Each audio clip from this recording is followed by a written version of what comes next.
Hello, students. Hello, hello. How is everyone? I hope you're having a good day. Okay, so I don't have that much time today, so I'm going to try and do this a little bit quickly. Sorry. So, yes, I don't have a lot of time, but I have about 15-20 minutes. I think we can get the lesson in that amount of time. Hello, how is everyone? Hello, Mohammed. Hello, Kioa. Hello, Rafael.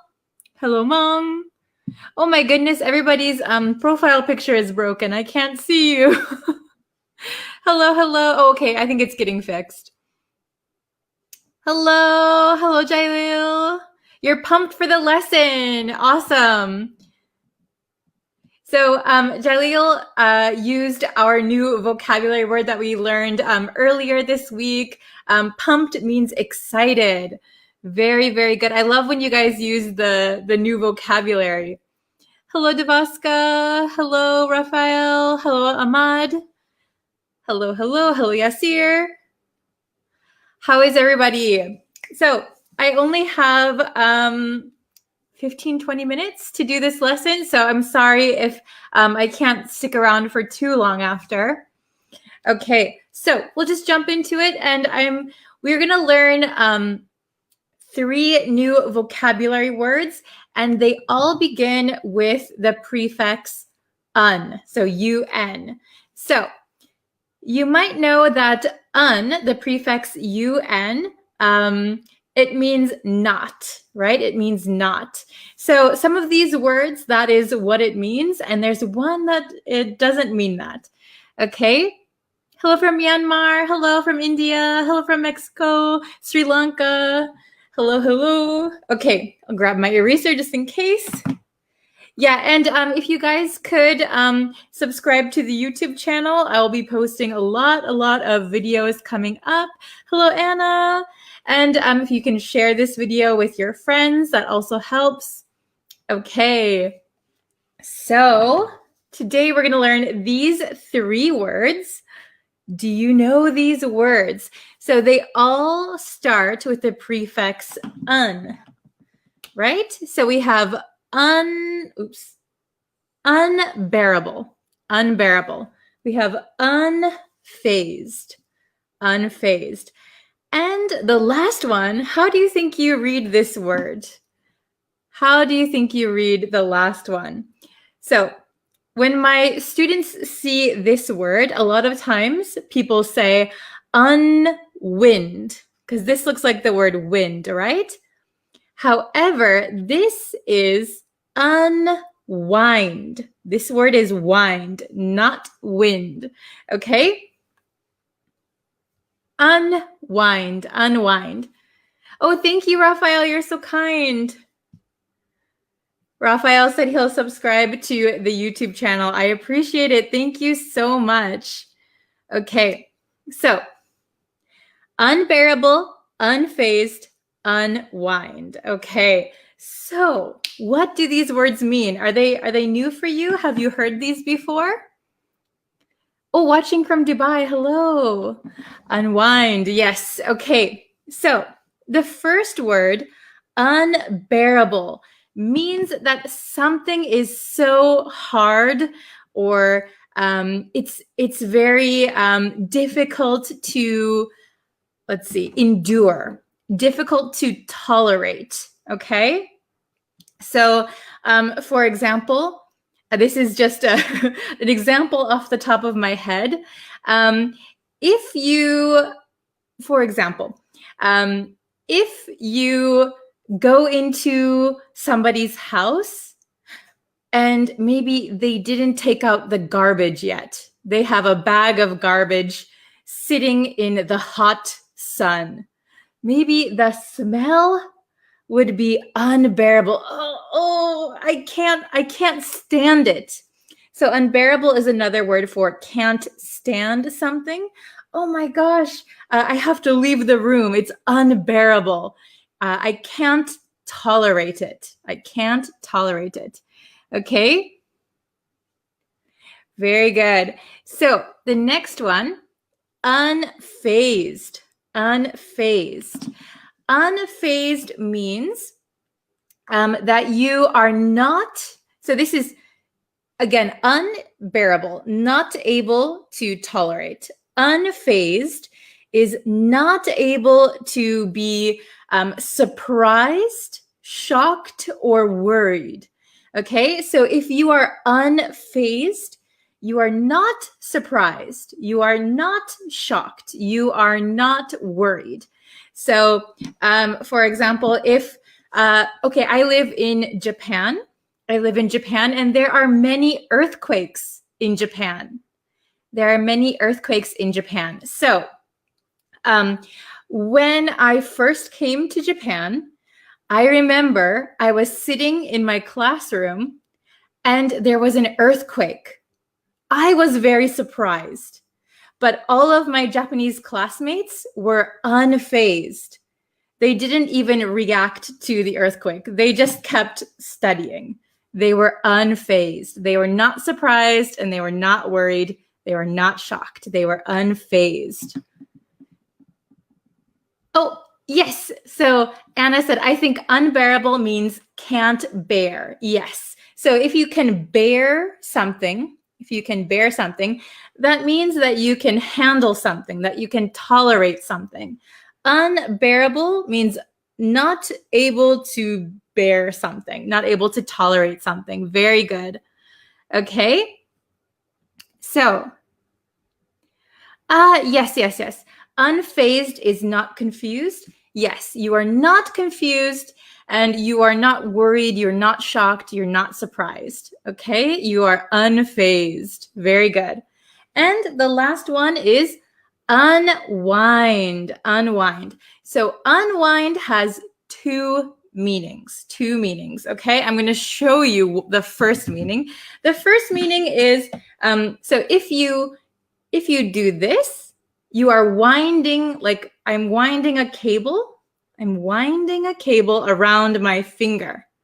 And then I can unwind it, right? Wind, unwind. However, there is another way that we use unwind that I'm going to use today. So, oh, I see some Japanese in the chat. Arigatou gozaimasu. Okay, so unwind, what we're going to use today is, it means relax. So if you had a long day at work, you had a busy day at work, you can unwind by watching TV. So relaxing. So maybe all day at work, you were very stressed, you were very busy, so your body is very tight, and then we can unwind, relax, okay? So, very, very good. Oh, yes, he was poking me, poke, again and again. That was unbearable for me. Very good. I couldn't stand it. Okay, very good. Unfazed. So I think I know how to read your name now. Win, is that how you say it? Unfazed is normal. Yes, unfazed means you are kind of calm. Your demeanor does not change. So it's like no reaction. Okay, let's see. Yes, unwind can mean untie. Very good. Okay, awesome. Good. Okay, very good. So let's go to the questions. So let me see my time. Oh my gosh.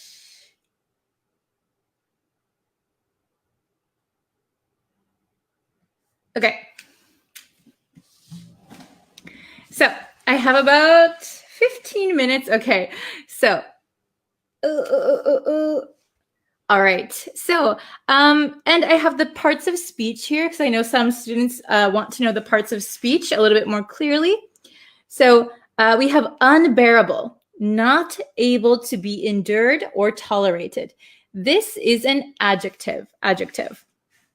Then we have unfazed, not confused, worried, or shocked. This is also an adjective.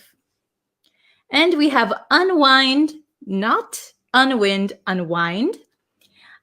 Relax after a period of work or tension. This is a verb. So to unwind, to unwind. Okay. So let's go over these questions. We have 6 questions. Okay. So number 1, the summer heat is, what do you think? The summer heat is, oh, I don't like it. It's too hot. It's too hot. Okay. The summer heat is, oh my gosh, I can't stand it. Oh, very good. Anna, Arafiat, very good. Okay, I see some different answers. Pablo, very good. Tima Haifa, Tima, very good. Ibiza, Devaska. Okay, so the summer heat is too hot. I can't stand it. So the answer is, let me open my marker. The answer is,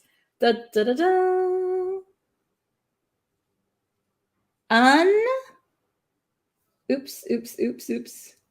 I'm making a mistake. Even teachers make mistakes. Okay. The summer heat is unbearable. It's unbearable. It's too hot. I can't stand it. I can't tolerate it. Okay. Number 2, I like to, with a glass of wine. So I know probably some students don't drink. Some students do drink, but I like to with a glass of wine. Okay. Oh, very good, Pa. Very good, Anita, Anna, Devaska. Very good. So if you have a long and stressful day, maybe some people like to relax with a glass of wine, or we could say unwind. Unwind. Okay, I like to unwind with a glass of wine. Very good. Okay, oh, very good, Tuan, very good. Salem, Hussein, Royal, very good. Okay, number 3. She seemed, by her sudden success. She seemed by her sudden success. So usually, if someone suddenly becomes very successful, they would be very surprised, right? They would be very shocked maybe. Oh, did I become so successful so quickly? Oh, very good. Ayman, Miguel, Anna, Tima, Devaska, Choli, very good. Mong, okay. She seemed unfazed. So not phased, not confused. She seemed unfazed by her sudden success. Very good. How about number 4? What do you do to, after a long day of work? Now, this one's easy if you notice the grammar hint in here. What do you do to, after a long day of work? Oh my gosh, I'm getting marker on me. Oh, very good. Nugan, Anna, very good. Hello, Mohammed. Awesome. Pablo, very good. Sanmyo, very good. So what do you do to unwind? Unwind. What do you do to unwind after a long day of work? So you had a hard, strenuous day at work. So please tell me in the comments, by the way, what do you do to unwind after a long day of work? Do you watch TV? Do you go on the internet? What do you do to unwind? Okay. Then number 5, the sadness of losing a loved one is, So what I mean by losing a loved one means, losing means if somebody dies or passes away, The sadness of losing a loved one. So it could be a family member or a close friend. The sadness of losing a loved one is very, very hard on your heart. Oh, very good, everybody. Awesome. So the sadness of losing a loved one is very hard to bear. So we would say it is unbearable. Unbearable. Very good. The sadness is unbearable. Very good, everybody. Okay. Oh, so Anita watches Netflix to unwind after work. Very good. And number 6, he was strong in his beliefs. So this means he had his beliefs and he was unwavering. He didn't change his beliefs. He was strong in his beliefs and by outside criticism. So this means he had very strong beliefs. So he had his beliefs, but even though there was outside people telling him, oh, your belief is wrong, or I think you should change your belief, he was very good, everybody. Nice job. Okay, so correct. The correct answer is he was strong in his beliefs and unfazed. Unfazed by outside criticism. So he was not worried or he was not confused. People told him, change your belief, but his belief was so strong, he didn't change his mind. He was unaffected. Very good. Okay, let me check my time real quick. Ooh, I've got to go pretty soon. So unbearable, unfazed, unwind. Okay, does anyone have any questions? Let's see. So are those advanced vocabulary? Yes, I would say that these are advanced or like intermediate vocabulary words, probably not beginner level, right? So maybe in the beginner level, you might learn the word bear first or phase. Yeah. So these are with the prefix un, which means not. So I think it's a probably intermediate level vocabulary list. Okay. So I have just a few minutes. I can take 1 or 2 questions or 1 or 2 examples. Okay. Let's see. Let me close up my marker real quick before I get any more marker on me. So we learned these words today: unbearable, unfazed, unwind. Does anyone have any questions?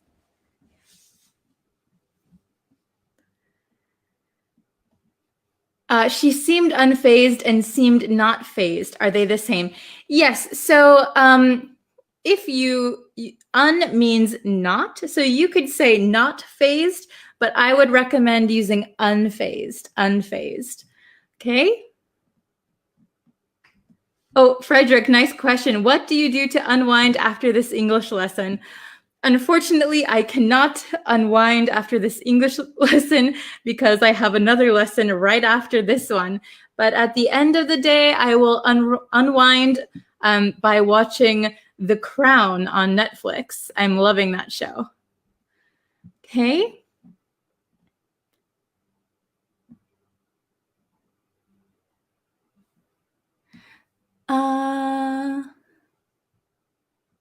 Let's see. They are unbearable. Is it correct? Yes. So it just depends what they are, what you want to say in your sentence. So they are unbearable. So if you're talking about a group of people that you don't like, you could say, oh, they are unbearable. So I can't stand them. Oh, I can't tolerate them. Okay, but it's a correct sentence. Yes. Okay.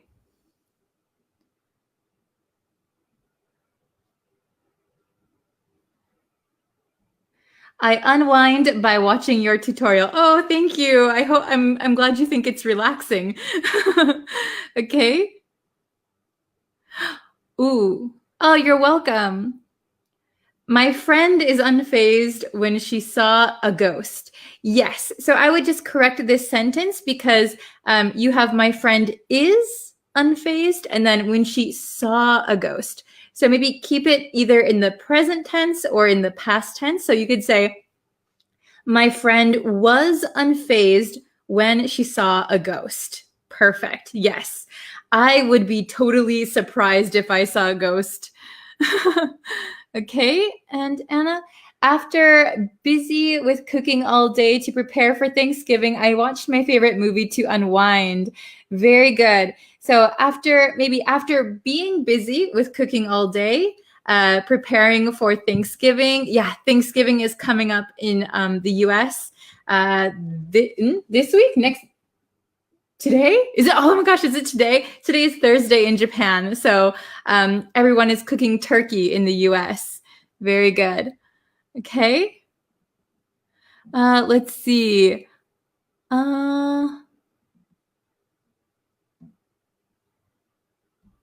What is the meaning of unbearable? So I'll say one more time. Unbearable means unable to bear something, unable to tolerate something. Like you can't stand something. So usually it's something like negative. So the heat is unbearable, means it's too hot for me. Or the sadness was unbearable. I was too sad. Okay, I hope that answers your question. Okay, so sorry about that. I have to go now, but I hope you learned these 3 new words and I hope you can use them next time. So you can always leave comments and trying to use the new vocabulary words. That is a very, very good way to practice. I know some of my students are always trying to use the previous words in new sentences. So that is a really, really good way to practice. Okay, so thank you guys so much for watching. Thank you for sharing this video. Thank you for subscribing to the YouTube channel. I really appreciate it. And I will be back tomorrow with another lesson. So thank you so much and see you next time. Bye, everyone.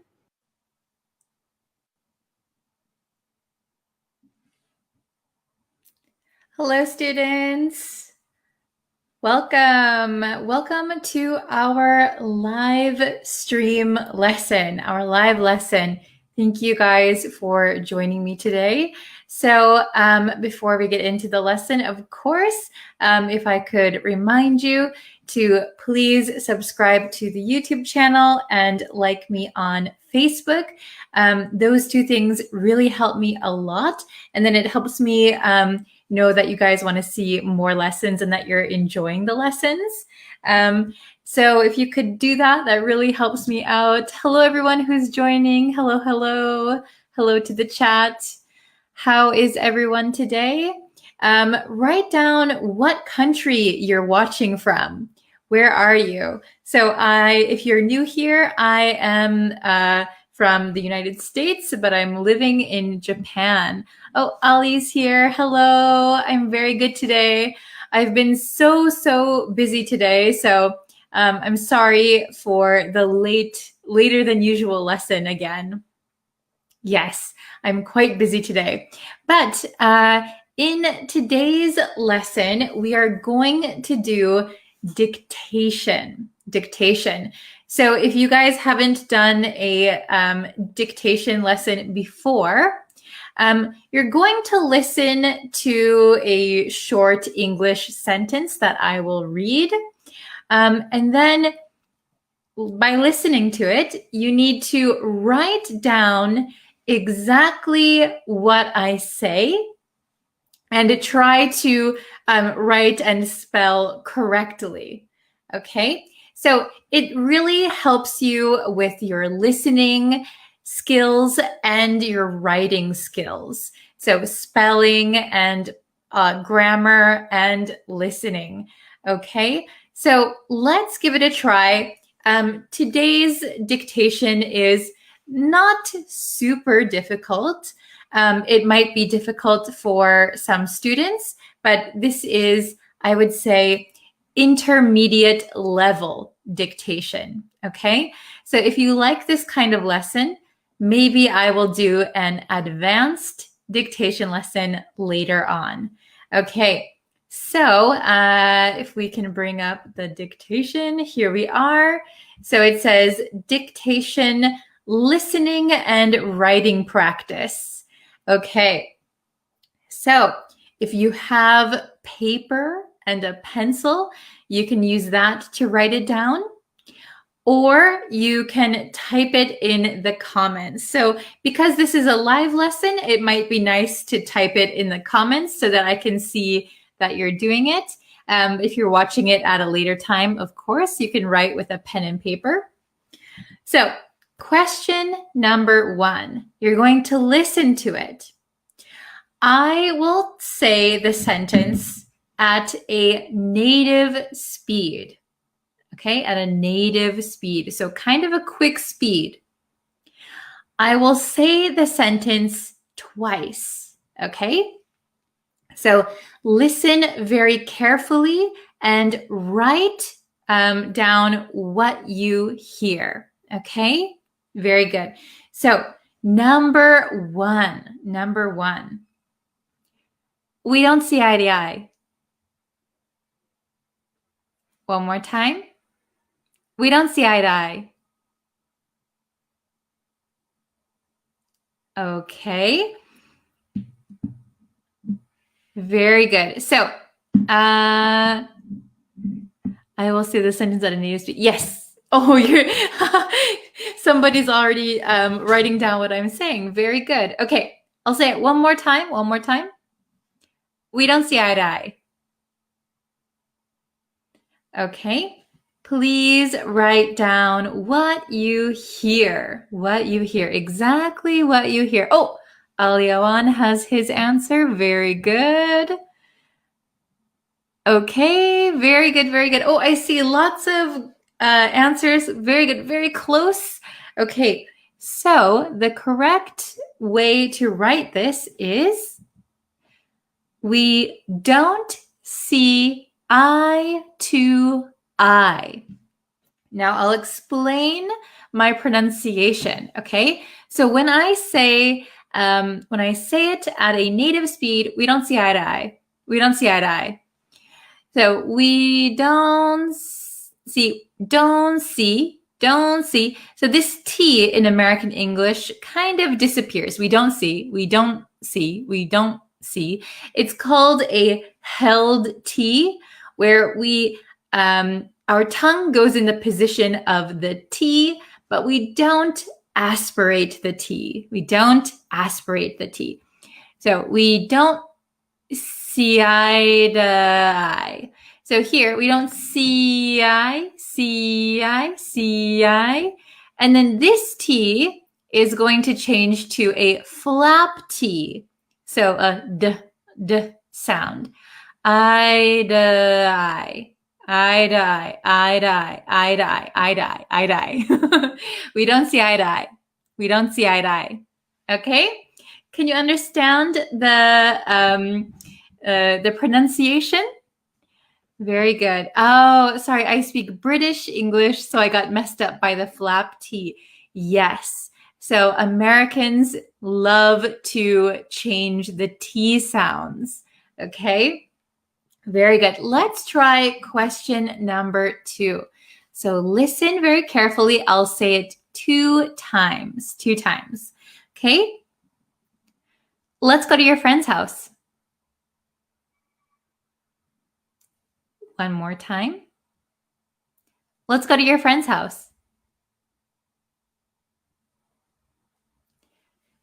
Write down what you hear.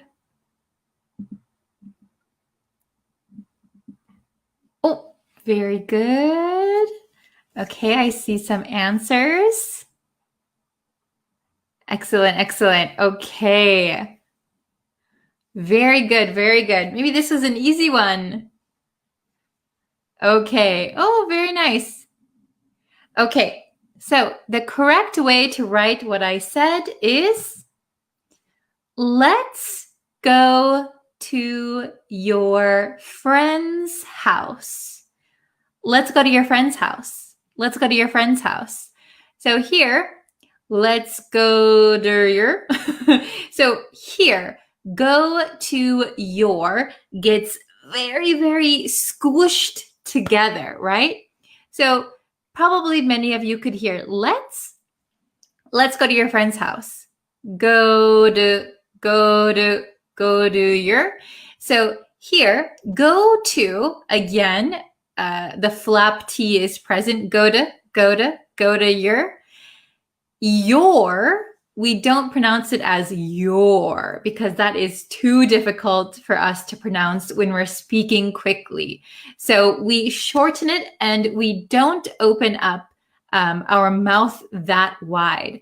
Let's go to your friend's house. Go to your friend's house. Very good. Very good. Excellent. Excellent. Okay. Oh, really quick, Ali has a question. How do you pronounce? This word is ginger. Ginger. Ginger. It's a soft G sound. Ginger. Okay. Very good. Let's try question number 3. So listen and write. I will say it 2 times. Okay? What have you done? What have you done? Okay.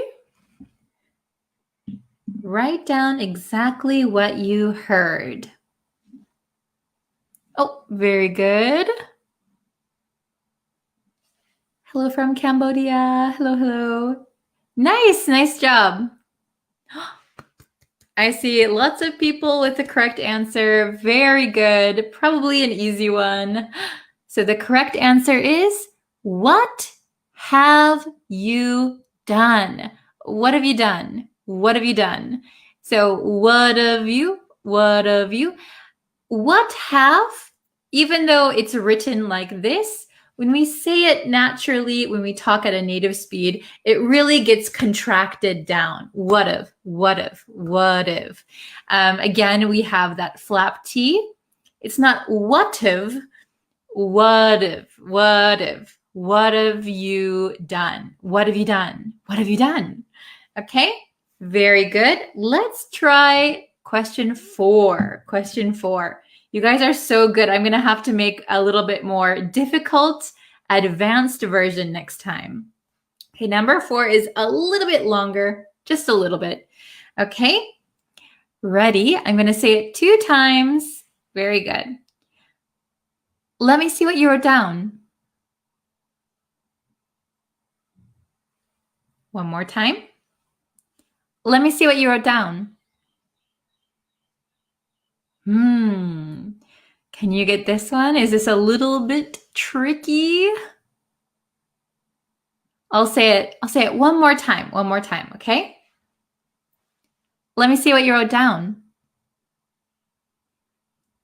Is this one difficult? Easy? Okay, I see some answers. Very good, very good. Okay. I'll read it one more time. Let me see what you wrote down. Ooh, Ali, very good. Okay, the correct answer is, let me see what you wrote down. So tricky, right? Let me see what you wrote down. Let me see what you wrote down. Let me, so this T kind of disappears in let me. So a lot of the times Americans will say let me instead of let me. Let me see. Let me see. Let me see what you wrote down. This T again disappears. Wrote down. Wrote down. What you. This also can change to what you. Okay, so there are 2 ways we could say it. Let me see what you so canceling this T, let me see what you wrote down. Or, let me see what you wrote down. Let me see what you wrote down. Let me see what you wrote down. Or, let me see what you wrote down. Let me see what you wrote down. Very good. Excellent, excellent. Good job, everybody. Okay, we have one more. This will be the last one. So question number 5. Really give it a good try. Okay, I will say it only 2 times. Very good. Okay, number 5, the last one. Whatever you want is fine.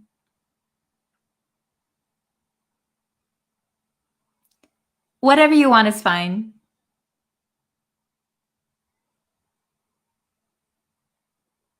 Okay.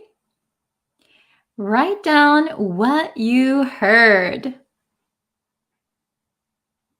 So Jan said, teacher, I see your sentences by opening captions. So if you have the captions on, the closed captions, those are automatic. So I think you can turn them off so it doesn't give away the answer. Okay. Oh, okay, very good. I see some different answers. Excellent, excellent. Okay, so the correct answer for number 5 is whatever you want is fine. Whatever you want is fine. Whatever you want is fine. Again, a lot to do with the T sound here. Whatever.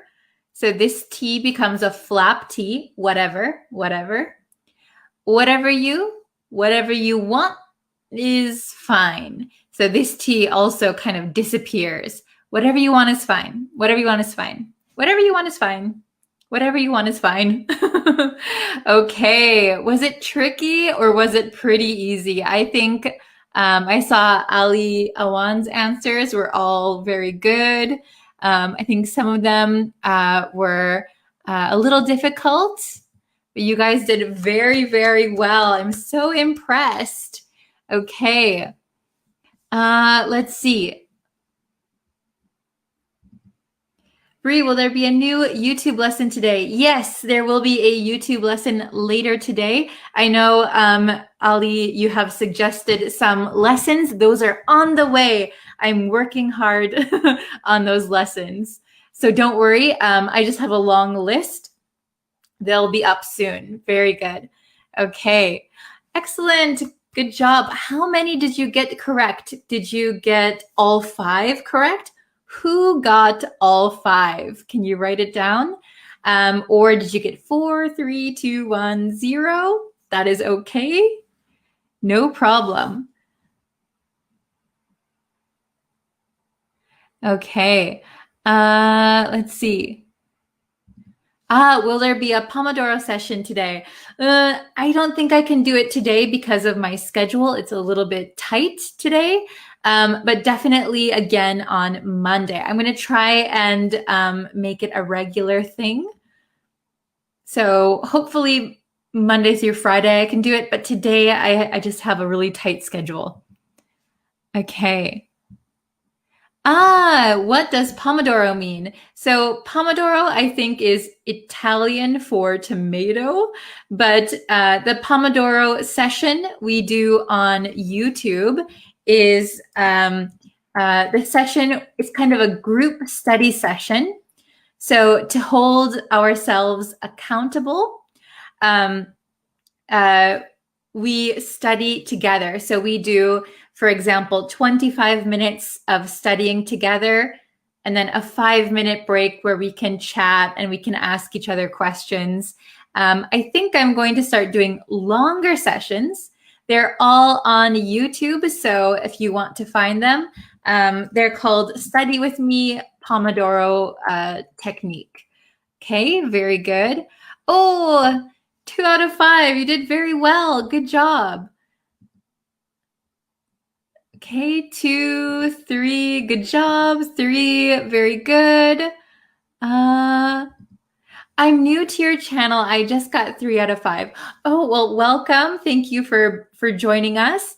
And 3 out of 5 is pretty good. Very good. I hope you come back to this lesson again later and see if you've improved over time. Oh, Ali got all the answers correct. Wonderful. Okay. Can you make a session about lesson of pronunciation? Yes, for sure. Right now I'm making a course on pronunciation. So it's a series of lessons, and hopefully that will be up for you very soon. Okay. Very good. What is your timetable of the weekly? So I think you mean weekly timetable. So I have live lessons on Facebook from Monday to Friday. And then I have lessons every single day and study sessions on YouTube. So YouTube has every day. Very good. Okay. Bree, can you also go for Pomodoro sessions in the weekends as well? I will do my best. Let me see how early I can wake up if I can. Okay. Thank you very much for coming today. Please don't forget to like this lesson, like this video, subscribe to the YouTube channel, like the Facebook page, and I will see you very, very often because I do lessons every single day. Yes. Okay. Oh, I'm so glad to hear this. You inspired me a lot. Thank you, and God bless you. Oh, thank you, Rena. Thank you for joining. We're very glad to have you here. Okay. So thank you guys for watching. I really, really appreciate it. And I will see you in a little bit for another lesson. Thank you so much. Bye, everyone.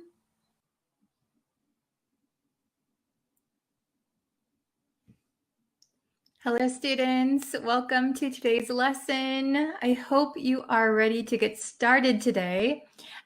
Before we jump into today's lesson, if you haven't yet and you want to know when I go live, when I post new lessons, you can subscribe to me on YouTube.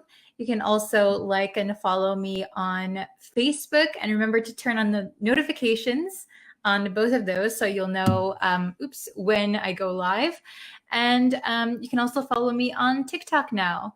Yes, hello everyone, welcome. I see some people coming in. Hello. Okay, so today is going to be a reading comprehension lesson. Hello, Niana. Hello. Okay, so we're going to do a reading comprehension lesson. I would say that this lesson is kind of upper intermediate level, okay? So if you feel that it's a little difficult, don't worry. We're going to go over some key vocabulary. We will read the article 2 times, okay? So we'll read it first, and we'll see how much you understand.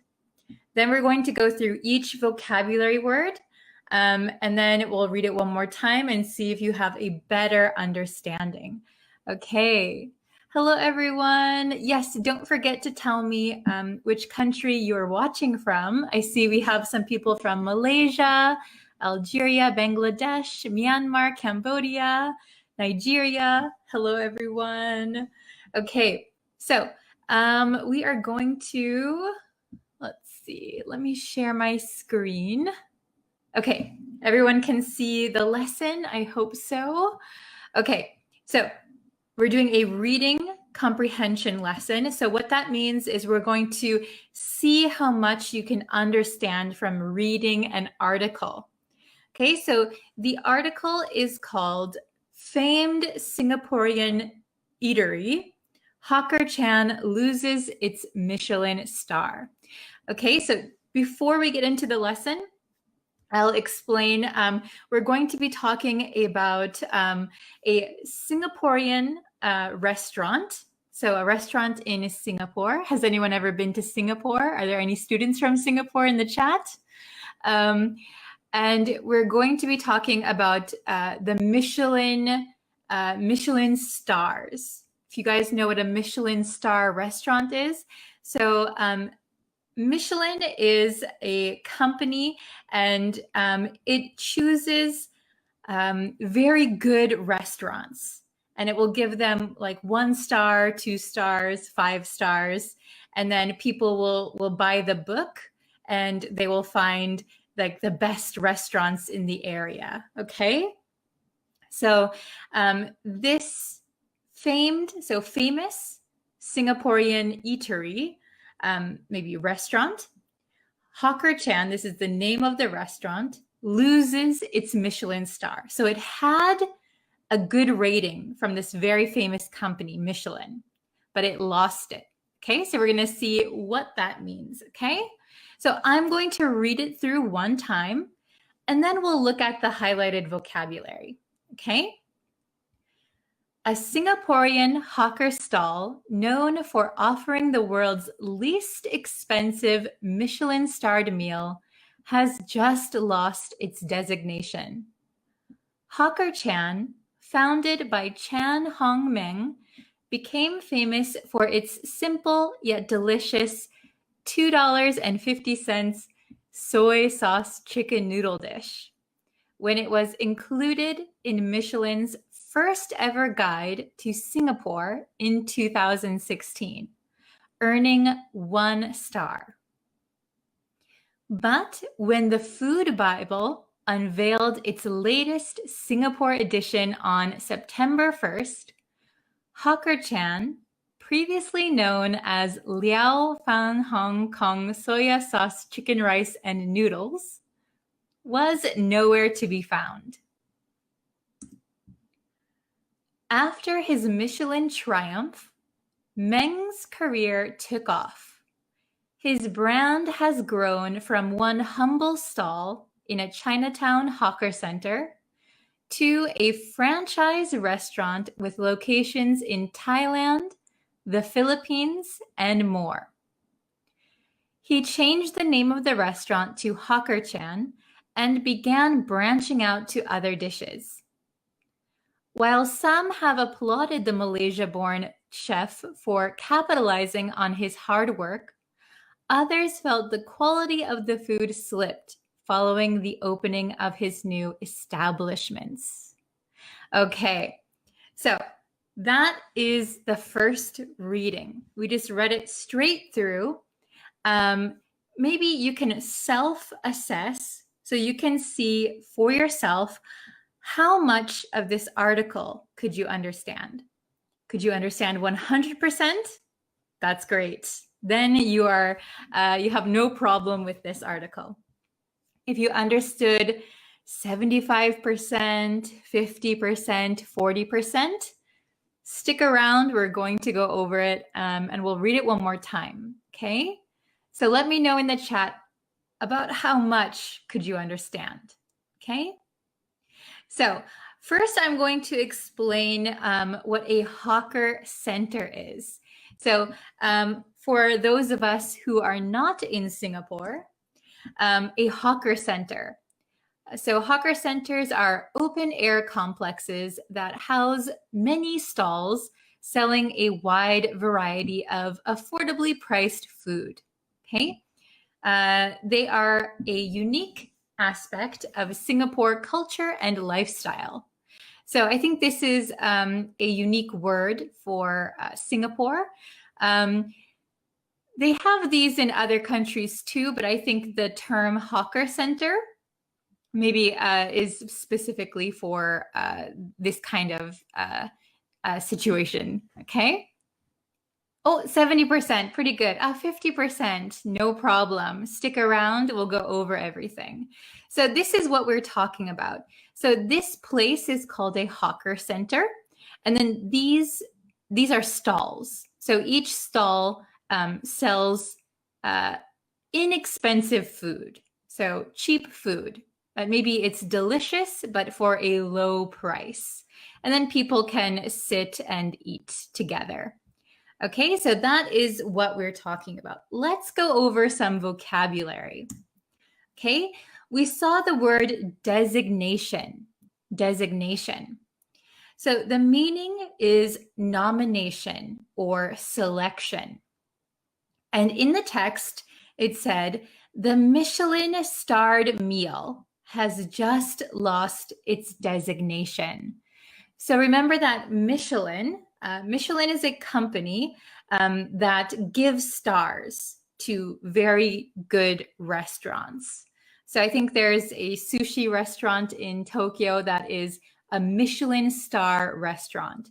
So it's very highly rated, and many people want to go there. It's very difficult to go. You need a reservation months in advance. So for a restaurant, a Michelin star is a very good thing. So Michelin said in 2016, this restaurant is very good. We will give you 1 star. Okay, but the Michelin starred meal, so this one specific meal, it's like a noodle meal, has just lost its designation. It lost its nomination. It was unselected for the Michelin star. So Michelin decided, we're going to take our star back. Okay? Very good. Oh, have you ever been to Singapore? No, I haven't. I really want to go. One of my students moved to Singapore, and I'm so jealous. I want to visit. Okay, so designation. Designation means nomination. Okay, let's go on to the next word. Next word we have is food Bible. So in many religions, there are like sacred books, okay? Oh, Tatewin, hello, welcome. Okay, so in many religions, there are these sacred books of authority for people's lives or for the religion. I think in the Christian Catholic religion, it's called the Bible.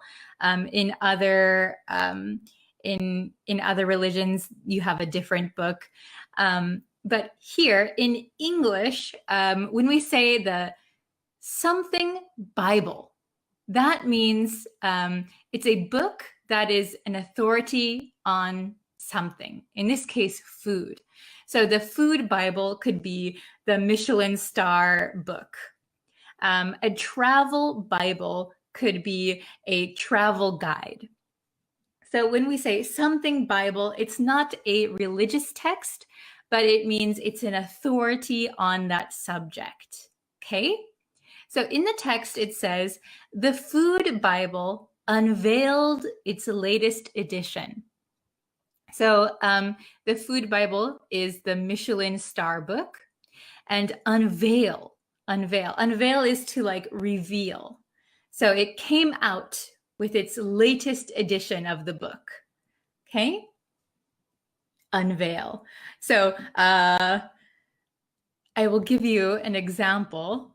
Can you see me? So I have a tissue here. So if I unveiled my microphone, so something's hiding it, and then unveiled. So like release something. Okay?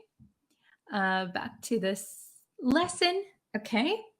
Next one, take off. So this is a phrasal verb that has several meanings. In this text, it means to suddenly become successful. Okay, so in the text, it said, Meng's career took off. So as you might know, when we're in an airplane, and the airplane lifts up like this, we say the airplane takes off. So the same with a career. Maybe your career is staying the same, and then something good happens and your career becomes very successful. So his restaurant was cheap, but very good, very delicious. So Michelin gave Meng a star. Your restaurant is very good. So it recommended many customers to come to his restaurant. Okay, so from there, his career took off. Okay, very good. Hello from Ethiopia. Yes, unveiled means uncovered. Very good. Okay, excellent. The next one is humble. Humble means not proud or arrogant. So if somebody is humble, they think their accomplishments are not a big deal. What I did or what I'm doing is not important. I'm humble. The opposite would be, bragging. I'm the best. I'm number one. Humble is the opposite. Not proud, not arrogant. I'm not important. Okay? So in the text, it says, his brand has grown from one humble stall. So we saw at the beginning, the stall is like the food stall. So he just had one simple food stall. Okay, it was nothing special. It was not important. It was just a small food stall. But from there, it has grown. It has taken off. Okay, so he started very humble and he became very successful. Okay? Yes, humble means not to brag. Humble could be similar to honest, but in this case, maybe like honest hard work. Yes, yes, yes. Yes, not proud or arrogant. Very good. Okay, the next one, franchise. Now, this is a business English term. So some of you who have studied business English might know this word. A franchise means a right to sell a company's products in a particular area using the company's name. So if you read that, it might sound a little bit confusing, but it's very simple, right? You have for example, you have a restaurant and you are the owner of the restaurant, but suddenly your restaurant becomes very popular. Everyone wants to go to your restaurant. So, wow, I should open up more restaurants, but I'm only one person. So I will sell the right to sell my products to other areas. So a good example of a franchise would be McDonald's. McDonald's is a very big franchise, right? So we have McDonald's in Japan. We have it in the US. There's McDonald's in lots of countries, right? So that is a franchise. Yes, yes, exactly. KFC has many franchises. Yes, KFC is a franchise. Like McDonald's, Wendy's, etc. Very good. Yes, yes. So in the text here, it says, it, meaning his restaurant, has grown to a franchise restaurant with locations in Thailand, the Philippines, and more. So originally, it was one place in Singapore, but it got very popular. So, okay, we can open up one in Thailand. We'll open up another in the Philippines. We'll open up another one in Malaysia. So in many different countries, they're opening up the same restaurant. Okay. Yeah, everybody's thinking McDonald's. Yeah, when you think franchise, you think McDonald's. Okay. Next one, branch out. Branch out. So this is a phrasal verb, and it means to extend or expand one's activities or interests in a new direction. So the word branch, it comes from like trees. So the branch of a tree. So if you branch out, if a tree branches out, it expands, right? It becomes bigger and bigger and bigger in different directions. So to branch out means you are extending or expanding your interests or activities. And in the text, it says, he began branching out to other dishes. So he started with one dish. It was like a soy sauce noodle dish. That became very popular. He made a franchise, and then he started making other dishes. He branched out. He's spreading himself out to new locations, new dishes. Okay? Very good. Okay, next. Capitalize on. I think this might be the last one, and then we'll go back and read the whole article. So to capitalize on means to get an advantage from something such as an event or situation. So you can capitalize on an event. You can capitalize on something or a situation. Franchise restaurants are placed all around the country. Yes, very good.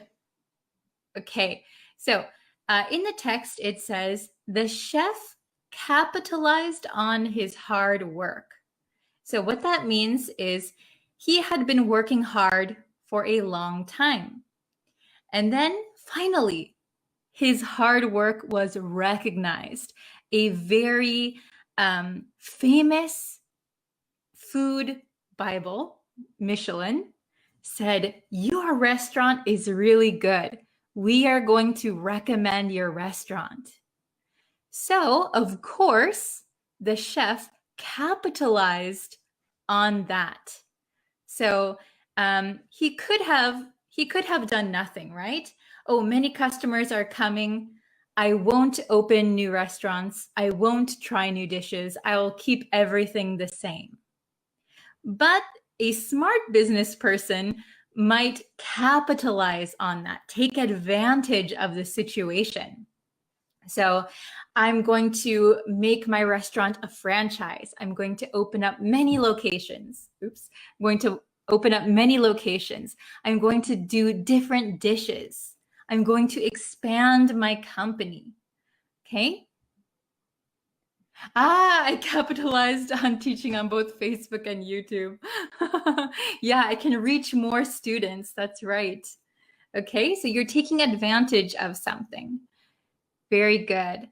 Okay, so, we have one more. This is the last one, I think. The word slip was used in the article.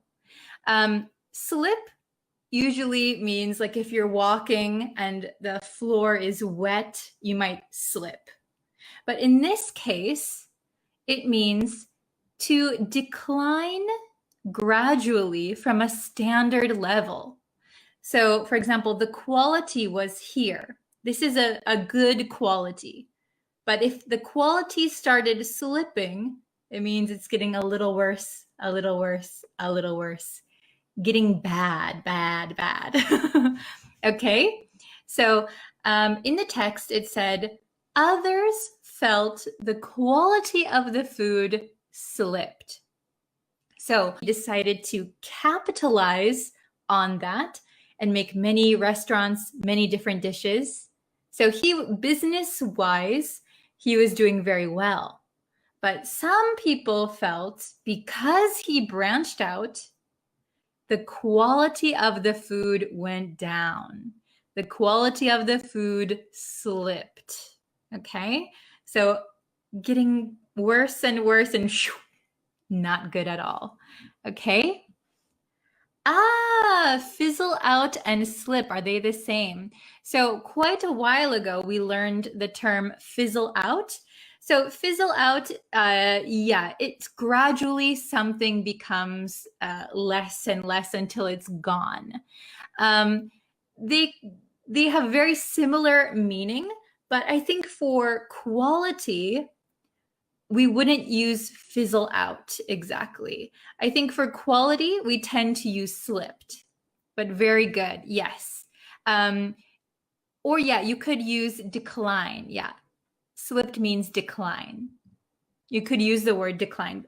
Others felt the quality of the food declined. Okay? Excellent.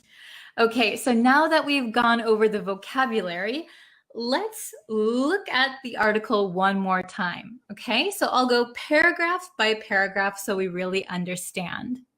Okay, a Singaporean hawker stall known for offering the world's least expensive Michelin-starred meal has just lost its designation. Okay, so we learned what a hawker stall is. It's like a food stall in an open area. So I think these are popular in Singapore. So a specific hawker stall known for offering the world's least expensive Michelin-starred meal. So usually Michelin restaurants are usually very, very expensive. Okay, Michelin-starred restaurants are usually expensive. I know that like President Obama came to the Michelin-starred sushi restaurant in Tokyo before. The prime ministers are always going to the Michelin-starred restaurants. But here in Singapore, this hawker stall was the world's least expensive Michelin-starred meal. So it had the least expensive on the Michelin star list. Okay, but it has just lost its designation. So it was designated a star, but now Michelin took back the star for some reason. Okay, so they lost their nomination or selection. Okay, Hawker Chan, so this is the name of the restaurant. Hawker Chan, founded by Chan Hung Meng. I'm sorry if I'm not pronouncing it right. So this is the person who created the restaurant. Became famous for its simple yet delicious $2.50 soy sauce chicken noodle dish when it was included in Michelin's first ever guide to Singapore in 2016, earning 1 star. So it says it became famous for its simple yet delicious dish. So this just means that it's not very extravagant. There aren't many ingredients. It's very simple, but very delicious. Okay.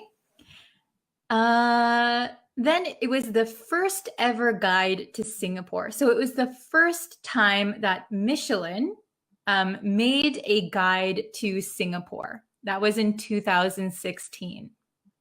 Okay, and Hawker Chan got 1 star. So sometimes there's 1 star, 2 star, 3 stars. I think up to 5 or 6 stars. Okay, but when the Food Bible, so this means Michelin, it's the authority on food, unveiled its latest Singapore edition on September 1st. So Michelin released its newest edition. So new restaurants are included. Hawker Chan, previously known as Liao, sorry if I pronounce it wrong, Liao Fan Hong Kong soya sauce chicken rice and noodles, was nowhere to be found. So Hawker Chan is a new name. It was previously known as Liao Fan Hong Kong soya sauce chicken rice and noodles. Very long name, hard for me to pronounce. So in the newest edition, this restaurant was nowhere to be found. So it is not listed in the book anymore. Okay. After his Michelin triumph, so triumph means win. So after he won a Michelin star, Meng's career took off. It became very successful. His brand has grown from one humble stall in a Chinatown hawker center. So it was one not important, not fancy, small food stall. So it's grown from one humble stall in a Chinatown hawker center to a franchise restaurant. So with many, many locations, with locations in Thailand, the Philippines, and more. Okay. He changed the name of the restaurant to Hawker-chan and began branching out to other dishes. So after becoming a Michelin-starred restaurant, he changed the name and started branching out to new dishes, trying new things. While some have applauded, so you go, good job. While some have applauded the Malaysia-born chef for capitalizing on his hard work, so taking advantage of his hard work, others felt the quality of the food slipped. So others felt the quality of the food had declined following the opening of his new establishments. So establishments here means restaurants. So after opening many restaurants, some people felt the quality slipped, declined. Okay, so how much could you understand the second time around? Could everyone understand 100% of the article now? Let me know in the comments. And if you have any questions, you can also let me know. I can try to answer them really quick. I know Michelin starred by watching Master Chef 2021 USA. Yes. So I think Master Chef is a TV program. Yes. Applauded meaning. So the literal meaning of applaud is this. So after somebody gives a performance, we applaud. But in this sentence, I can bring it up one more time. It says, while some have applauded the chef, others didn't like the quality anymore. So it means here, while some have congratulated, here applauded means congratulate or support. They say, go, good job. Okay? Good questions. Very good. You guys have such good questions. Oh, hello from Pakistan. Oh, okay. Hello from Pakistan. Let's see. 90%. So Abu Hussein Dali got 90%. Very good. You can understand 90% of the text. Well done.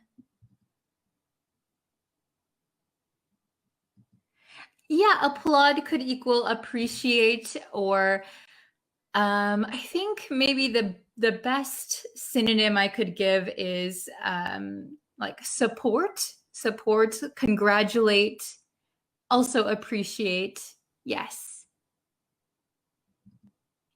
Establish means build. Yes, so establish means build or create. In the text, I think it says opening his new establishments. So to establish is a verb, so build or create, and an establishment, a noun, means like a place. So in this case, it would be a restaurant. Very good. Oh, very nice. Hello from Egypt, Thailand. Oh, 100%. Awesome. Very good. 70%. You're getting there. Nice job. 100%. Okay.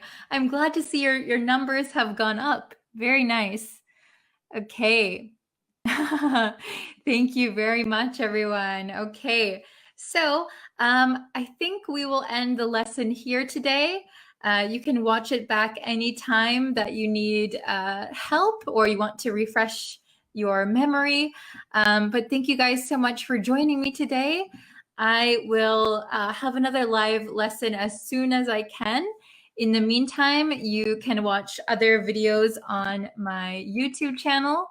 You can also follow me on Facebook and TikTok. Okay.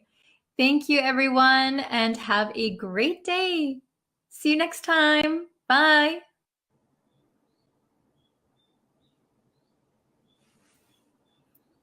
Hello, everyone. How are you today? Please shout out your country. Let us know what country you are watching from. We love to hear how international our students are, right? We have a really big international group. Okay, so, oh my gosh, I think my keyboard is going to die. Oh no, I hope that's not the case. Hello, welcome. Yeah, I think my keyboard is going to die. Oh no, it's like a wireless keyboard and I just got a notification saying it's gonna die. Let me see if I turn it off for a second. Save the battery. Okay. Hello, everyone. Hello.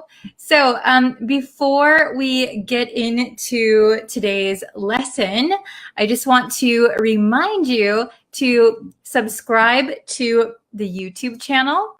You can also like me on Facebook and follow me on TikTok. So I know on YouTube and Facebook, people aren't getting all of the notifications.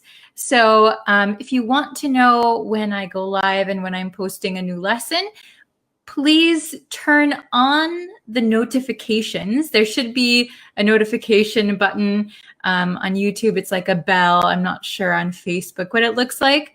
But if you can turn on notifications, that way you'll be notified, hopefully, when I go live or something like that. Okay, so, oh my gosh.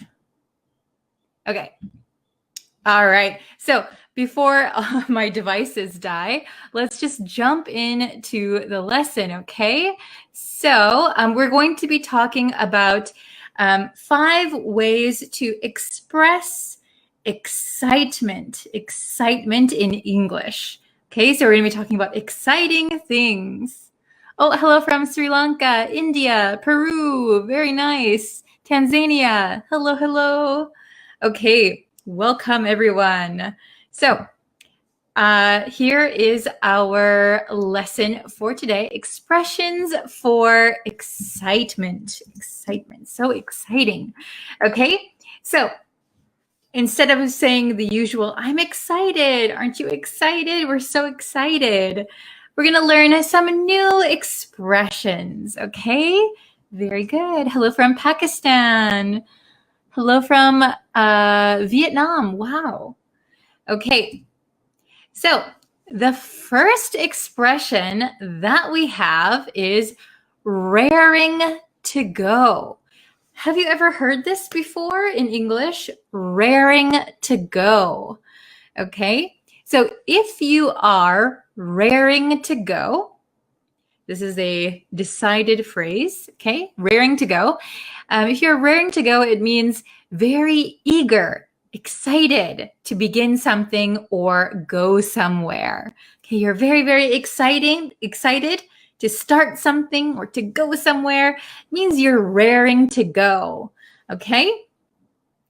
We are dressed and raring to go. Okay, so if you've got a party to go to, you wear your nice clothes, you get all dressed up. We are dressed and raring to go. We're so excited to go. Okay, very good. Oh, hello from Kansas City. Very nice. And hello from Sri Lanka. Okay, the next one. After the project was approved, the team was raring to go. The team was raring to go. So this doesn't mean go to a place. This means begin something. They're excited to begin something. After the project was approved, the team was raring to go. Okay, we're ready. We are excited to start. Very good. Next one. You may have heard this one before. It's a little bit long, but to eat, sleep, and breathe something. Okay? If you eat, sleep, and breathe something, it means you are extremely interested in that thing because it is very important to you.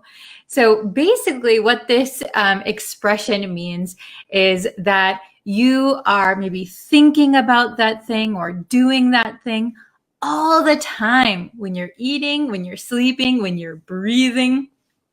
It's totally a part of your life. Okay? So eating, sleeping, and breathing are things that you do to live. Those you need to do those things in order to be alive. So the thing that you're interested is like what you need to do to be alive. It's totally part of how you live. Okay? So example number 1, I eat, sleep, and breathe golf. So if you really, really love golf, you play golf all the time, you watch golf on TV, you're always practicing, you're buying new golf equipment, you could say, I eat, sleep, and breathe golf. Very good. Oh, hello from Minnesota. Wow, you're very close to my hometown, Wisconsin. Okay, next one. He is very successful because he eats, sleeps, and breathes his career. Okay, so why is he so successful? Because he loves his career. He's excited to work. He really, really enjoys it. He eats, sleeps, and breathes his career or his job. Okay, it's a part of him. Very good. Oh, hello from Nicaragua. Very good. Okay, what is something that you eat, sleep, and breathe? Let me know in the comments. For me, maybe I eat, sleep, and breathe English. I love teaching. I love teaching English in particular. So I'm doing that all the time. I'm always thinking of new lessons. So I eat, sleep, and breathe teaching, maybe. Okay, next one. Fever pitch. Fever pitch. Okay, so the meaning is a state of extreme excitement. Extreme excitement. So when I hear a fever pitch, what I imagine, so if you know like a fever, oh, I have a fever, I'm so hot. So fever, like we can say feverish is like very hot. So it could mean like excited, right?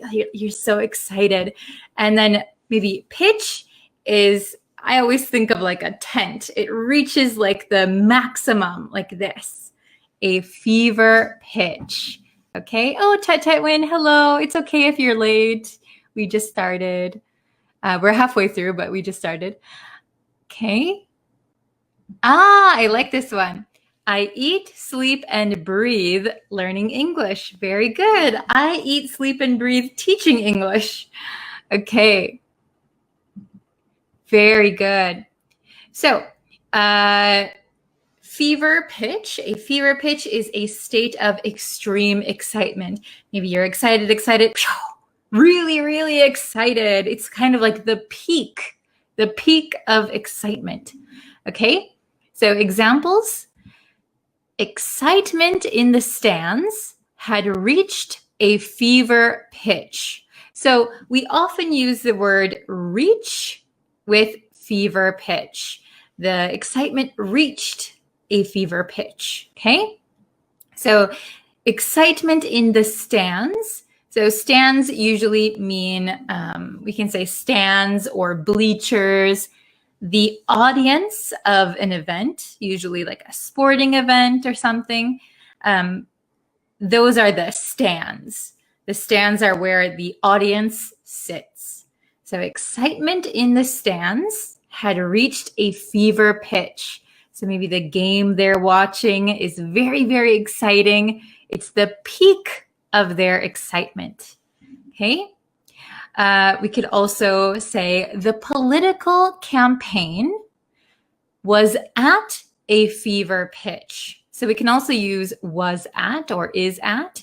Was at a fever pitch. Okay, the political campaign.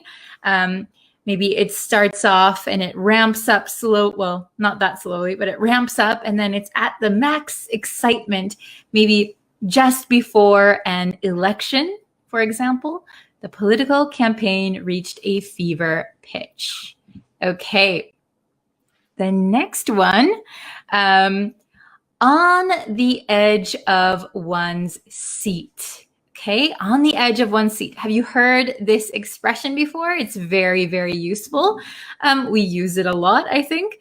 So the meaning is very excited and giving one's full attention to something.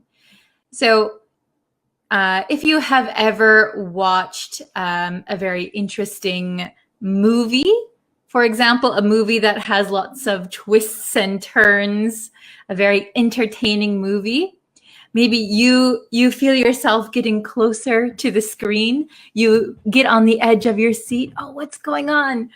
Or if you're at like a baseball game or soccer game, football game, you get closer and closer, as close as you can. And then you're on the edge of your seat because you're so excited.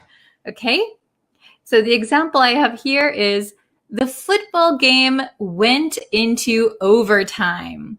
So the football game, if the score is tied, if they have the same score, they have to go into overtime, which is like extra time. And everyone was on the edge of their seats. So we can change this to the plural. Everyone was on the edge of their seats. Okay? Very good. The next one, the movie kept me on the edge of my seat. The movie was so interesting. It kept my attention. It had my full attention. I was so excited. Okay, very good. Next one. This is kind of the opposite of excitement. I thought I would add this in here because it is really practical to use. So dial it back. Dial it back. So if you have like a central heating system or cooling system at your house, sometimes it can be a dial like this. So if you dial it up, it's very, very hot or very, very cold. If you dial it back or dial it down, we can say either dial it back or dial it down, it loses the intensity. It becomes cooler or warmer depending on the season. Okay. So, Aliawan is here. Hello. The announcement of the presidential election kept me on the edge of my seat. Me too. That's a great example. Very good. Okay. Ooh, I like this one too, really quick. I eat, sleep, and breathe traveling. Very good. Okay. I am on the edge of your seat to attend your session. Oh, very good. So when we're talking about our own excitement, I'm on the edge of my seat. Okay, nice job. All right. So dial it back. Dial it back. Reduce the intensity of something. Okay. So if you're really, really excited, maybe your voice goes up in pitch, you get a little louder, you're very, very excited. Okay, we understand you're excited. Dial it back, okay? So if you're in a situation where you shouldn't really show your excitement so much, we should dial it back, okay? So I'll read my examples. I can see that you're excited, but I think you should dial it back a bit. Okay, so dial it back just a little bit, okay? Very good. So I can see that you're excited, but maybe this is not the time or the place to show your excitement. So I think you should dial it back a little bit. Calm down, okay? This one is really important. This is what my father taught me when I was growing up. When negotiating prices or anything, you should dial back your excitement so that they don't think you are desperate, okay? So here you can see that we have dial it back, but we can rearrange it, dial back your excitement, dial back something or dial something back, okay? So for example, my father always taught me, like when you are house hunting, for example, you see a house that you really like. I want to buy this house. But if you show your excitement, wow, this is the perfect house for me. I need this house. Oh my gosh. Then the people who you are dealing with, they might overcharge you. You love this house, so I will maybe $1,000 extra. Okay, that is not good. So we should dial back our excitement. Like, oh, it's nice, but I don't know. Okay, very good. So those were all of them. So I want you to practice writing your own sentences. So we have raring to go. That means you're very excited to go somewhere or start something. We have to eat, sleep, and breathe something. This means that you are completely consumed with that thing. You love it so much. You're so interested in it that it's part of your life, okay? Fever pitch is the peak of your excitement. The highest point of excitement is a fever pitch. On the edge of one's seat it means you're very interested in something. It keeps your attention. You're leaning in. Oh, what's going to happen next? Oh my gosh. And then dial it back or dial back something. Okay. So this means to reduce the intensity. Okay. So in this case, we're talking about excitement. Dial back your excitement. Calm down. Okay, very good. So if you can write some sentences in the comments, let's share some of them. All right. Thank you for the suggestion. Please do a session on congratulations and other occasion wishes and greetings. Very good. Let me take a picture of that so I can remember it. I'm terrible at remembering things. Okay, let's see. Okay. My mom taught me too that I have to dial it back in front of a seller. Yes, that is really good advice. Dial it back. Act not that interested, not that excited when you're trying to buy something. Oh, hello from Guatemala. Okay. Next Saturday, I will join English speaking class, but I can dial it back for that day. Very good. Yes, so if you're very excited to join the English speaking class, maybe you can dial it back and calm down. Okay, very good. I hope you enjoy that. Excellent, excellent.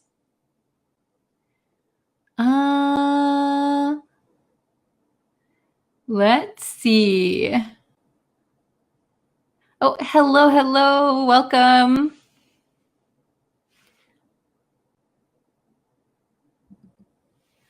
Yeah, that always happens to me when I buy clothes. My mom always tells me to dial it back and don't be at a fever pitch. Very good.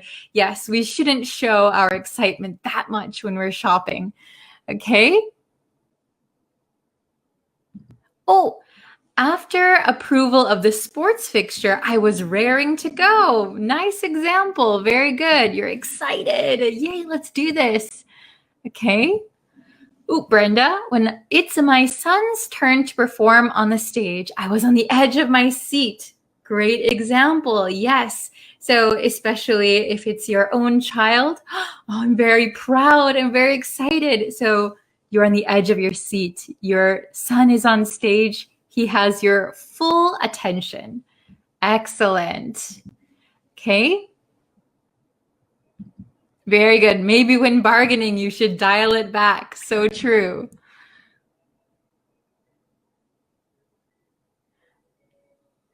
Ah, okay. I was in a fever pitch before the announcement. Maybe we would say, I was at a fever pitch, or my nerves or my excitement were at a fever pitch before the announcement. Very good.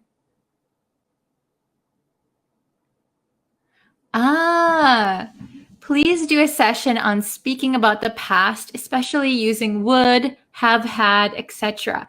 Of course, I think I have some lessons on YouTube. So if you search like past on my YouTube page, I think they should come up. Or if you use like would or have, probably they will appear. But I will do some more in the future as well. We are raring to go to the graduation ceremony. Very good. Yes, very excited to go. Oh, greetings from Guatemala. Hello. Okay. Oh, yes, Ali, I remember your suggestion. I will be working on it very soon. Don't worry. Okay. Oh, I like this one. I eat, sleep, and breathe football. Very good. That means you really love football. Excellent. I wanna eat, sleep, and breathe. Then maybe we don't need to here. I wanna eat, sleep, and breathe English, or I wanna eat, sleep, and breathe studying English. So maybe after this, a noun or a gerund would work. Okay. While the teacher was teaching, I dozed off for a split second. Very good. So doze off means sleeping briefly, a short sleep. And a split second is like a very quick time. I like that you use that. Very good. I didn't know what she said, so I wish she would not call on me. Oh, very good. Yes, I hope she doesn't call on me. Don't call on me. And I reached a fever pitch. Very good. I like your use of all of the recent words that we've learned. Excellent. I was on the edge of my seat before the announcement. Very good. So when we use, when I put here on the edge of one's seat, this one means like we can change this word to the person who is excited. So if you're talking about yourself, I was on the edge of my seat. He was on the edge of his seat. Okay? Let's see. When I watched the movie Me Before You, ooh, I was on the edge of my seat. Very good. It sounds like an interesting movie. I eat, sleep, and breathe, thinking of new quizzes for my FB group members. Bree, do you like them either? Oh, yes, you are doing very well. I love seeing posting the quizzes and like the comments in the Facebook group. So if you guys don't know, we have a Facebook group for members, so you guys can post quizzes, or maybe if you have questions that I'm not able to answer because if I'm busy, you can post questions to that group, and then other members can help you too. So it's free online English lessons. That's the Facebook group. We also have the American English Club. That is mostly like anything goes in there. Okay, we'll just do a few more. So our group name is free online English lessons, I think. I think. So, yes. Oops. You are welcome. Okay, free online English lessons. I think that's the group name. Ali, correct me if I'm wrong. But you can post questions, quizzes there, and then other members can help you too, and I also can. Okay. When my crush said that he loved me, when my crush said that he loved me, or when he told me that he loved me, I was on the edge of my seat and I said, I loved you too, okay? Oh, very good, very good. Romance is in the air. Okay. Raring to go, is that a casual expression or more formal? So this is more informal, I would say. You can use it in certain different situations. It's not formal, but it's not that casual either. Okay. Very good. Let's see. Oh, you're so welcome. Okay, so let me bring back my face. Okay. Thank you guys so much for watching today's lesson. I think my keyboard is about to die because I didn't charge it. So if you guys want, I know the notifications have not been going out to everyone, so sometimes you will miss a lesson if you don't get a notification. So maybe periodically check back to the Facebook page and the YouTube channel and see if there's anything new for you to watch. Thank you guys so much. I'm working on a ton of lessons.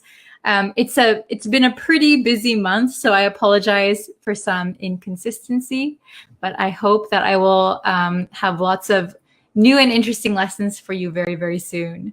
Okay, very good. Really quick, short of and run out of, are they the same? So if you have a shortage of something, it means you don't have enough. Run out means you are slowly losing something, right? Like my pen is running out of ink, or my pen ran out of ink. So run out in the past tense, I ran out of something. That means there is nothing left. But if you're short on something or have a shortage of something, it means you have a little bit, but maybe not enough. Okay, so a little bit different depending on the context. Okay, so thank you guys so much for watching. I hope that you can subscribe to the YouTube channel and like the Facebook page, follow me on TikTok. I promise I will post consistently. Okay.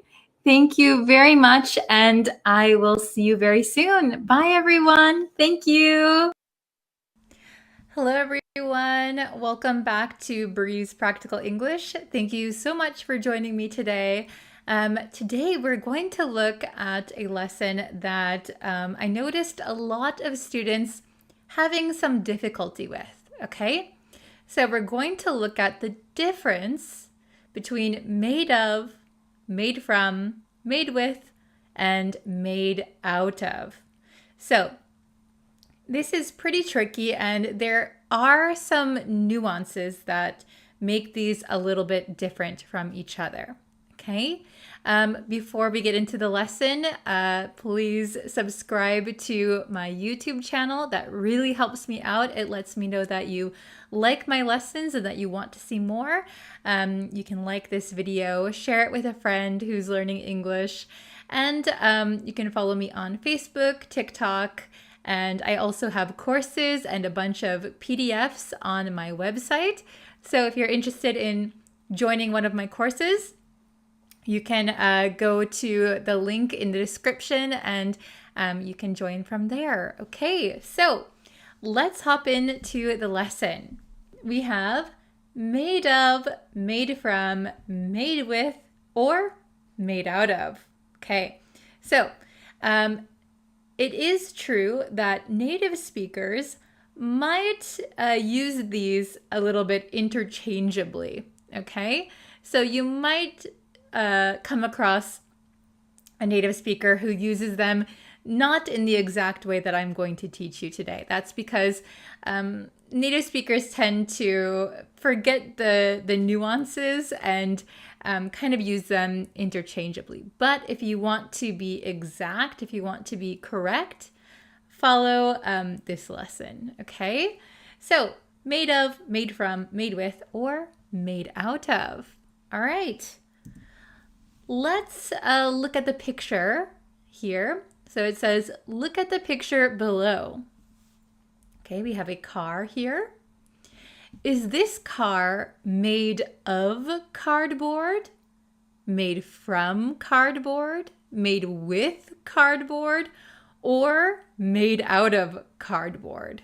Okay, so let's see what the best answers are. Again, some native speakers might use all of them, but there are maybe a few that would be the best answer for this one, okay? So we have two best answers. So we have this car is made of cardboard, and this car is made out of cardboard. Okay, those would be the two best answers. Okay, now let me explain to you why these are the best answers. Okay, so we use made of when the material being used is still visible. This is key, okay? So I have a picture here, and my example sentence is, this house is made of bricks, okay? So you can see the bricks. So if we look at this brick house, you can see the individual bricks. They haven't been changed in any way. Every single brick is visible.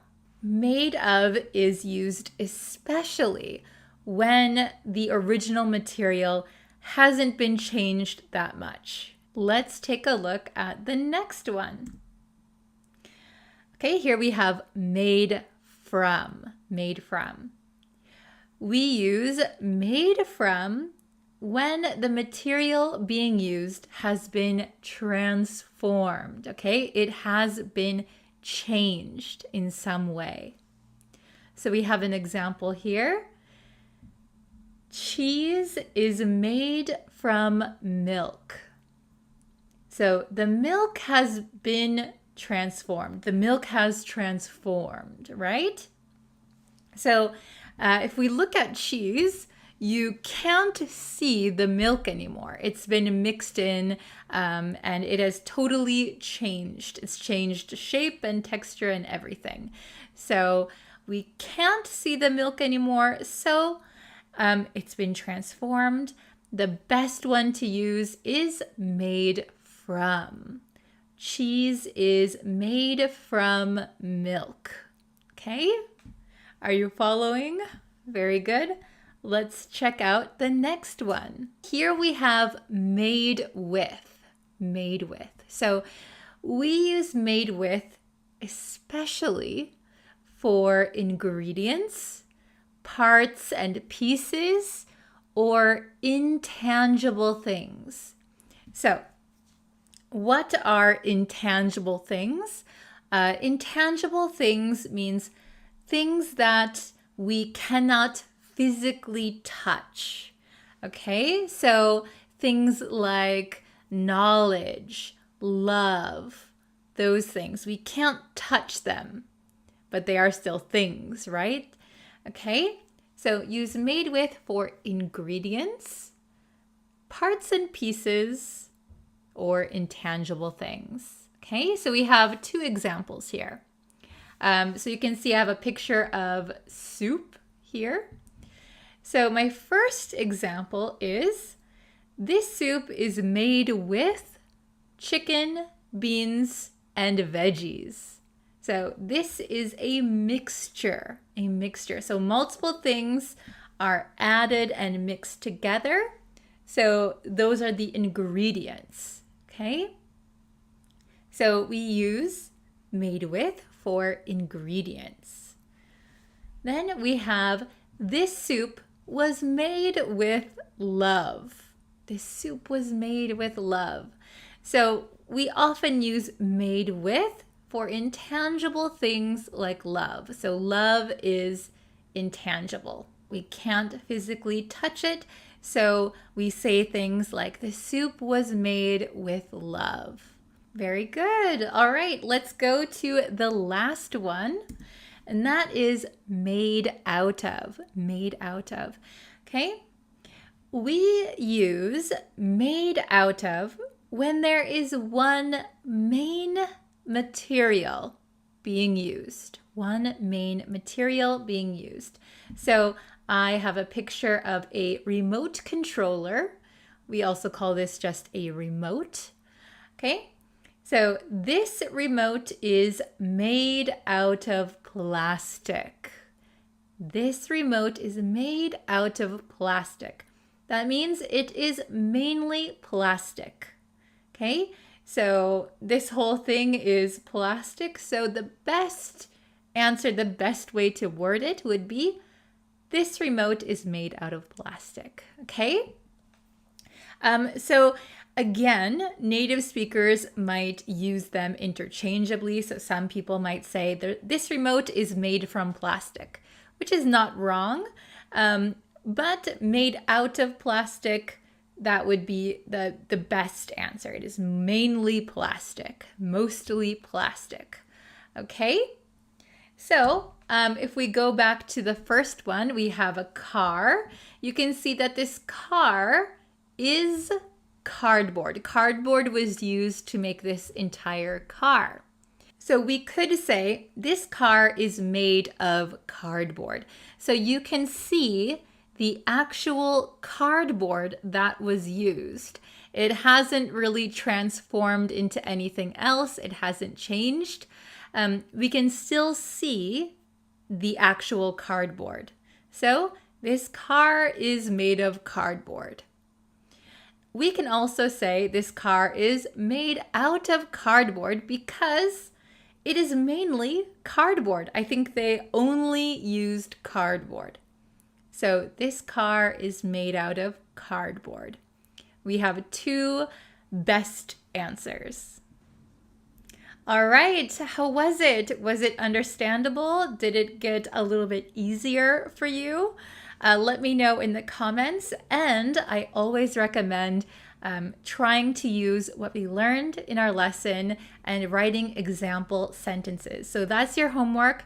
Write some example sentences in the comments, okay? Let's see if you can make some good sentences. All right, so if you want to join any of my courses, I have a bunch of PDFs. I have a really good pronunciation course up on my website right now. And I also have blogs that correspond with my lessons. So if you're interested in any of that, you can check out my website. The link will be in the description and probably the pinned comment. All right, thank you guys so much for watching. I really appreciate it, and I'll see you in our next lesson. Bye, everyone.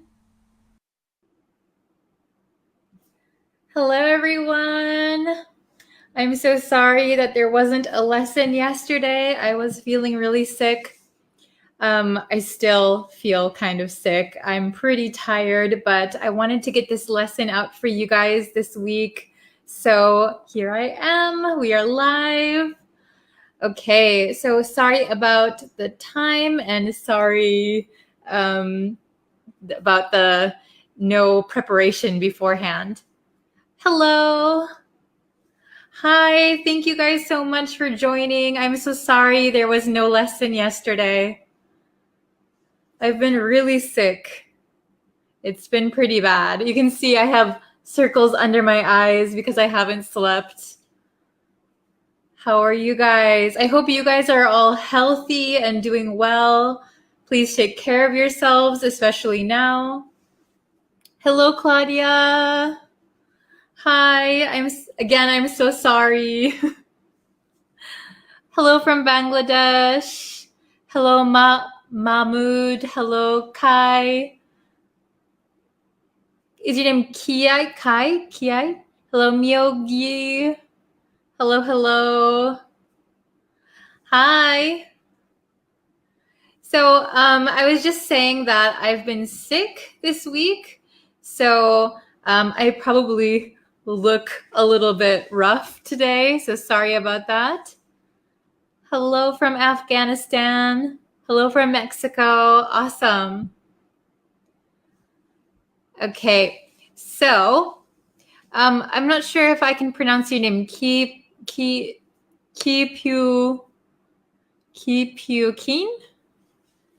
It's really hard. Sorry. Okay. So let's see. Today is a highly requested lesson. Lots of students wanted to learn this one. Hello from Kurdistan. Oh, thank you. I'm feeling a little better today. Oops. Okay. So, no, I don't want that marker. I want this one. Okay. So today we are going to learn passive versus active voice. Okay. The passive versus the active voice. Oh, hello from Pakistan. Hello from Bangladesh. Okay. So passive versus active voice. Oh, thank you, Anna. You're so kind. Okay, so a lot of students wanted to know the difference between these two, passive and active. So we're going to get into that. So don't worry. Today is not going to be the only lesson on the passive voice. We're going to do it tomorrow, Thursday, Friday. Okay, so all week this week, we're going to be focusing on passive versus active voice. And I hope that will help you to better understand how to use it, okay? So I'm going to give you some tips and tricks to sound a little bit more natural too. Okay, so passive versus active voice. So in this lesson, we're going to look at the steps we need to take to change an active voice to a passive voice. But first, I want to tell you when we use the active voice and when we use the passive voice. So I think that's a big problem for some students. It's really confusing. So the active voice is when the person doing the action is the most important in the sentence, okay? So if I said, I drank coffee, the subject is myself, right? So I am the most important or the most interesting part of that sentence. Coffee is not the main part, okay? I'm talking about my action. Or if I said, the boy kicked the ball, I'm mostly focusing on the boy, and I'm talking about the boy's action. So that is active voice. If we're talking about passive voice, the person doing the action is either unknown, not important, or we don't want to say, okay? So, for example, the boy kicked the ball. That is the active voice. But if we imagine a scenario where the boy kicked the ball and it broke a window, right? Maybe I don't want to tell who broke the window. Maybe I'm friends with the boy and I don't want to tell. I could just say, the window was broken. Or if we don't know who did it, the window was broken. And then we could include by someone. The window was broken by someone. Or we can just take off the last part altogether. The window was broken. Okay. Oh, thank you for all the questions about my health. Thank you very much. I'm feeling a little bit better. My fever is down. So I wanted to get this lesson out for you guys. Hello from Indonesia. So do you guys understand the difference when to use these? So active voice, the person doing the action is the most important. So it comes first. It'll be our subject. In the passive, what usually would be the object of an active voice sentence is going to become our subject. And that is going to be the most important thing. The person doing the action is not going to be the most important thing. Okay? All right. So if you don't have any questions yet, we're going to move on to the steps we need to take to change an active sentence to a passive sentence. Okay? So I have them written down, and I need your help for the exercises. Okay, ooh, can you see that? I shouldn't have used the green marker. Okay, so first step, I'll read it out so you guys can hear. Take the object of the active sentence and make it the subject of the passive sentence. Okay, so the object of your active sentence will become the subject of the passive sentence. Okay? All right, very good. So we will do the exercises down here later, okay? Number 2, use the verb to be. This is important. Use the verb to be in the same tense as the verb in the active sentence. Okay, so if I said, I did my homework, our verb is did, and it is in the past tense. So I need to use the verb to be in the past. So what is past of to be? We would say was. So instead of I did my homework, it would change to my homework was done, okay? We would use was. So remember the to be, it has to be the same tense as the active sentence, okay? And number 3, can you see this? Use the past participle of the main verb in active sentence, okay? So if I said I did my homework. So the past participle of did is done, okay? So my homework was done, okay? I don't know by who, or it's not important who did it, okay? All right, so let's get into the exercises. Do you have any questions on these steps? Is it okay? Okay, looks like, some people are already doing the exercises, so that's great. You can jump into the exercises. Oh, hello. Okay, so I'm going to open up my marker. Whew. Okay, so number 1, a thief stole my phone. A thief stole my phone. So if we're going to change this to a passive sentence, we need to find our object, right? Where is our object? So our object is going to be my phone, right? So we're going to put my phone.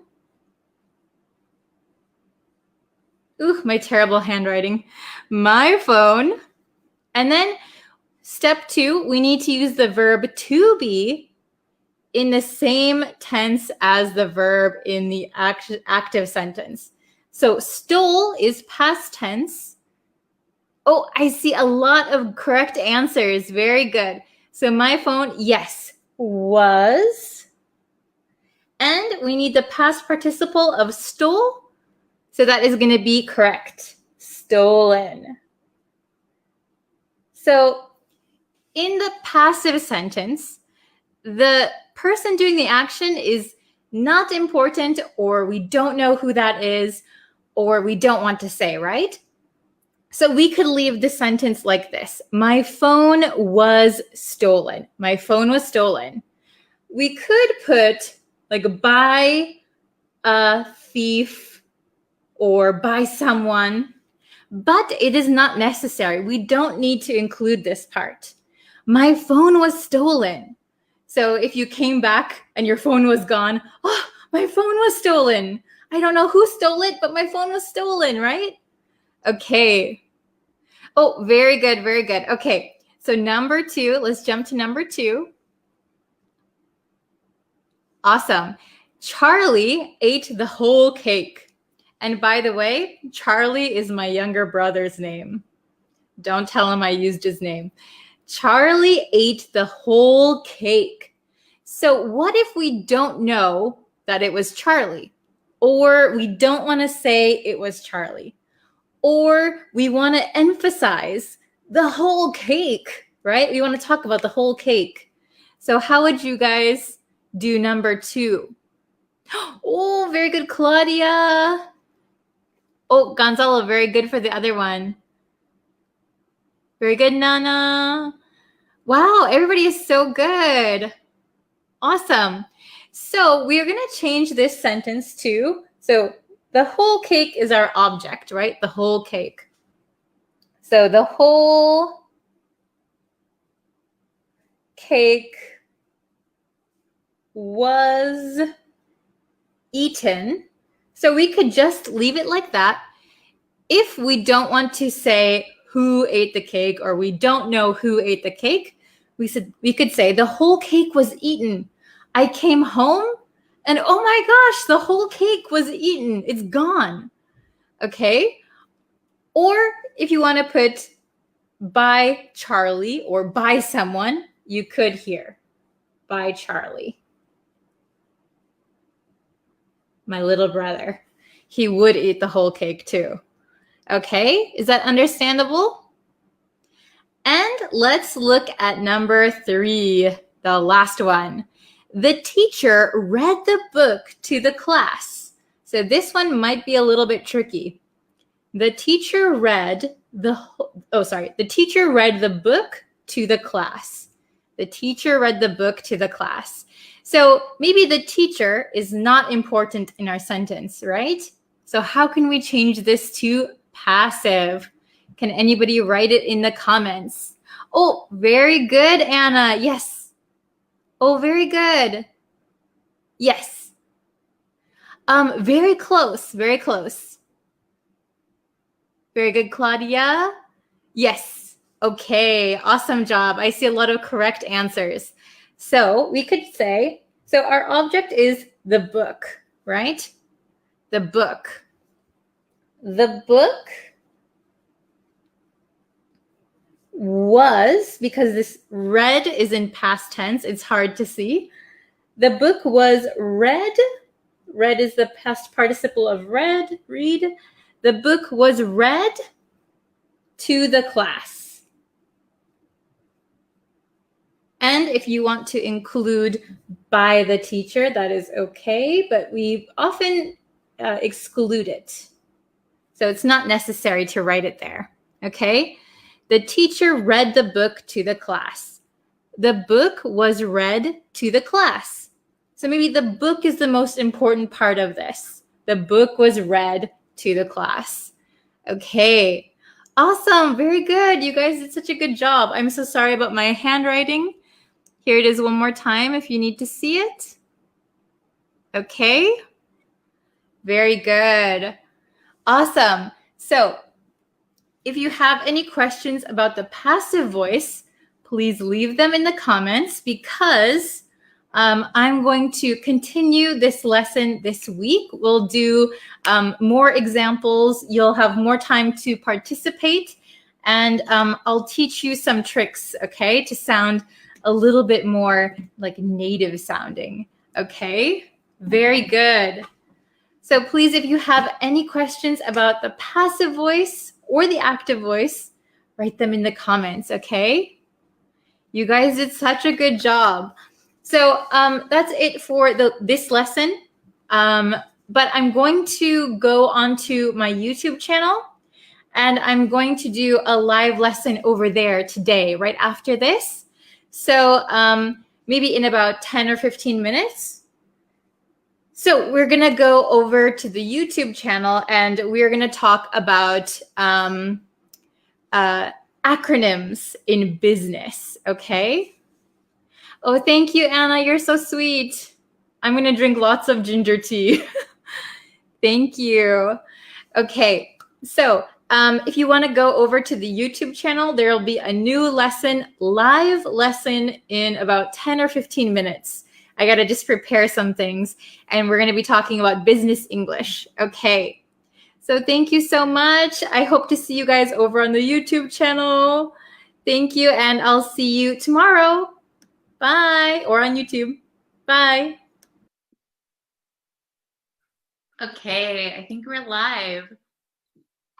Hello, everyone. Welcome back to another lesson. Thanks again for joining me today. Today, I wanted to do a new vocab word for you guys. So, I don't know if you've heard this word before. Maybe some of you have. But today's word is, get my marker, exaggerate, exaggerate.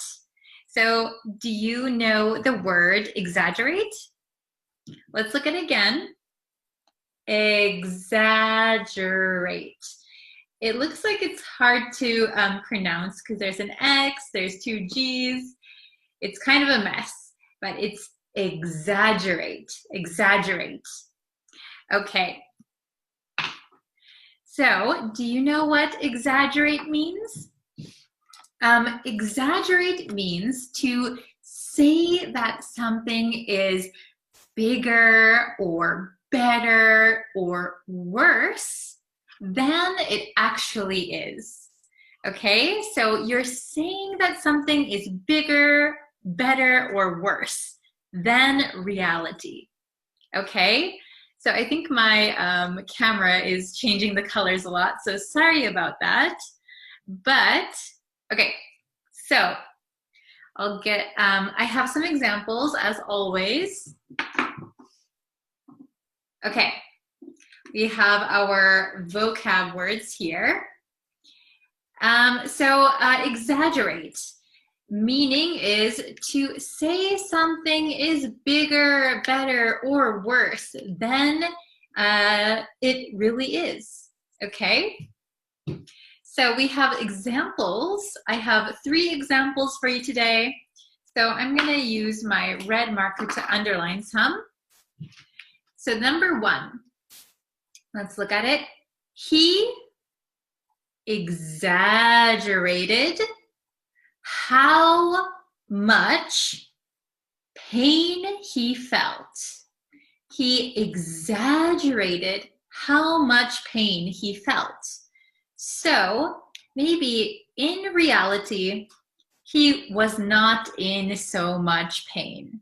Maybe he felt a little bit of pain, but he exaggerated it.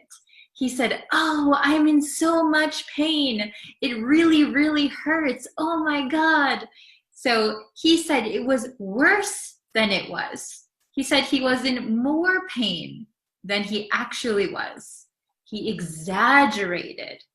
Okay, let's look at number 2. She was exaggerating when she spoke about her job experience. She was exaggerating when she spoke about her job experience. So maybe in this situation, somebody goes to an interview and they, for example, they worked at a convenience store, but at the interview, they say they were a team leader. Okay, so that's kind of exaggerating. Your job or role was kind of small, but you make it bigger or better than you actually were. Okay, so she was exaggerating. She was exaggerating. Then number 3, the news exaggerated the damage caused by the flood. The news exaggerated the damage caused by the flood. So maybe this happens often on the news, right? They want to have an interesting story. So sometimes they exaggerate. They say that the damage is worse or more than it actually is. Okay, maybe the flood didn't damage so much. Maybe the flood was not as bad as people thought, but the news exaggerated. The flooding was terrible. It caused so much damage. Okay, so the news exaggerated. All right, do you got it?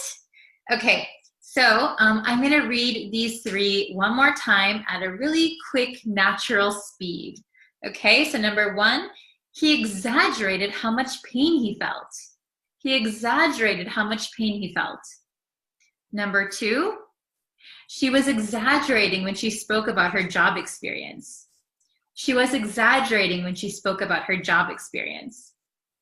And last one, number three, the news exaggerated the damage caused by the flood. The news exaggerated the damage caused by the flood. Okay, very good. So, excuse me. Let's look at the actual word one more time. So exaggerate, to exaggerate. So remember, it means that you're saying that something is bigger, better, worse, more than it actually is. So a lot of people do this. A lot of people exaggerate when they tell stories. So if I wanted to say, I went fishing and I caught the hugest fish. I caught the biggest fish I've ever seen. That might be an exaggeration. Maybe my fish was big, but not that big. Okay? Exaggerate, exaggerate. All right. I want you to leave in the comments an exaggeration. So I want you to tell a sentence, like a story, in the comments and exaggerate, okay? So you can use the word exaggerate. So I exaggerated when I said that I had the best meal of my life. Okay, I exaggerated. Okay, try to use this in the verb form. Okay, so thank you guys so much for watching this lesson. I know it was a quick one, but I thought this was a good vocab word for you guys to study. So study it and leave your comments, and I'll be sure to check them. Okay? Thank you guys so much for joining me. I'll see you in the next lesson. Bye-bye. Hello, everyone. Thank you guys for coming today. So today we have a really interesting lesson that was requested by one of my students. But before we get into the lesson, of course, please subscribe if you haven't yet already. That way you'll know when I go live, when I have new lessons, everything like that. And I post every single day, so there's always a new lesson for you guys to see. And on Facebook, we have a Facebook page. If you can like the Facebook page, follow me over there. I do go live Monday through Friday. Okay, so let's jump into today's lesson. Today's lesson is the difference between these two words, used to and would. Used to and would. How do we use these? And are they the same? Are they different? Okay, so first of all, when do we use used to and when do we use would? Okay, well, they are used to talk about things, usually continuous habits that happened in the past but are no longer true. Okay, so let's jump into the big whiteboard where we can better understand the difference between them. Okay, so these are important to know because we use them quite a lot when we talk about the past, right? So used to and would, you need to know the difference between these two. Okay, so I have some examples of when we use these and when we can't use would, okay? So used to. When we talk about past actions that are no longer true. So past action that is no longer true. So when I was a kid, we used to go fishing every weekend, something like that. So when I was a kid, we used to go fishing.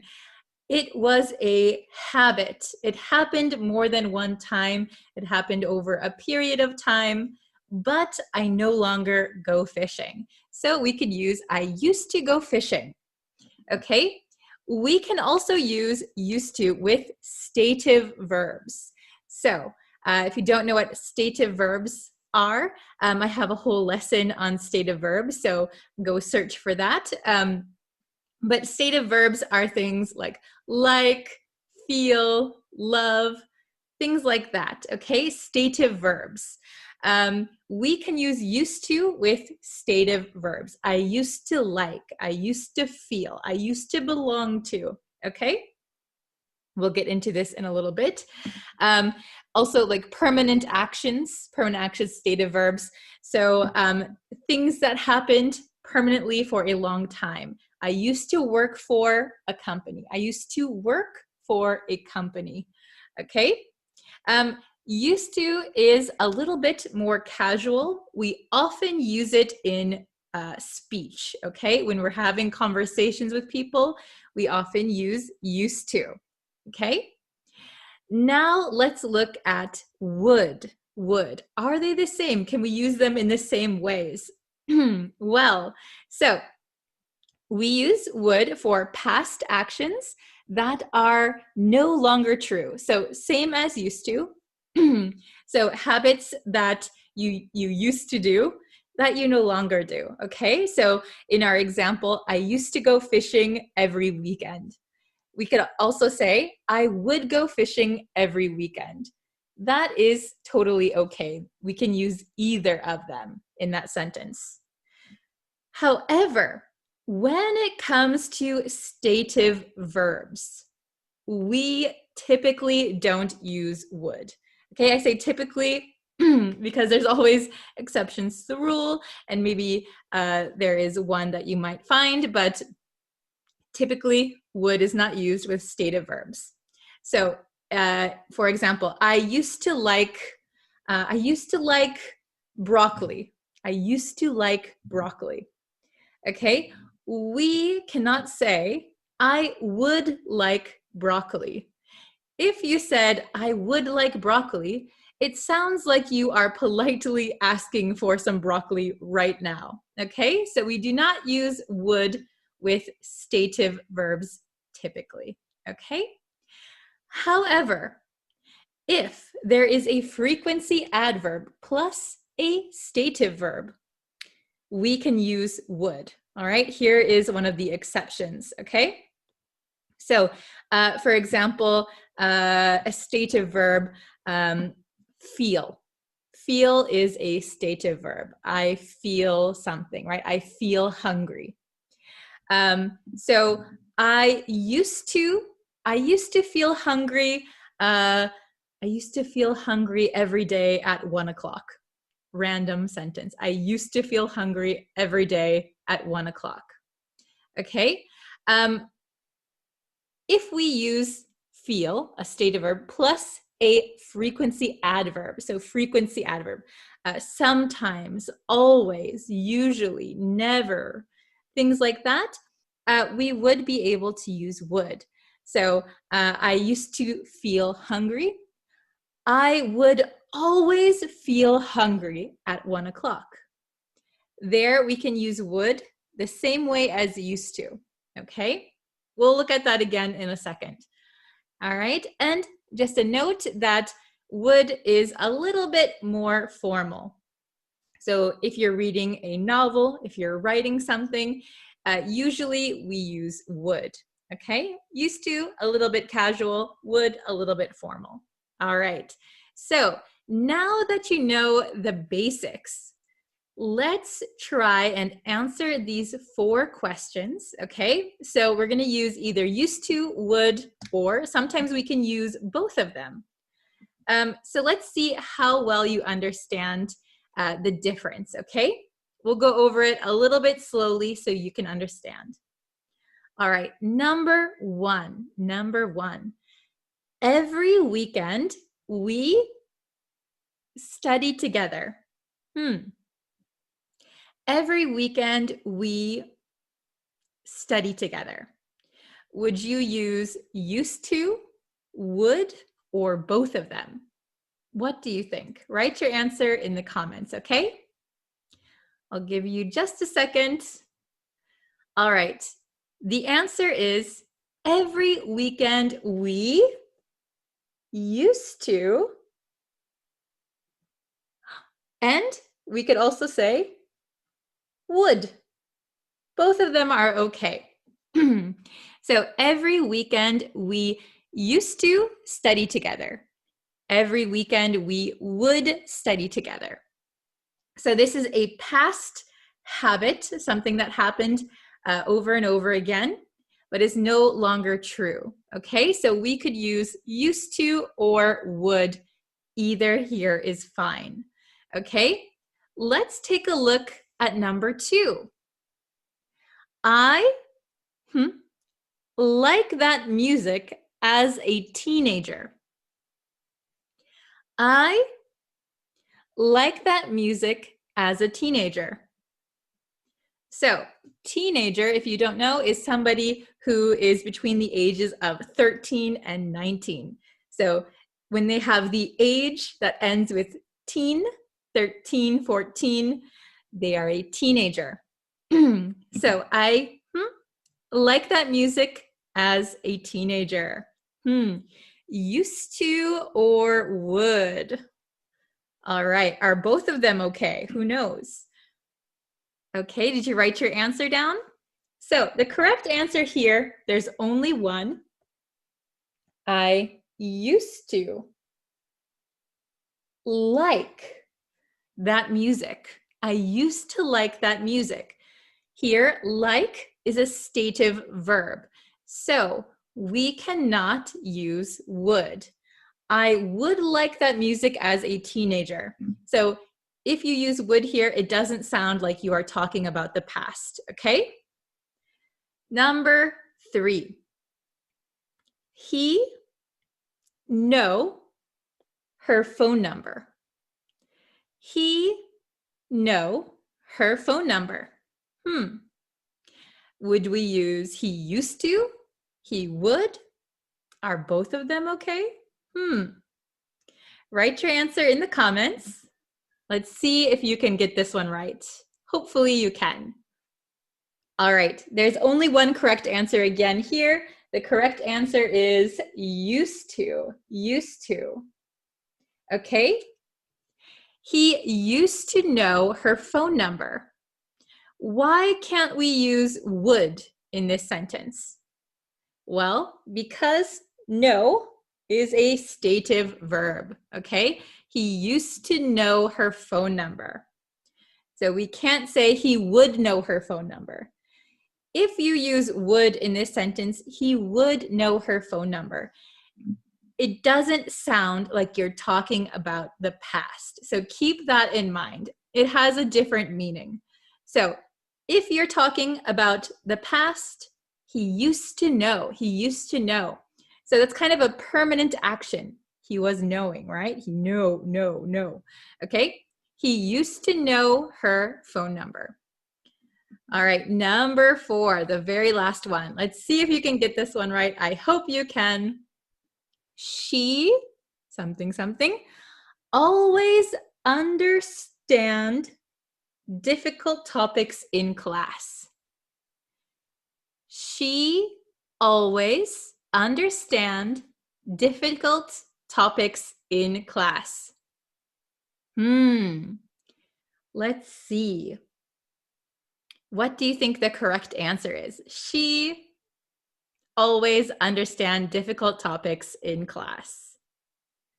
Okay, did you write your answer in the comments? All right. So the answer for this one is she used to or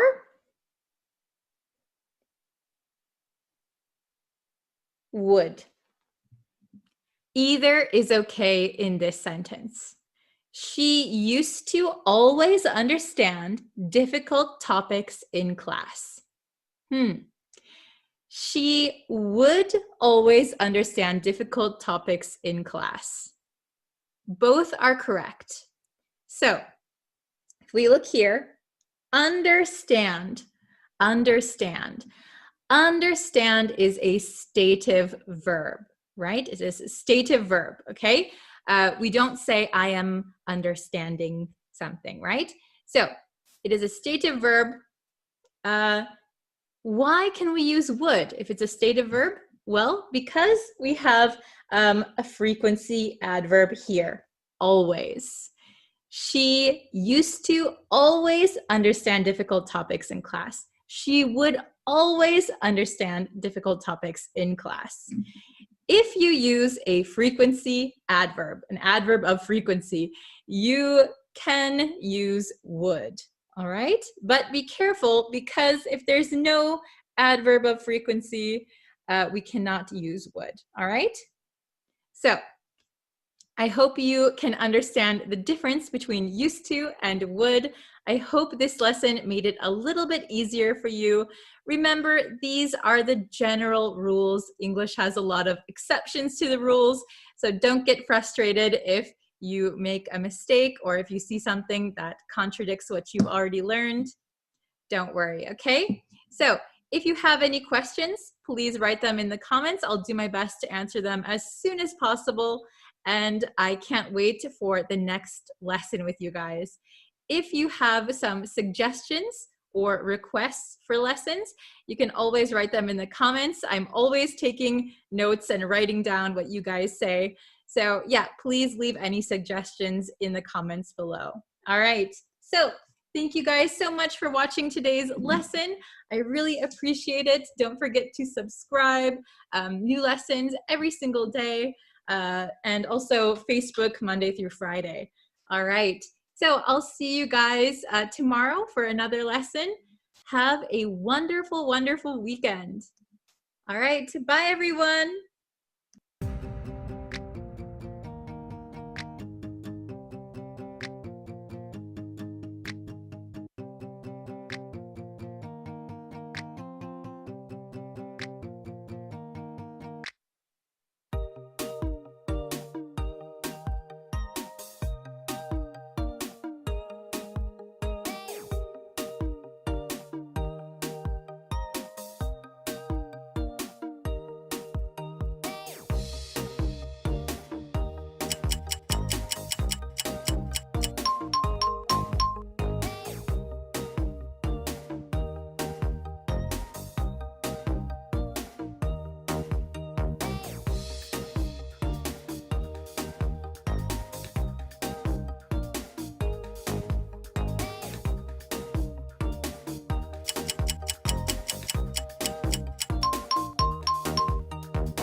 Hi, everyone. Hi, guys. Welcome. I will just wait for like a few people to get in here before I start the lesson.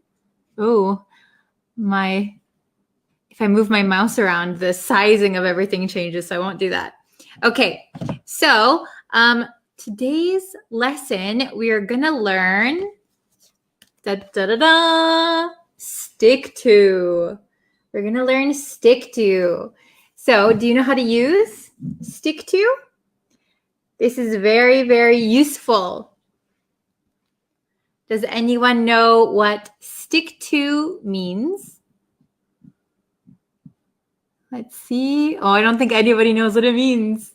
Stick to. So I'm not talking about like gum is sticking to your shoe. I'm not talking about that. This is a different way to use stick to. Okay.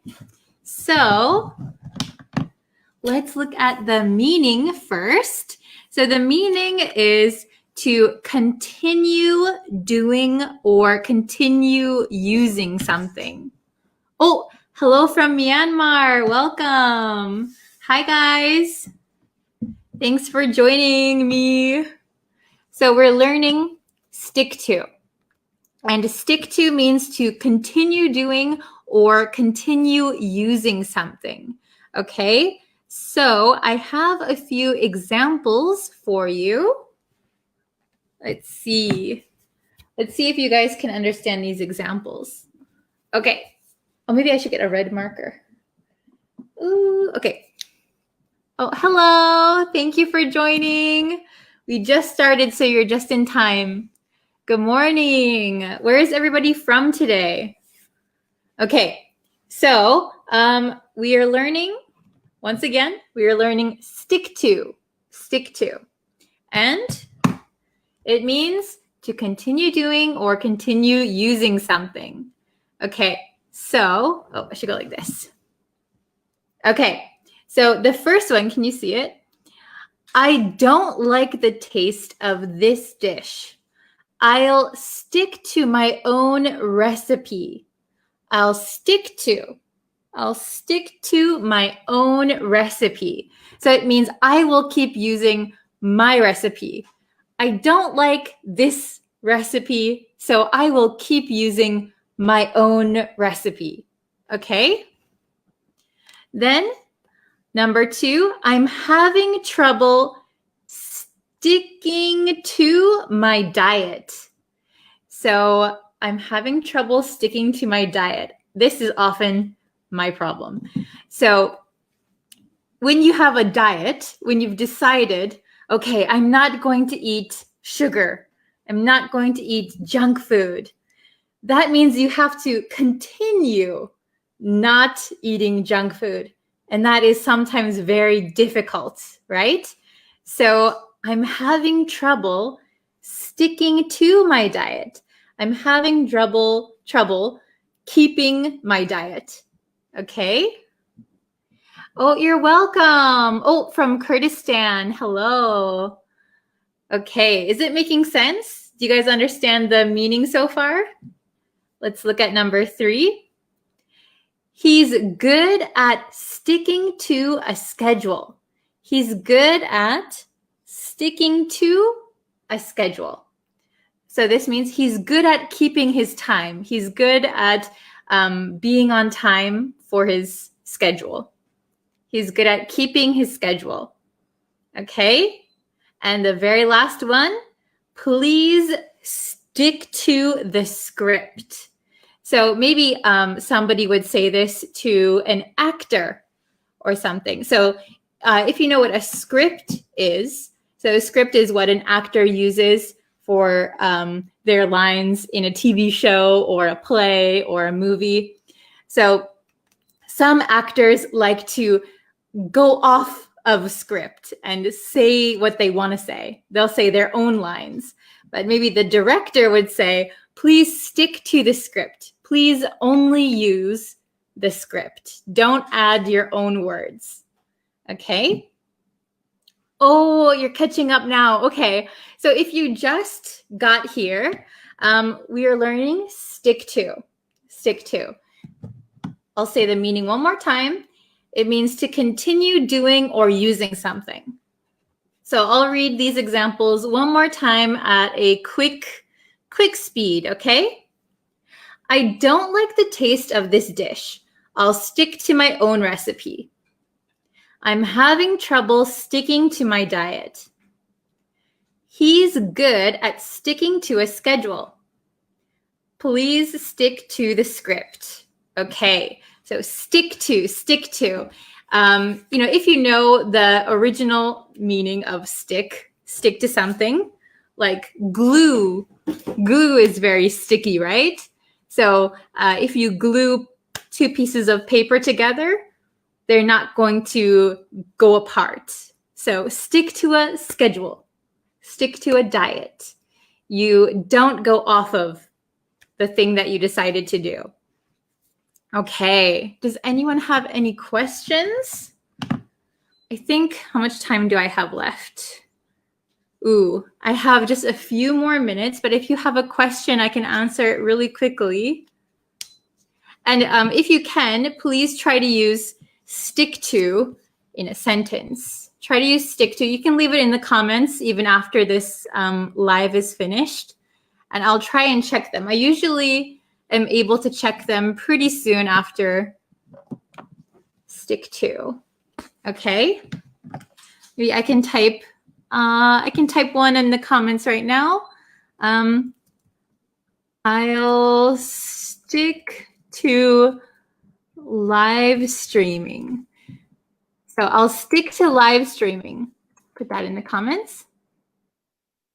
My computer is a little bit slow today. I'll stick to, that's a good one. I'll stick to my workout routine. Stick to my workout routine. Okay, so that means that I will keep doing it. I decided something, so I will keep doing it. Or I like something, so I'll keep using it. Okay, very good. So thank you guys, everyone who joined. Thank you so much. If you want to, you can share this video when it's on the Facebook page if you want. And if you could like the Facebook page, that would be really, really helpful. It helps me a lot.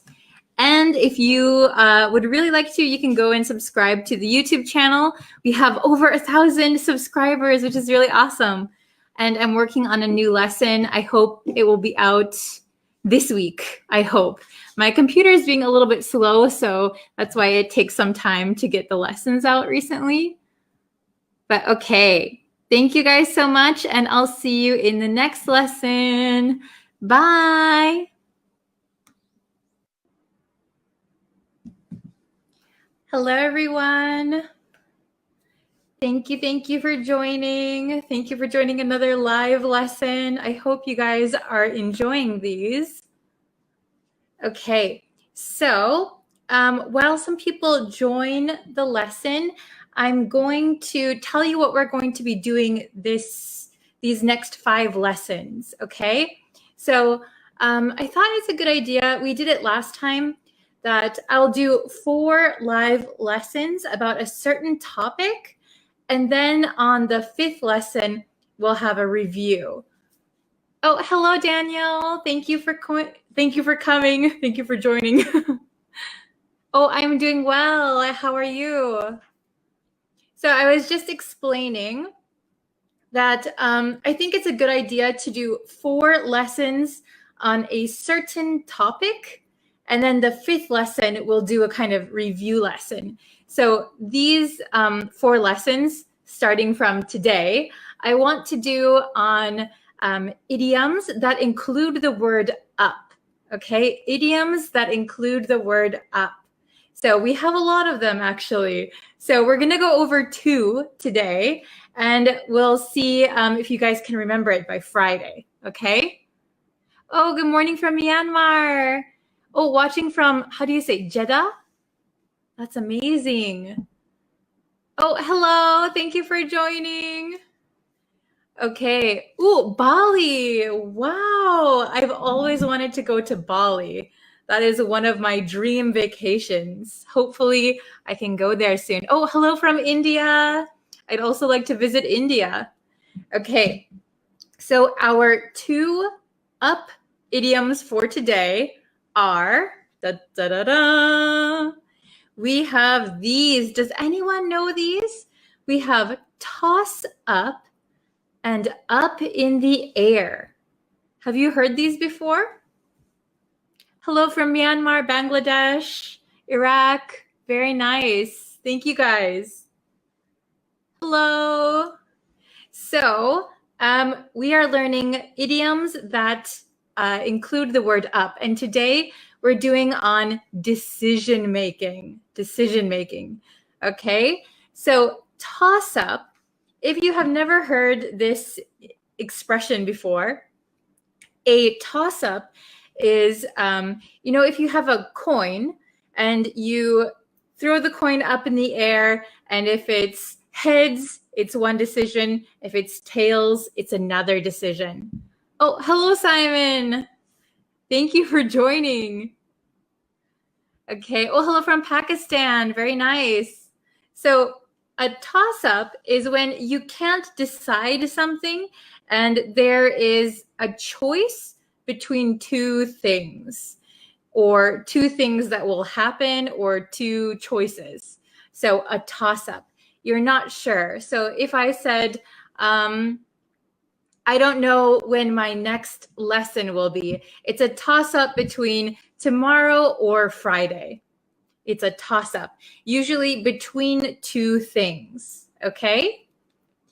And then we have up in the air, up in the air. So up in the air means that your decision or whatever you are going to do has not been decided, has not been settled yet. It's up in the air, okay? Oh, hello from Bangladesh. No, I've never been to Bangladesh. I would love to. I love traveling. I want to visit all the countries that I can. Okay, so up in the air. So right now we could use up in the air because right now we have a lot of difficulty traveling the world right now. So my next vacation is still up in the air. I don't know when I'll be able to take vacation again. It's up in the air. It's not been settled. It hasn't been decided or confirmed. It's up in the air. Okay? So toss up is deciding between two things that could equally happen, like a 50-50 chance. Toss up. Up in the air means I don't know what I will be doing. So not decided, okay? Up in the air. Oh, hello from Nepal. Very nice. Thank you for joining. I don't know what time it is for all of you guys, but for me, it is almost 2:30 in the afternoon. Okay, ooh, my lighting got all crazy.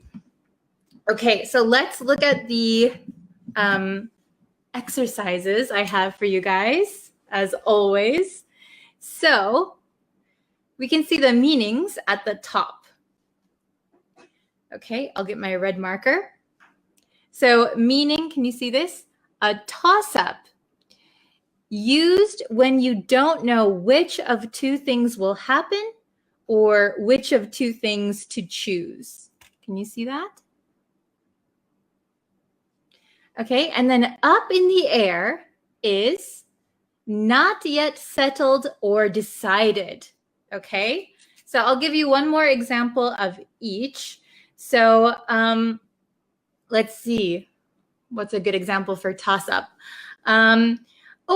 Like if I wanted to travel to another country, I don't know which one I should choose, but I'm thinking Bangladesh or Bali. Okay, Bangladesh or Bali. So I could say it's a toss-up between Bangladesh and Bali.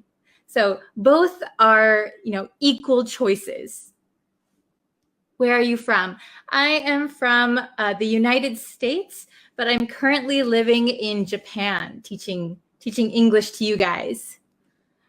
Okay, so up in the air, we have the meaning here. Up in the air is not yet settled or decided. So, oh, I haven't had lunch yet. So my lunch plans are up in the air. I don't know if I will go out for lunch. I don't know if I'll cook lunch. I don't know if I'll skip lunch. My lunch plans are up in the air today. Oh yeah, you can take a screenshot of this if you like. There you go. Okay. So let's do the exercises together, okay? So number 1, let's see if you can see that. Nothing has been finalized yet. Things are still, So which one do you think we'll use? Toss up or up in the air? Nothing has been finalized yet. Things are still what? Does anyone know the answer? Oh, it's okay to join late. Ooh, you sent me a message on Messenger, but you didn't respond. So unfortunately, my Messenger gets filled with a lot of spam on Facebook. So I don't check it. So the best thing you could do is leave a comment. Oh, very good. Up in the air. Number 1 is up in the air. Good job. Oh, everyone, good job. Okay. Sorry if I'm a little bit loud. My microphone is like right here. Okay, so nothing has been finalized yet. Things are still up in the air. Very good. Okay. Number 2. I don't know who will get the promotion. It's between Jim and John. So this is a big hint here. It says between. So we have 2 choices. Which one do you think? Ooh, I see up in the air. I see toss up. Which one do you think? So this one has 2 choices. So that is a very big hint for you guys. Oh, very good. Toss up. Very nice. Okay, toss up. Toss up. I don't know who will get the promotion. It's a toss up. There should be a hyphen here. Toss up between Jim and John. Very good. So toss up we use as we don't know which one to choose. Usually 2 choices. Okay. Number 3. Lunch was a between. Oh, we have this between again. Italian or Chinese. Italian or Chinese food. So number 3, lunch was a between Italian or Chinese. Oh, very good. Toss up. I see toss up for number 3. Yes. Lunch was a toss up. So this is a very casual way to say, I didn't know which one we were going to get, Chinese food or Italian food. 50-50. It was a toss-up. Okay. Oh, very good. And the last one. Who can get the last one first? My living situation is still. My living situation is still. Which one do you think for number 4? Who can be the first one to get it? My living situation is still maybe undecided.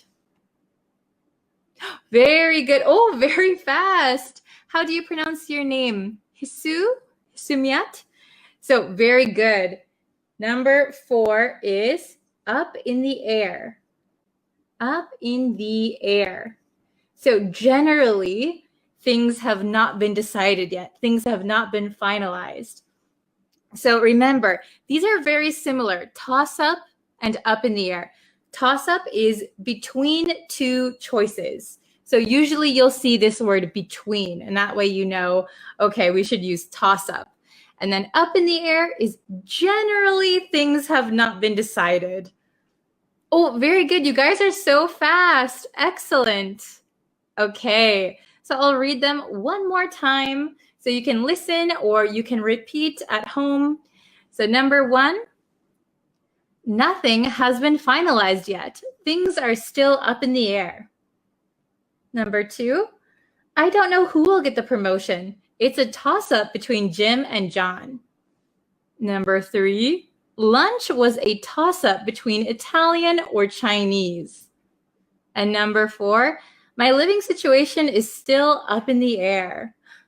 You guys are awesome. I see all the correct answers in the comments. Very good. So I don't know if these are new for you or if you've heard them before, but I hope you can use them from now on.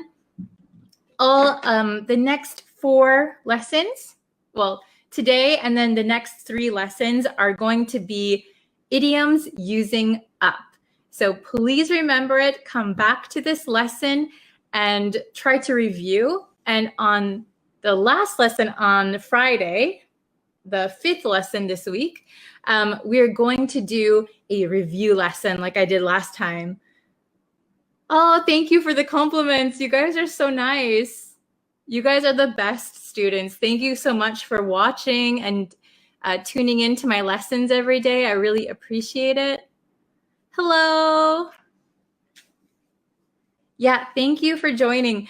So please come back tomorrow. There will be another live lesson tomorrow with idioms using up. Okay? So thank you guys so much. And so if you just came now, this lesson will be up for you to see later, so you can watch it anytime. Please come back to this lesson, review, and then join me for the next 3 lessons, and then finally the review lesson. Okay. Thank you guys so much for watching. I really appreciate it, and I hope to see you guys tomorrow. All right. Bye-bye. Hello, everyone. Welcome, welcome. Mic is on. I always have to check. It's right here. Okay, so I only have about 10 minutes today, so I got to do a super quick lesson. Let's see, make my screen bigger. Okay, so today and this week, we are learning idioms with the word up. Idioms with up is what we've been studying. So yesterday, we learned 3 idioms. So if you haven't watched that lesson, go check it out. We'll have a review lesson at the end of this week. Okay? So, hello. Hi, everyone. Thank you for joining me. Sorry, I have just 10 minutes today. I have a really busy schedule, so I can only do a really short lesson. Oh, hello, Anna. Hello, Samya. Okay, so today's idiom, we're only going to learn one because of a limited time, but we're going to learn screw up. Screw up. So this is a very casual, informal idiom. Screw up. Do you know what screw up means? Anybody? Screw up. So this might be a new one. It's very casual, it's informal, but we do say it a lot, okay? So we use screw up when you make a mistake or you don't manage a situation in the best way. So usually when we say screw up, we're in trouble or we're apologizing.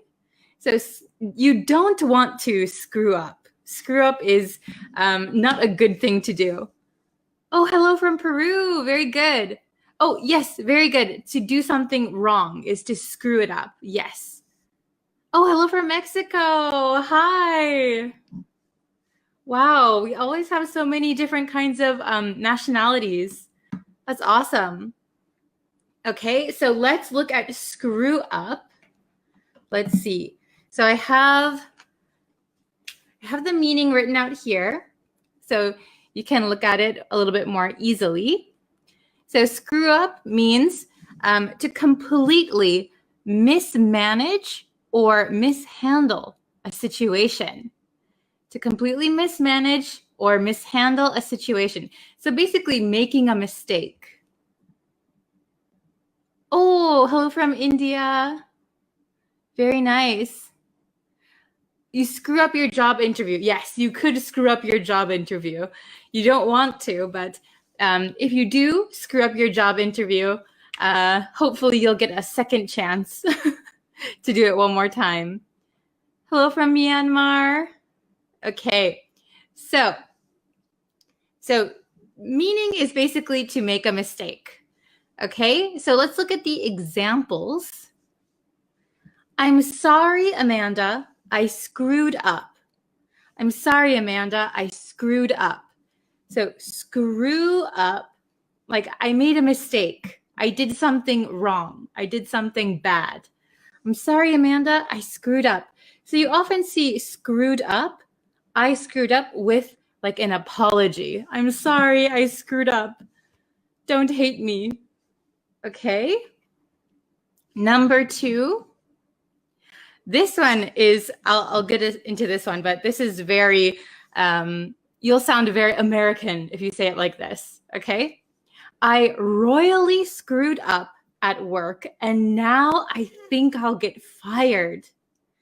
I royally screwed up at work and now I think I'll get fired. Oh no. So, screw up is to make like a mistake.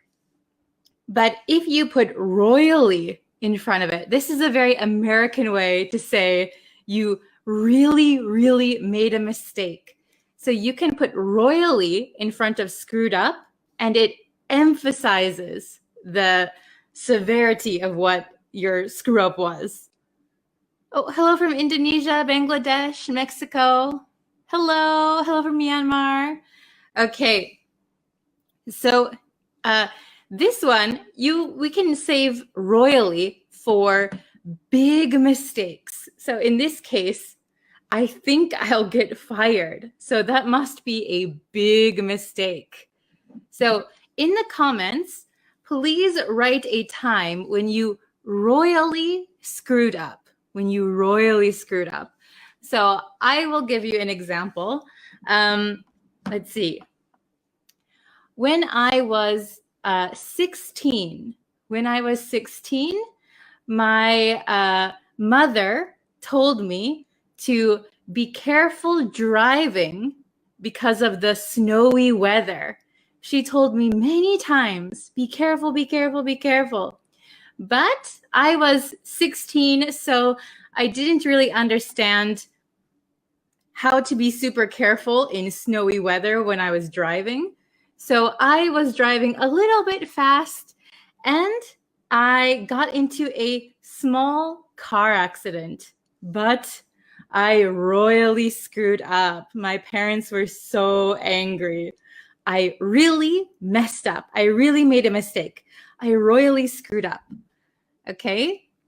So please write in the comments a time where you royally screwed up. This is a very American saying, royally screw up. Okay, and number 3, let's look at it. She screwed up the application and has to start over. She screwed up the application and has to start over. So I do this a lot. Sometimes I am writing something very important, and I make a mistake.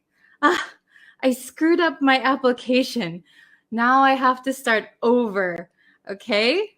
So she screwed up the application and has to start over. She has to write one more time. That's the worst. That happens to me a lot. Okay?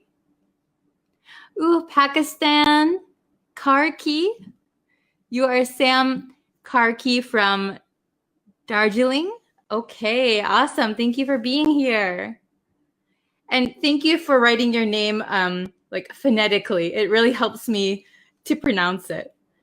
Okay, so let's just quickly review. Oh, can I do this with one hand? Okay. So we learned screw up. Ooh, can you see that? We are learning screw up today. Screw up. And what does screw up mean? It means to make a mistake or mismanage something or mishandle a situation. Oh, yes. Very good. Okay, so Sarah said, can we say, I royally screwed up in my last exams? Yeah, you can say, I royally screwed up my last exams would be perfect. I screwed up the examination. Yes. Hi from Sri Lanka. Hello. Okay, so I'll just read these one more time really quickly. Let me check the time. Oh yeah, I only have a few more minutes. Okay, so I'm sorry, Amanda, I screwed up. So you have to apologize for something. I made a mistake. I'm sorry, Amanda, I screwed up. I'm sorry, Sam, I screwed up. Okay, number 2, I royally screwed up at work and now I think I'll get fired. So this is a big mistake, big mistake. And number 3, she screwed up the application and has to start over. She screwed up the application and now she has to start over. Very good. So screw up means big mistake, make a mistake. Royally screwed up is very big mistake. Okay, very good. I'll put this up just one more time so you guys can see it. Okay. Okay, so that's all the time I have for today's lesson. And I'll be back tomorrow with another idiom that has up. I royally screwed up when I made your birthday cake, so I think I have to remake that now. Yes, perfect. Very good, Anna. Yes. I've screwed up. I have royally screwed up when I made a birthday cake before too. It's a lot of pressure. I screwed up in a letter. Yes, you could say I screwed up writing my letter, writing a letter. Very good. So unfortunately, I have to go now, but I will be back tomorrow with another lesson. And Thursday will also be, what day is it today? Today is Tuesday. So Wednesday, Thursday will be 2 new lessons. And Friday will be a review lesson, okay? So hopefully around this time this week. Okay, what time is it right now in America? Well, I'm from America, but right now I'm living in Japan and it is about almost noon. Okay. Oh, thank you for joining, Anna. It's always a pleasure having you. Oh, thank you, Kevin. Thank you very much. All right, so I'll see you in tomorrow's lesson. Thank you for watching. See you tomorrow. Bye-bye. Hi, guys. Are you ready? Are you ready for today's lesson? I've got to think of a better intro for these live lessons. I always end up saying the same thing. So, sorry about the lighting right now. If you can hear it, it's storming outside. It's really dark and stormy outside. I can hear you hear the rain? It's storming. Whoa. Hello. Good morning. Can you guys hear the rain? It's raining really hard outside and I can hear thunder. Hello. So I'm very sorry to be late. Usually I do the live lessons much earlier than this, but today I was really busy and as you can see, the weather is not very good today. Hello. Hi from Pakistan, India. Hello, hello. Okay, so we're gonna jump into the lesson. So today I have 2 more idioms that are using the word up, okay? So let's see. By the way, if you're new here, my name is Brittany. You can call me Bree, and I'm from the United States. I'm currently living in Japan. Okay, I'm not You are on time, not late. Oh, could you see the lightning? Oh, it's such bad weather today. I don't think I'll leave. Can you hear the thunder? Oh, let me know if you could hear the thunder just now. It was really close. Okay. Anyway, back to the lesson. Let's see. We're going to learn 2 idioms that are using up. So all week we've been learning up idioms. So today we have these, okay? So this is up to no good. Up to no good. Does anyone know what up to no good means? Up to no good. Okay? So if I say, I think that guy is up to no good, that means I think he's doing something wrong. Maybe he's a little bit dangerous. I don't think I want to be friends with that person. If someone is up to no good, it's kind of like they're suspicious. Or if you remember, I did a lesson on the YouTube channel about idioms. Not idioms, slang, American slang. And shady is one word that I taught. Shady means someone is up to no good. Someone is suspicious. It looks like they're not a good person. Okay? So you don't want to be described as up to no good. Okay? Then the next one, turn up one's nose. Turn up one's nose. What does that mean? Okay. So if you turn up one's nose, so you can say, turn up my nose, turn up his nose. So that means this kind of action. But we don't actually do that. But I don't know if it's the same in your country or not. But if somebody, here, I'll put this down for a second. If somebody crosses their arms and kind of puts their nose up in the air, it's like they're looking down on you almost. Oh, this lighting got really weird. Okay, so if you put up your nose and you talk down to someone, it means like you are kind of rejecting them because their offer is not good enough. Oh, thank you so much. Yeah, if you can and if you would like to, please subscribe to the YouTube channel. We're almost at 2,000 subscribers, which is really awesome. Okay.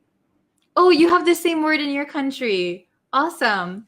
So turn up one's nose means you're kind of looking down on someone.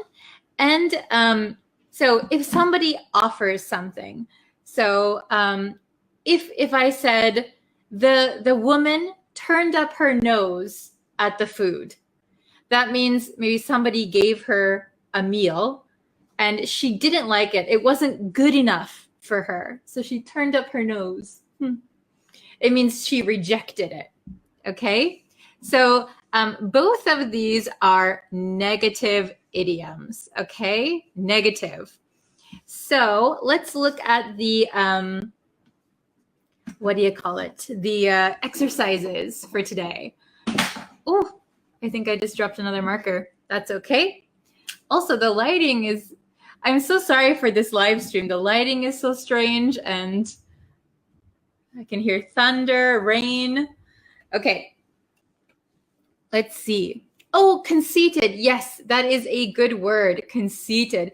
Conceited means that you are kind of full of yourself. You think you're the best. Everybody is below you. Okay. So I have the meanings up here also. Okay. So up to no good. So doing something wrong. Somebody or a group of people, if they're up to no good, that means they're doing something wrong or they don't have good character. Okay. Oh, is it very late for you guys? Oh, I hear. So somebody's saying it's very early in the morning. Somebody says it's very late. I'm from the US, but I'm in Japan. So it's about 3 in the afternoon. Oh, hello, Frederick. You're just in time. We're just going over the words now. And sorry, it's very rainy and stormy outside. Okay, so up to no good. If someone is up to no good, they're doing something wrong. They're a little bit bad. They're probably doing something bad. Okay? So turn up one's nose. Turn up one's nose. That means to reject something because it's not good enough. Turn up one's nose. I don't like it. Okay? No problem. If you can't catch the live stream while it's live, I leave them on the Facebook channel. I'll probably start uploading them to YouTube also, just so everyone has a chance to watch them. Hello. Ooh. Switzerland is cloudy but no rain. Hello from Afghanistan. Okay. So if you can understand these 2 idioms, let's try these exercises, okay? So, number 1, my cat at the new brand of cat food. My cat at the new brand of cat food. So what do you think it is? I don't know if you have a cat, but when I had a cat back in America, if we changed his food, he wouldn't eat it. He'd be like, where's my regular food? I don't like this food. So the correct answer should be, my cat turned up its nose at the new brand of cat food. Turned up its nose. What is this lighting? I don't know what's going on. My cat turned up its nose. Okay? My cat turned up its nose at the new brand of cat food. That means the cat didn't like it. It wasn't good enough for him. Yes, very good. So with cats, you can use it, or if you know the cat's gender, male or female, you can say her nose or his nose. Yes, very good. Very good, you guys. Okay, number 2. Try to get this one. That man looks shady. And remember, we learned shady in my American slang lesson. That's on YouTube. That man looks shady. I think he's, which one do you think? Up to no good, turn up one's nose. Number 2, what is the correct answer? That man looks shady. I think he's, maybe he's doing something not good. He's doing something bad. Which one do you think? Up to no good or turn up one's nose? I'll give you a few more seconds and then I'll write the correct answer. Oh, very good. Up to no good. Perfect, perfect. He's up to no good. Up to no good. And sorry, it's very bad handwriting here. Yes, up to no good. Very good, you guys. Very nice. Okay, then number 3. I don't want you hanging out with those people. I don't want you hanging out with those people. They're maybe not such good people. So I'll start writing the answer. Which one do you think it is? Up to no good, turn up one's nose. Pretty easy. They're pretty different in the sentence structures. I don't want you hanging out with those people. Maybe they're dangerous. They're not doing good things, right? Okay, I'm going to start writing the answer. Please leave it in the comments. up to no good or turn up one's nose? Oh, very good. Very good, Ali. Oh, Ali said good morning, teacher. Yassine and Jasmine, up to no good. Oh, very good. Up to no good. Oh, very good. Okay. Oh, you can't see that very well, I think. Up to no good. Okay. So I don't want you hanging out with those people. They're up to no good. So they are bad people. Don't hang out with them. Okay. And the last one, the owner of the house at our offer. The owner of the house at our offer. So in this situation, maybe somebody wants to buy a house, and if you want to buy a house, you have to put in an offer. So I will pay this much money. But in this case, the owner of the house at our offer. Yes, very good. Turned up his nose. The owner of the house turned up his nose. So the owner of the house turned up his nose at our offer. So it's not good enough. Okay? It's too cheap, right? So the owner of the house turned up his nose at our offer. He rejected it. He thought it wasn't good enough. Oh, very good. I see some awesome answers. Okay, we're just going to go and review really quick. Up to no good, doing something wrong. Turn up one's nose means you reject something because it's not good enough. Oh, very good with the answers. Okay, so number 1, I'm going to say it kind of at a natural speed for you. My cat turned up its nose at the new brand of cat food. My cat turned up its nose at the new brand of cat food. So the cat didn't like the new food. It wasn't good enough. Then number 2, that man looks shady. I think he's up to no good. That man looks shady. I think he's up to no good. Okay. Oh, thank you, Frederick. Yeah, please like and share if you can. Then number 3, I don't want you hanging out with them. I don't want you hanging out with those people. They're up to no good. I don't want you hanging out with those people. They're up to no good. That means they're bad people. Number 4, the owner of the house turned up his nose at our offer. The owner of the house turned up his nose at our offer. Okay, so if you noticed, usually we use turn up one's nose at something. So if you can see, turned up its nose at the new brand of cat food. The owner of the house turned up his nose at our offer. Okay, so usually you turn up your nose at something. Okay. And up to no good, we usually just say someone is up to no good. They are up to no good. Okay. Are these okay? Do you understand them all? Easy? Okay. So please review today's lesson if you couldn't watch it all. Also, please review, let's see, what day is it today? Wednesday. Please review the last 2 lessons because they're all going to be in a review lesson on Friday. Okay, so this whole week we are learning up idioms. So today was up to no good, turn up one's nose.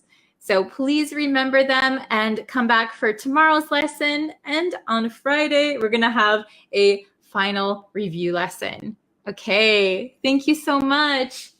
Thank you for joining. I'm sorry of the weird time. I'm sorry if you can hear the rain, and I'm sorry for this bad lighting. But thank you very much for joining me, and I can't wait to see you guys for tomorrow's lesson. Okay, thank you very much. I'll see you tomorrow. Bye. Hi, guys. It is raining again today. I am so unlucky. It was just bright skies, blue, clear skies, and all of a sudden I heard the wind and now it's pouring out. It is raining really hard now. Okay, so today is our last lesson for the new up idioms. So this week we are learning all idioms about up. Oh, hello. Hi, Daniel. Hi, Guhalam. I can't pronounce it, sorry. Hi, Sana. Nice to see you guys. So today is the last lesson where we're going to learn idioms that contain the word up. Oh, hello from Philippines. Hi. So we're gonna jump into it. We have 2 new idioms today. And please remember that tomorrow we will do the review lesson. So if you can come join us live for that, that would be really fun. Hello from Myanmar. Hello. So we're going to do the two new idioms. Tomorrow is the review lesson. So please, if you can, try to come for the review lesson. Review all of the previous lessons, 4 lessons. And then tomorrow we're going to review everything together, okay? So I've got 2 idioms for you. All right, and these are pretty common. Oh, right now it is, what time is it? It's 1:08 in the afternoon. Hello from Bangladesh. Okay, so we're going to look at these 2 idioms. They're pretty common, say them a lot. And the first one, if we look at the first one, it says up and atom, up and atom. But do you understand this like apostrophe EM? So up and atom, up and atom. So this one is actually pretty interesting. So I wrote this the correct way, up and atom. So let me just tell you the meaning first. So we usually say up and atom when we want someone to get up, get going, start their day, get busy. So usually in the morning, like when I was a child and I was sleeping in on like a Monday, my dad would say, up and atom. So it means get up, get ready, start your day. But this M comes from the word, I'm going to actually write it here, comes from the word them. Ooh, I can hear some thunder. So the actual word is up and at them, but we don't pronounce it them. We say M. We take off the TH sound. So up and at 'em sounds like you're gonna face your day. You're up and at 'em. But I actually didn't even know it was supposed to be written like this before. So when we hear it and when we say it in America, up and atom, up and atom, up and atom, this T sound becomes a flap T, which sounds like a D. So many Americans write, I'll write it here, up and Adam. Adam as in the name. I have a cousin named Adam. So lots of Americans kind of mishear or mispronounce up and atom. We often say up and atom because atom and atom sound the same, okay? But it's originally supposed to be written like this. So up and atom doesn't really make a lot of sense. Who's Adam? Who are we talking about? But it should be up and atom, up and atom. We don't often write this. We often just say it. So that's why a lot of people get confused. Oh, hello from Vietnam. Nice to have you. Hello. Oh, I'm glad you could catch me live. Thank you. Yes. So up and atom. Up and atom means get ready, get your day started. Up and atom. So you can say it like this, or you can say it like this, same pronunciation. Up and at 'em, up and at 'em. Okay, the next one is up to one's neck. Up to one's neck. So if you can imagine what that means, up to one's neck. Ooh, I've got hair in my face. Up to one's neck means that you are really busy with something. You, for example, if you can imagine paperwork, if you have stacks and stacks and stacks of paperwork up to your neck, you're going to be really busy, right? So I'm up to my neck with homework. I'm up to my neck with household chores. I'm up to my neck in chores. I'm up to my neck in laundry, if you do laundry. Okay? Oh, from UAE. Hi, nice to have you. Okay, so we're learning up and at 'em and up to one's neck. These are the two idioms we'll be studying today, okay? So, let's see. I have the meanings written here. Oof. Okay, so let's just quickly look at the meanings. So up and at 'em means to get active and get busy. We usually use this idiom in the morning, like when we wake someone up or when we say we have to be ready to go out and do something. Up and at 'em, okay? Then, this way. Then the next one is up to one's neck. Up to one's neck. To be very busy with something. I'm up to my neck in laundry. I'm up to my neck in homework. Okay? To be very, very busy with something. Oh, hello from Canada. Wow, are you in Canada? That's amazing. What time is it in Canada right now? Okay, so number one. So I wrote two examples first, so we can look at them, and then I want you to help me answer 3 and 4, okay? So number one, I'd like to help, but I'm up to my neck right now. So you can just say, I'm up to my neck right now. That means I'm busy right now. Sorry, I can't help you. I'm busy. I'd like to help, but I'm up to my neck right now. So you're up to your neck in something, okay? You're very busy. Oh, hello from Indonesia. Thanks for joining us. Okay, number 2.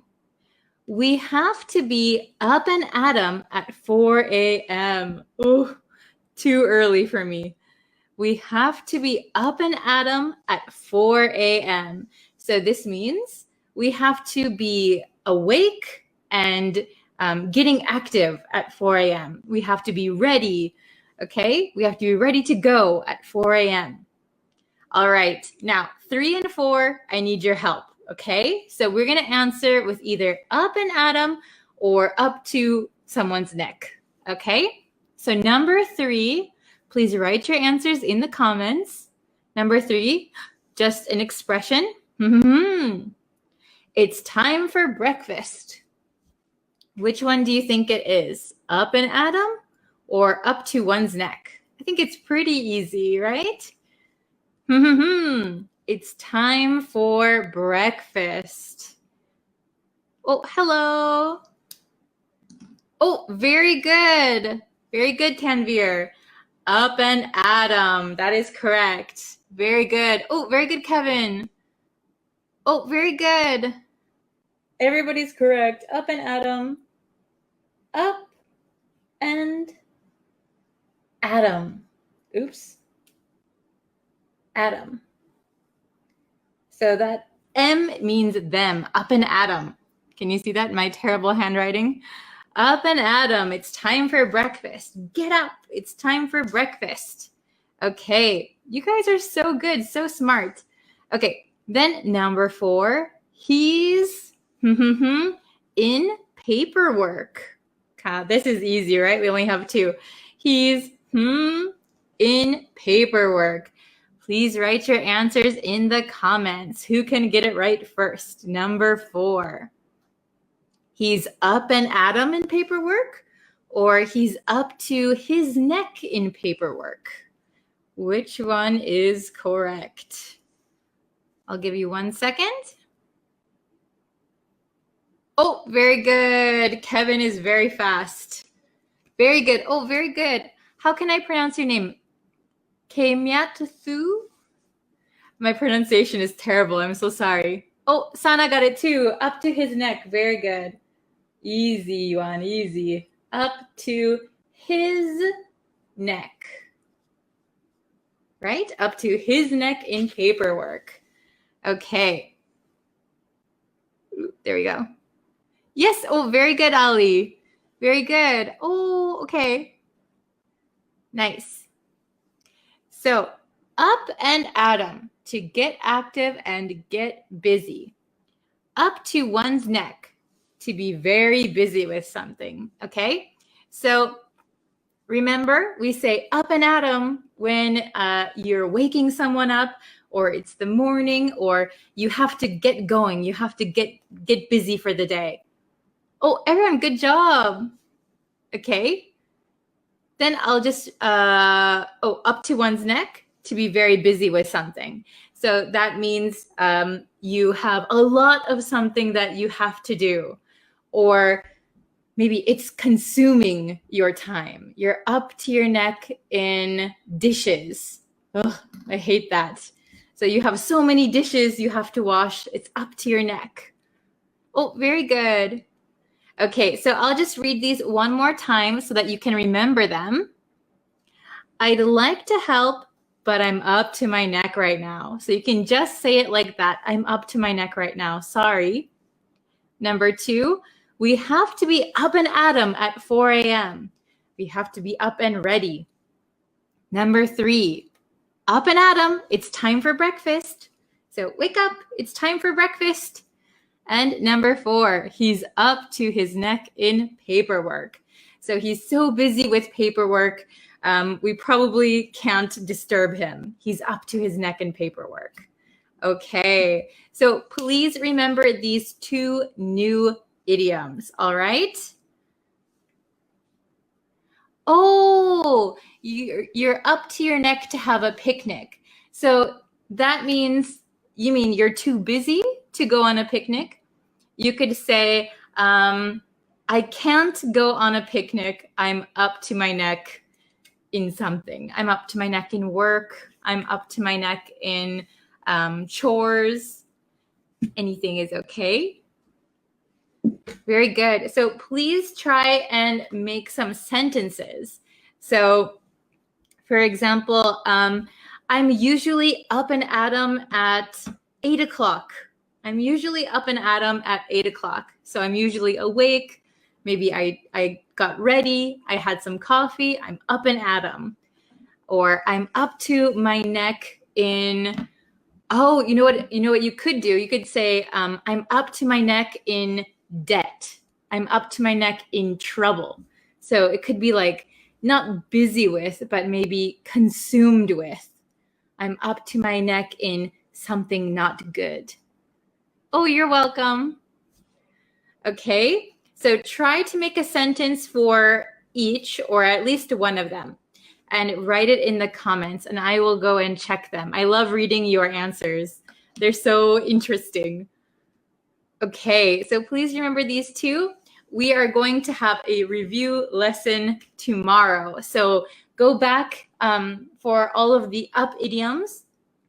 Go back and study those and come for tomorrow's lesson, and I'll see how much you guys can remember.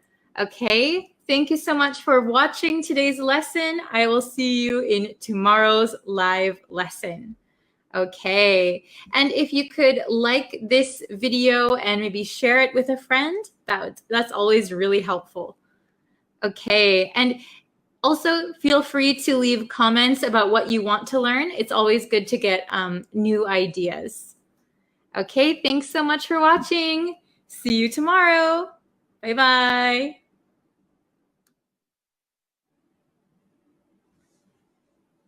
Hello, everyone. Good morning. Okay, are you guys ready? It is Friday, so that means we are doing our weekly review lesson. So I hope that you studied. I hope that you came prepared for this. Just checking my mic. Okay, so all week we studied idioms that had the word up in them. Oh, hello.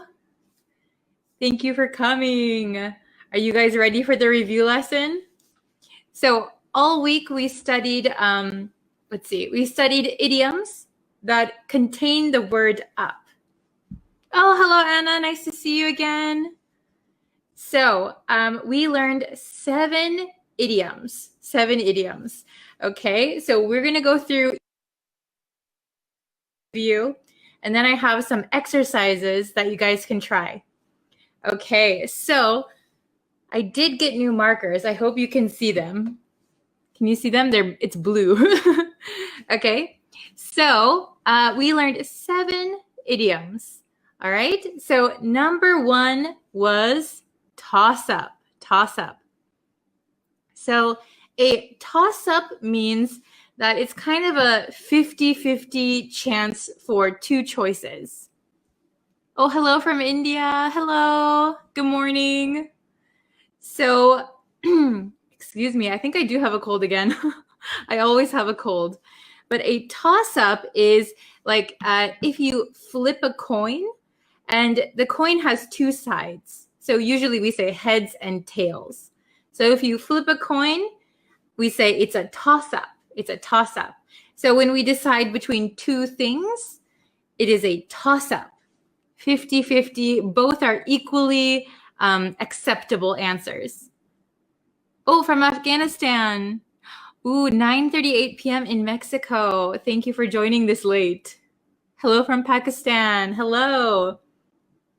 Okay, so a toss-up, if you remember, is a choice between 2 things. A hint is that we usually use the word between. A toss-up between something and something. That's a big hint. Hello from Myanmar. Hello. From Bangladesh. Good morning. Okay, number 2 is up in the air. Up in the air. So up in the air means that nothing has been decided yet. It's up in the air. You don't know whether something will happen or won't happen, or maybe you have many choices. Nothing has been decided. Nothing has been determined. Oh, hello from Indonesia. Hello. Do I have online English classes? So far, I'm just doing like these free lessons like on Facebook and YouTube. Okay. So number 3 is screw up. Screw up. So screw up means making a mistake. I screwed up on my exam. I made a mistake. Hello from Bangladesh. We have a few people from Bangladesh, I think. Okay, so screw up is to make a mistake. And if you remember, in the lesson where I taught screw up, I also mentioned royally screw up. That is a very American way to say I made a big mistake. I royally screwed up. Madagascar. Are you still in Japan? Yes, I'm still in Japan. Because of the pandemic right now, I can't really travel. I'm stuck. Ooh, Iraq. Oh, Iraq's future is up in the air. Yeah, that's a good way. That's a good example. If you don't know what something is going to be like in the future, it's up in the air. Okay, number 4. Up to no good. Up to no good. Up to no good means that somebody is doing something wrong. So not wrong like screw up, not like a mistake. Doing something bad. They're up to no good. They're up to something suspicious. Suspicious. Oh, hello from Afghanistan. Hi. So up to no good is like suspicious or shady. I taught shady in the American slang lesson. So if you didn't watch that, go check it out. It's on the YouTube channel. Okay. Number 5, turn up one's nose. So turn up one's nose is So it's kind of like you think you're better than someone or something. So if you turn up your nose at something, it means whatever that something is not good enough for you or for someone. Okay?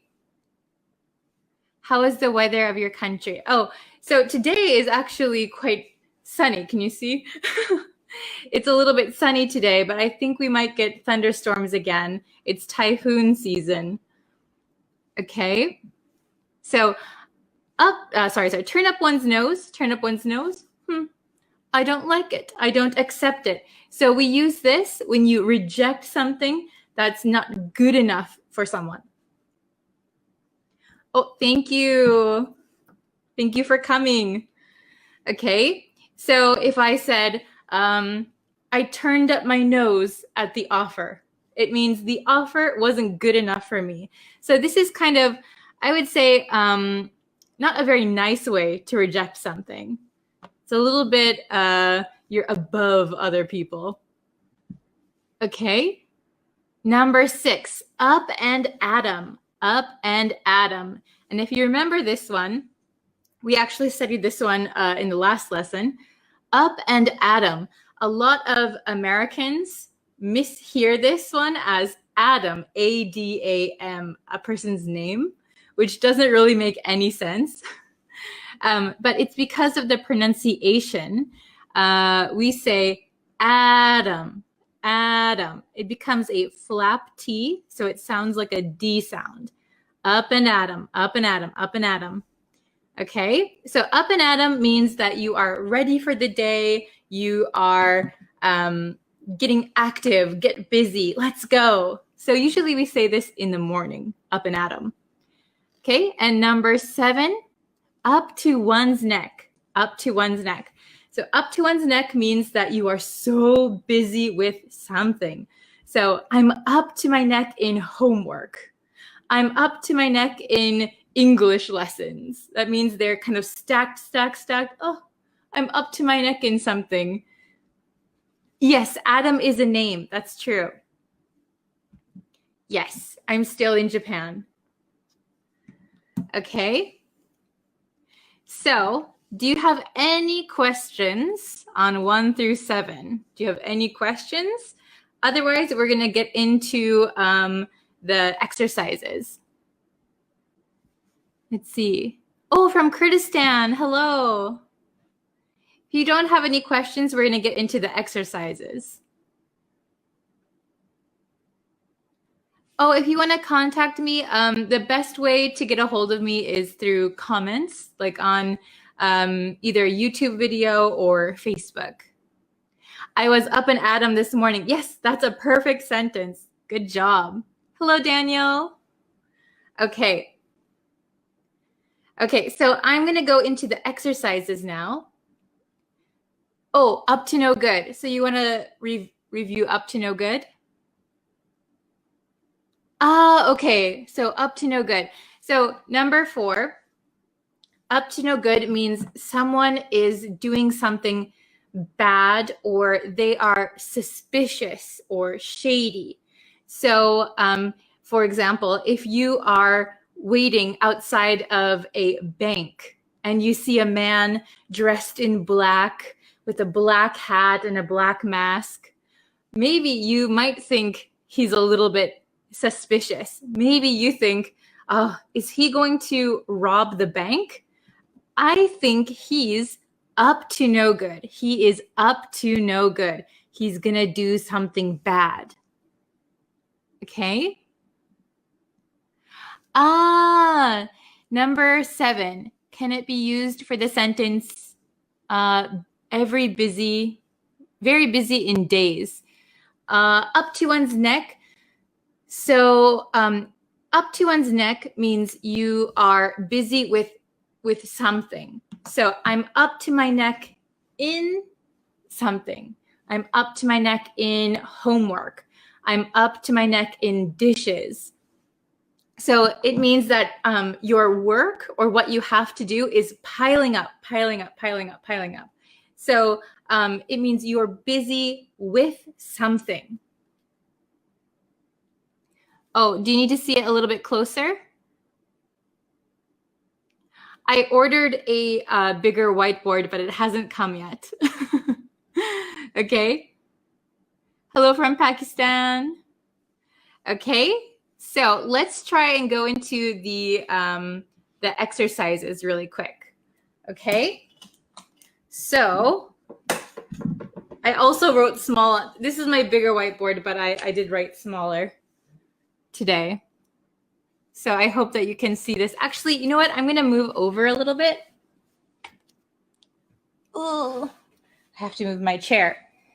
Then I think you guys can see it more. Okay.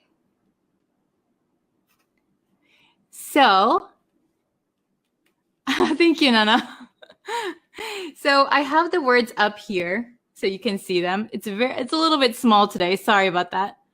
So, oh, that's a good one. I can't prepare my breakfast. I'm up to my neck.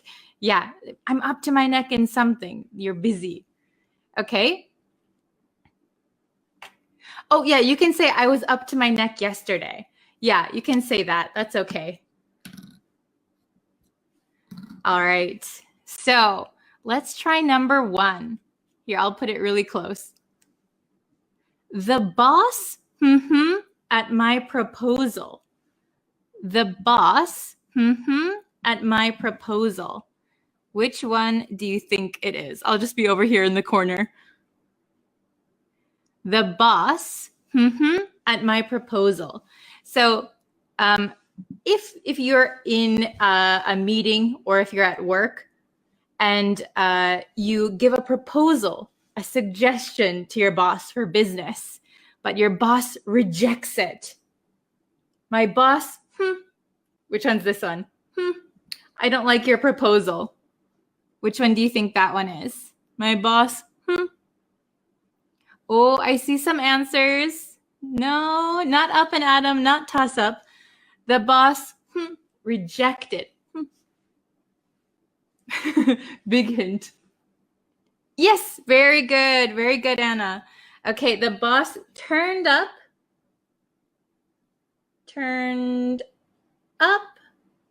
his or her nose. Let's say his. The boss turned up his nose at my proposal. So that means the boss, I don't like it. Come back again with a new proposal. Okay, very good. Oh, yes, good job. Turn up his nose. Okay, number 2. Dinner tonight is a between leftovers or going out to a restaurant. Dinner tonight is a between leftovers or going out to a restaurant. So, oh, very good, very good. Toss up. Yes, you guys are fast. So here is a big hint, between two things. So dinner tonight is a toss up. So either one is okay. 50-50 choice. Okay? Dinner tonight is a toss-up between leftovers or going out to a restaurant. Oh, very good, everybody. Nice job. Number 2 is easier. Okay. Number 3. Let's see. The basketball player the play and lost the game. So lost is a big key here. It's a negative thing. The baseball player the play and lost the game. Oh no, he made a big mistake. He made a mistake. Which one do you think that is? The basketball player, the play. So the play means like their strategy for that one. Yes, Kevin. Oh, very good. Oh, very good, everybody. Kim Yat-Thu and Hafez and Kevin, screw up. Yes. The basketball player. So we're going to say screwed up. We're going to change the tense. screwed up. He screwed up the play and lost the game. Oh no. Oh, very good, Anna. Very good, Khan. Okay. You guys are so good. Number 4. Nothing has been decided yet. It's still something. Nothing has been decided yet. It's still So this one's about making decisions or not making decisions yet. So we already used toss up. Oh, very good. Can I call you Sue? I don't know how to pronounce everyone's names. Very good, Kevin. Yes. Very good, Anna. Yes. Good job. Very good, Ali. Up in the air. It's still up in the air. Still undecided. Up in the air. So the difference between a toss-up, where's toss-up? Toss-up and up in the air. Up in the air, nothing has been decided. You have no idea. And a toss-up is between two things. Oh, you all are very good. Hello, Dawood from Kurdistan. Okay. Oh, good job. Good job, Umida. Nice. And Khan. Okay. Number 5. She's so busy. Oh, big hint here. She's so busy. She's in home renovations. She's so busy. She's in home renovations. So maybe she's remodeling her home. She's so busy. She's in home renovations.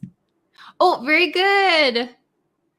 Okay, Kevin, Sue, Anna, very good. Up to her neck. Very good. She's up to her neck. Oops. Up to her neck. In home renovations. Nice. Oh, hello from Indonesia. Okay, we only have 2 more. 2 more. Is it getting easier? Okay, so number 6. Ooh, I'll get it closer. I have a bad feeling about him. I have a bad feeling. So this is another hint. I have a bad feeling. Bad. I have a bad feeling about him. I think he's something. I'll put it over here so you can see it. Very good, Anna, Kevin. Nice. Sue, yes. Up to no good. Very good, Khan. Oh, you guys are so good. Oh, up and down. So the correct answer is up to no good. Up to no good. Up to no. Oh, very good. Yes. Okay. So I have a bad feeling about him. I think he's up to no good.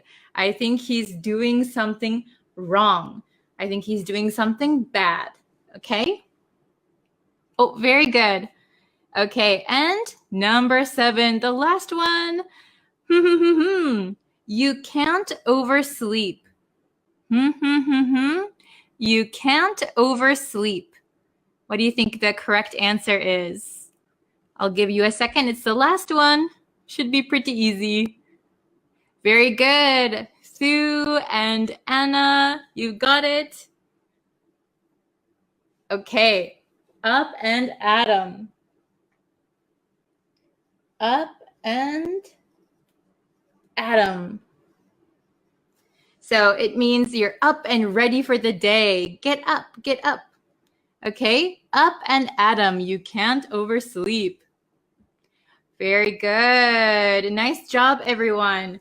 Okay, so I know it's kind of small writing on my whiteboard. Okay, I'm just going to go over and read them one more time in case you missed them. The boss turned up his nose at my proposal. He rejected it. Okay, dinner tonight is a toss-up between leftovers or going out to a restaurant. It's a toss-up, 50-50. Both choices are okay. Both choices are possible. Okay. Number 3, the basketball player screwed up the play and lost the game. So he made a mistake. Okay. Number 4, nothing has been decided yet. It's still up in the air. Nothing has been decided. She's so busy. She's up to her neck in home renovations. She's up to her neck in home renovations. Okay? So she's so busy with home renovations. Number 6, I have a bad feeling about him. I think he's up to no good. He's not being a good person. He's doing something bad. And last one, number 7, up and at 'em. You can't oversleep. Up and at 'em. So get up, wake up, get active for the day. Up and at 'em. Okay, up and at 'em. You have Bree's English lesson. Okay, very good. So if you have any other questions, you can always leave them in the comments. I'll be happy to answer any questions you might have. But these were the 7 idioms that we studied this week, okay? So you can always go back and rewatch the older lessons anytime. They'll always be available. So you can go and catch up and rewatch these lessons if you need to. Okay, and I think, let's see, on Sunday, maybe around this time, I'm going to do another live stream, but on my YouTube channel for the first time. I'm going to live stream on my YouTube channel on Sunday. So if you're available, please feel free to join me over on the YouTube channel on this Sunday. Okay, I'll think of a good lesson for you guys. All right, thank you so much for stopping by, and thank you for participating. I always love seeing your comments. You guys are so smart and so good at English. Okay. Oh, my YouTube channel name is Bree's Practical English. So it's linked a few times on my Facebook page, so you can go check it out. Oh, thank you, Anna. Hope to see you Sunday. Thank you very much. Okay, so I will see you guys on Sunday. I'm looking forward to it. Thank you very much. See you on Sunday. Have a nice weekend. Bye, guys.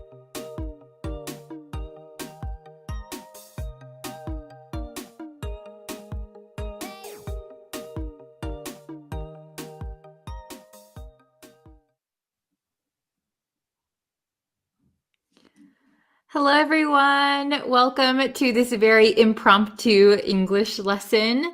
Hello, Muhammad Atas from Turkey. Hello, 7:45 here. Wow. Is that the morning, I guess?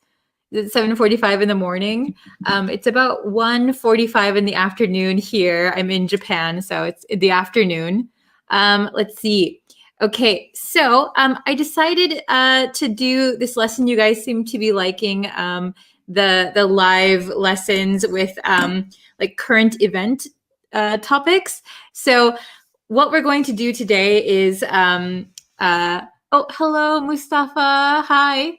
We're going to look at Twitter's statement, and we're going to look at the vocabulary. So you might have heard that Donald Trump's Twitter was suspended.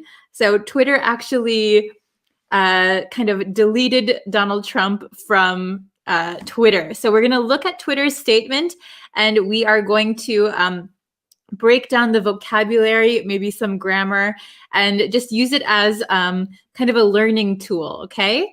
Oh, hello, Isaias Garcia. Hello, Nanda. Nice to have you here. Devashka, hello. Bizarre, Assad, hello. How is everyone doing today? Thank you for joining me on a Sunday. Okay, so we're going to jump into the lesson. We're going to look at just what Twitter's statement was, and we're going to look at the vocabulary, okay? So you can see, you can see this. This was Donald Trump's Twitter, right? So you can see there's no more profile picture, no more banner, and it says account suspended. Twitter suspends accounts that violate the Twitter rules.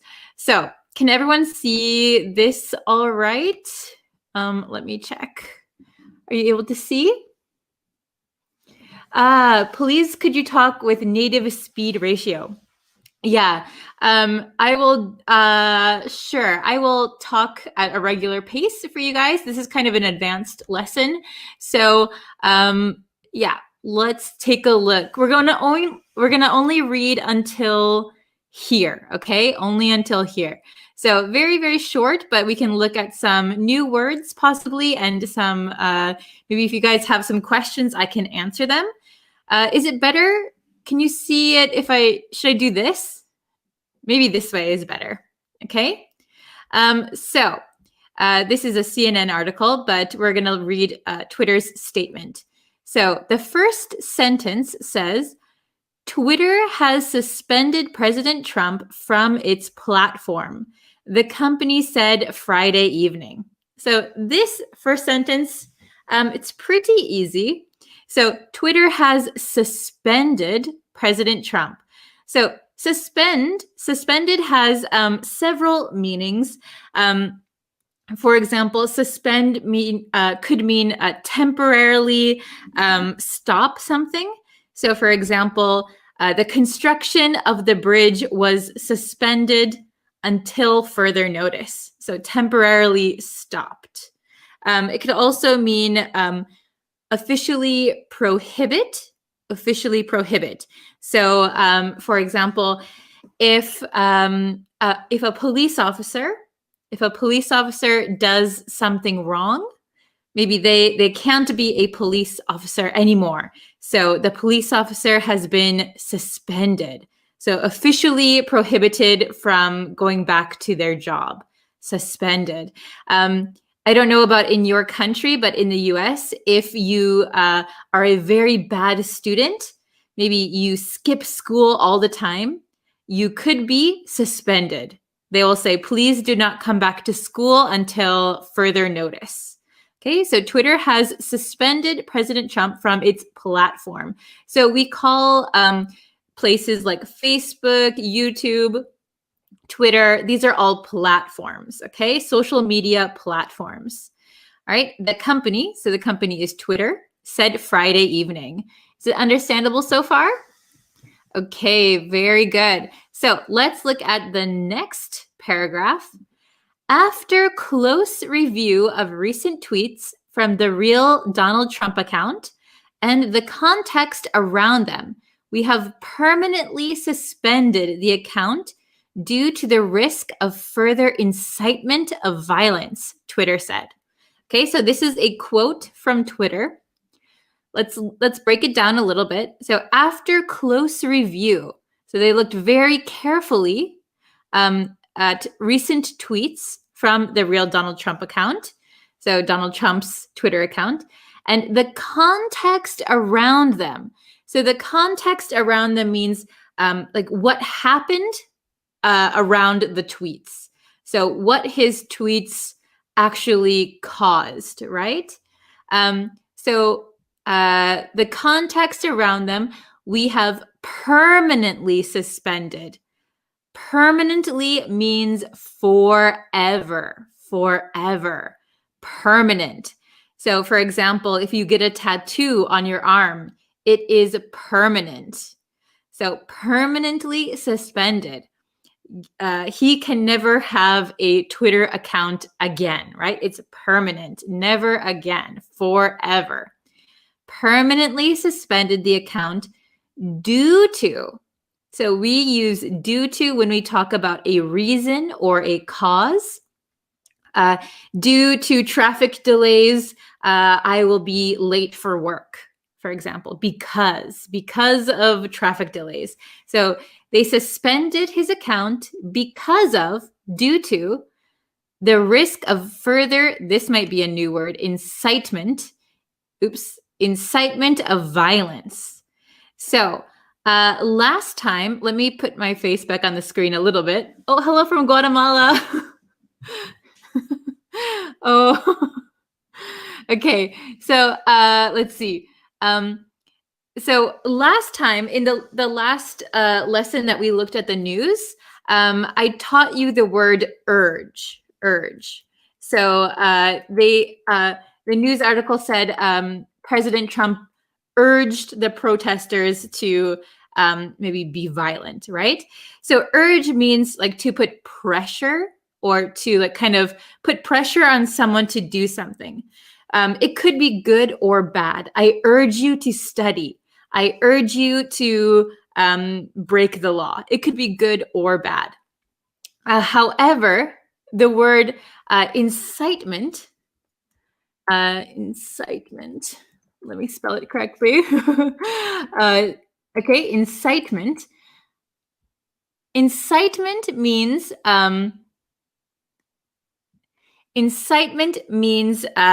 that you urge someone to break the law. So incitement is always something negative. So we say like incite violence, incite hate speech, for example. So those are always bad things.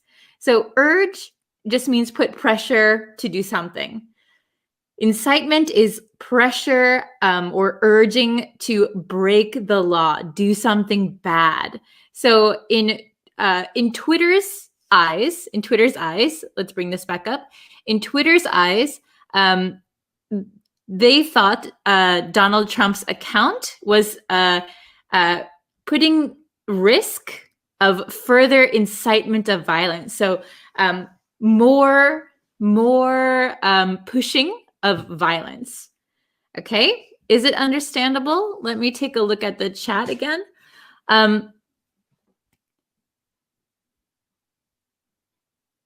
Okay, so we have some questions. So context around them means what tweet actually caused or what are the consequences of the tweets.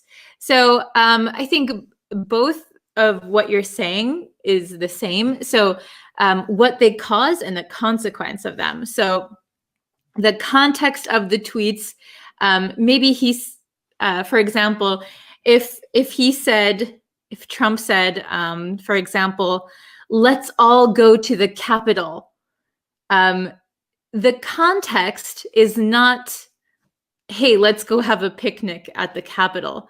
They're saying the context is, let's go to the Capitol actually means doing something against the law or inciting violence, making it a violent thing. Okay.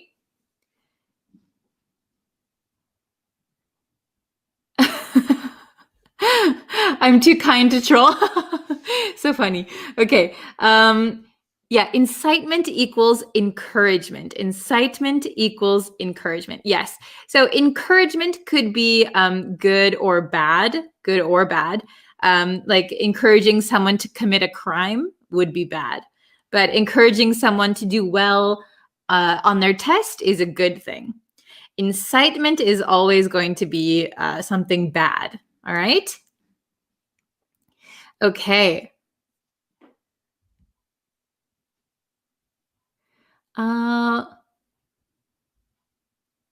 Let's see. Okay. So we're going to go back. Let me bring it back. Oops. Okay.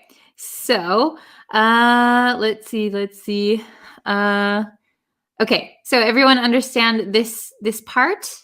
We're going to go down to the last one. Okay. Last paragraph we're going to read. In the context of horrific events this week, we made it clear on Wednesday that additional violations of the Twitter rules would potentially result in this very course of action. Okay, so very small paragraph, but let's break it down. In the context of horrific events this week, so looking at what actually happened this week, okay, we made it clear on Wednesday that additional violations of the Twitter rules. So you can see it up here. This up here, Twitter suspends accounts that violate the Twitter rules. So when you violate a rule, that means you are breaking the rules. Okay. So we can use violations for anytime you break the law, right? So he violated the speed limit. So he broke the speed limit, right? He probably was speeding. So violations of the Twitter rules. Violation is a noun. To violate is the verb. Okay. Violations of the Twitter rules would potentially. So potentially means possibly or potentially result in this very course of action. So this might be new for some of you, this very course of action. So in this sentence, very means exact, in this exact course of action. So it's kind of just emphasizing this course of action. So we could say, let me bring up my face again. Okay. So we could say, he is the very man I was looking for. He is the exact man I'm looking for. Of course, we could say, he is the man I'm looking for. But if you want to emphasize, oh, he is the very, exactly, that's the guy. He's the very man. So this very course of action. And course of action means the action that they took. So suspending a Twitter account, right? Okay, so, okay, let's see. Let's read this one more time and then I'll answer some questions. Okay. Hold on one second. Let's see. Okay. Twitter has suspended President Trump from its platform, the company said Friday evening. After close review of recent tweets from the real Donald Trump account and the context around them, we have permanently suspended the account due to the risk of further incitement of violence, Twitter said. In the context of horrific events this week, we made it clear on Wednesday that additional violations of the Twitter rules would potentially result in this very course of action. Okay, so I hope that is understandable. Let's see. Okay, let me see some, can you guys see me? I'm wondering if you guys can, yeah, you guys can see me, right? Okay, so, let's see. Oops, there's a lot of in the chat. Okay. Should we place the before very? So we don't always need the, so it depends what you're talking about. So in this case, it says in this very course of action, right? In this very course of action. So it is not the, but it's this. If you're talking about multiple things, these are the very people I was looking for. So it just depends what you are placing after very, right? Okay, good question. Can you please write the words one by one later? Sure. Could you let me know which words you are interested in seeing? What does context mean? So context means what is actually happening. So we have some, let's see. After close review of recent tweets from the real Donald Trump account and the context around them. So context is kind of a difficult word to explain, but context means, in this case, what actually happened? What are the events or, political climate surrounding these tweets? Okay, so what is the actual situation, right? I hope that explains it a little bit. All right. Let's see.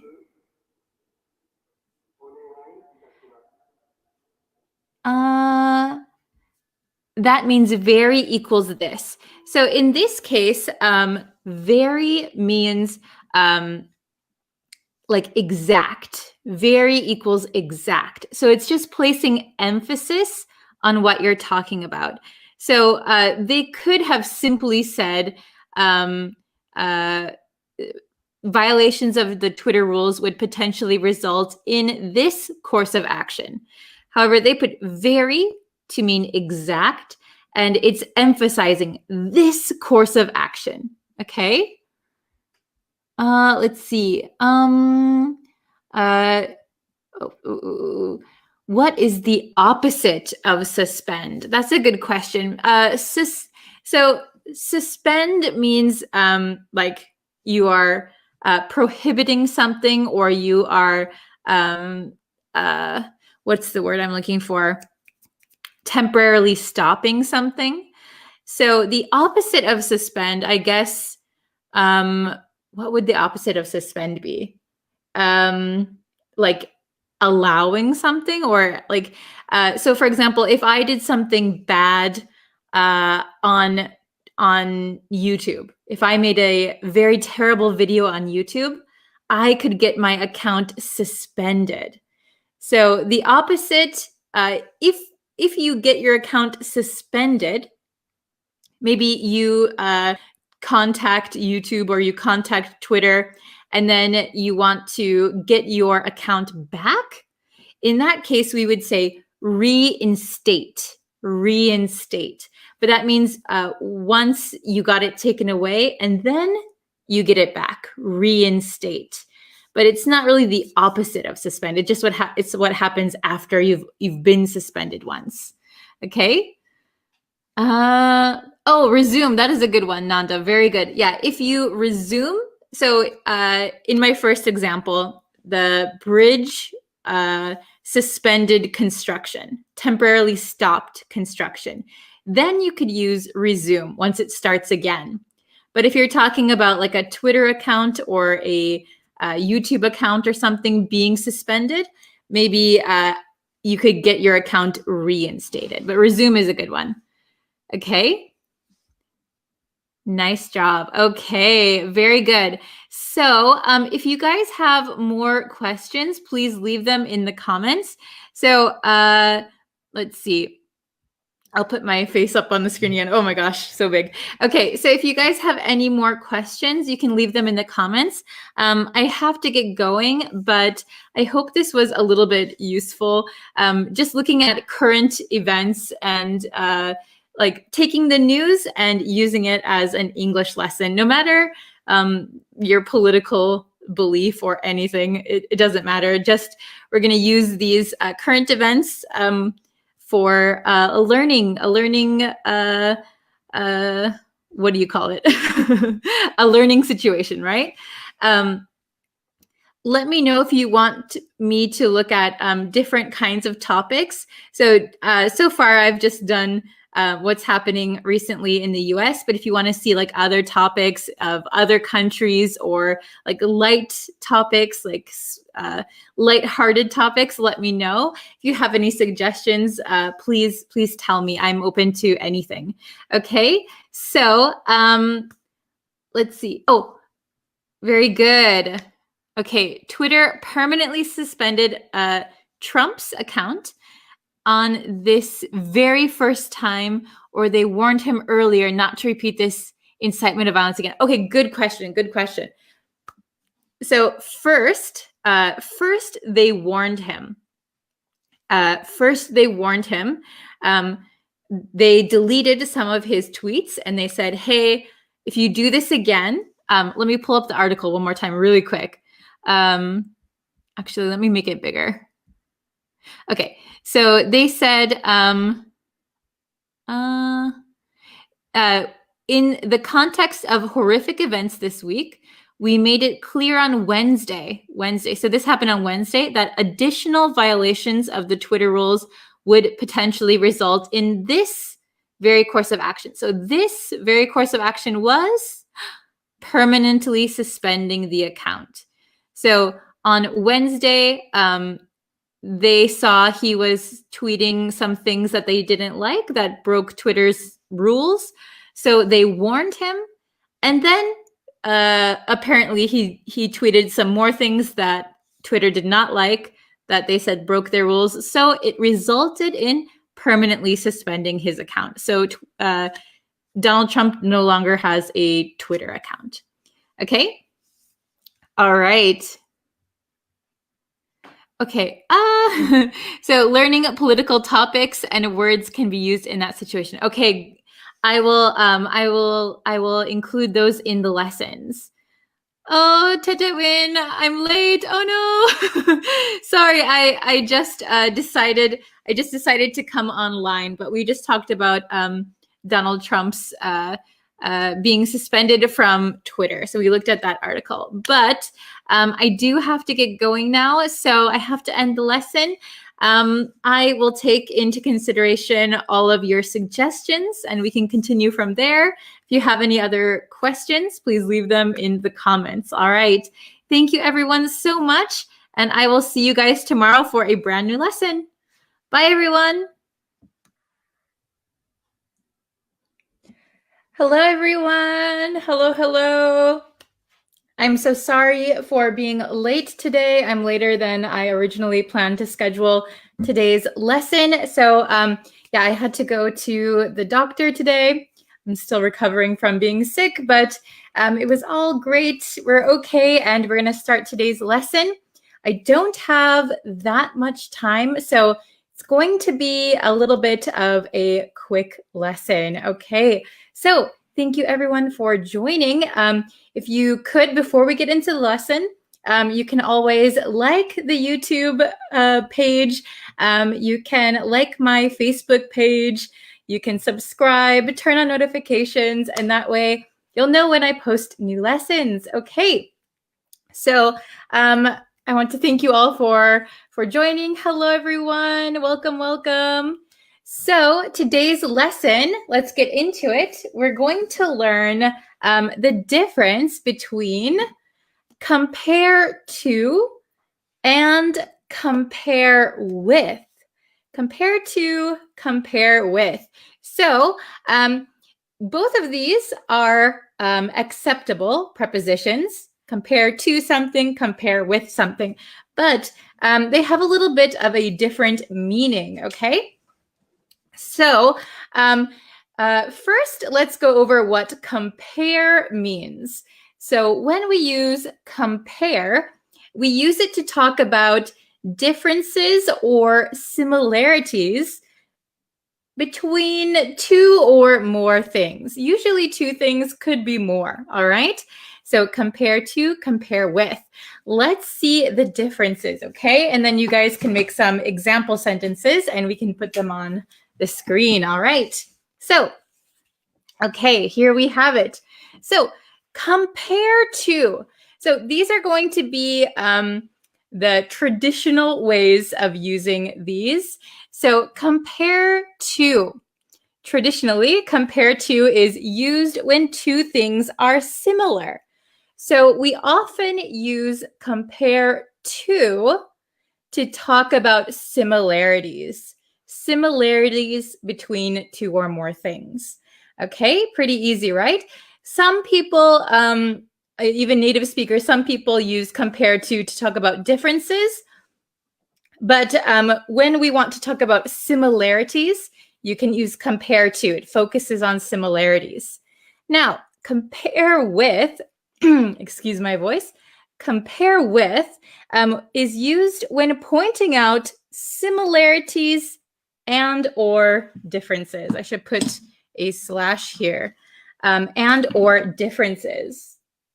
Okay, so mainly used to show differences. So this is a good way to remember it. Compare to is often used to show similarities. Compare with shows differences mainly. We can also use compare with to show similarities, but mainly compare with shows differences. Okay, so is that understandable? Everyone understanding so far? Oh, hello from Madagascar. Hello. By the way, let me know what country you're watching from. I know we have so many different countries, so it's so cool to see where everyone is from. Shout out your country. Okay, so let's look at these 3 examples, and then I'll have you write your own examples. So number 1, she is such an eloquent writer, and her works are often compared to Shakespeare. Okay, oh, hello from Egypt. So we learned the word eloquent in a previous advanced vocabulary lesson.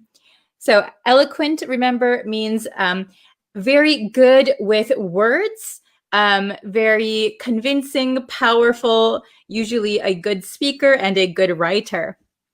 Okay, oh, hello from Haiti, Turkey, Canada, Bangladesh. Hello, hello. Okay, so she is such an eloquent writer. So she's a very good writer, and her works, so here works means what she has written. Her works are often compared to Shakespeare. So they see similarities between her works and Shakespeare's works. Okay, very good. Hello from Madagascar, Bangladesh, hello. Bhutan, hello. Number 2, he compared his record time with his competitor's time. So in this sentence, maybe it's a race or a competition, and you have to do something very fast, maybe running or eating really fast. So he compared his record time, so his best time, with his competitor's time. So, ooh, who did better? Let's compare with. Let's look at the differences between my good time, my best record time, and my competitor's time. Okay. Oh, hello from Sudan, India, Afghanistan. Hello, Palestine. Okay. Number 3. Oh, hello from Thailand. 3, we examined our data and compared it with last year's findings. So last year, we analyzed our data. We looked at our data. This year, we also looked at our data and we compared the 2. We looked at the differences and maybe some similarities. So we examined our data and compared it with last year's findings. Okay, very good. So basically, if you want to talk about differences, I would go with compare with. If you want to show similarities, I would use compare to. Okay, so try to make your own sentences. I have about 5 minutes. So if you make your sentence, I'll put it on the screen and we can go over it together. Okay, very good. Hello from Myanmar. Hello. Okay, so let's see.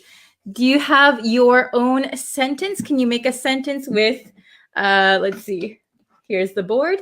Compare to and compare with. Can you try to make a sentence? Oh, hello from Chad. Hello from Madagascar. Hello from US. Oh, hello. Okay, very good. So maybe I can put a example on the screen. Let's see. My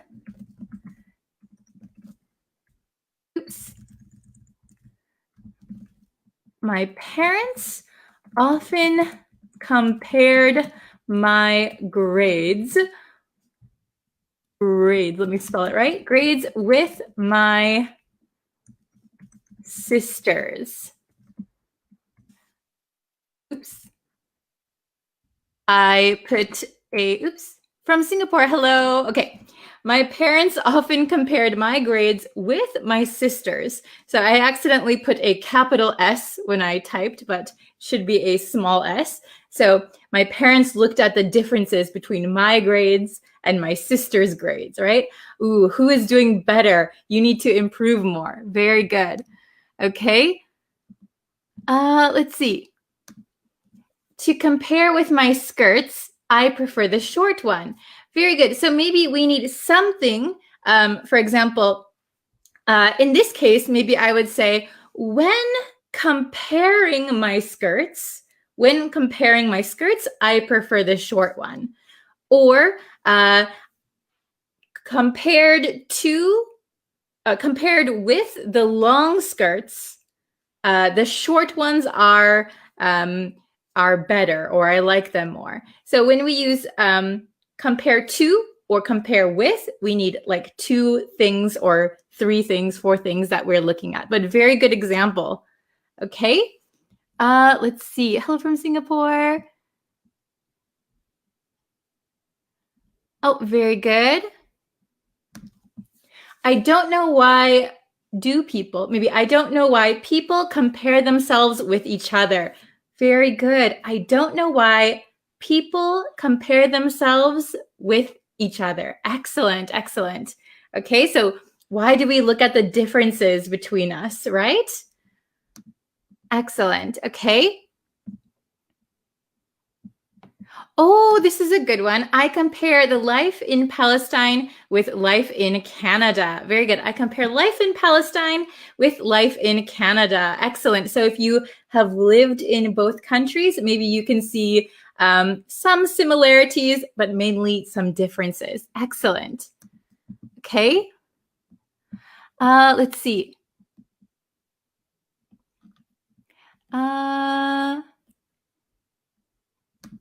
She worked so hard compared to his sister. So if you have she as your subject, her sister as the object. So she works so hard compared with her sister. Maybe if you're talking about the differences, her sister doesn't work hard. She works very hard. Maybe compare with would be the best one. Good job. Okay. This is interesting. Our culture always maybe is compared with Western culture. I see. That's very interesting. Okay. Let's see. Oh, there's so many. Okay. I only have about 1 more minute. So let's see. Let's see. Yes. Don't compare yourself with others. Very good. Don't compare yourself with others. Yes. You should only compare yourself with the you of yesterday. Okay. Let's see. Oh, interesting. My country is great, and someone don't compare it with other country. I see. So maybe my country is great. Don't compare it with other countries. Very good. Okay. This is interesting. I am very intelligent. Don't compare me to your brother. Yes, very good. We are not similar. I'm not similar to your brother. I am very intelligent. Your brother is not. Okay, very funny. Excellent. Okay, we'll do one more. Do not compare me often with your parents. Yes, very good. So don't try to see the differences between me and your parents. Okay, very good. All right. So you can keep writing your examples. I have to go now because I have quite a busy schedule this week.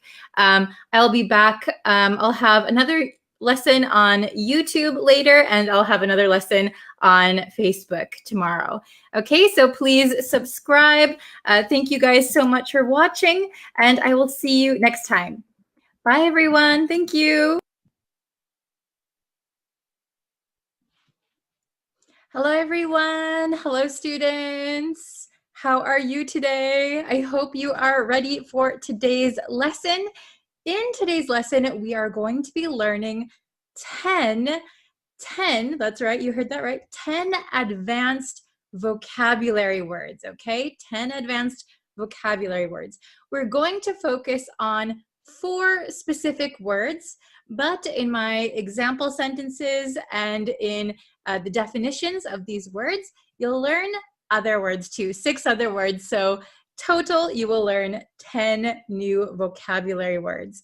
Okay, so before we get into the lesson, if you could, and you haven't yet already, you can go over to YouTube and subscribe over there, or Facebook, and you can like and follow my Facebook page.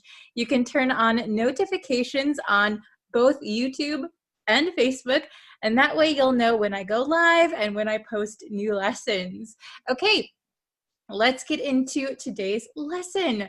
Okay, so we have our 4 main words that we're going to learn today. Okay, I want to see if you have heard of any of these words before. Okay, here are the 4 that we're going to be focusing on. Okay, the first word is pensive. Pensive. Do you know the word pensive? Have you heard this word before? Or is it brand new? Pensive. So pensive is usually when you are thinking, you're in thought, and you're kind of quiet, and you have a serious face, kind of serious. Pensive. By the way, all 4 of these words are adjectives. Adjectives, okay? So the first word is pensive. We'll go back to the definitions in a little bit. The next word we have is lethargic. Lethargic. Be careful of this G. It is a j sound. Lethargic. Lethargic. Okay? Is this one a new word for you? Have you heard this word before? Hello, everyone who's joining in the chat. Hello, hello. Lethargic. So lethargic means that you don't have a lot of energy. You're kind of slow moving. Maybe you feel very tired. You don't really want to do anything. You are lethargic. Very good. The next word here is eloquent. Eloquent. Eloquent. Have you heard this word before? Eloquent. So if it is a new word for you, eloquent describes someone who is very good at talking. They have a special skill that they can communicate very clearly and their thoughts and opinions through speaking. So usually we say someone is an eloquent speaker, all right?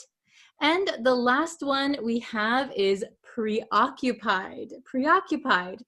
This one is probably more common than the others in conversation, preoccupied. Maybe some of you have heard this word before, but when you are preoccupied, usually we say preoccupied with something, preoccupied with something. So if you are preoccupied, that means even though you are, for example, you are studying English, you're watching my lesson, but maybe your mind is somewhere else. You are worried or thinking too much about something else, okay? Very good, preoccupied. All right, let's look at the definitions a little bit more in depth, okay? So here they are. Okay, so I had to write really small because there's lots of words that we're learning today. Okay, so the first definition we're going to look at is pensive. Pensive. So remember, pensive means thinking in a quiet way, often with a serious expression on your face. Okay, pensive. So if someone looks pensive, maybe it's not a good time to talk to them. Maybe they're thinking about something very seriously. They have a serious look on their face. They are pensive. We can also call a mood pensive. So maybe it's a little bit of a heavy mood. Maybe something is serious. We can call it a pensive mood, a pensive atmosphere. Pensive. So a synonym, so a word with the same meaning, is contemplative. Contemplative. So another word for pensive is contemplative, contemplative, okay? So for some extra homework, see if you can make a sentence with contemplative, all right? Okay, the next word is lethargic, lethargic, okay? Lethargic, remember, is having little energy, not wanting to do anything. Not wanting to do anything. I'm very lethargic this morning. Or when I wake up, I am a little bit lethargic, okay? Another word that means the same thing is sluggish, sluggish. So we learned sluggish probably a few months ago on a different lesson, sluggish. But sluggish is a synonym for lethargic. I'm feeling sluggish. I'm feeling lethargic. Okay, excellent. The next word that we have is eloquent, eloquent. So eloquent means using language, so talking, using speech, to express ideas or opinions clearly and well. So someone who is good at talking, we can also describe them as being eloquent, eloquent, okay? A synonym for eloquent is articulate, articulate, okay? Very good, articulate. Okay, eloquent, articulate. Very good. She is eloquent, he is articulate. Very good. Okay, and I hope you can see this one. Preoccupied, preoccupied. Sorry, my marker is a little bit running out of ink. Okay, when you are preoccupied, when we use preoccupied, usually we say preoccupied with something. So remember that, preoccupied with something means thinking or worrying about something too much. Thinking, worrying about something too much. I'm preoccupied with my homework. I'm preoccupied with my upcoming test. I can't stop thinking about it. Okay, can't stop thinking. All right, so another word that is similar is distracted. I'm distracted by my homework.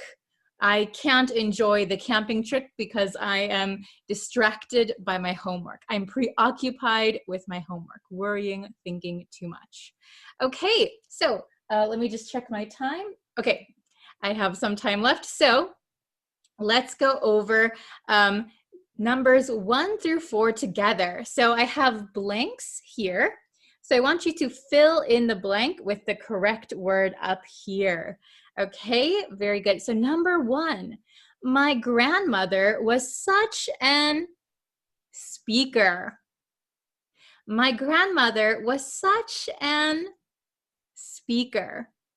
Please write your answer in the comments. We have these 4 words to choose from: pensive, lethargic, eloquent, preoccupied. All right, which one makes the most sense? Okay, did you write your answers? Oh, very good. Okay, awesome. So I'm going to write the answer. I hope you got it right. I see lots of answers in the comments. My grandmother was such an... We'll get the answer for you. All right. My grandmother was such an eloquent speaker. Very good if you got that one right. This one should have been easy because, well, we have a big giveaway here that we use an. So the next letter needs to be a vowel. The only one with a vowel is eloquent, okay? So that should have been a dead giveaway. An, eloquent, and then speaker. Oops, speaker. Okay, so remember that when we say someone is eloquent, it means they're good at speaking. All right, very good. Let's try number 2. The patient feels weak and something. The patient feels weak and something. Okay, so patient here means a person who is at the hospital or seeing a doctor because they don't feel well. That is a patient. The patient feels weak and something. All right. Okay, let's see the answer. Oh, you guys are writing down your answer. Very good. The patient feels weak and can you pronounce this word? Lethargic. Remember, this is a j sound. Lethargic. Okay? The patient feels weak and lethargic. They have no energy. They feel very weak. Okay? Excellent. I see a lot of people got that one right. Very good. Okay, let's try number 3. While at work, the man was with his home life. So I have home life underlined in green. Home life means your relationships and your life at home, home life. So maybe concerning your wife or husband or children or parents, whoever you live with, your house, maybe you're moving, maybe your relationships with people are good or bad. That is your home life, home life. Okay? So number 3, what do you think is the correct answer? While at work, so he's supposed to be working, the man was with his home life. Okay. Yes, I see some answers. Very good. Excellent. Okay, so the correct answer, I'll write it for you, is, you have a few more seconds if you didn't write your answer yet. Okay, awesome. So the correct answer should be preoccupied, preoccupied. While at work, the man was preoccupied with, so remember, we usually say preoccupied with something, preoccupied with his home life, okay? So even though he's at work, he can't stop thinking or worrying about his home life, okay? Maybe his children got in trouble at school, or they didn't get good grades, or maybe his wife fought with him in the morning or something. Okay, he's preoccupied. He can't stop thinking or worrying about it. All right, and the last one, she became standoffish and, she became standoffish and, which one do you think is correct? All right, which advanced vocabulary word? Okay, so by the way, standoffish is probably a new word for you. That's why I underlined it. If someone is standoffish, standoffish, that means that they are a little bit cold or distant, maybe a little bit unfriendly.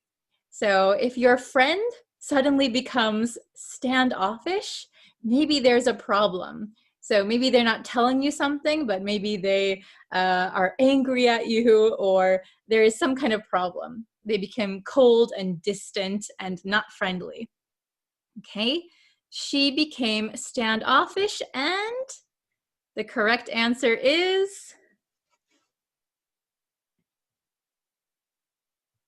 did you write it down? Very good. Pensive. I think everyone got that one right. Very good.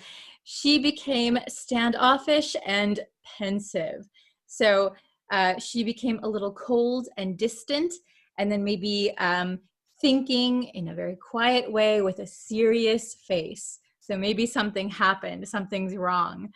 We should ask her what happened. Okay, very good. So these are the 10 new advanced vocabulary words for you today. If you can pick a few of them and try to write your own sentence, I would love to see your sentences, okay? So we have pensive, lethargic, eloquent, preoccupied, contemplative, sluggish, articulate, and distracted. We also have home life, Do you have a good home life? Do you have a bad home life? Uh-oh. And standoffish, becoming cold and distant. All right. So your homework is to write some example sentences in the comments. I will check them and I will give you a like if you wrote a really good sentence. Okay. So I'm so sorry. I have a very, very busy schedule today. So I can't really answer any questions right now, but I'll be back tomorrow with another live lesson. So thank you everyone who joined today. Don't forget to turn on notifications. Share this video with someone who is learning English. Let's grow our community. And I can't wait to see you guys tomorrow for a brand new lesson. All right. Thank you, everyone. Bye.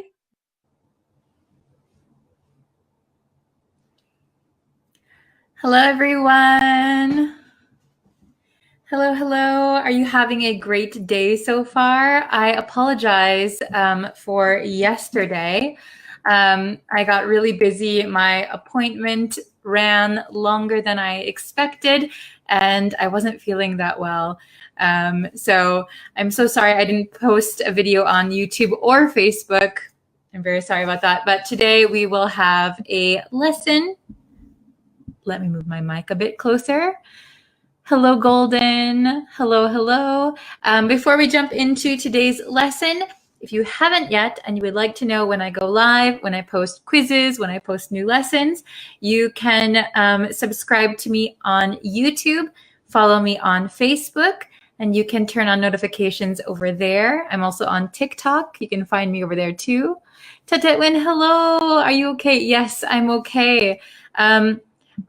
If you've been following me for a while, you'll know I got really sick in March, and I still have to go to the hospital for checkups. I had a really nasty virus, not coronavirus, but I had a really nasty virus and it's still in my system. So it's really easy for me to get sick. So I apologize for that. Okay, so we're going to look at phrasal verbs. I only have a little bit of time, so we're going to jump into it right away. We're going to learn phrasal verbs with off, okay? Very good.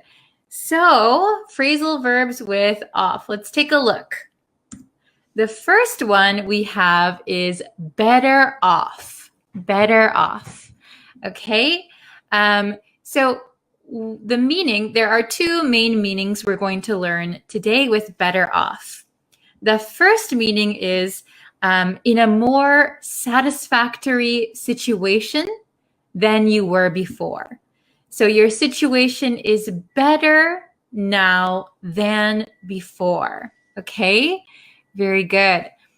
The second meaning is having more money and a better level of comfort in your life than you had before or than someone else has, okay?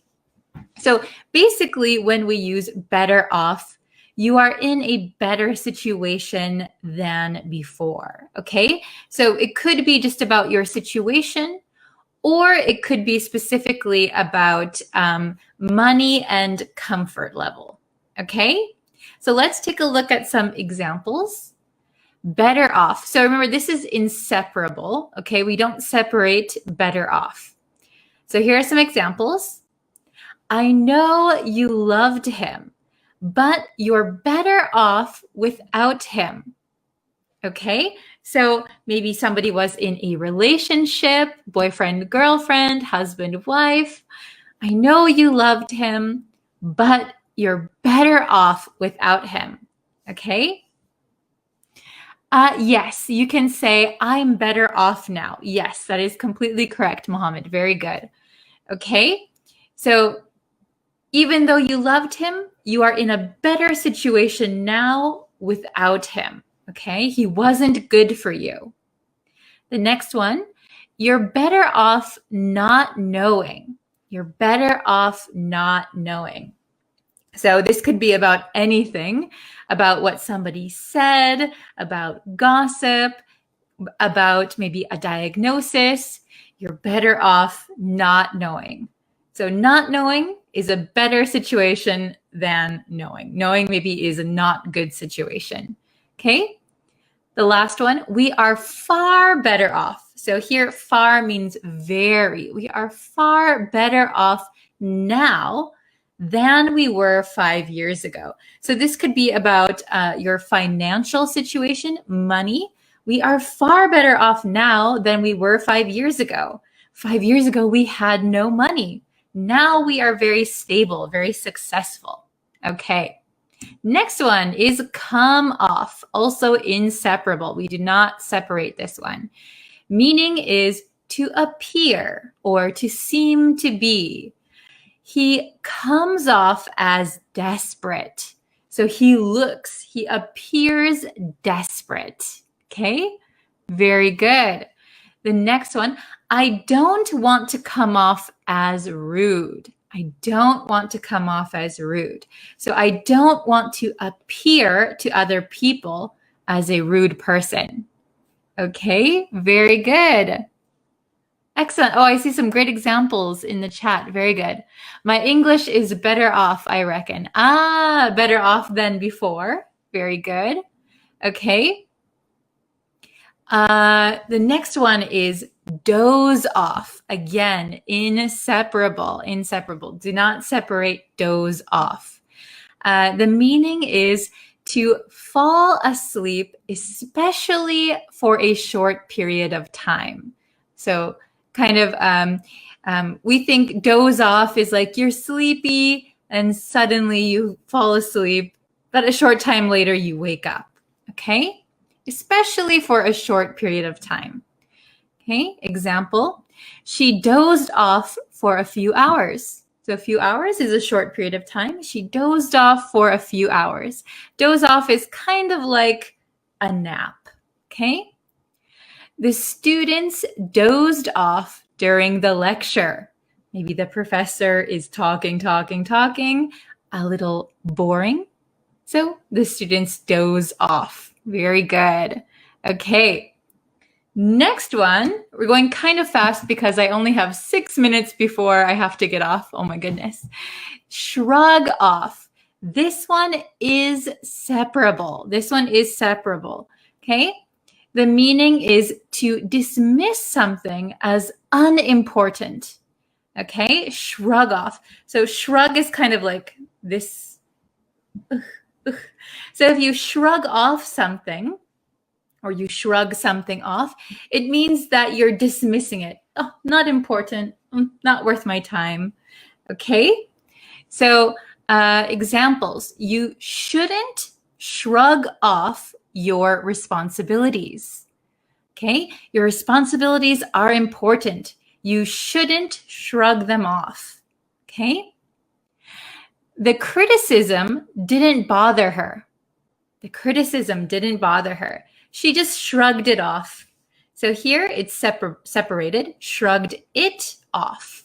Shrug it off. Shrug it off. Okay, we'll go a little quicker. This is the last one. Tip off. This one is also separable. Tip off. Okay? So meaning to inform. To inform. So usually to inform someone of something that's going to happen or that happened or you know who did it, okay? Someone tipped off the police before the incident. So someone told the police, they gave them a tip. They tipped off the police before something happened. And here we can separate it. Who tipped them off? Who tipped them off? Was it you? Was it you? Who told them? Okay? Very good. Very good. We will never shrug off our lessons. Oh, thank you. Oh, hello from Myanmar. Okay. So let's answer some questions really quick. We have 5 questions and 5 phrasal verbs with off. Better off, come off, doze off, shrug off, tip off. I only have 4 minutes left. Oh my gosh. So my schedule is so packed today. I'm so sorry. So number 1, I before setting my alarm clock. When do you set your alarm clock? Probably before you go to sleep, right? So before setting my alarm clock. Oh, Aliawan, perfect. Very good. Okay. Excellent, TF Ran. Good job. So the correct answer for number 1 is dozed off. Very good. I dozed off before setting my alarm clock. Number 2 is separable. If you have back pain, you shouldn't something. Okay? Aliwan, perfect. Oh, Tetetwin, very good. Okay. Number 2, if you have back pain, you shouldn't shrug it off. Very good. You shouldn't think, oh, it's not important. Maybe you should go to the doctor. Number 3, you'll be something if you study more now instead of going out with friends. Very good. You'll be if you study more now instead of going out with friends. Can you get number 3? Ali, very good. Excellent. Good job, Kat. Marfa. Very good. Okay. You'll be better off if you study more now. You'll be in a better situation. Excellent, excellent. Number 4. Because he's shy, he can as arrogant. Because he's shy, he can as arrogant. Oh, very good, very good. Ali, Muhammad, good job.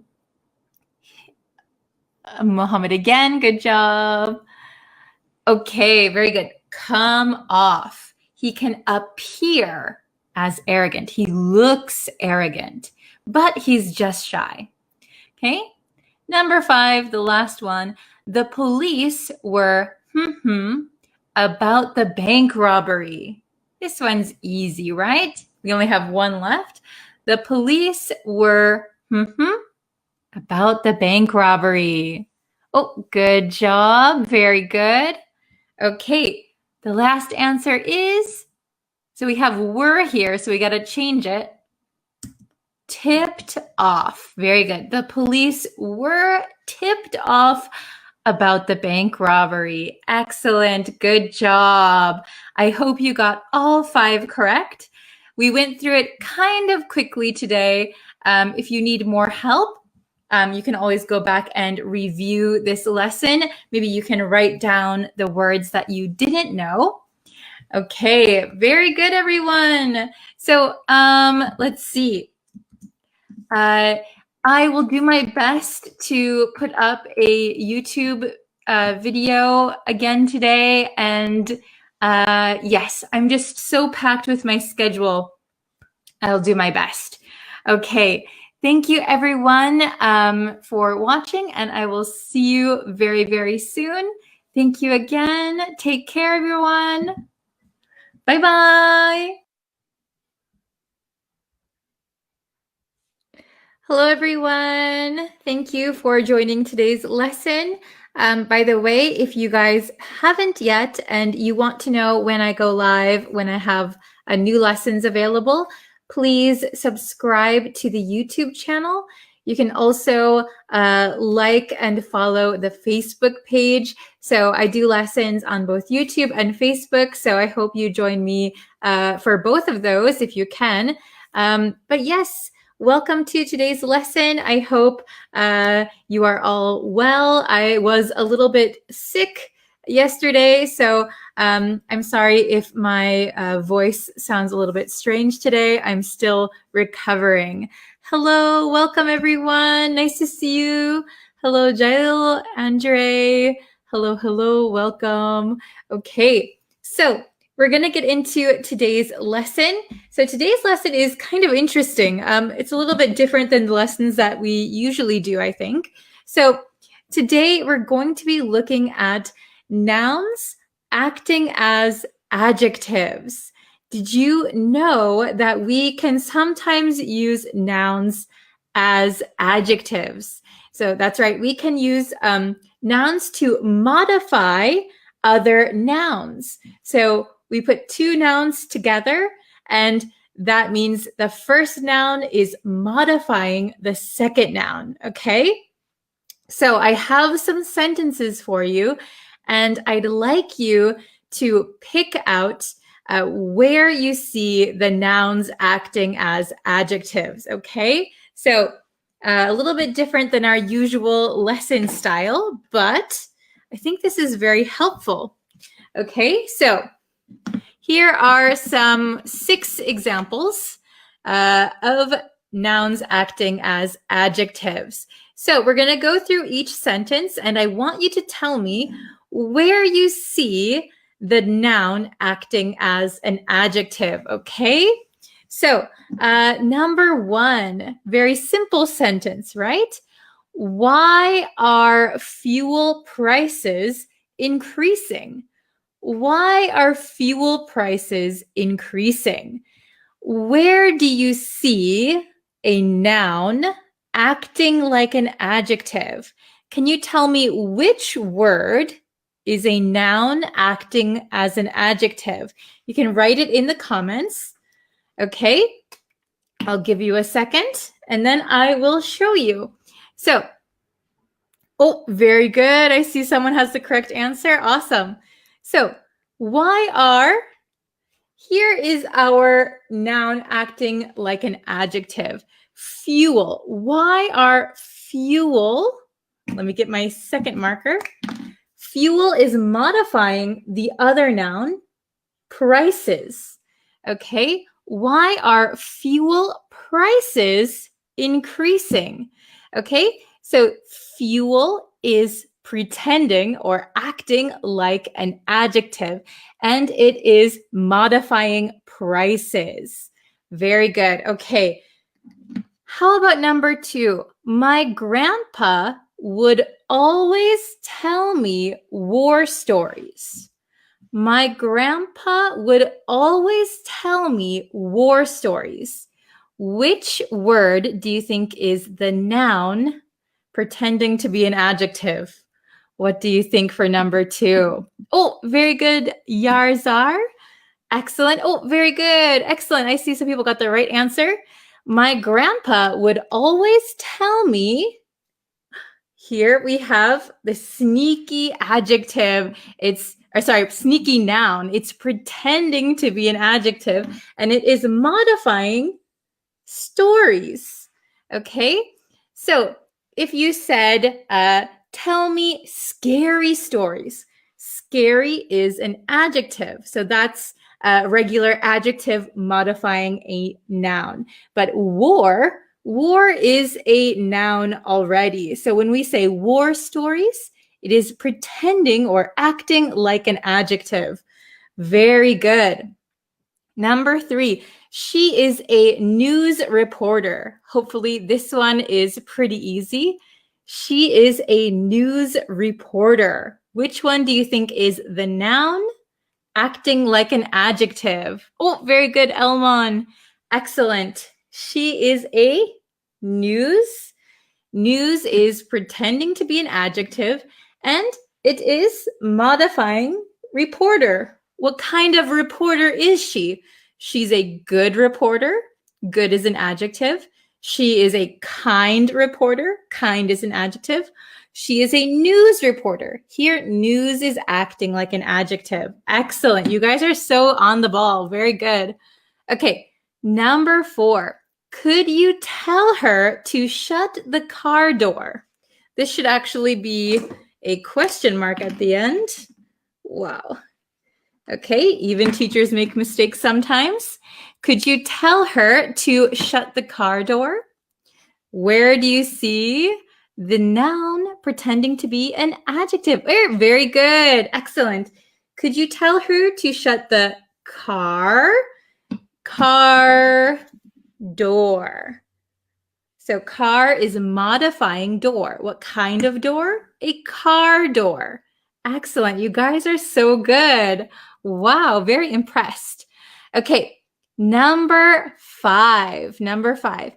That's my blue coffee cup. This one is a little bit tricky, right? That's my blue coffee cup. Which word here is the noun disguised as an adjective? Oh, you guys are very good. So here, this is interesting. So coffee is modifying cup.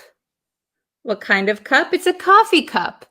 But if you notice, we also have a true adjective, blue. So here we have a true adjective and a noun acting like an adjective. So what kind of cup? A coffee cup. What kind of coffee cup? A blue coffee cup. So when you use a noun as an adjective, you can also use a true adjective. Okay, so a blue coffee cup. Very good. All right, the last one, the very last one, let's see if you can get it. I bought a new soccer ball. I bought a new soccer ball. Oh, very good. I see lots of people saying the correct answer. Awesome. So I bought a new soccer. Soccer is the noun pretending to be an adjective, and it is modifying ball. Very good. I bought a new soccer ball. Excellent. You guys are so good. And here, new is a true adjective. So don't get confused. Soccer ball. Ball is the noun. What kind of ball? A soccer ball. But soccer is a noun already. So this is a noun pretending to be an adjective. But we can also put a true adjective in front of it to further describe the thing that we're talking about. So I bought a new soccer ball. Okay, what kind of ball? A soccer ball. What kind of soccer ball? A new soccer ball. Very good. You guys are so with it. Awesome. Okay, so now that we know that we can use nouns like adjectives, I want you to try and think of some nouns that you can use as adjectives. All right, do you have any ideas? Can you make a sentence using a noun as an adjective?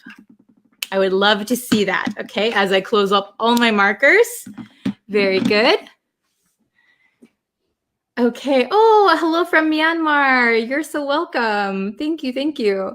Okay. So if you guys can make some sentences. So for example, let's see.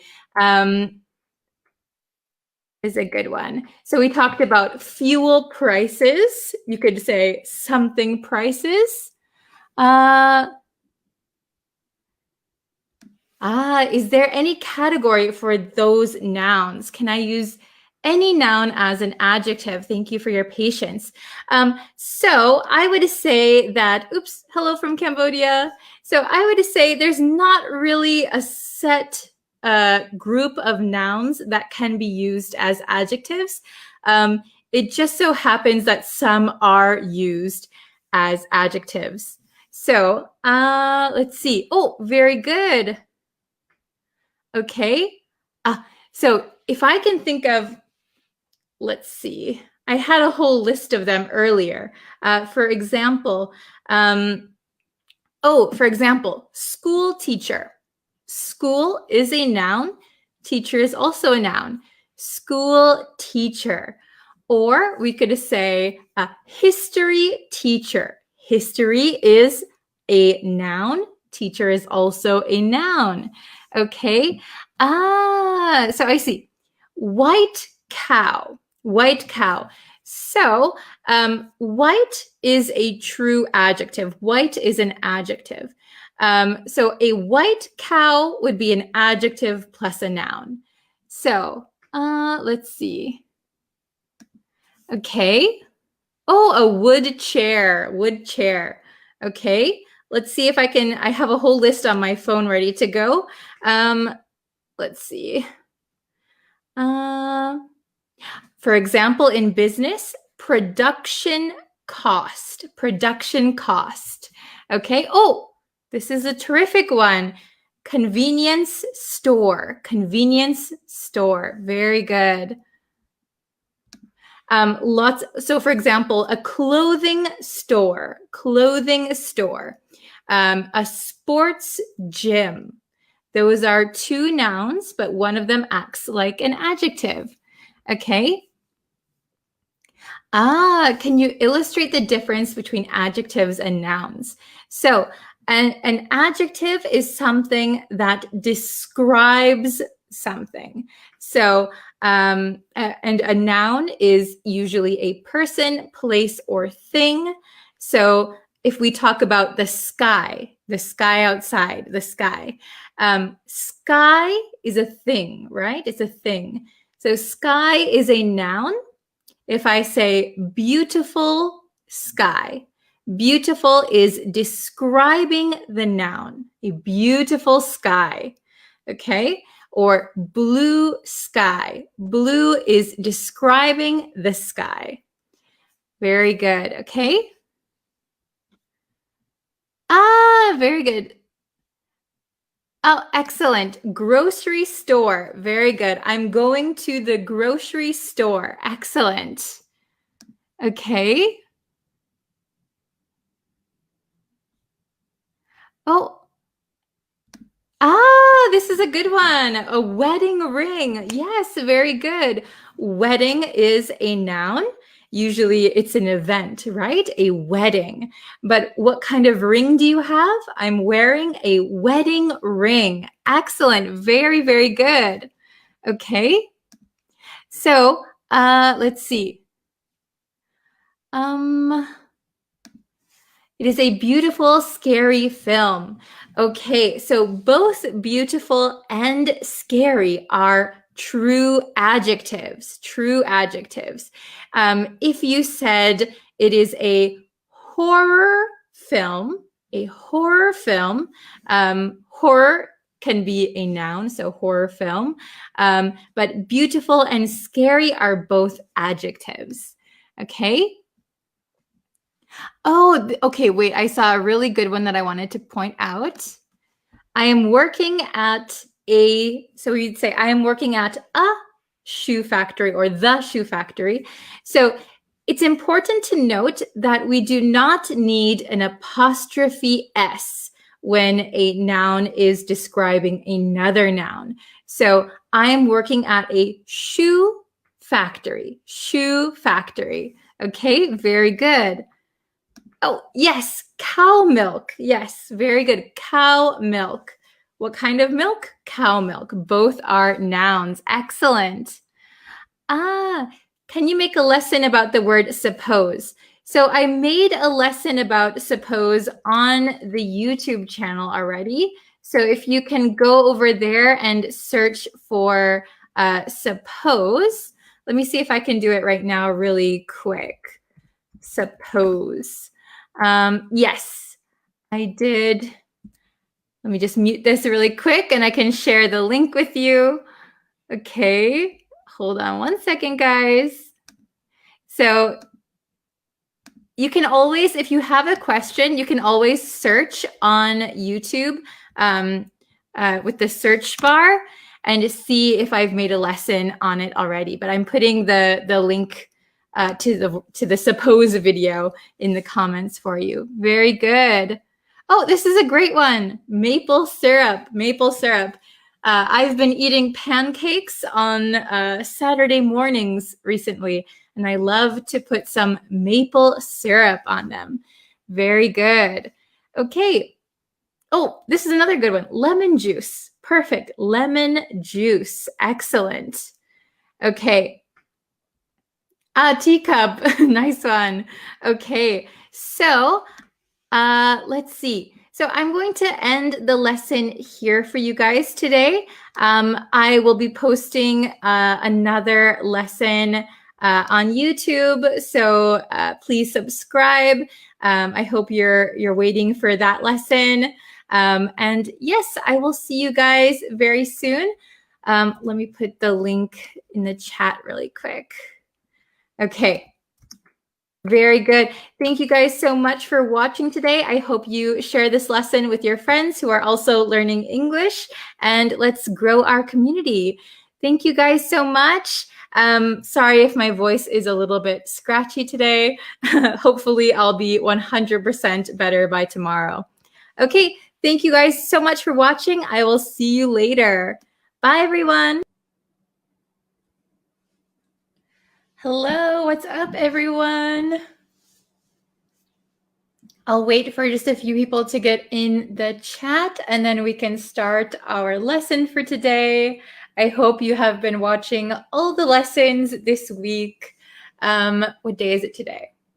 Today is Wednesday, so there should be one more lesson tomorrow, and then we'll do the review lesson. Okay, so I hope you're watching all of the lessons. How is everybody today? Is it hot where you guys are? It's a little bit hot still where I am. Hello. How is everybody today? What time is it for you? Oh, good morning, Hafez. Hello. So for me, it is 2:24 in the afternoon. Oh, yes. Hello. I'm fine. How are you? Okay. So are you guys ready? Should we just jump into the lesson? Hello, Daniel. Okay. So we're going to jump into it. I think, we've got like 20 people watching now. That's great. Okay. So we are going to go over 2 more words again today. On Monday, we did annoyed and annoying. Yesterday, we did scared and scary. What do you think we're going to do today? Any ideas? Oh, hello. Okay. So today we're going to learn the difference between fun and funny. So again, we have simple words, but I think I can teach you something that you don't know yet. So keep watching. Fun or funny. So a lot of my students, again, sometimes mistake these two. So they use the wrong one. Okay? So does anybody know the difference between fun and funny? So fun is the entertainment you are experiencing or you experienced. So we can use fun as a noun, and we can use it as an adjective, okay? So fun can mean enjoyment as a noun, and as an adjective, it can mean amusing. Oh, hello from Bangladesh, Sudan. Very nice. Yes, but so Hafez said fun is a noun, funny is an adjective. Yes, but fun can also be an adjective, right? So enjoyment is a noun, so fun can mean enjoyment. And as an adjective, it can mean amusing, okay? So remember that. And we can look at funny. Now, funny, as you probably know, funny is an adjective. And it can mean like causing laughter. Oh, 6:20 in Morocco. Hello, thanks for joining. So, funny in English too, sometimes we have to clarify, what funny are you talking about? Okay, so funny can mean causing laughter. Ha ha ha ha, so funny, right? But it can also mean strange or weird. Strange or weird. So in English, even amongst native speakers, if we said, "Oh, that's so funny," we could say, "Is it ha ha funny? Like, is it making you laugh? Or is it weird funny? Like, is it strange?" So if you say, "That is funny," we don't really know which one you're talking about. Haha funny or strange funny. Okay? So I'll give you a quick example for each. So we could say, as a noun, we could say, let's see. The kids were having fun, right? The kids were having fun. We could say, last night was fun.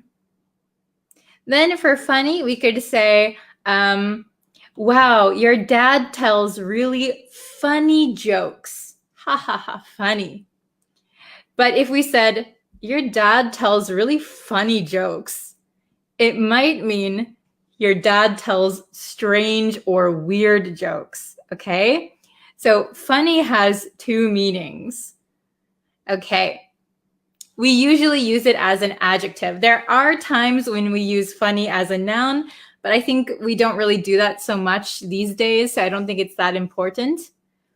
Okay, so we're going to go on to our exercises. As always, I have prepared the big whiteboard. Okay, so we have 6 today, 6 questions, because I thought this is a pretty simple one and it's good to just review.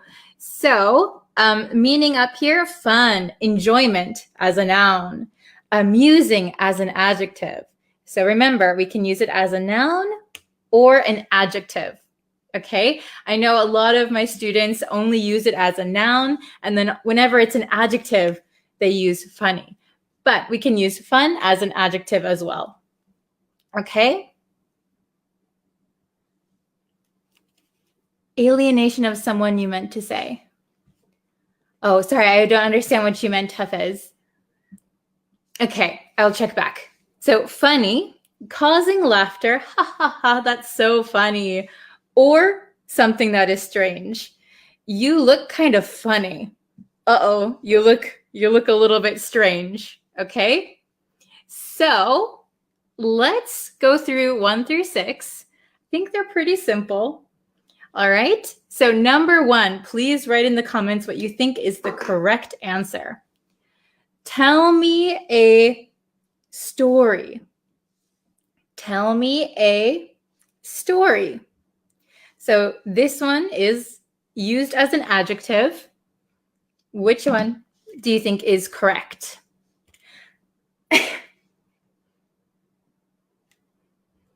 Tell me a story. I'll give you 1 more second. Okay. Oh, very good. Very good. Very good. Funny, funny, funny, funny, funny. Oh, somebody said fun. A lot of people said funny. So tell me a funny story. Tell me a ha-ha funny story. Something amusing, causing laughter. Ha ha ha. Tell me a funny story. Very good. If you have any funny stories, you can leave them in the comments also. I love to read funny stories. Oh, Nana is very, very fast. Wow. Okay. Very good. So we'll go on to number 2. We are having. So this having is a big hint. We are having what? We are having fun or we are having funny? Oh, very good. I see 2. Yes, fun, fun, fun. Yes, very good. We are having fun. We are having fun. So usually when we say having, it's followed by fun. We are having fun. Are you having fun? Having fun, having fun. This is kind of a pair that we often see. Okay. Oops. Very good. Let's go to number 3. Let me check the comments. You guys are so fast. Whoa, whoa, whoa. Okay. Number 3. Something smells. Something smells. So maybe this one is, something smells. Okay. Wow, you guys are so fast. I see Hafez has it. Sarlidwe. Oh, I'm sorry, I can't pronounce your name. You have it. Okay, very good. Renzo has it. Ali. Very good. Nana, okay. Something smells funny. Something smells funny. Ooh, something smells funny. Okay, so something smells not right. Something smells strange.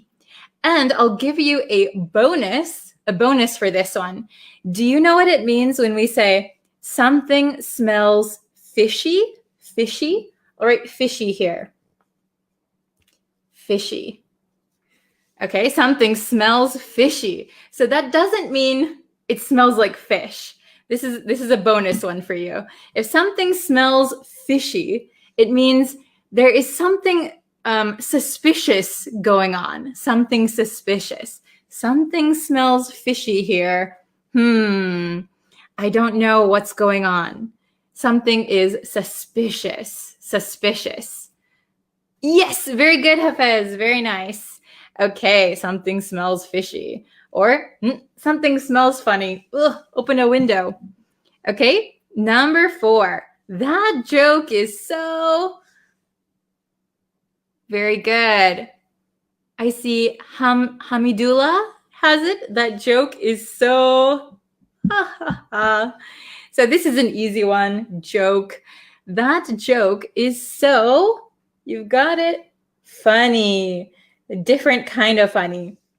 So this is ha-ha funny. This is strange funny. Okay? Oh, very good. Number 5. Did you have, remember? Have. Did you have something? Okay? Oh, very good. I see some correct answers. Number 5. Did you have... Oh, I'm seeing a lot for number 4. That joke is so funny. Number 5, did you have something? So remember, we are having fun. So when you ask a question, put it like this. Did you have? Very good. Fun, fun. Okay. So yes. So Hafez said fun. So this is another mistake a lot of my students make. So you don't need to put in front of fun. So fun is uncountable. We don't count how many funs we have, right? I've had 2 funs today. So did you have fun? Did you have fun? I don't think we ever put an or the in front of fun, okay? So just by itself, did you have fun? Very good. Okay, wow, you guys are so good. Okay, number 6, it's the last one. Last night was what? Last night was, what do you think the best answer is? The most common answer. Last night was something. Okay, number 6, last night was... Oh, you're welcome, Hafez. Good job. Oh, I see some correct answers. Very good. So I see fun, funny. Okay, so I would say last night was fun. I would say fun is the correct answer here. It is the most common sentence. Last night was fun. You could say last night was funny, but if you say last night was funny, it's a specific kind of last night, right? Last night was fun means, oh yeah, we had a good time. It was entertaining. It was amusing. If you said last night was funny, it's also a correct sentence grammatically. Last night was funny. If you said last night was funny, that means something really funny happened. So if your friend was like running around and doing really funny things, you could say last night was funny. But I would say last night was fun. That is a more general sentence that you'll hear more often. Last night was fun. Okay, is it understandable? So I'm going to go through them one more time. So please listen to the pronunciation. Tell me a funny story. Tell me a funny story. Number 2, we are having fun. We are having fun. Number 3, something smells funny. Ugh, something smells funny. Or you could say, in a different situation, something smells fishy. Something smells fishy. Okay? Number 4, that joke is so funny. That joke is so funny. Number 5, did you have fun? So here, this kind of links. Did you have fun? Did you have fun? Did ya? So a lot of times I say did ya instead of did you. Did ya? Did you have fun? And number 6, last night was fun. Last night was fun. Or if something really hilarious happened, you could say last night was funny. Last night was funny. Okay, very good. Okay, thank you so much. So please study fun and funny. Some of them are a little bit tricky. Remember that fun is uncountable, and it can be a noun and an adjective. And funny can mean like causing laughter or something strange, and it's an adjective. Okay, very good. So I'm sorry I have to go now, but thank you so much for watching. Thank you for participating as always. You guys are awesome. So we're going to have one more lesson tomorrow and then reviewing on Friday. So I hope that you can watch all of the lessons this week and then come for the review lesson. Okay. So thank you so much, and I will see you for tomorrow's lesson. Thank you. See you guys tomorrow. Bye. Hello, hello. Welcome. I hope you can hear me again. How are you guys doing? Okay, so I don't have a lot of time today, so I'm just going to do a really quick broadcast. So let's get started, okay? So today's lesson is to run out of something, okay? So to run out of something. Oh, hello, Daniel. Welcome. Hello. Okay, so we're going to use the phrasal verb to run out of something. So what does to run out of mean? Okay, let's look at it. To run out of means that something is used up. You use something 100%. There is nothing left. Okay? So you use something all of it. Okay? We can look here.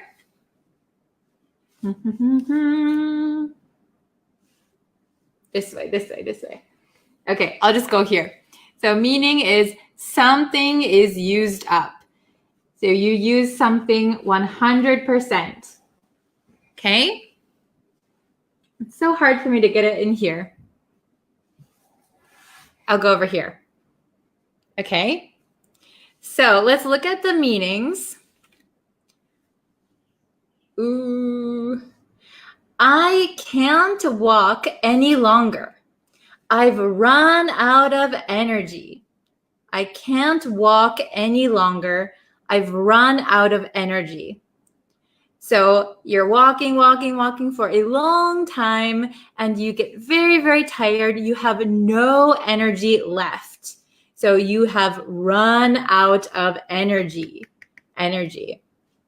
Oh, hello. Welcome to the lesson.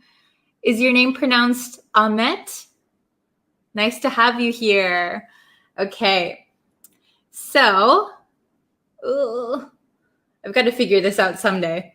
Okay. Let's look at number 2. Ooh, my marker is running out of ink. My marker is running out of ink. So it's not finished yet. There's still some ink in there, but it's getting almost finished. Okay, there's almost no ink left. My marker is running out of ink. Oh, hello. Is your name pronounced Herrera? Thank you for joining us. Hello. Thank you guys for joining. We're learning the phrasal verb to run out of, Okay. So number 3, I think the battery has run out. So the battery has, power, right? So if you're trying to use the remote or you're trying to use something that has a battery and it's not working, you could say, I think the battery has run out. There's no more energy in the battery. There's no more battery left. Okay, and I kind of erased number 4 with my hand, but this one is, I hope we don't run out of gas. I hope we don't run out of gas. I'll leave it like this. I hope we don't run out of gas. So you are driving the car and you're hoping maybe the gas you can see is almost empty. I hope we don't run out of gas in the near future. Okay? Oh, Herrera is your last name and your first name is Wilbur. Nice to see you here today, Wilbur. Thank you for joining us. Okay, so I'm going to go over these one more time. I know today is very, very quick. I only have 5 more minutes left. Okay, so let's see. Here. Okay. So the meaning of to run out of is something is used up. Something is 100% finished. Okay. I can't walk any longer. I've run out of energy. So my energy is gone. I have 0 energy left. Number 2, my marker is running out of ink. So it's not finished yet, but it's almost finished. No more ink, almost. Number 3, I think the battery has run out. So battery you can only use for a certain amount of time. And now I think it's finished. I think the battery has no more power left. And number 4, I hope we don't run out of gas. I hope we don't run out of gas.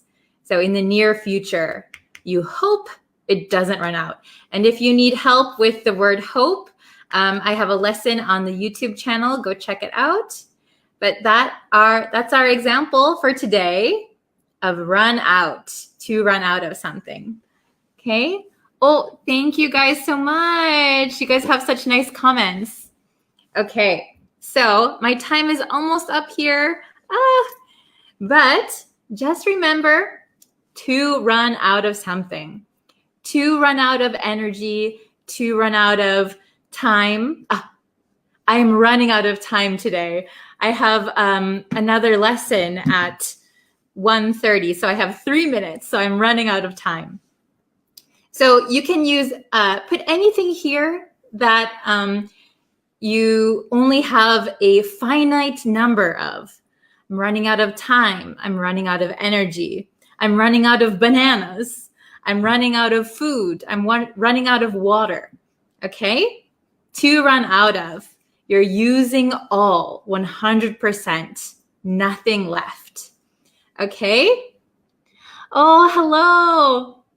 Oh, okay. So Ahmed said, I'm running out of patience. Is this sentence true? Yes, that sentence is correct. I'm running out of patience.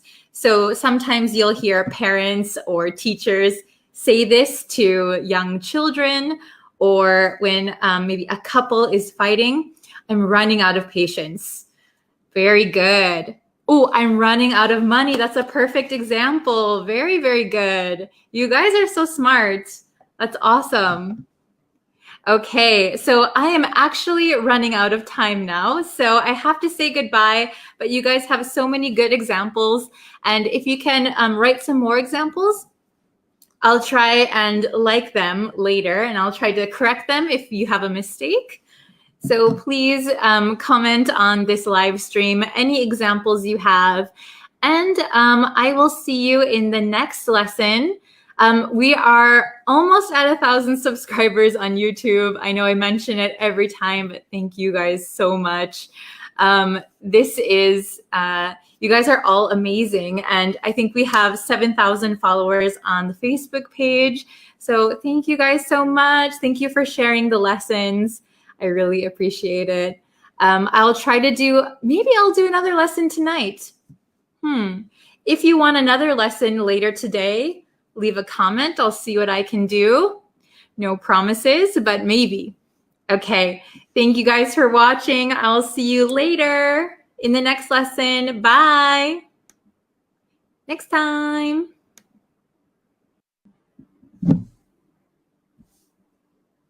Hi, everyone. Today's lesson is going to be a review lesson. So that is very exciting. And by the way, I'm so sleepy. I don't know if you can tell, but I am exhausted. I am pooped. Oh. So last night I couldn't sleep that well. So sorry if I have like dark circles under my eyes. Good morning. How are you? Thanks for joining me. Hello, Kevin. Hi. I was just saying that I am so sleepy today. I am very, very tired. Oh, hello. Do you pronounce your name Quarry? Anyway, I am a little bit tired, so I'm sorry if I look sleepy. I did not get much sleep last night. Very, very tired. Oh, hello. Okay, so today's lesson is going to be a review lesson. So I'm going to use all of the idioms that we learned all week, okay? So we learned eight idioms this week in all of the live lessons. So we're gonna quickly review them and then we'll do some exercises, okay? Are you guys ready? So here are all of the idioms that we learned. Okay. Oh, do I look tired? I am really tired. I think I slept about 3 hours last night. Okay. So let's look over these idioms today. Okay. So the first one is pig-headed. Pig-headed. Does anyone remember what pig-headed means? So pig-headed means that somebody is very stubborn. They don't change their mind easily. Maybe they don't listen to others. That is pig-headed. Pig-headed, stubborn. Very good, Kevin. Very good. Okay. So if we look at the next one, quit cold turkey. Quit cold turkey.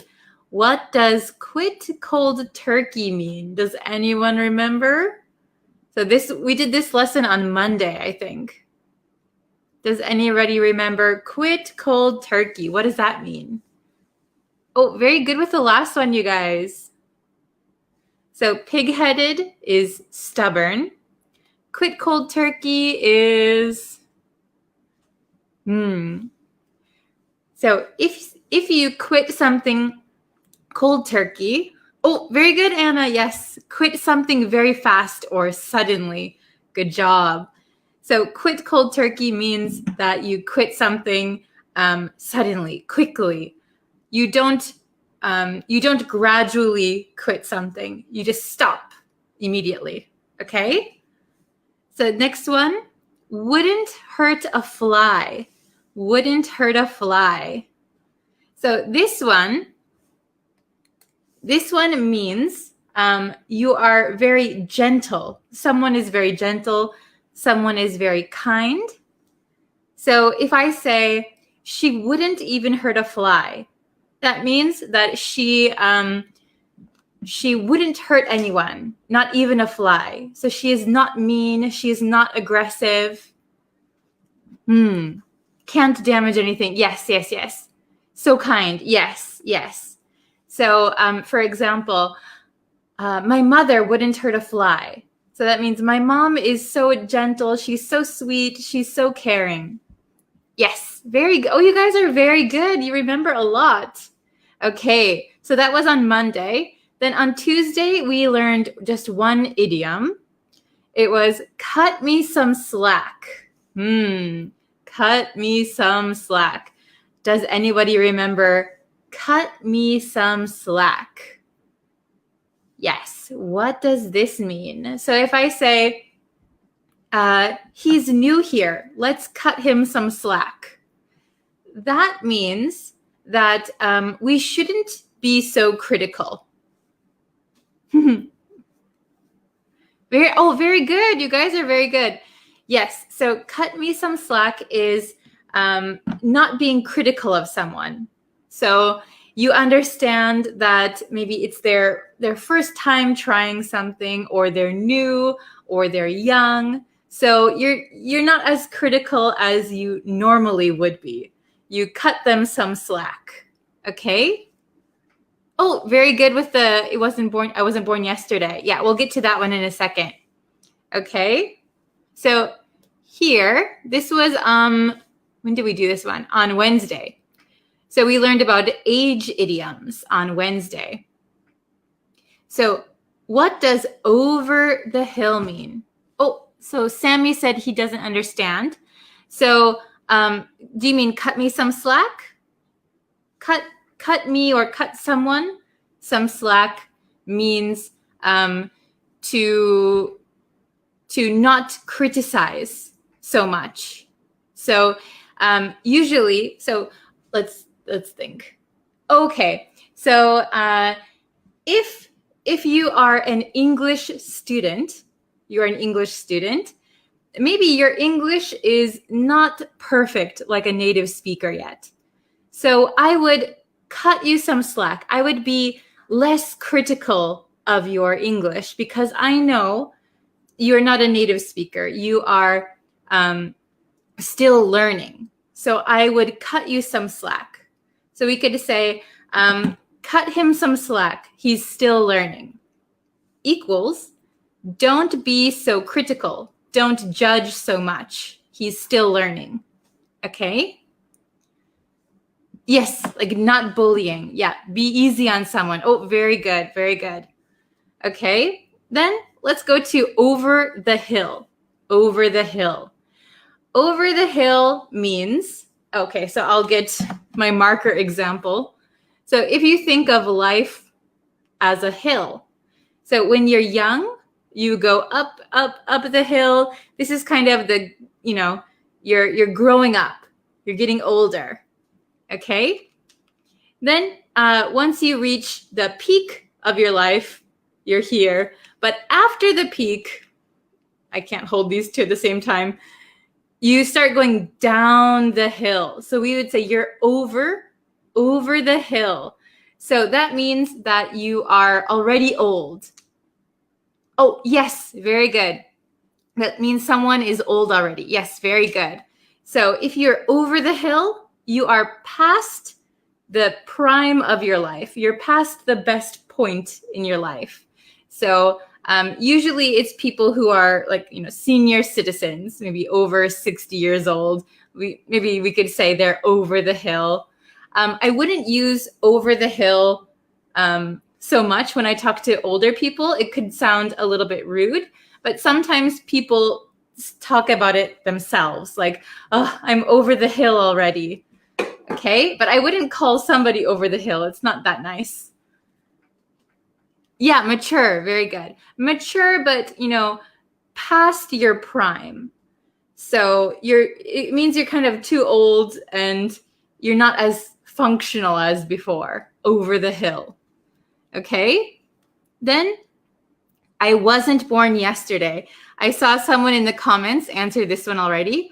I wasn't born yesterday means I'm not a fool. You can't fool me. I wasn't born yesterday. Oh, hello from Pakistan. So we're just reviewing the words that we learned this week. So you're just in time. So I wasn't born yesterday means like I'm not so foolish. So if you were born yesterday, You're obviously a baby. You don't have any experience in the world.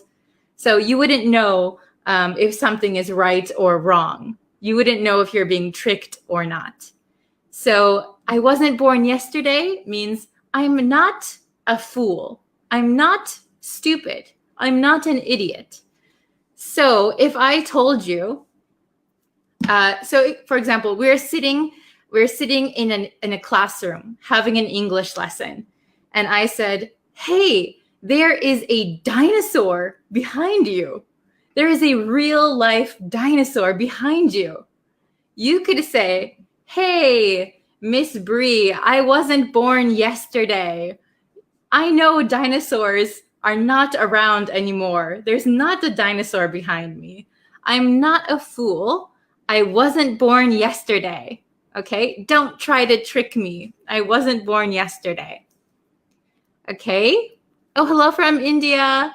Oh, you say something like that in Algeria. That's awesome. Very interesting. Okay? Then we have two more. Oh, very good, Anna. Yes, you can't trick me. Okay, the last two. So this is the last one about age. Young at heart. Young at heart. This is a very easy one. This means you might be older. So for example, somebody is 60 years old, but they are young at heart. It means they have a youthful spirit. Oh, hello from Jordan. Hi. Thanks for joining us. So young at heart means that even though your age might be older, you kind of have a youthful spirit. You're maybe very jolly, or you like to have fun. Young at heart. Okay? And the last one that we just learned yesterday, a dime a dozen. A dime a dozen. Hello from Israel. Wow. Hello. I'd like to visit all of your countries someday. So a dime a dozen. Hi from Michigan. Whoa. I'm from Wisconsin, which is very close to Michigan. Okay. So a dime a dozen. A dime a dozen. Does anyone know a dime a dozen? We just learned this yesterday. So if you haven't watched yesterday's lesson, this might be a new one for you. But a dime is a 10-cent coin used in America. And a dozen means 12. So if you can buy 12 of something for a dime, 10 cents, it's very, very cheap, right? So that means whatever you get for a dime is probably very cheap. It's not worth a lot, and it's probably very common. So as an idiom, a dime a dozen means that something is very common and not so valuable. So I think I gave the example yesterday that there are so many convenience stores in Japan. So when I go home, when I walk home from the station, I pass 3 or 4 convenience stores. So we could say, in Japan, convenience stores are a dime a dozen. Yes, very good, Anna. They're very common and they don't have a lot of value. Very good. Oh, where are you from in America? So I am from Wisconsin. It is very close to Chicago. It is close to Michigan, and it's close to Canada. Okay. So we've learned these 8 idioms. So now let's go into the exercises. Okay. Let's go into the exercises. So I'll get my red marker. I have all of these blank. Okay, so I want to see if you guys can tell me which idiom that I should put in each blank. Ooh, you're from Chicago, Anna. Wow. Very interesting. We're so close. Okay. So, far from Jordan, yes. Very far. Okay, So let's look at the first one. Ooh, can you see?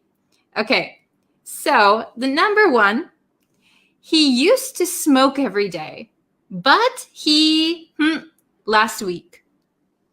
He used to smoke every day, but he last week.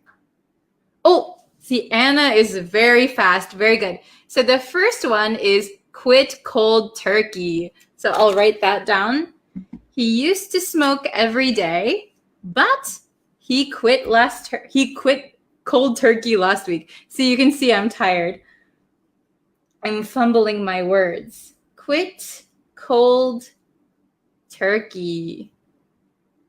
I hope I can get a good night's sleep tonight. Okay. So he used to smoke every day, but he quit cold turkey last week. That means he just quit. Okay. Without gradually quitting, he just quit. Okay. Very good. So number two, can you see it? Since it was my first month at my new job, my boss,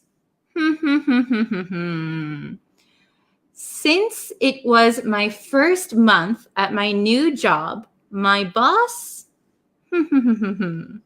So what do you think the correct idiom is? Here, I'll get the idioms up for you guys. Oh, I'm going to drop it. Okay. We have all of these idioms. I'll do this. Now I'll do this. Can you see them? So since it was my first month, so that means you're pretty new. You're kind of new at work. So since it was my first month at my new job, my boss, oh, very good. Cut the slack. Give me some slack. Yes, yes, yes, yes, yes, yes, yes. Very good. So since it was my first month at my new job, my boss, we can say, cut me some slack. Cut me some slack. And cut is a very easy verb. It's an irregular verb. So the present, past, and past participle are all cut. Cut, cut, cut. So even though this sentence is in the past, we can use cut. Okay? Since it was my first month at my new job, my boss cut me some slack. Okay? Ooh, hello from Laos. Hello. Have you ever been to India? No, I haven't. I would like to go. I do have a friend from India, so I'd like to go and visit. Okay, let's try number 3. He is too, he won't listen to me. Yes, cut, cut, cut. Very good. He is too, he won't listen to me. So maybe this word is a synonym for stubborn. He is too stubborn, but what is an idiom that we can use? Very good. Pig-headed. Yes, very good. Okay, he is too pig-headed. He is too stubborn. He is too pig-headed. He won't listen to me. Very nice. Okay, can you guys get number 4? Greedy politicians are,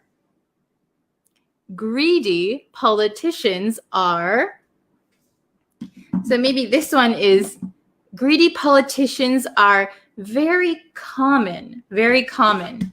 Which one would you use? Here, I'll put this one up. Greedy politicians are very common. So which one means very common? I'll give you a second.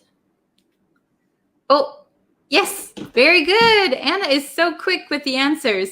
Okay, greedy politicians are a dime a dozen. A dime a dozen. So there are so many greedy politicians. Greedy politicians are a dime a dozen. I don't know about in your country, but definitely in America. Greedy politicians are a dime a dozen.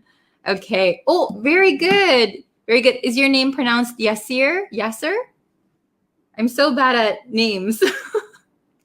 Okay, let's try number 5. He's 85 years old, but something. So the key word here is but. He's 85 years old, but something, something, something. Which one do you think? He's 85 years old, but, can you see me? He's 85 years old, but, oh, very good. He's 85 years old, but young at heart. Young at heart. Young at heart. He's very youthful.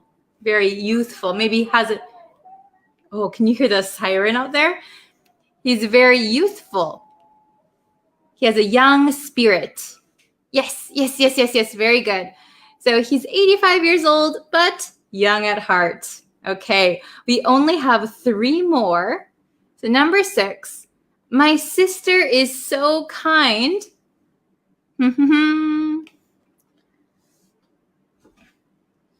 My sister is so kind. What do you think the answer is? My sister is so kind. Can you see? Is it too far away? It's hard because it's like flipped around for me, so I can't see where I am. Oh, very good. Very good. Oh, no problem. You can leave and you can watch this anytime. I know it's like a long, today's lesson is a little bit long. Hello from Afghanistan. Wow. Okay. So my sister is so kind. She wouldn't hurt a fly. She wouldn't hurt a fly. Very good. My sister is so kind. She wouldn't hurt a fly. Okay, awesome. Then we're going to do number 7. He tried to trick me, but he tried to trick me, but very good. I wasn't born yesterday. I'm not a fool.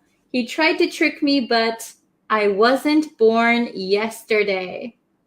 I wasn't born, oh, I can't fit it, yesterday. Okay, very good. So he tried to trick me, but I'm not a fool. I wasn't born yesterday. Oh, very good, Yasir. Very nice. Okay, last one, number 8. He says but he's only 30. My 30 kind of got erased, but it's 30. He says but he's only 30. So which one do you think is correct? He says but he's only 30. Which one is the correct idiom? There's only one left. Very good, over the hill. Yes, you guys are very fast. Good job. He says he's over the hill. He says he's very old, but he's only 30. He's not over the hill. Yo, very good. Very good, Sammy. Awesome. So he says he's over the hill, but he's only 30. Come on, you're not that old. Okay, we finished all of them. Good job, everyone.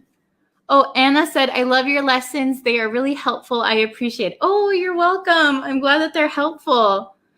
Anna, are you in America right now? Are you in Chicago right now? Are you studying English there? Anyway, that was the lesson. So, or maybe I should read them all one more time so that you can hear the pronunciation and the sentences. Okay? I'll just read them out for you. So please listen. And if you'd like, you can repeat after me. Okay? So number 1, he used to smoke every day, but he quit cold turkey last week. Number 2, I can barely see it. Since it was my first month at my new job, my boss cut me some slack. Number 3, he is too pig-headed. He won't listen to me. Number 4, greedy politicians are a dime a dozen. Number 5, he's 85 years old, but young at heart. Number 6, my sister is so kind, she wouldn't hurt a fly.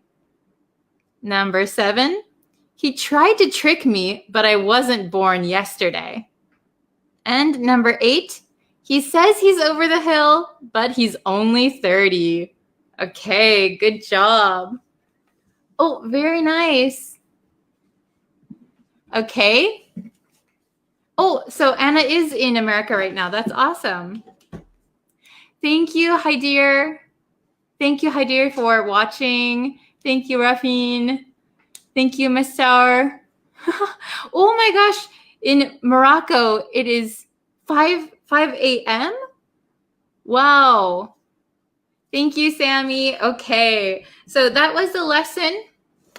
Here are the idioms that we studied this week. So please remember them, practice them, and use them when you speak or when you leave comments on this page. You can always try to use one of these idioms. And next week, we'll start some new lessons, okay?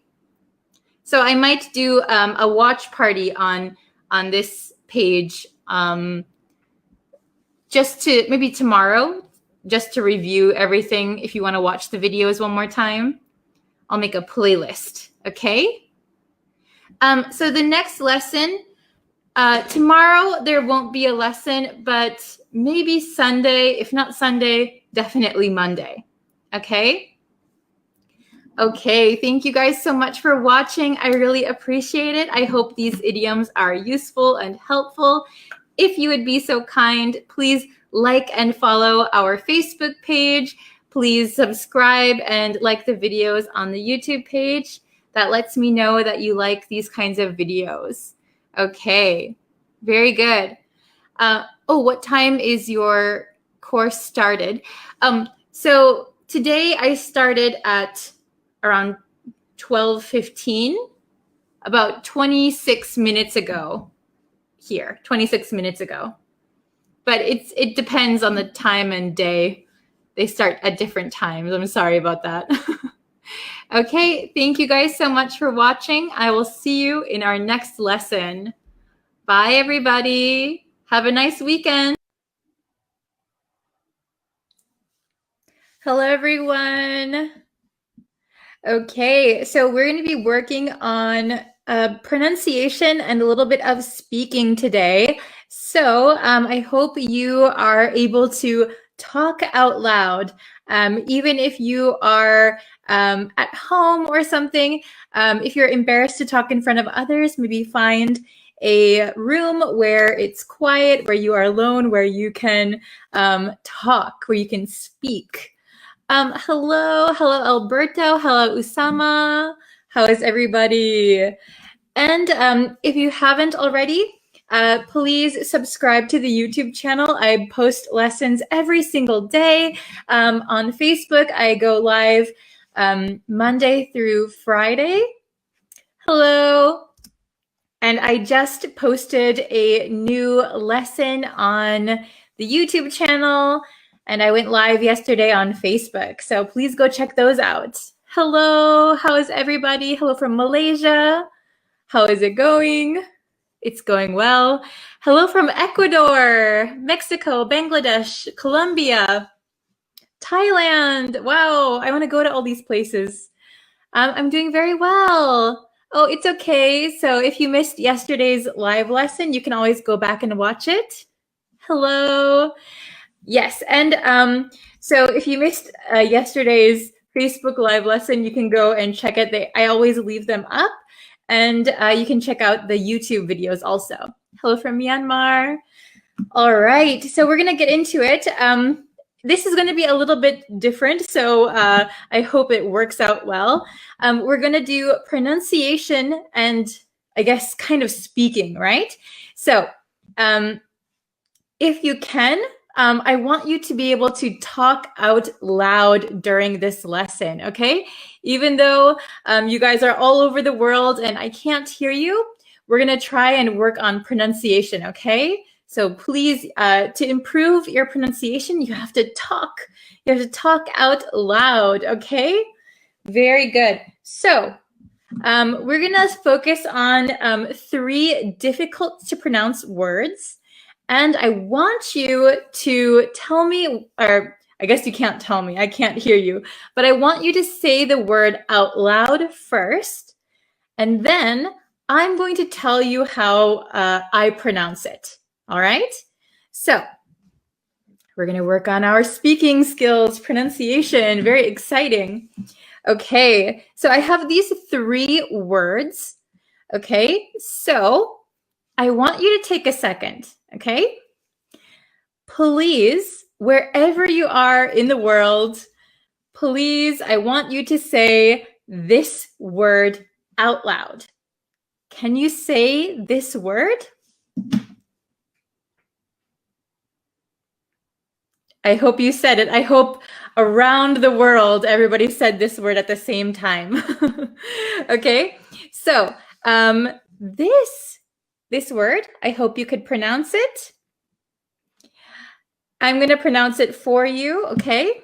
So this word is pronounced rural. Rural. Do you see how my mouth doesn't really open or it doesn't really move around that much, okay? Rural, rural, rural, okay? So you can see my lips make the sound. So this one is really difficult because there are 2 R's and then an L. And I know in some countries, the American R is very difficult to pronounce, right? So rural, rural.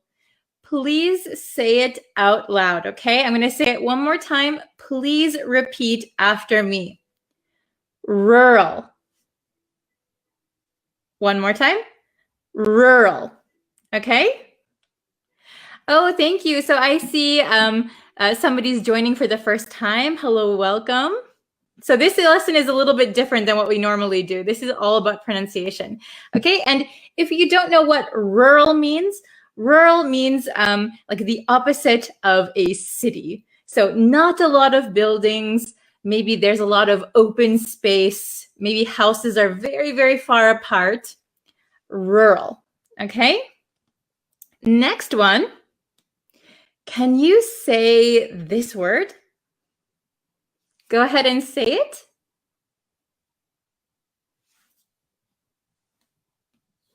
Okay, so I hope everyone said it out loud. I'm going to pronounce it now, so listen carefully and watch my mouth as I pronounce this word.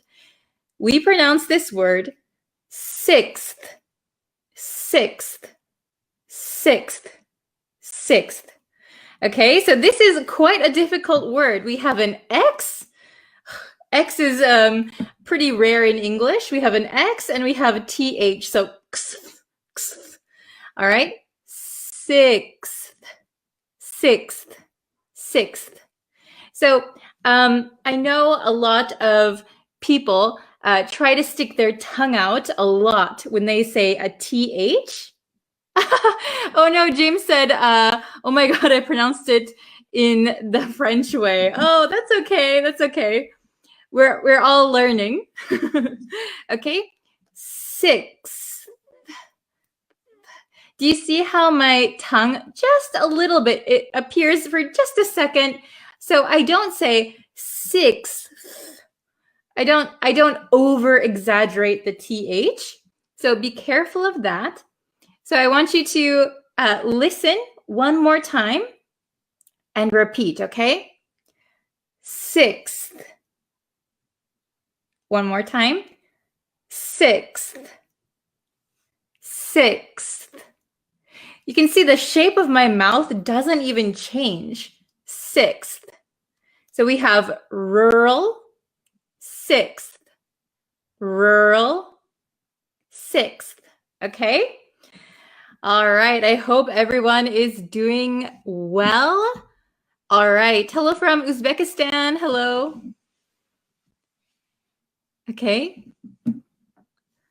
Oh, this is a good question. Can we pronounce 6th?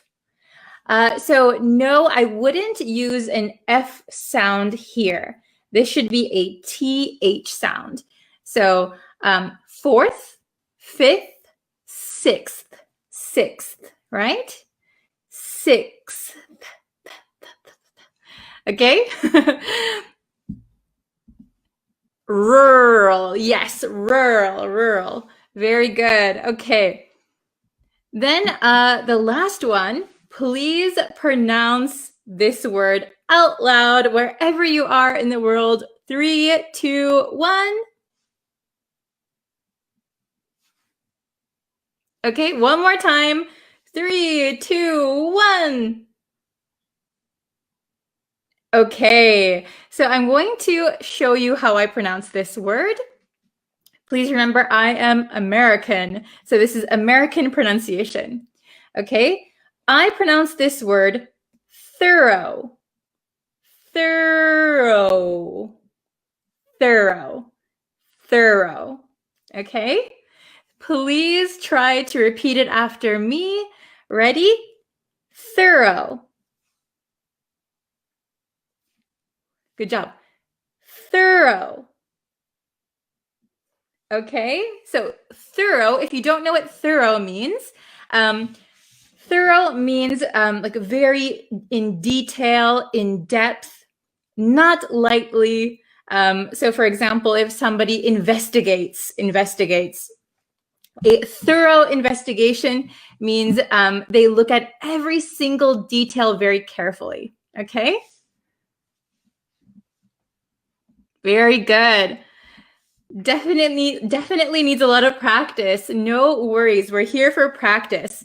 So I'm going to say them one more time. So get used to kind of listening and saying them.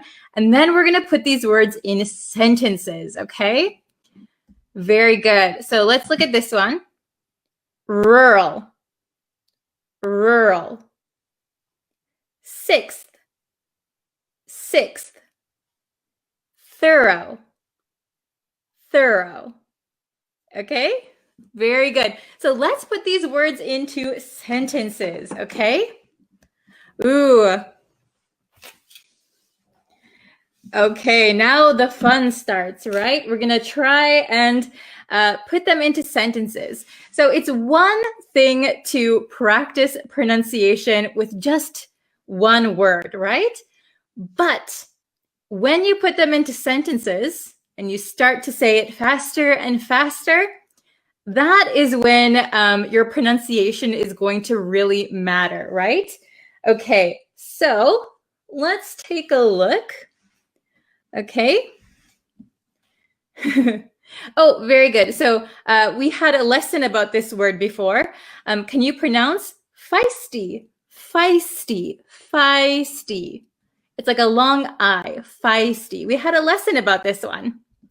Okay, very good. Oh, okay, so really quick, what meaning of this words? So these words, the first one, rural. Rural means the opposite of a city. So no tall buildings, maybe mostly open area, not many houses. That is rural. 6th means like 1st, 2nd, 3rd, 4th, 5th, 6th, right? Like 6th place. Okay. And then thorough means very detailed or in depth. Okay. Hello from Afghanistan. Hi. Yes, rural is kind of like a small town. Very good. Okay. So let's put these into sentences. Okay. So first, I want you to look at the sentence and I want you to say it out loud first. Try. Remember how we pronounce this word, okay? Try and say this sentence out loud. Ready? Go. Okay, were you able to say it? All right, I'm going to say it for you now. I live in a rural area. I live in a rural area. Okay, can you try and repeat this one? I live in a rural area.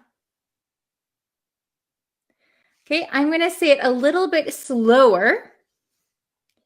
I live in a rural area. Okay, oh, very good. Let's look at number 2. He came in 6th place. Can you say that? He came in 6th place. Very good. I'm going to say it a little bit faster, okay? Ready? He came in 6th place. He came in 6th place. Were you able to say it? Very good. Okay. It sounds like wall. Yes. Wall, rural. Except there's instead of a W, there's like an R, right? Rural, wall. Okay. All right. Number 3. I'm gonna let you say this one first. Oh my gosh, I have a doorbell. Uh-oh. What should I do? I need to answer the door. Hold on 1 second.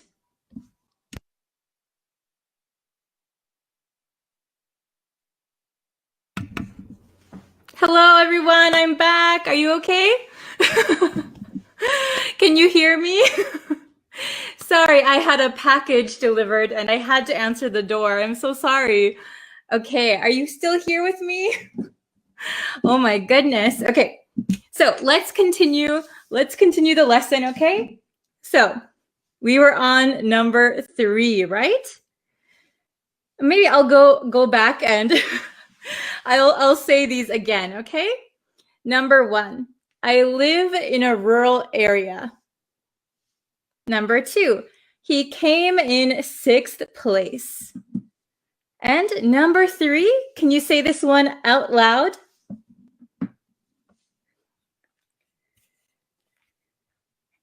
The police conducted a thorough investigation. Oh, you're welcome. Thank you. Okay. The police conducted a thorough investigation. Okay, I'm going to say it one more time, really, really fast. Please try and repeat after me, okay? The police conducted a thorough investigation.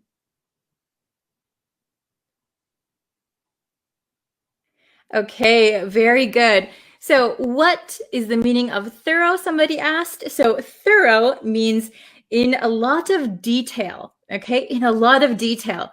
They leave no stone unturned, right? Okay, and rural means a not like a city, a very small town, okay? Then number 4, the last one. Can you read this out loud first? Let's see if you can pronounce all of the words together.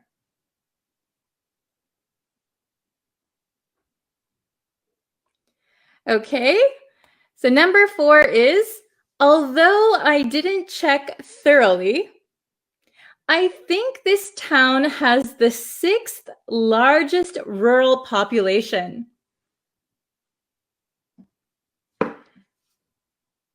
Can you say it? All right, I'm going to say it really, really fast, like a native speaker, okay?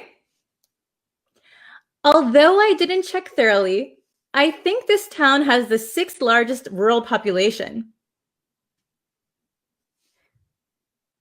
Were you able to say it? Were you able to say all of these words? Okay, so I'm going to read them one more time, so please listen and try to repeat.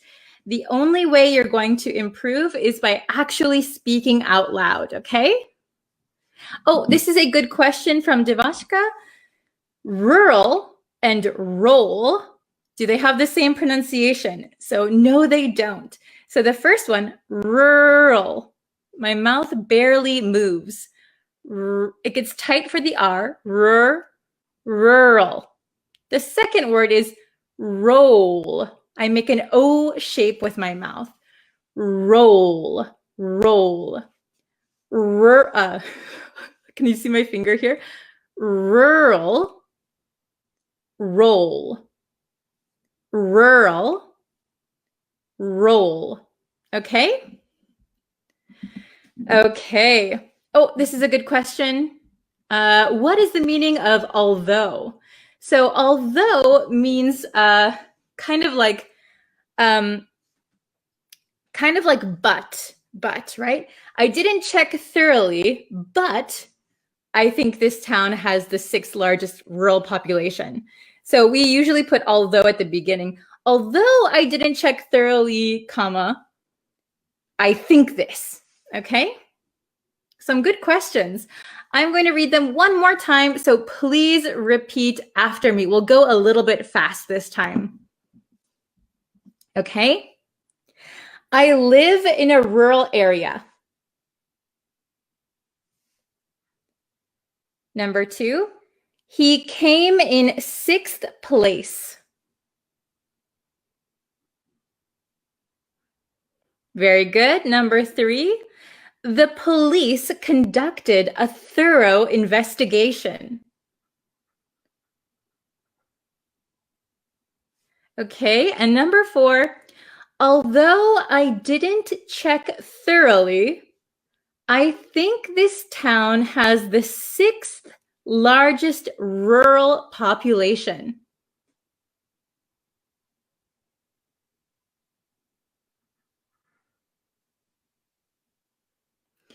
Okay, very good. I hope you were able to say these words out loud, okay?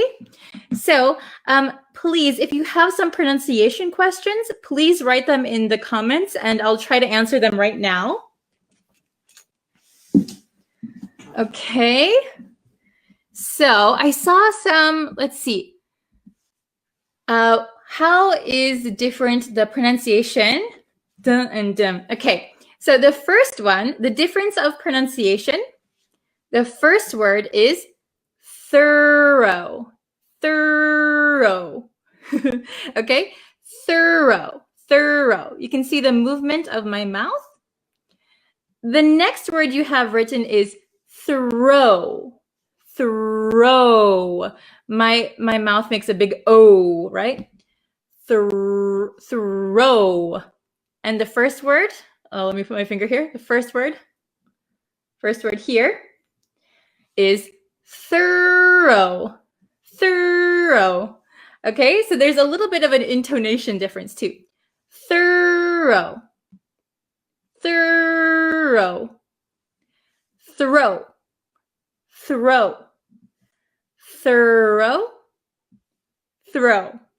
Very similar, aren't they? Okay. And I'm sorry about the doorbell interruption. Oh my goodness. I've been waiting for 3 packages for a month and a half and they finally came just now. So I'm sorry about that. Thank you for staying here. Okay. Let's see. I think I saw another question that I wanted to answer. It's really hard. There's so many comments. Okay. Okay, this one. Could you please pronounce walked? It makes me difficult to pronounce. It's difficult to pronounce, right? So this one, in this word, the L is silent. We do not say the L, okay? And the last ED, usually after a k sound, after a K sound, the ED, it sounds like a T. So we don't say walked, right? We say walked. Okay? I hope that helps you. Oh, this is a great one. This is a great sentence example. I live on the 6th floor in a flat near the rural area. I live on the 6th floor in a flat near the rural area. Very good. Okay. Oh, this is a good question. I'm from Nigeria. How can I pronounce this word? So this word is pronounced mercy. Mercy. So if you know French, how they say thank you is merci, merci. This word in English is we have a strong R sound, mercy, like I see. Mercy, mercy, mercy, mercy. Okay.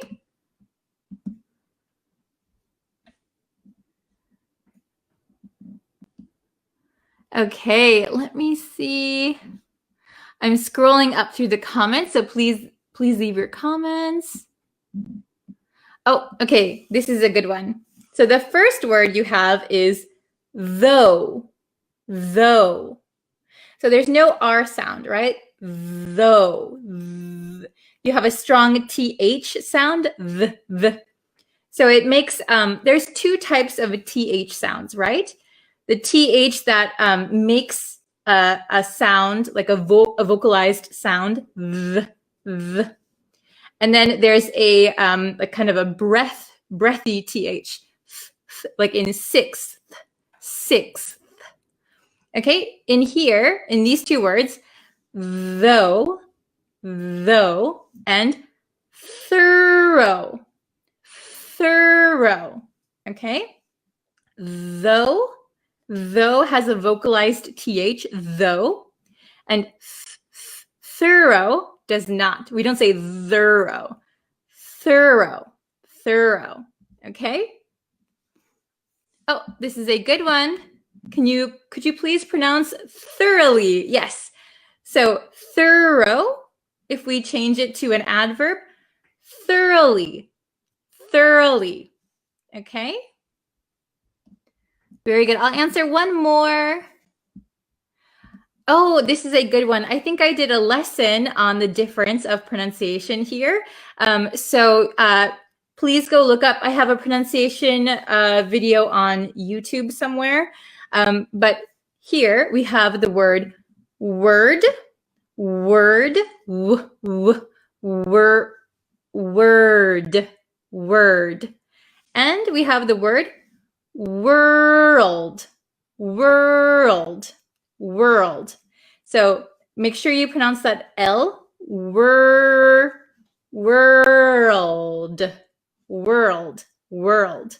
Okay, you guys have so many good questions. It's hard to stop answering them. Okay. This is a good one. Greetings from Mexico City. Hello. The difference between these two words. Okay, so the pronunciation, the first one you have is tree. So do you hear the tr? It almost sounds like a CH, like chair. Okay, so the ch plus R is tree. The next word you have is three. So tree, like a Christmas tree. I don't stick my tongue out at all. My mouth is positioned like this. So when you, this is a good point. When you are practicing your English pronunciation, you should look in a mirror. Look in a mirror and see if your mouth shape matches mine, okay? Tree. Okay? The number. So at first, my tongue is like, comes out like a snake, right? Three.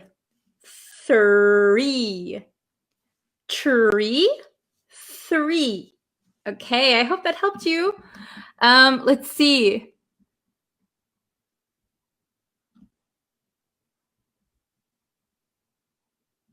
Oh, very good. This is a very long comment, but Miss, it seems that the more I've time with you, the more I'll become fluent in spoken English. Oh, I'm so glad. Thank you for your help. My listening skill is too weak, and I therefore find it hard to catch up what's being said. Oh, no. Don't worry. In some lessons, they're a little bit more difficult. Some lessons are a little bit easier. Okay? So what they are talking about in front of me because I misunderstand some pronunciation. Don't worry. So when you're listening to native English speakers talk, sometimes native English speakers talk really, really fast and it's hard to understand them. But don't worry, the more you listen, even though it's challenging, even though it's difficult, the more you listen, the more you'll get used to hearing those common words. And then you'll be able to understand more. And never feel embarrassed to ask someone, can you say that again? Could you repeat that slowly for me? Don't worry, okay? Nobody's going to judge you. Okay. Can I know the pronunciation of sluggish? Sluggish. This is a good word. Sluggish. Sluggish means you're kind of slow. You're sluggish. There is a bug, I think is I guess a bug, called a slug, the one that has like the shell and it moves very, very slowly. So sluggish, we use to describe our feeling when we're kind of, not very active feeling. We're kind of, maybe we want to stay home. We're kind of slow to get moving, right? Okay. All right, I'll answer one more. This is a great one. I thoroughly enjoyed the lesson. Thank you very much. And let's see. Okay, two more. I'll answer two more and then we'll call it a day. So we have Flower and Flour. Okay, so these are both pronounced exactly the same. So don't worry, they're both pronounced flower, flower. So Flower, it has a W, flower. And the other one, like how you with for cooking, flour. It's exactly the same, even though there's no W in the other one. Oops, I put that one up already. Okay. What's the difference between colleague? So colleague is someone you work with, right? Your colleague, your coworker. Colleague. The second word is like an institution for schooling. That is college. Colleague. College.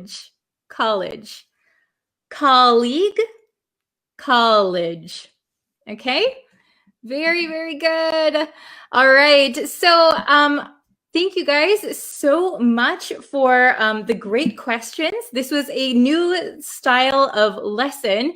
If you have any suggestions, please let me know. I'm always open to trying new kinds of lessons. So thank you very much. Please practice your pronunciation as often as you can. You can watch this lesson again anytime. All right. Thank you guys so much. I'm going to open up my packages now. And I'll be back. There's going to be a new lesson on YouTube tomorrow and a new live lesson on Facebook. All right? Okay, thank you, everyone. I'll see you guys tomorrow. Bye.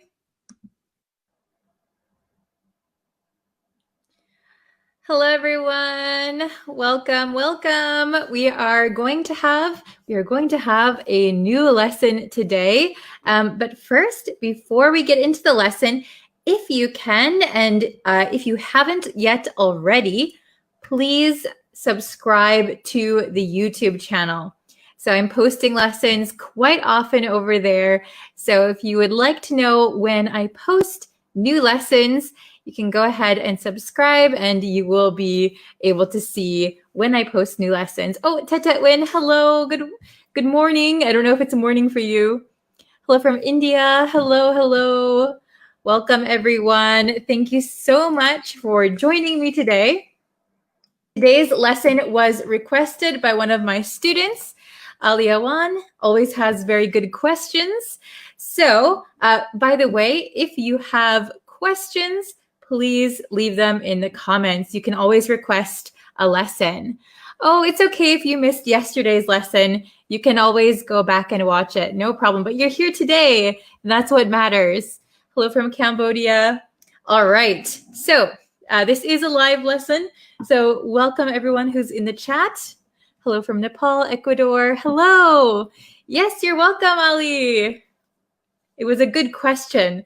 So today we're going to look at the difference in how to use about to and going to. So like I said, this was requested by Aliawan. So thank you so much for requesting this. This is a very good question, I think. So we can use these somewhat similarly, but there is a difference, okay? There is a difference. So about to versus going to. So I'm going to briefly explain. When we use about to, I am about to graduate. For example, I'm about to graduate. This indicates immediacy or urgency. So something is going to happen very, very soon. Very, very soon. So if I said, I'm about to graduate, maybe I'm in the last weeks of my college semester. If I said, I'm going to graduate, this sounds like the time frame is not clear. I'm not telling you when. So it could be I'm going to graduate next year. I'm going to graduate in 4 years. There's no sense of immediacy or urgency. So with about to, we get that sense of urgency, or it's about to happen. It's just happening, okay? So I'll give you the bigger whiteboard so you can see it a little bit more clearly. Okay, so let's see. Going to. So when we use going to, this indicates someone's plans or intentions or certainty. Something is certainly going to happen. Okay, but it could be tomorrow, it could be later today, it could be next year. The time frame is not indicated by using going to. When we use about to, we have a sense of immediacy. Something is going to happen soon, immediately. Or urgency, something has to be done, or something is going to be done in a few minutes. Okay? So we can look at these two examples. They're the same sentence, except for one has going to and one has about to. So if I say it's going to rain, probably it means sometime today. It's going to rain this afternoon. It's going to rain tonight. It's going to rain tomorrow even. Okay? However, about to, it's about to rain. Maybe I'm looking outside at the clouds and the rain cloud is about to burst and rain will start falling. So this is a sense of urgency. Oh, I don't have an umbrella and it's about to rain. I should go find shelter or cover. Okay? It's going to rain sounds like you are certain it's going to rain. The rain will fall, but it might not be right now. It could be a little bit later. Okay? Very good. So, let's see. Let's try number 3. Number 3. I am take out the garbage later. I am take out the garbage later. Oh, very good. Excellent. Okay, I see some correct answers. So I am, the correct answer, the best answer would be going to. I am going to take out the garbage later. So this is my plan. This is my intention. It's not right now, but in the near future. I am going to take out the garbage later.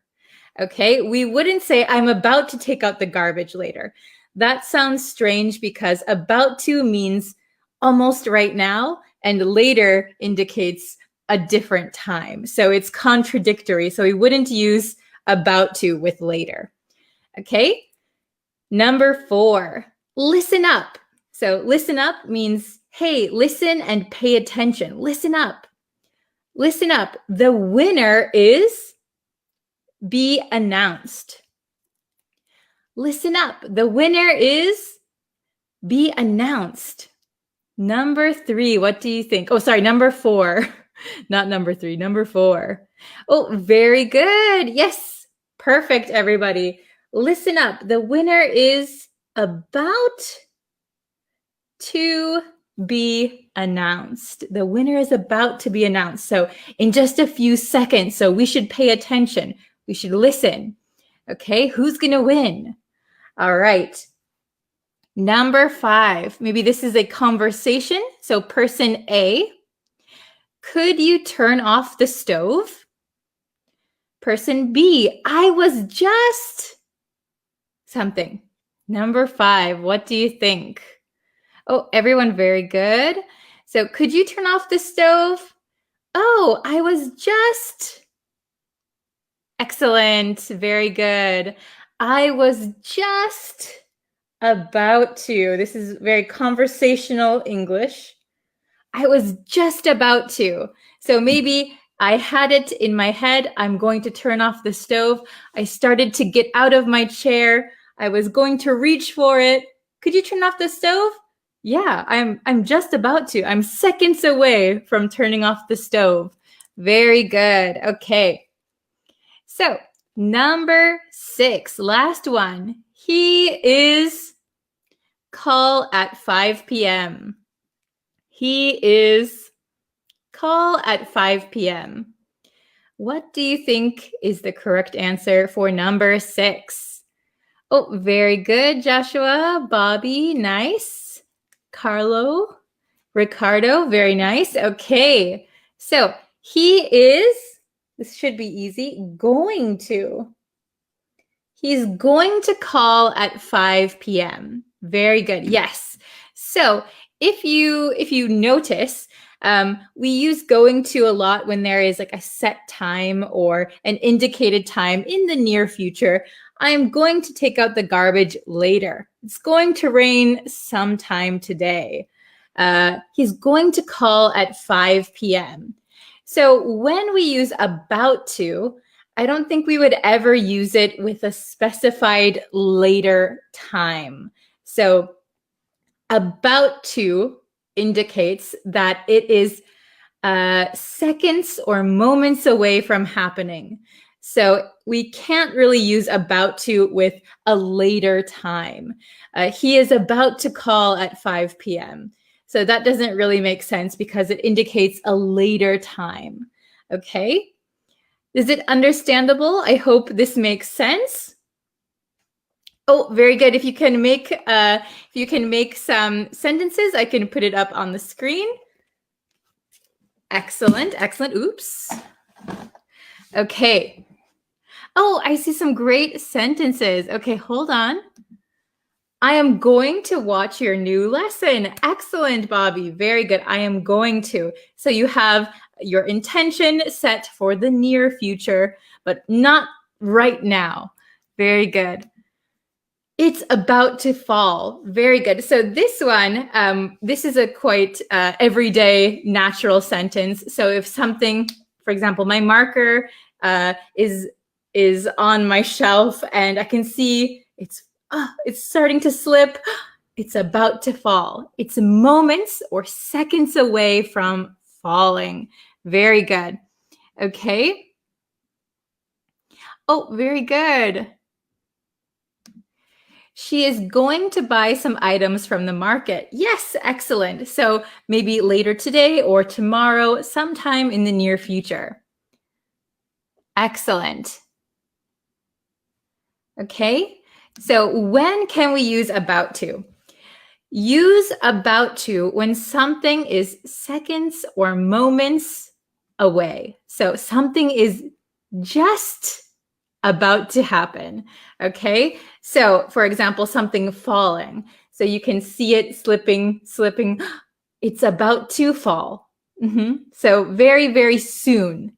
Okay, let's see. I'll do a few more. Oh, very good. I'm going to cook pasta tonight. I'm going to cook pasta tonight. So in this sentence, we wouldn't be able to use about to because I'm about to cook pasta tonight. So it doesn't really make sense. Tonight is a later time. About to means almost immediately. Okay.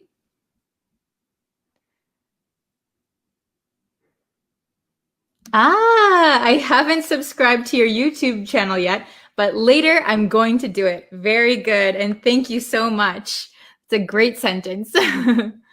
Okay.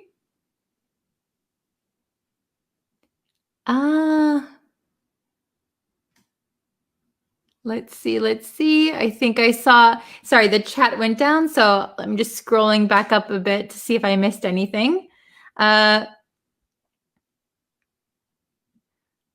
Oh, I'm going to have dinner at 7 p.m. with Zara. Very good. Excellent. Okay, I'm going to. Oh, yes. It's going to be cold tomorrow. It's going to be cold tomorrow. Excellent. Okay. Oops, I think I missed some. The chat is, there's so many comments. Oh, I can't choose them all, but I'll try. Okay. This is a good one. I am going to buy a house next month. Very good. I'm going to buy a house next month. Very good. If you said, I'm about to buy a house, maybe you have already started the process. Everything is almost complete. You just need one or two more things. You could say, I'm about to buy a house. I'm going to buy a house next month is a little bit farther away. Very good. Okay. Let's see. Okay. You guys have so many good ones.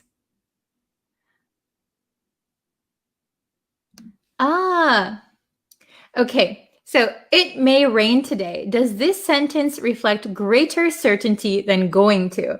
So if you say it may rain today, in this sentence, may means might. It might rain today. It may rain today. So it may rain today reflects less certainty than going to.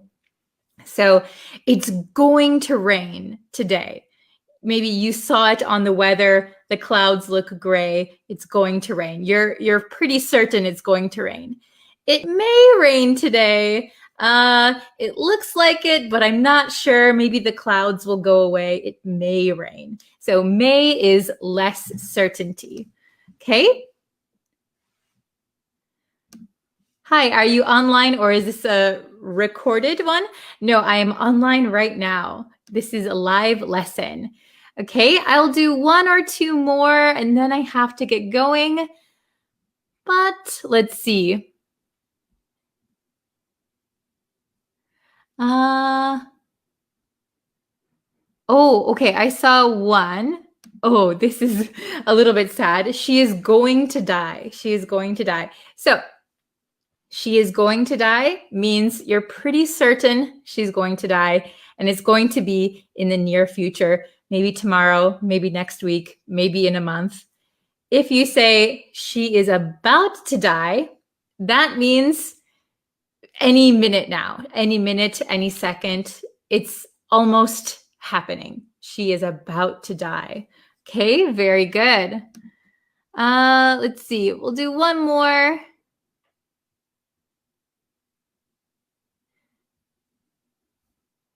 Let's see. Very good. We are, or we're about to win the match. We are about to win the match. Very good. So that means you are maybe ahead of the other team. There's only seconds left on the clock. We are about to win the match. I'm so excited. Very good. Okay. Let's see. Very good. Okay, so if you have more sentences, you can always write them in the comments. And if you have any lesson requests, please write them in the comments as well. I'm always checking them.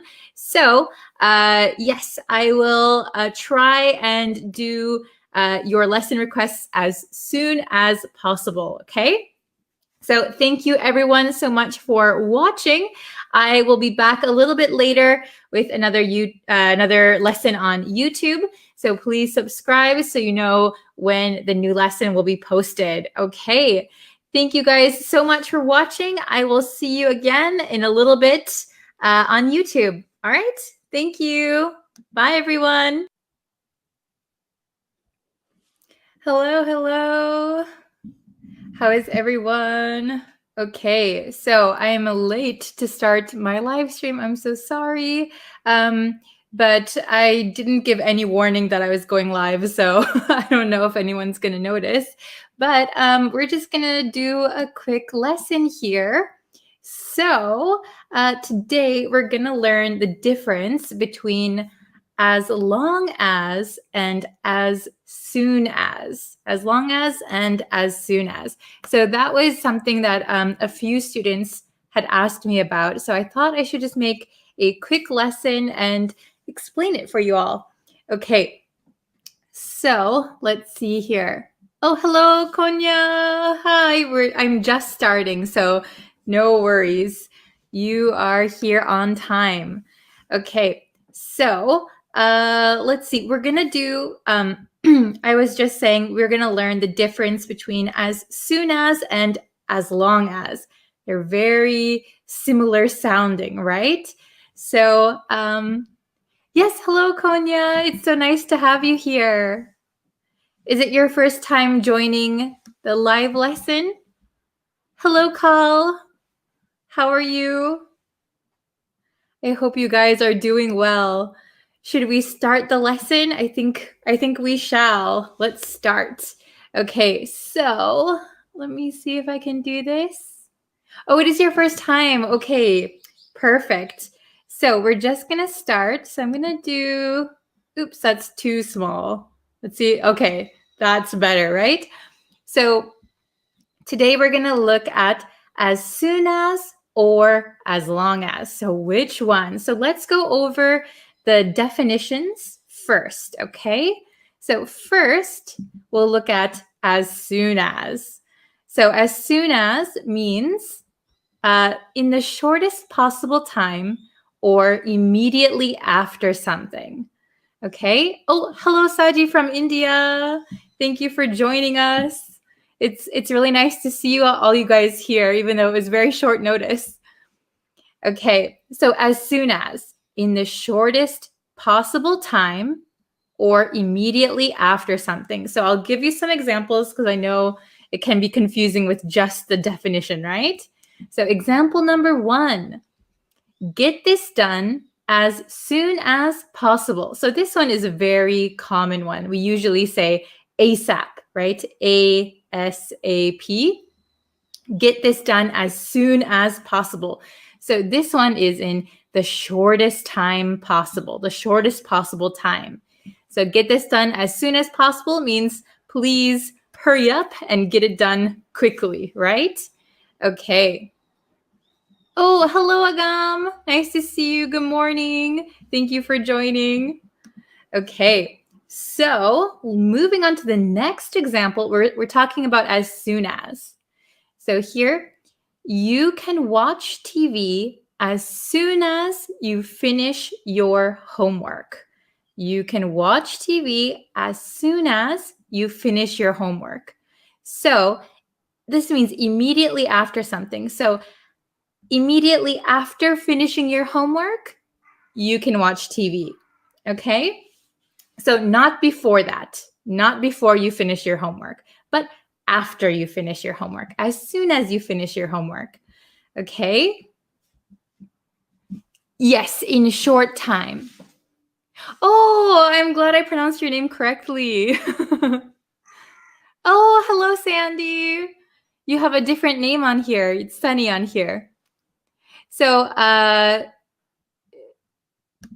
Konya said in a short time. So, yes, in the shortest possible time. So, as quickly as possible, right? As quickly as possible. That is the first meaning. Get this done as quickly as possible, as soon as possible. Very, very fast. And then the second one, you can watch TV as soon as you finish your homework, but not before. You have to finish your homework first, and then you can watch TV. Is it understandable? Oh, yes, Sandy, I totally remember you. I remember you're always in the chats. Thank you. Oh, very good, Agam. Agam said, as soon as I reached home, it started raining. Very good. You could say, as soon as I reached home, as soon as I got home, it started raining. Oh, no. Well, that's kind of lucky if you got home in time. Very good. Okay. So let's look at the next one, if everyone's okay. As long as, and we can also say so long as, but I don't really say so long as, so we're going to focus on as long as. But just so you know, they are the same. So long as long as. Okay? So we have two kind of meanings here. So the first one is during the whole time. During the whole time. So, for example, as long as it's raining, I'll stay inside. So for the whole time it's raining, I will stay inside. Okay? And then the other meaning is provided that. Provided that. So we'll look into these because that can be a little bit confusing. Oh, Mohammed, hello. Good morning. Okay, so let's look. Example number 1. That building has been there as long as anyone can remember. So for the whole time people can remember, that building has been there. So this meaning is for the first one, during the whole time. Okay, now let's look at provided that. This one can be a little bit confusing, I think. So you can have dessert as long as you eat all of your vegetables. So this is a kind of stipulation. I don't know if you know the word stipulation, but you have to do something in order to get something. So you can have dessert, but with one stipulation, you have to eat all of your vegetables.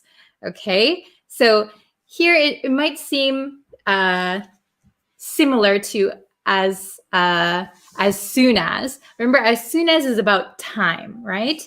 For this one, it's provided that. So provided that you eat all your vegetables, you can have dessert. Is everybody following me? Oh, hello, Jeans.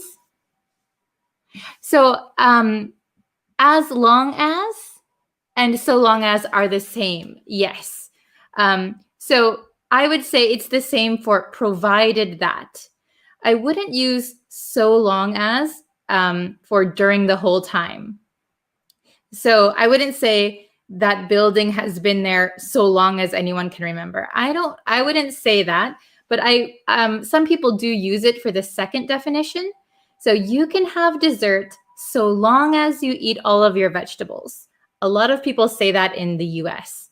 I don't say that so much, but it is something that people say. So just so you remember that. But you can have dessert as long as you eat all of your vegetables. is something I would say. So let's see. Sandy or Sunny said, let's see. You can drive a car as long as you have a license. Perfect. Very good. So you can drive a car, but you need to have a license. That is the stipulation, right? Oh, I'm very glad, Saji. Oh, thank you, Konya. You guys are so nice. Okay, so does everybody understand as long as and as soon as? So if you do, we can go into some questions. Okay, so I need your help for participation. All right. So number 1, okay. You get home, please feed the cat. So I think the first one is a little bit easy. So you get home, please feed the cat. So as soon as or as long as. So which one do you think is the best answer? So let's see who can get the correct answer first. Jeans, Sandy, Konya, Saji, Agam. Oh, very good. So Agam said as soon as. Okay, Konya also as soon as. Very good. Aisha, is that how you say your name? As soon as? Very good. So as soon as you get home, please feed the cat. So it means right when you get home, immediately after you get home, please feed the cat. He's hungry. Okay. How about number 2? You don't give up. Your dreams will come true. You don't give up. Your dreams will come true. Is this a tricky one? Okay. Oh, hello, Kishore from India. Hello, hello. So Aisha said as long as, Saji said as soon as. Ooh, this is interesting. So, you don't give up, your dreams will come true. So this means that your dreams will come true only if you don't give up. Only if you don't give up. So the correct answer is as long as. So as long as you don't give up, your dreams will come true. If you said as soon as you don't give up, your dreams will come true, it's kind of grammatically incorrect, right? So as soon as you don't give up, it means you've been giving up, and now you're not giving up anymore. It's a little bit strange, right? So as long as you don't give up, only if you don't give up, your dreams will come true. Okay, is that understandable? Yes, Saji, as long as. Very good, very good. As long as you don't give up. Okay, let's try number 3. Oh, I gave away the answer. Oh my gosh. I'm new to this style, so. Okay, we can get a puppy. You agree to take care of it. So agreeing to take care of it is the stipulation, the thing that we need to do in order to get a puppy. Okay, who has the correct answer? I know I just gave it away. Oh, I'm so silly. Okay, so I see number 3, people are saying as long as. Konya said as soon as. Aisha said as soon as. Kyle said as soon as. Okay. Oh, Aisha said as long as. Okay. So we can get a puppy. So this one is a little bit tricky. So the answer that I chose that I think is best is as long as. We can get a puppy as long as you agree to take care of it, because agreeing to take care of it is the thing we need to do in order to get a puppy.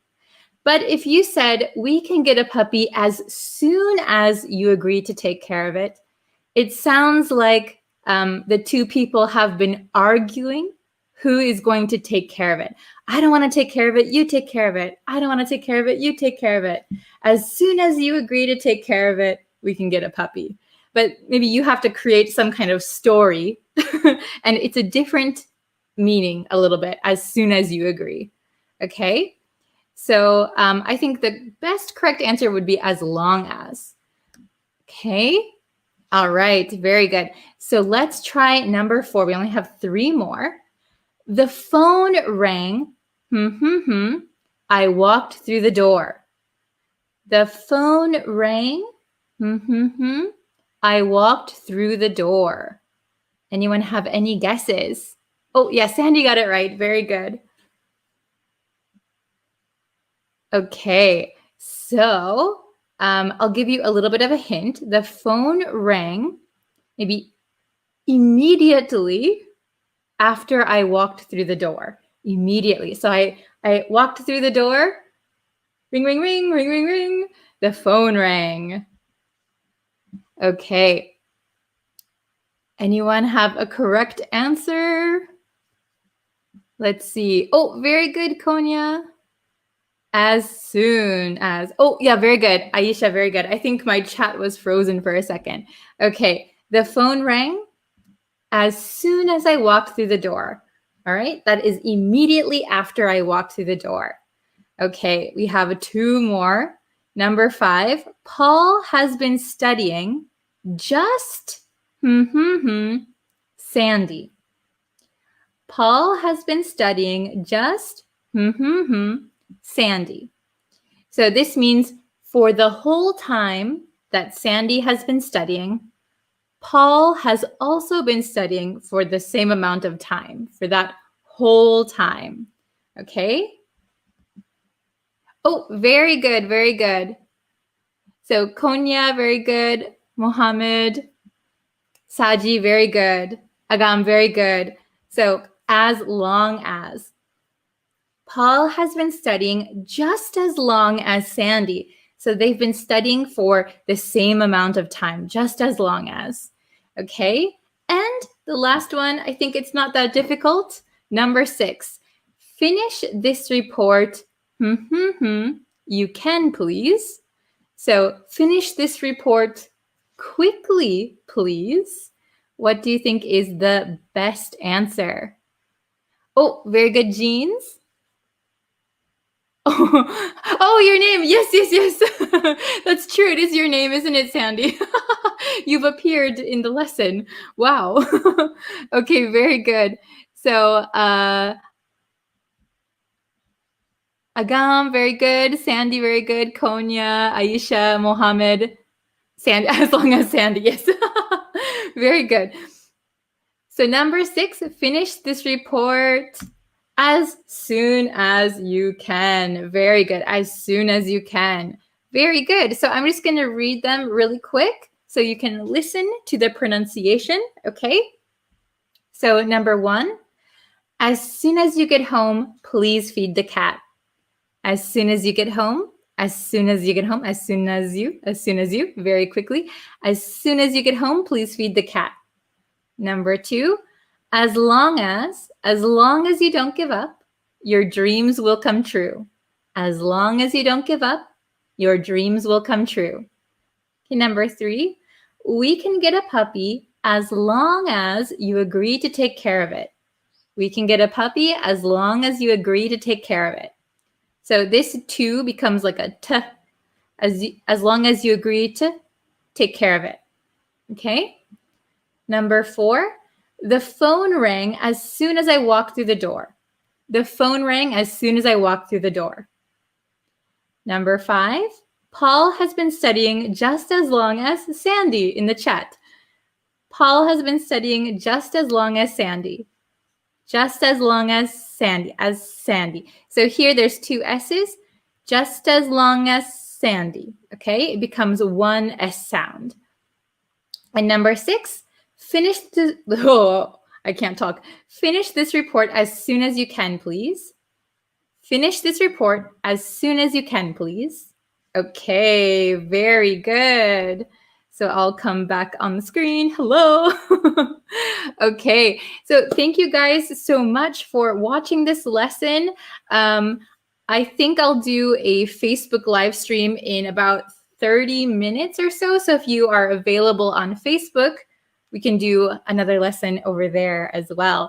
But thank you guys so much for watching. I appreciate you watching me on YouTube. It really helps me know that you want to hear these kind of lessons.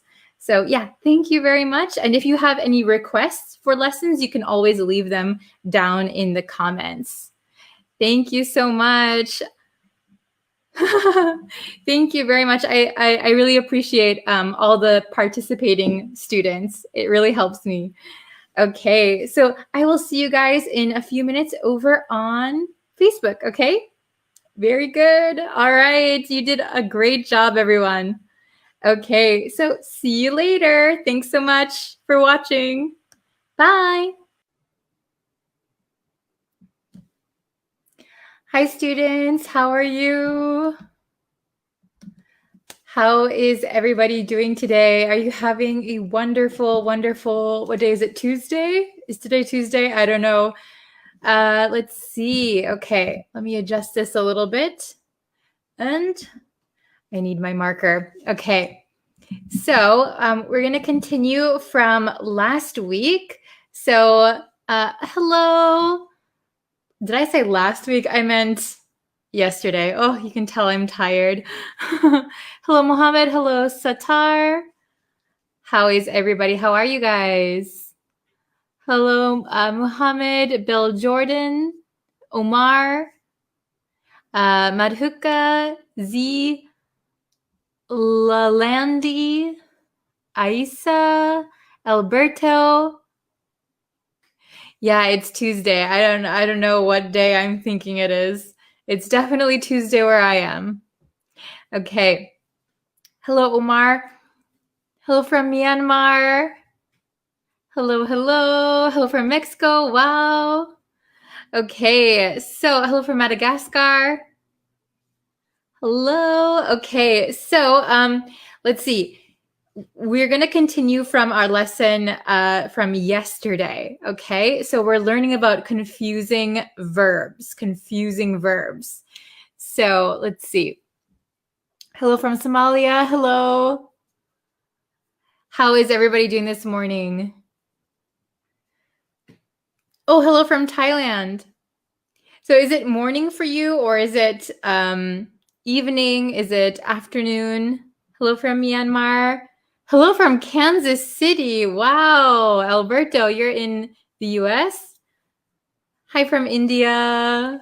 Hello from El Salvador. Wow. Very cool, very cool. Okay, so we're going to get into the lesson. I know that's why you guys are here. Hello from Bangladesh. Hello from Sudan. Okay, so let's see. Today's confusing verbs. Let's take a look. Oh, hello from Canada. Wow. Okay, you guys must be good at English if you're in the US and Canada. Early morning. Hello. It's 1 a.m. in Canada. Oh, thank you for joining me. I know it's like 1 a.m. for some of you, 6 a.m. for some of you. Oh, hello from Kazakhstan. Wow. Did I pronounce that right? I don't even know. Okay. Oh, thank you for joining our lesson. Thank you. Okay, let's get into the lesson. I know that's why you are all here and you're all waiting. Okay. So today's lesson is going to be borrow versus lend. Okay. Borrow versus lend. These are a little bit confusing, and I know there are so many students of all levels, beginner, intermediate, advanced. They get these mixed up all the time. So I thought it was a good idea to review these and go over it with you guys. So if you have any questions, please ask me. Borrow versus lend, okay? I'm going to try and stay on topic as much as possible. I can see your chat, but I don't want to keep everybody waiting. Okay, so let's see. Borrow. What does it mean to borrow something? So if I say, can I borrow your, let's see. Oh, can I borrow your scissors? That means I am asking you to give me your scissors for a short time. Yes. Oh, yes. Can I borrow your car? Very good. So the subject, can I borrow something? So can I borrow your scissors, right? So the subject is the person who wants to receive something. Can I borrow? And then we don't put a person here, right? So we wouldn't say, could you borrow me your scissors? We do not say that, okay? We do not put me after borrow, okay? So can I, could I, may I borrow something, your scissors, okay? So lend is different, but when we use them, they're kind of the same, right? So lend means you're going to give someone something. I will lend you my pen, okay? I will lend you my pen. So I am the person giving the object. I'm giving a pen. You are the person receiving, okay? I will lend you my pen. So if we ask a question, can you lend me your pen? So lend me is okay. Borrow me? No, do not say borrow me. Do not say borrow a person, okay? Okay, so let's see. Yes, could I borrow your scissors? Very good. Okay, I lend you my notebook. So you could say, I will lend you my notebook. I will lend you my notebook. That means I will give you for a short time my notebook. Okay, very good. Okay. So, let's see. Oh, this is a good one. So, Omer says, "Shall I borrow your phone?" So we wouldn't use shall for borrow, right? We would say, "May I borrow your phone?" If you want to be very polite, "May I borrow your phone?" "Could I borrow your phone?" "Can I borrow your phone?" So we wouldn't use shall, not shall I borrow your phone. It sounds like if you say, shall I borrow your phone, it sounds like you're doing a favor for the other person, but they're the ones who are giving you something, right? Okay. I will lend you my car. Very good. That is very generous of you. Are you going to lend me your car? Very nice. Can you lend me your laptop? Very good. Can you lend me your laptop? Very good. Can I borrow your pen? Perfect. Nice job. Could I borrow your glasses? Very good. Okay. So when we use borrow, can I borrow something? Lend is I will lend you something, right? Lend you something. Or could you lend me something? So we're going to put a person after lend. Okay. Could you lend me your notebook? Could you lend me your glasses? Okay. Could you lend her your homework for some reason?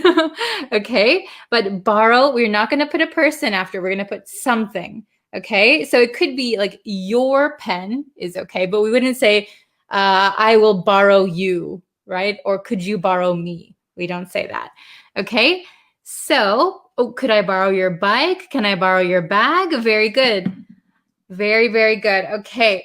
So let's get into the exercises. And I saw one. I'm just going to correct one more. Okay, this one. Can lend me your dress? It's very, very close. So we would say, can you lend me your dress? Okay, don't forget the subject, right? We need the subject as the person who's giving something. Can you lend me your dress? Okay, very, very good. Okay. Okay, let's get into the examples. Okay, so the exercises. I know this is the most exciting part because we can all participate. So I have six questions here. And the chat stopped. Okay, there we go. So I put the meanings up here very simply. Borrow means you are going to receive something for short-term use. That means you're not supposed to keep that thing forever, right? You're supposed to give it back at some point. Okay, lend means someone is giving something to someone for short-term use. So they expect to get it back, right? So borrow, someone is receiving. Lend, someone is giving, right? Okay, I hope that is understandable.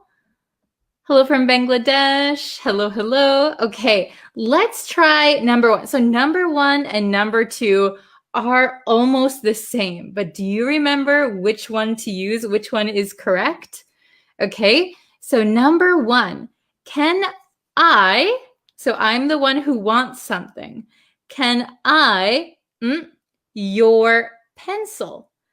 Can I, your pencil? Oh, very good. Okay, I see some correct answers. Very good. Okay, yes. So number one, can I borrow? Can I borrow your pencil? So notice I is the subject and I am the one who wants something. After borrow, there is no person, right? Can I borrow me? No. Can I borrow you? No. Can I borrow your pencil? This is the thing that I want, your pencil, okay? Number two, can you me your pencil? So this is the same. Basically, the meaning is the same. Essentially, it's the same. We're just changing the structure, okay? Very, very good. So I see, let's see. Is it Jama? Jama has it. Very good. Omer, Aisha, Ahmed, Alberto, very good. Hit, very good. Okay, awesome. Okay, it's going really, really fast, but very good. So can you lend me your pencil? Very good, everybody. Wow, very, very good. So can you lend me your pencil? Okay, how about number three? Number three, I can, you my coat if you're cold. So this is a little bit different structure. This is not a question. I can, you, my coat if you're cold. So here again, we have you right after. So what should it be? Oh, very good. Okay. Oh, I have there's somebody with a question. I'll get to it in just a second. So the correct answer, I see everybody's getting it, is can I lend you my coat if you're cold? Very, very good.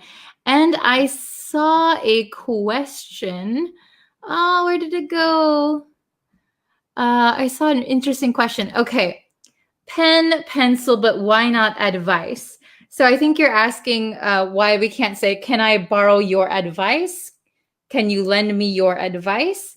So usually we borrow or lend something for a short period of time. And usually it's a physical object. So advice is not really something tangible. We can't pick it up and we can't give it back, right? So both with borrow or lend, you're getting something for a short time. So we wouldn't really say, can I borrow your knowledge? Can I borrow your advice? Because that means we have to give it back, right? We might borrow an idea or steal an idea, but that's like maybe something that we can make tangible, right? Okay, good question. So, oops, I lost it.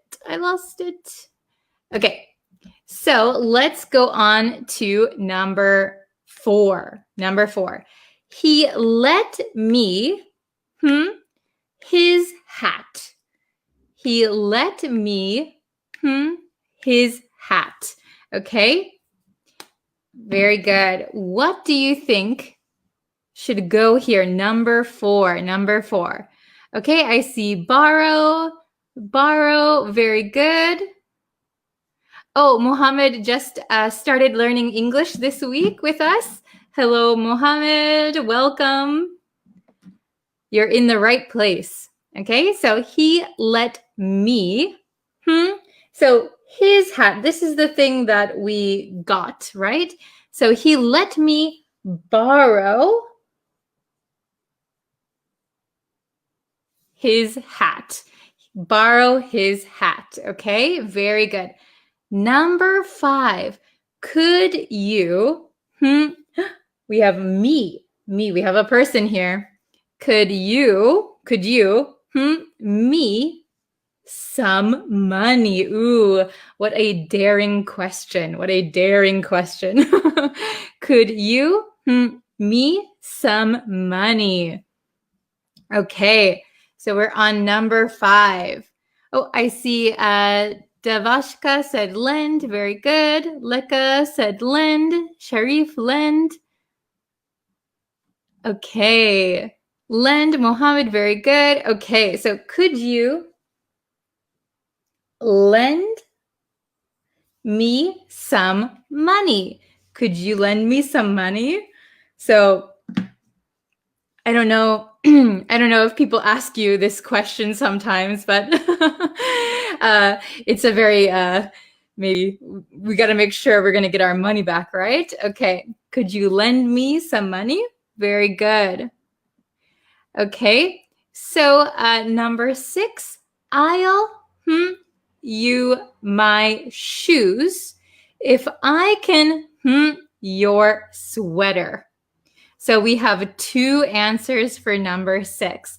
I'll you my shoes if I can your sweater. We have 2 answers. What do you think? Oh, I see Rose, very good. Ovishek, very good. Jama, very good. Bell Jordan. Rabe, very good. Leka, Alisa. Okay, awesome. So I'll lend you, right? You, we need somebody after lend. I'll lend you my shoes if I can your sweater. So there's no person after this. So we're going to say borrow. Okay, I'll lend you my shoes if I can borrow your sweater. Very good. Okay, so let's go over it one more time. So remember that borrow, someone is receiving something for short-term use. You're supposed to give it back. Lend, someone is giving something to someone for short-term use. They expect to get it back, okay? Number 1, can I borrow your pencil? Can I borrow your pencil? So after borrow, we're going to have the thing that we want. The subject is the person who wants something. After borrow is the thing that we want. Number 2, can you lend me your pencil? So here the subject is the person who is giving something. Can you lend someone, me, your pencil? Okay. Number 3, I can lend you my coat if you're cold. Number 4, he let me borrow his hat. Number 5, could you lend me some money? Number 6, I'll lend you my shoes if I can borrow your sweater. I'll lend you my shoes if I can borrow your sweater. Very good, very good. Okay, I see a lot of people were answering correctly, so that's awesome. I think you guys got the hang of it now. Very, very good.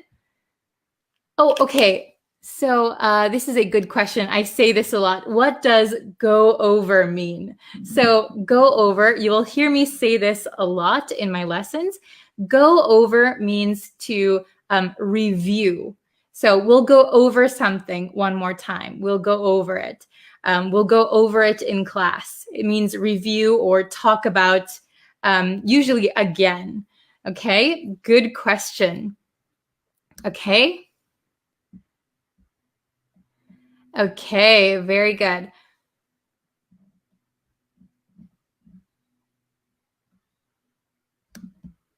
I'll lend if I can borrow. Yes, very good. I'll lend if I can borrow. So this is, you are kind of negotiating, right? Okay.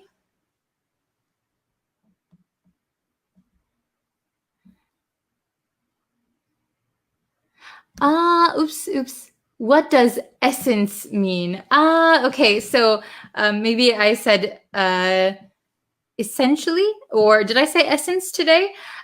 Essence means like the, what is a good way to say essence? Essence is like the foundation of something, or like what it is. So the essence of, well, I can't even think of a good example.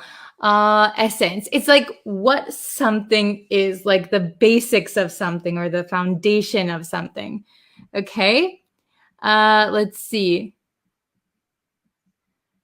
What does it mean? Sweater. So a sweater is like that warm, it's not like a coat or a jacket, but usually maybe it's knit, or, like somebody crocheted a sweater.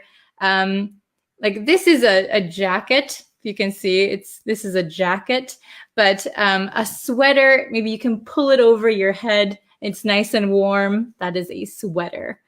Okay.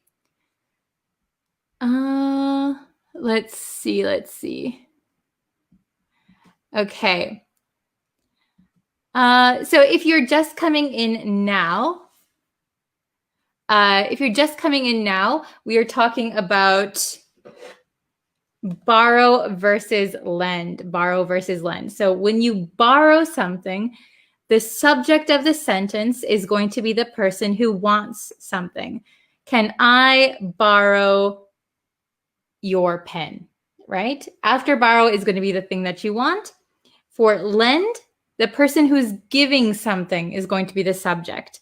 She will lend me. We need a person after lend. She will lend me her dress. Okay? So that's what we talked about today. Okay, let's see. Yeah, essence of perfume. Yeah, it can also be in perfume.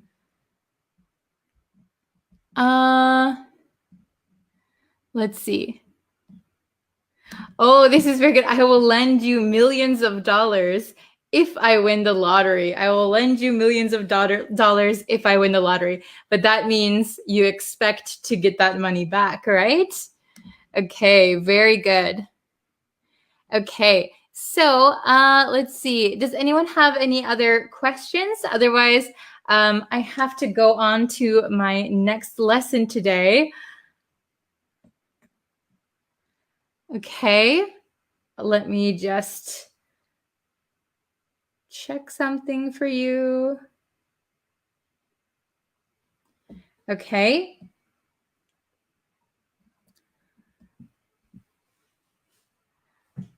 My question didn't entertain. Oh, sorry, did I miss your question? You can ask again. Rent. Okay. What about rent? So rent means that you are paying for something. So usually lending and borrowing are for free. Renting something means, like, for example, your apartment. So usually every month you have to pay money to live in an apartment. That means you're renting.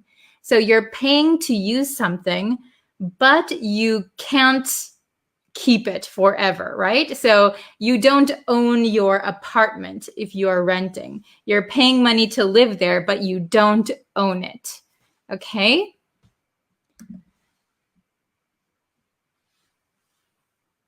Okay. Okay, so if you have more questions, feel free to post them in the comments and I will try and answer as many as I can. I have to go on to my next lesson now, so thank you so much for learning with me today, and I hope this was a helpful lesson. I will see you guys again tomorrow for tomorrow's lesson, okay? Oh, so what about a loan? So a loan, I'll answer this question really quick and then I have to go. But loan, okay? So what about a loan? A loan is you are borrowing money. So it's usually money, right? A loan. You borrow money from someone or a bank and you have to return that money. But usually with a loan, you have to pay interest. Okay, so if you take out a loan from the bank, say you want to buy a house, you take out a loan from the bank, and then you have to pay back that loan. However, there is usually interest. So every year, instead of paying, let's see. For example, if you borrowed $10,000 from the bank, if you borrowed, right? If you took out a loan for $10,000, okay? That means you have to pay it back, not just $10,000, but plus interest. So every year, maybe it adds like $100, another $100, right? So you borrowed $10,000, but maybe you have a contract, a loan contract. So that means you have to pay back $1,500 or $15,000. Sorry, we said $10,000, $15,000. Okay, so usually there is interest. So you don't pay back that exact amount, right? Okay, so thank you everyone for watching. Please leave your comments down below. I also posted some other lessons recently on YouTube, so if you want to go and find those, you can. Okay, so I will see you. I will see you all tomorrow, right? We'll see you for tomorrow's lesson. Thank you so much for watching. See you tomorrow. Bye. Hello, everyone. Oh, hello, Mahmoud. It's nice to see you in here. Hello, hello. Okay, so I think my mic is on. Let me check. Yeah, okay, I think you can hear me, so that's great. So, hello, hello. Okay, so today we're just going to go over one idiom because I thought it would be nice just to focus on one for today. Let me make my screen a little bit bigger. Okay, so if you're watching this now, I am live. If you're watching this in the future, this was a live lesson, okay? So if there's anybody who wants to participate in the chat, you can comment also. Hello, it's nice to see you here. Okay, so I'm going to jump into it, and I need participation also. So I hope you guys can participate as well. Oh, Tomoko, hello. Oh my gosh. Are you available at this time? I hope you're not too busy. Hello, hello. I know this is a random time. So I'm going to jump into it. So today we're going to learn this idiom, okay? I have a lot on my plate. Hello. Oh my gosh, there's a few of you in here. That's great. Hello, think positive. Hello, hello. Okay, so we're going to learn this one today. I have a lot on my plate. So what does this expression mean? What does this mean? Does anybody know this idiom, this expression? I have a lot on my plate. Does anybody know? Any guesses? Let's see. Oh, hello, Bilal. Hello, Konya. Hello, Think Positive. Hello, Suat. Wow. So Mahmoud says he doesn't know what it means. Okay. Oh, Tomoko says a handful. Oh, okay. That's a very good guess. So what it means, if you have a lot on your plate, what it means is that you have too many things going on in your life. You are too busy, too busy. Oh, hello, Agam. Hello. So if you have a lot on your plate, that means maybe you have many things going on in your life. Maybe work is very stressful. You have a lot to do at home. So you have a lot on your plate. So if you can think of like a plate and you have work here, you have home life here, you have maybe some extra projects here, you can't fit anything else on your plate. Your plate is full. You have a lot on your plate. Okay, so that means you are super busy, maybe even too busy, too busy. So it could be stressful. It could be, you have no time for other things, right? So I have a lot on my plate. I can't do anything else. I can't do any more than this. Oh, hello from Bangladesh. Nice. We have so many countries. That's amazing. Okay, so I'm going to show you some examples. And then I need some participation. Yes, Tomoko, super busy. Very good. I'll need some participation for the last one, okay? So with my trusty whiteboard. Very good. Okay, so the meaning is have a great deal or too much to handle, okay? So you have a lot to do, very busy, or even too much, like it's kind of stressful, right?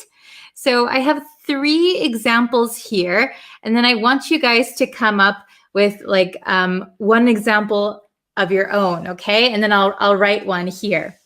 So let's check out number 1. So with a new baby and working full time, she must have a lot on her plate. She must have a lot on her plate. So new baby, that would make you very busy, and working full time, you're going to have too much on your plate. She has a lot on her plate. Okay? Oh, thank you, Mahmoud. You're so nice. You're so sweet. Okay. So, and here I wrote down different variations on how to say it. So, where'd it go? Here I said, I have a lot on my plate. But as you can see with these examples, there are different variations. So we'll look at those too. So the first one, she must have a lot on her plate. And if you listen to the pronunciation, she must have a lot on her plate. A lot on her, a lot on her, a lot on her plate. Okay?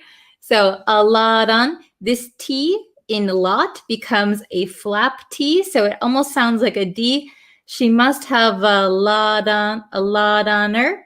The H in her kind of disappears also. So a lot on her, a lot on her, a lot on her plate. Okay? Very good. Let's look at number 2. I don't think I can take on another project. I've got too much on my plate right now. So I don't think I can take on another project. So take on another project means accept another project, work on another project. I've got too much on my plate right now. So this is a little bit different from here. Yes, very good, Tomoko. Oh, hello, English time with Salman. Is that how you say it? Hello. Okay. So why aren't you use him in writing? Oh, I'm not sure what you mean. Okay, so I don't think I can take on another project. I've got too much on my plate right now. So you can see this variation is a little bit different than this one. She must have a lot on her plate. And this is I have got, I've got too much on my plate. So I really can't fit in anything else, right? Too busy. Okay. And then last one, number 3. Could you give me a hand? I've got a lot on my plate at the moment. So again, I've got a lot on my plate at the moment, or I have a lot on my plate at the moment. Okay. And a lot of the times we add right now at the end or at the moment. I have a lot on my plate at the moment. I have a lot on my plate right now. Okay, it's kind of emphasizing that right now I'm too busy. Sorry, I can't do any more. Please help me or do it by yourself. Okay, so for number 4, could you think of a good sentence? So, what would be a good sentence where you would use this? I have a lot on my plate. Oh, hello, Corey. Thank you very much. Okay, so can you think of a good sentence? So when is a time that you are so busy that you have a lot on your plate, you can't do anything else, you can't accept anything else? Oh, with assignments to complete and notes to prepare for exam, I have a lot on my plate. Yes, that is very good, Agam. So with assignments to complete and notes to prepare for maybe for my exam or for the exam, I have a lot on my plate.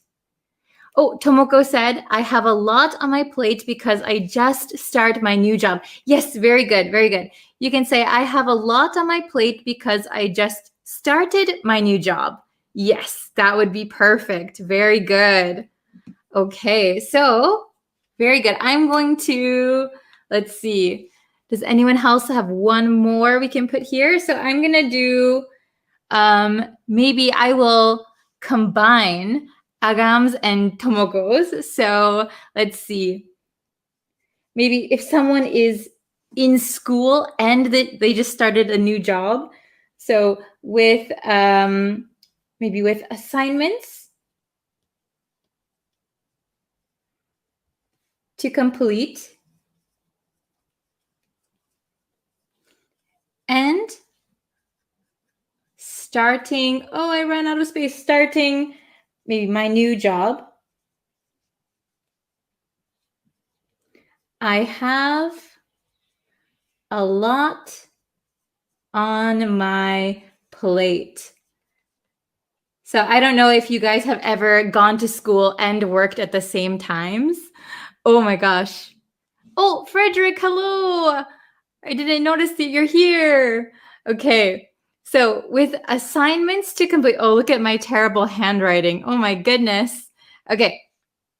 With assignments to complete and starting, it's supposed to say starting my new job, I have a lot on my plate. Very busy, okay? Yes. So this reminds me of when I was in high school. I had a part-time job and I was going to high school, so I had a lot of assignments. So I had a lot on my plate. I couldn't meet my friends. I couldn't go out and have fun. Yes, very good. Oh, very good, Tomoko. Yes.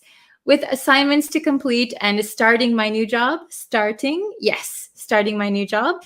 Or you could say with assignments to complete and yeah, maybe that's the best way to say it. That's the easiest way, starting my new job. Oh, it's totally off the page. Sorry. Okay, so I'm going to go over these one more time so you can pay attention to the pronunciation.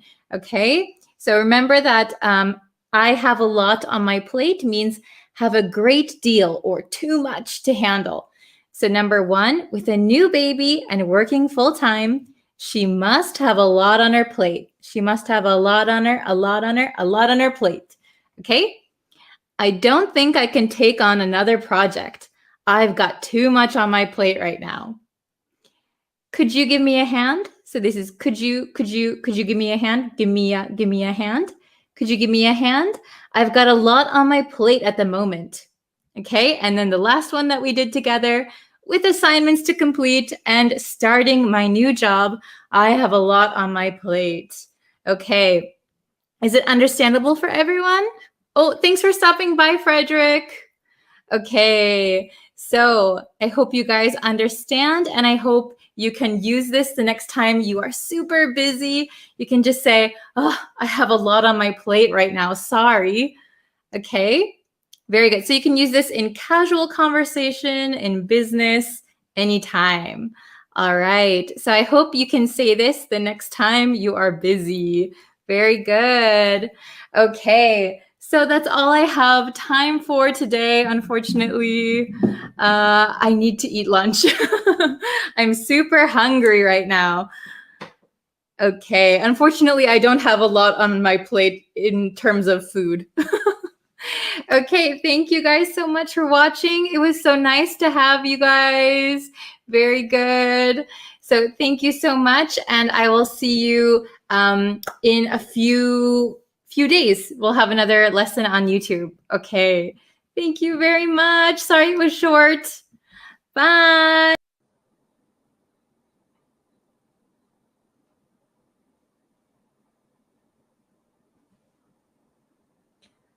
Hello, students. Hello. Thank you guys for joining me today. We are going to be talking about making appointments, making schedules in English today. So I'm going to give you some really good phrases that I think a lot of textbooks don't share with you. So I think this will be really helpful. Oh, Tetetwin's here. Hello. Hello, Karar.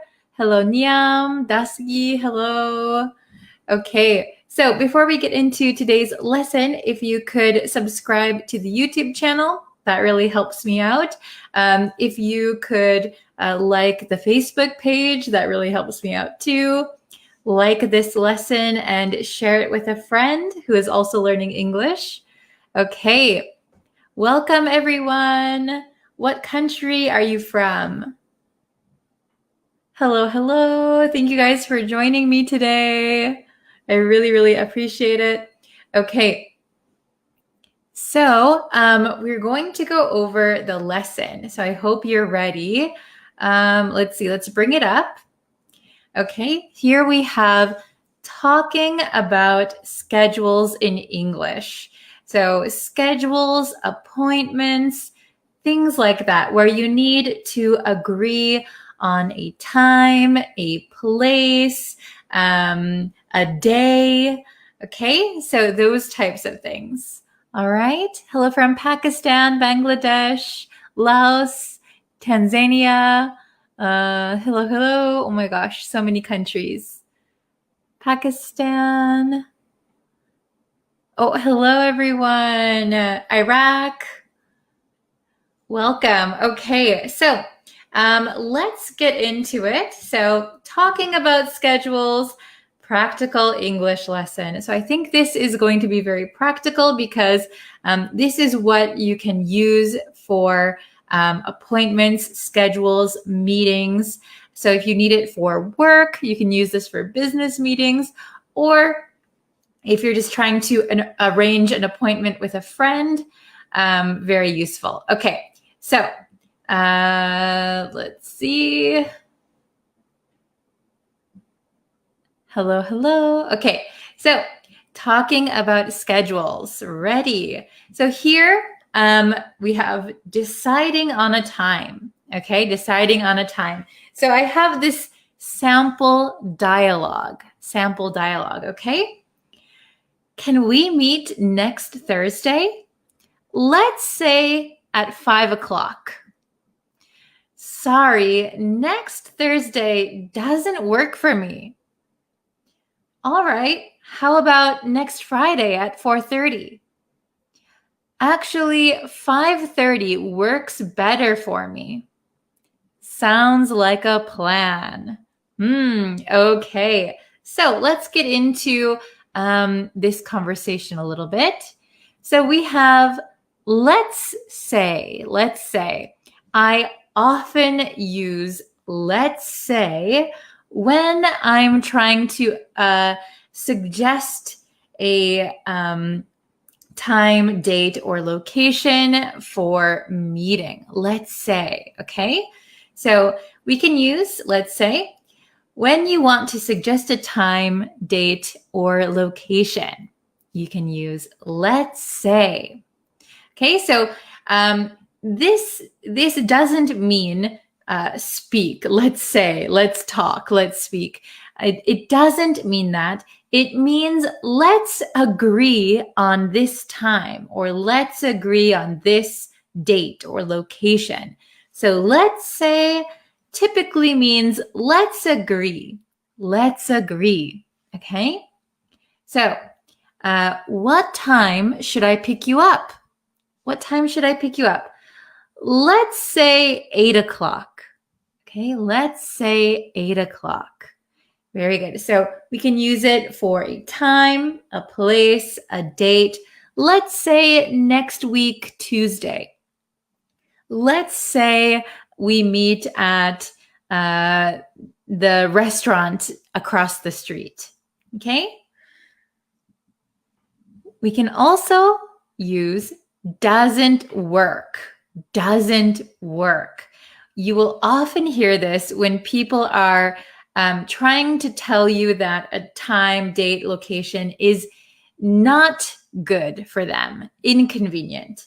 So when you want to say that a time, date, or location is not convenient, inconvenient for you, you can use doesn't work. Doesn't work. Or if there are multiple dates, don't work. Okay?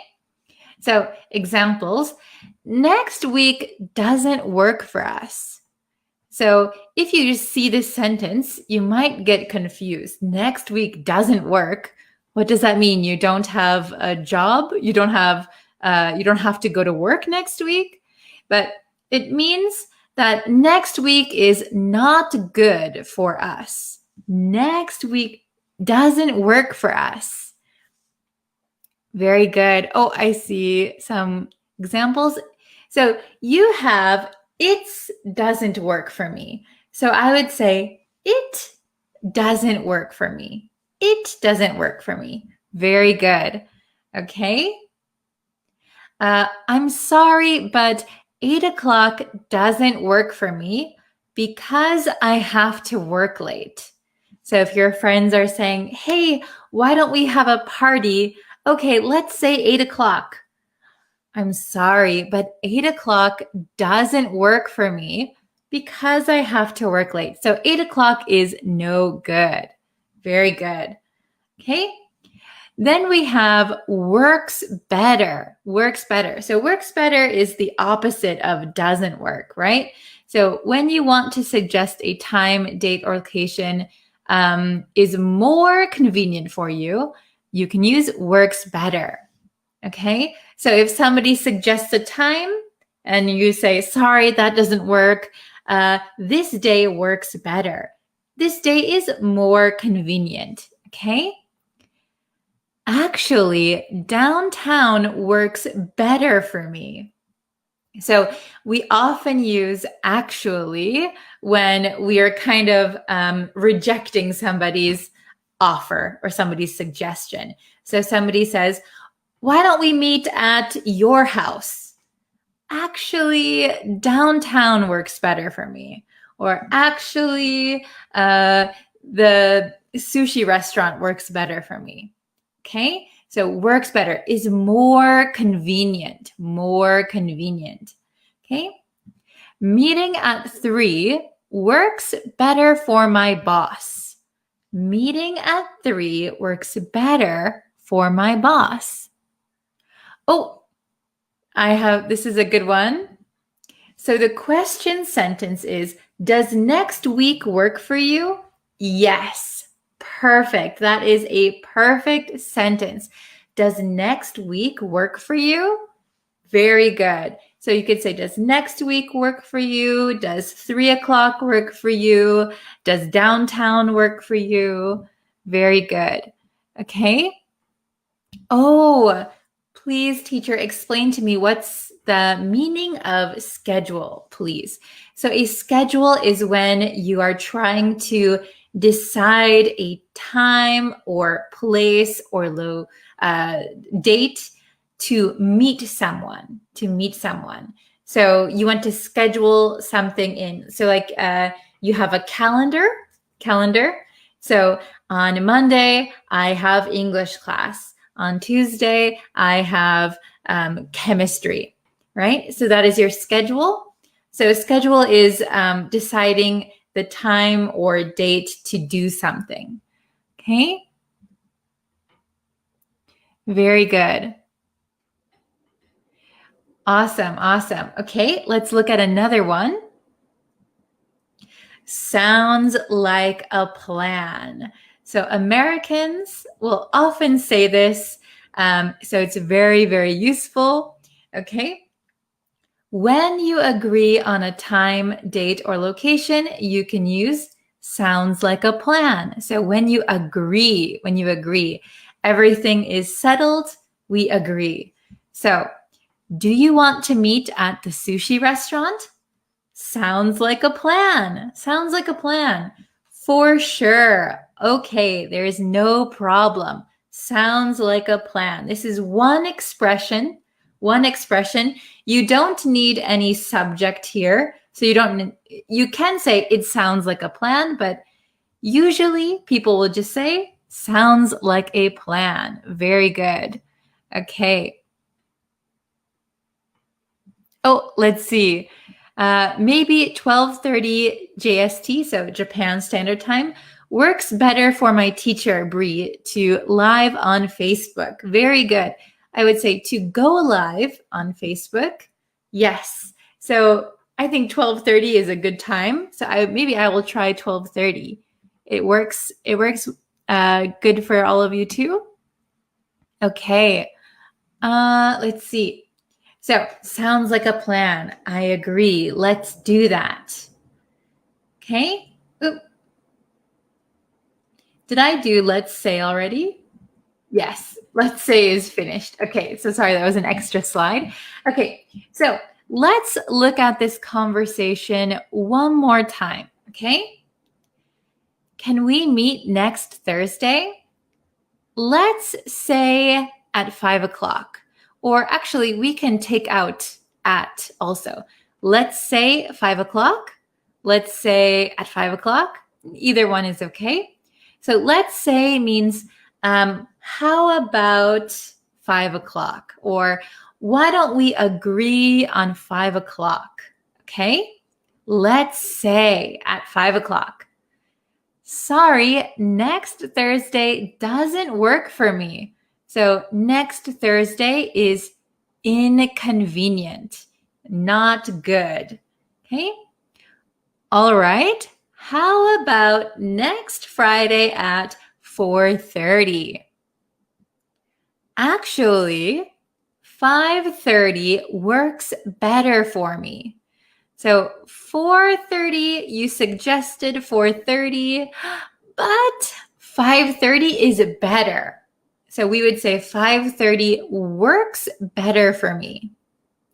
Then if you agree, everyone is satisfied, everyone thinks it's a good time, sounds like a plan.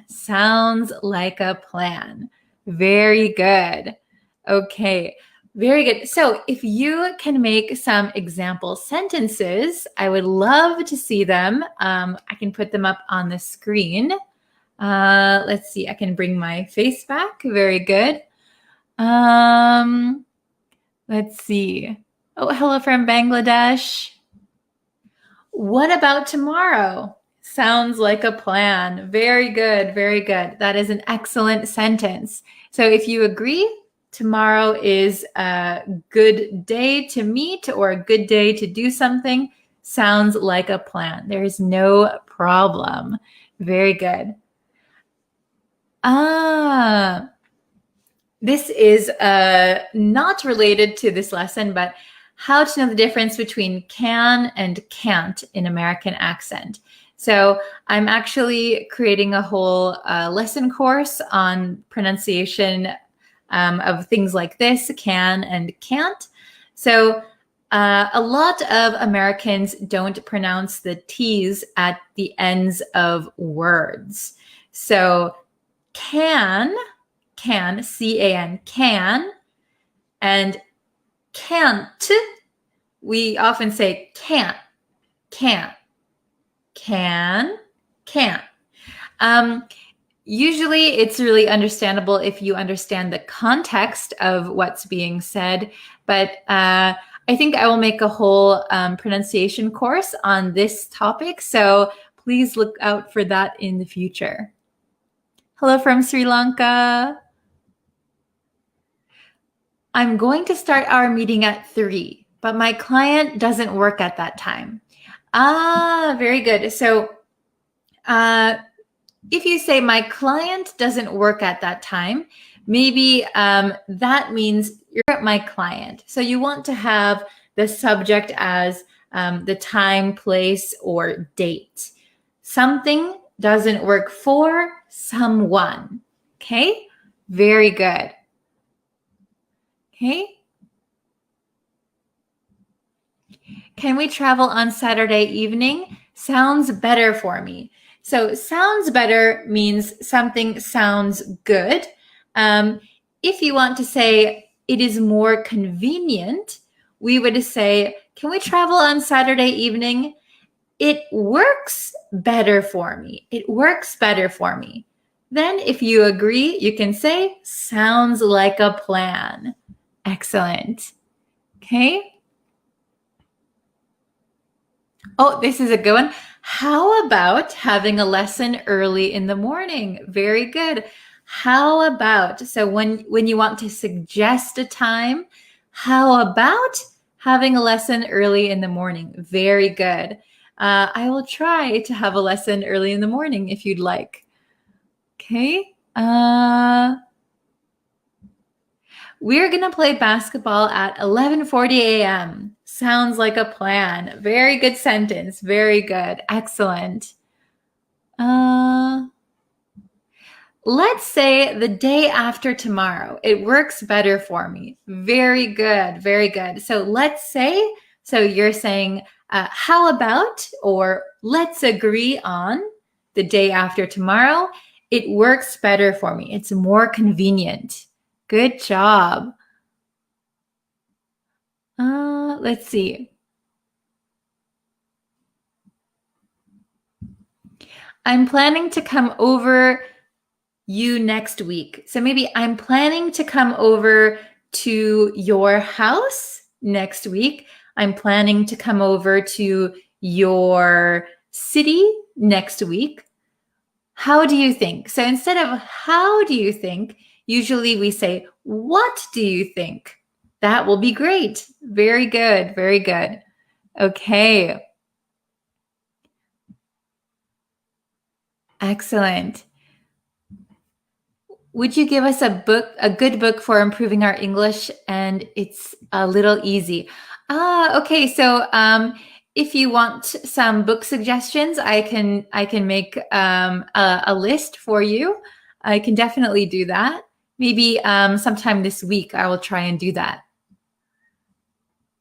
Okay.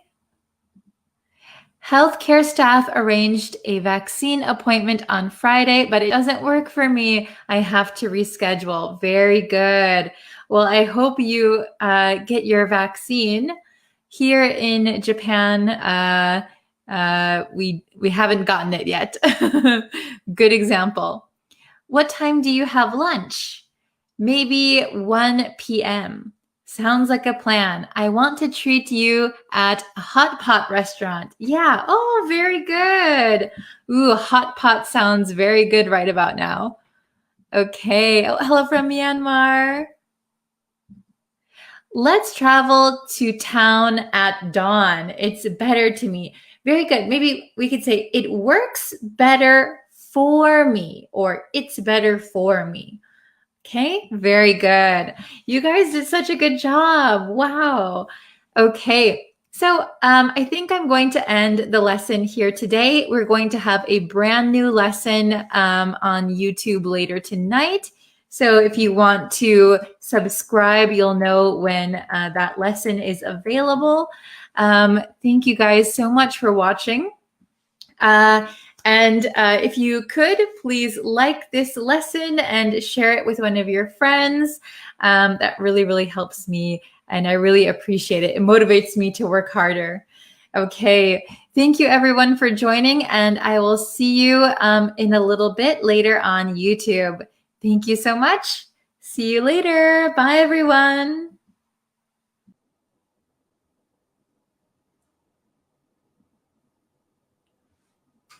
Hello everyone. How are you guys doing today? If you're joining us live, let me know what country you're watching from. So we always have lots of different countries. We're a pretty international group here. So shout out your country. And before we get into the lesson, if I could remind you to please subscribe to the YouTube channel, that helps me out a lot. It lets me know that you are enjoying the lessons and that you want to see more. You can follow me on Facebook. You can follow me on TikTok, Twitter, YouTube, everywhere. Hello from Peru. Hello. And if you could like this video, and if you want to share it with your friends who are also learning English, that helps grow our community. Okay. Hello from India. Hello from Mexico City. Hello from Mexico, Syria, Egypt. Nice to see you all. Hello from Pakistan. Welcome, everyone. Okay, so we're going to get into the lesson. Hello from Cambodia. We're going to get into the lesson today. So today we're going to look at some basic English grammar, but let's see how well you understand this basic English grammar, okay? Hello to Vashka from Myanmar. Hello from Palestine, Somalia, Brazil. Wow, so many countries. Okay, so yes, we're going to check our basic English grammar skills. We're going to be looking at adjectives, nouns, and verbs. So actually, a word can be a noun in one sentence, can be a verb in another sentence, and it can be an adjective in a different sentence. Okay, so even though it's the same word, it can take on different parts of speech. Adjective, noun, verb. Ohayou gozaimasu. Okay, so we're going to check. I'm going to share the screen.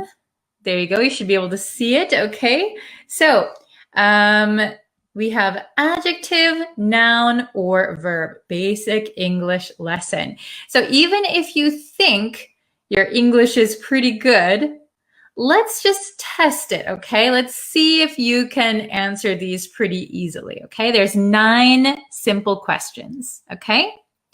So, question number 1. My daughter wants to invite you to her play. My daughter wants to invite you to her play. So the word that is underlined is play. In this sentence, is it a verb, an adjective, or a noun? So if you don't know, a verb is an action word. An adjective describes a noun, and a noun is a person, place, or thing. So in question number 1, do you think play is a verb, an adjective, or a noun? Write your answers in the comments. Let's see who can get it correct. Okay, so I see some people saying verb, some people saying noun. Hello from Bangladesh. Hello, hello. Okay. Very good. Very good. Okay, I see some correct answers. So here in question number 1, play is a noun. A noun. So when you hear the word play, you might automatically think it's a verb. play, that's an action, right? Like you play with the kids, you play with your friends. But here, my daughter wants to invite you to her play. This is a noun because her play means, for example, if you know what a school play is, you get a script, you have to memorize some lines, like Shakespeare. Shakespeare wrote plays. Okay, you wear a costume, you get on stage, lots of people are watching you, and you tell a story on stage. That is called a play, and that is a noun. So my daughter wants to invite you to her play. Okay, very good. So it is a noun here. Question number 2. The children love the play kitchen at their kindergarten. Okay. Very good. The children love the play kitchen at their kindergarten. Oh, we have a quick question that I want to answer. So, 2 nouns can be used together? Yes. So, when 2 nouns are used together, usually one noun is acting as an adjective. So, for example, a race car. Race is a noun and car is a noun, but here race is acting as an adjective. Okay?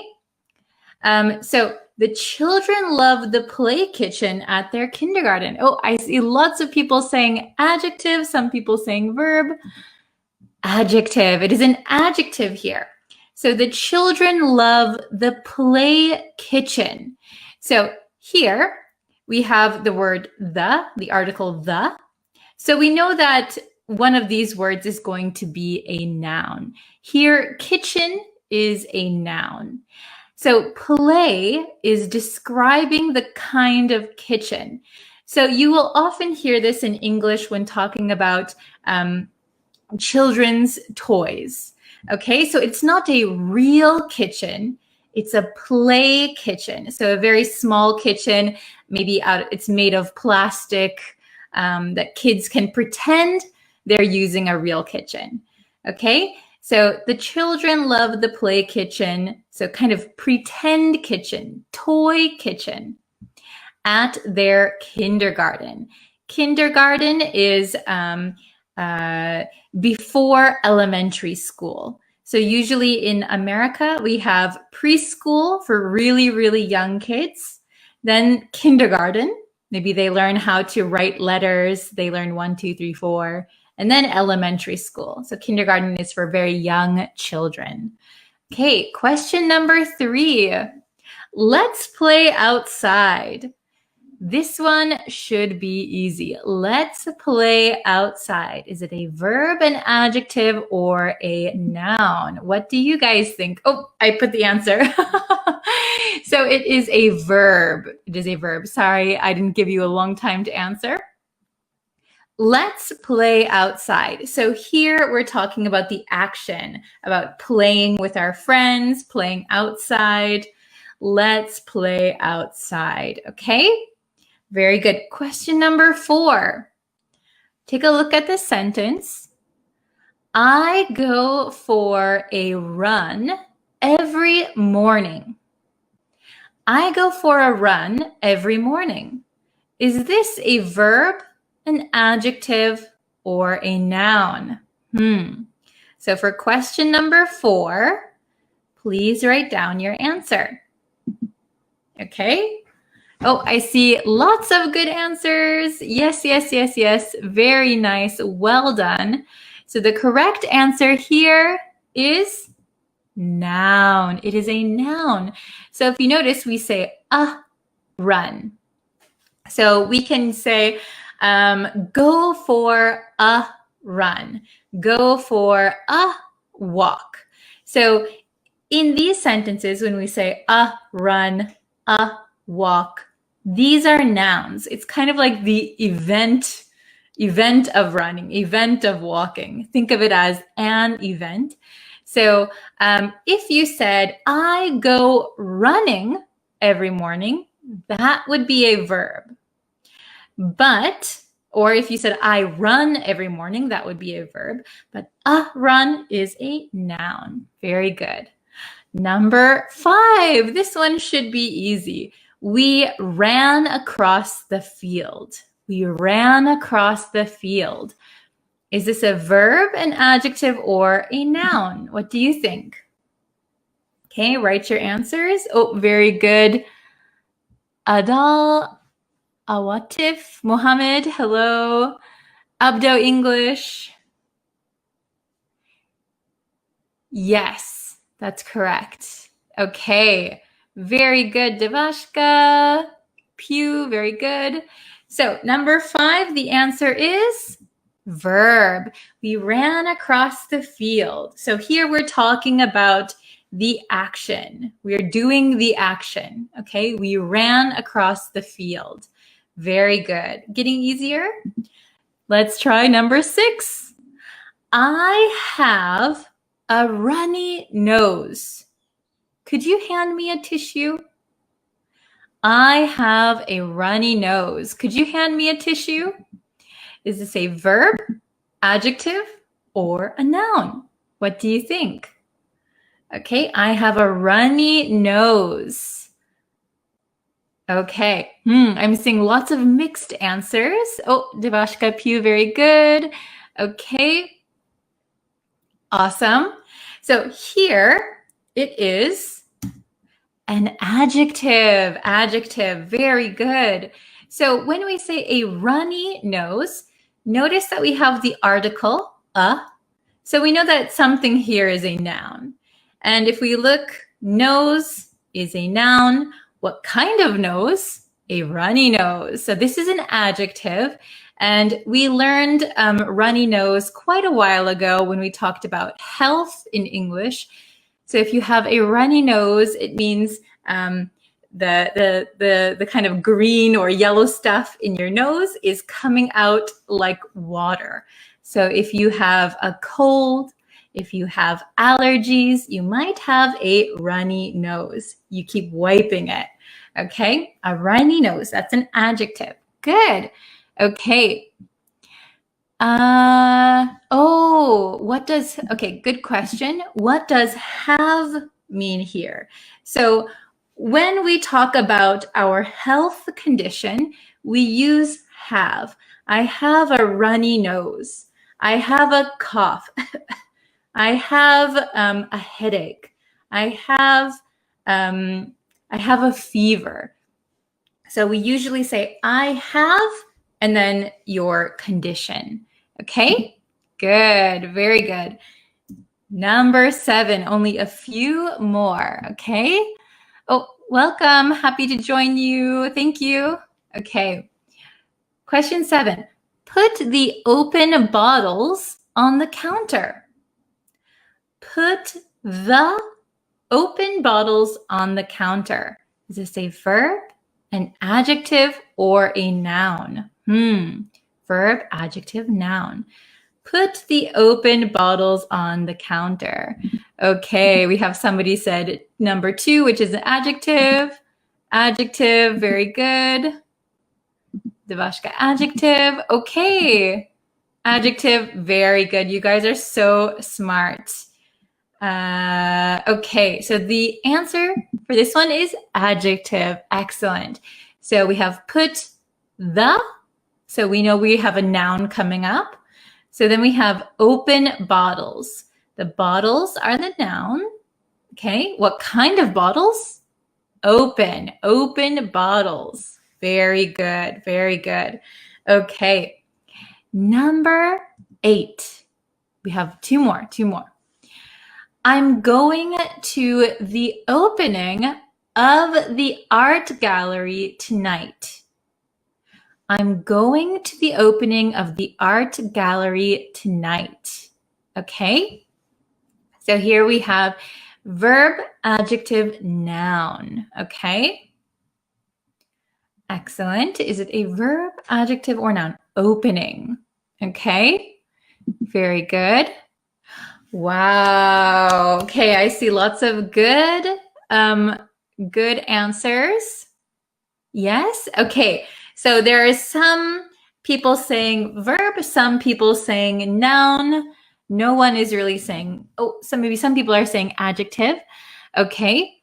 So the correct answer for number 8 is noun. This is a noun. Okay.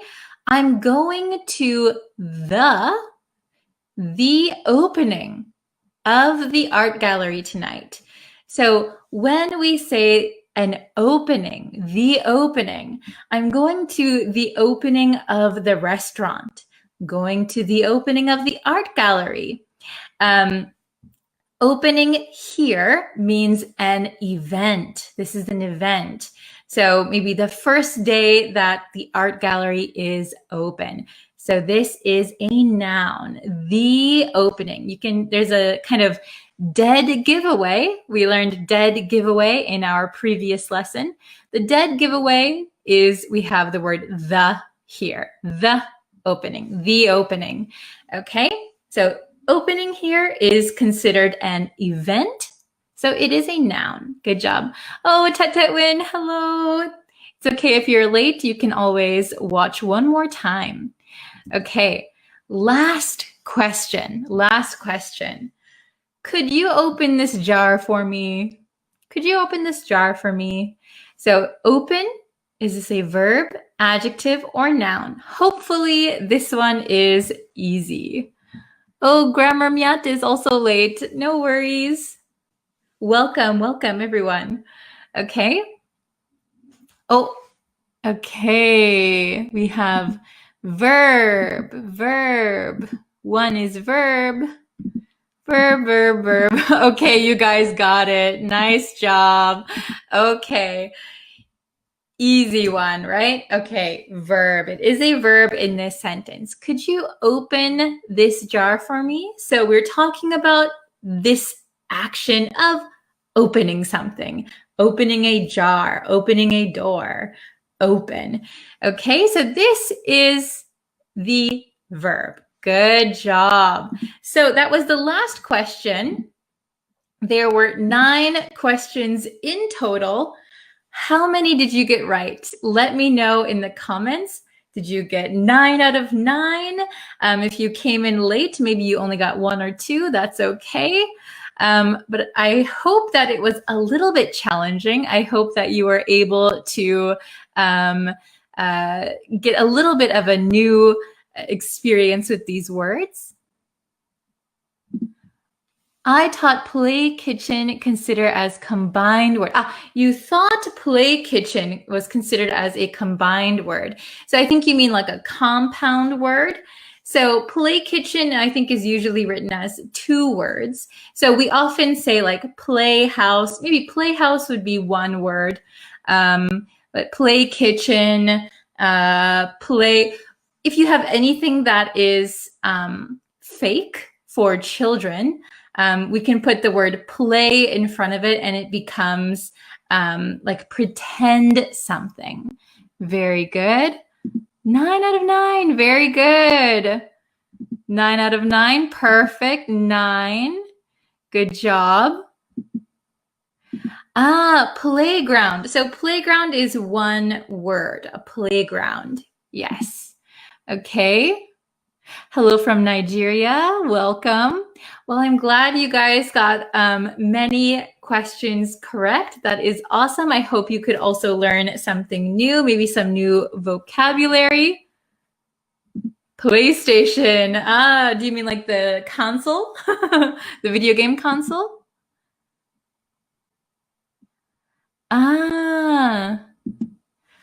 Okay. Tet-Tet-Win has a question. He has been my friend since 10 years ago. He has been my friend since 10 years ago. This means we are not friends now, doesn't it? He is my friend. It means we are always friends, right? If you said he had been my friend 10 years ago, it would mean you're not friends now. But he has been means it started in the past and continuing until now. So, for example, I have been studying English for 10 years. Then it means you're still studying now.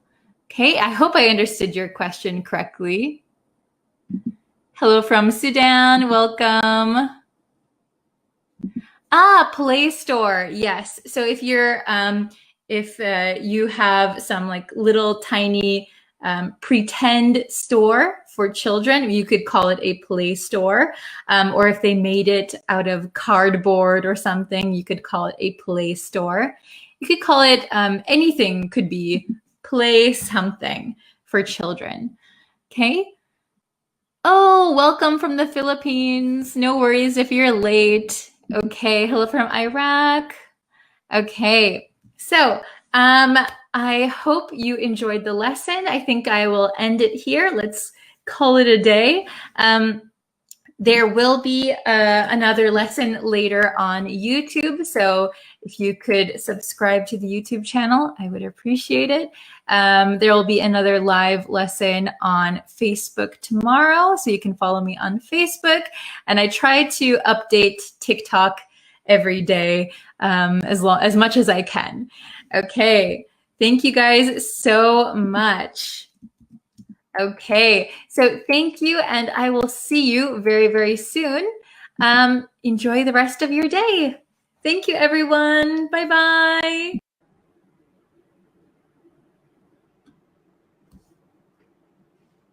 Hi, guys. Thank you for joining me today. I tried to put out a notification to let you guys know that I was going live today, so I hope that worked, and I hope you're all joining me. Oh, okay, we got some viewers. Hi, everyone. I hope you can hear me. All right. Oh, okay, we've got a few people in here. Great. Hello. Today, we're going to learn some adjectives. We're going to learn 3 adjectives to describe not so nice people, okay? 3 adjectives to describe not nice people. Hello. Where is everybody from? Don't forget to type your country. Hello, hello. I see some familiar faces. Hi. So if you guys join the live streams a lot and comment, I can remember your profile pictures and I can remember your names. Thank you for joining. Hi. Okay, so we are learning 3 adjectives to describe not nice people, okay? Oh, hello from Myanmar. Hi. Okay, so let's look at our words for today. Are you ready? The first one is bossy. Bossy. And I made a short lesson a long time ago on these 2. But today we're going to go a little bit more in depth, and I have some exercises that we can do together too. So it's kind of a review, and we have a new one. Okay? So the first one is bossy. Bossy. So bossy means that somebody who is not your actual boss. Somebody likes to tell people what to do. So if somebody is bossy, it means they like to tell other people what to do. Okay, so this is a negative thing. So we often say, stop bossing me around. Stop being bossy. Okay? So I am the oldest child in my family. So when I was little, sometimes I would tell my little sister, hey, go get me dinner, or hey, go get my favorite game and bring it to me. And she would say, oh, you're so bossy. Stop being bossy. Bossy, okay? You're bossing other people around. Do this, do that, okay? It's a negative adjective. Oh, thank you. Hello from Bangladesh. Hello, hello. Okay, very good. So The next one is cranky. Cranky. Cranky means that you're kind of in a bad mood. So a lot of times when people wake up in the morning, they're a little bit cranky, especially children. Or if you don't have enough coffee, you might be cranky. So cranky is in a bad mood, okay? And then next one, catty.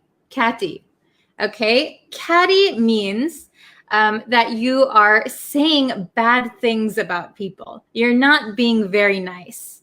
And this word is often associated with like gossiping. So if somebody says, oh, I heard so-and-so are getting a divorce. That might be a little bit catty. It's not nice and it's kind of gossipy. Okay, so bossy means that you tell people what to do. It's not a good thing. Cranky means you're in a bad mood. Also not a good thing. And catty means that you're talking about people in a negative way. So it's not very nice. You're being catty if you talk negatively about somebody. So also, all three of these are bad adjectives, okay? So be careful when you use them. Make sure that you use them appropriately, okay? Let's look at the exercises, okay? Oh, very good. Cranky is the same as grumpy. Yes, I would say they are synonyms. Cranky, grumpy, in a bad mood, they all kind of mean the same thing. Oh, hello from Bangladesh and Sudan and India. Wow, my gosh. I need to travel more. Okay, so I made these. I don't want to erase anything. Okay, I made these exercises. So at the top, we have the words bossy, cranky, and catty. Okay, and you might notice that catty in American English, the TT, sometimes is referred to as a flap T. So it doesn't sound like a hard t sound. Okay, it's like a D almost. Catty, catty, catty. Not catty, catty. Okay? So let's do number 1 together. And I want you to try and answer in the comments, okay? So number 1, the magazine article was very and not nice at all. The magazine article was very and not nice at all. So which word do you think bossy, cranky, or catty? Which word fits here? If a magazine article is talking about maybe some celebrities in a negative way, kind of gossiping, what do you think? Okay, the magazine article was very and not nice at all. Okay, I'm seeing cranky, I'm seeing catty, I'm seeing, okay, catty. Okay, so it's a kind of mix. Okay, so remember that cranky means in a bad mood. You're in a bad mood. So a magazine article can't really be in a bad mood. But what the article says could be catty. Catty. It's very gossipy, not nice. Okay, very good, very good. Okay, so I'm going to write catty as our answer. Catty. C-A-T-T-Y. Catty. Okay. So number 2, let's check number 2. He's not angry. He's just a little when he wakes up. He's not angry. He's just a little when he wakes up. So do you think bossy or cranky? Bossy or cranky? Okay. Which one do you think? Oh, what do you do for a living? So I'm an English teacher. And yes, I'm American. I saw that question pop up before. Oh, very good, cranky. Yes, very good, very good. He's not angry. He's just a little cranky when he wakes up. Very good. You guys are on the ball. He's not angry. He's just a little cranky when he wakes up.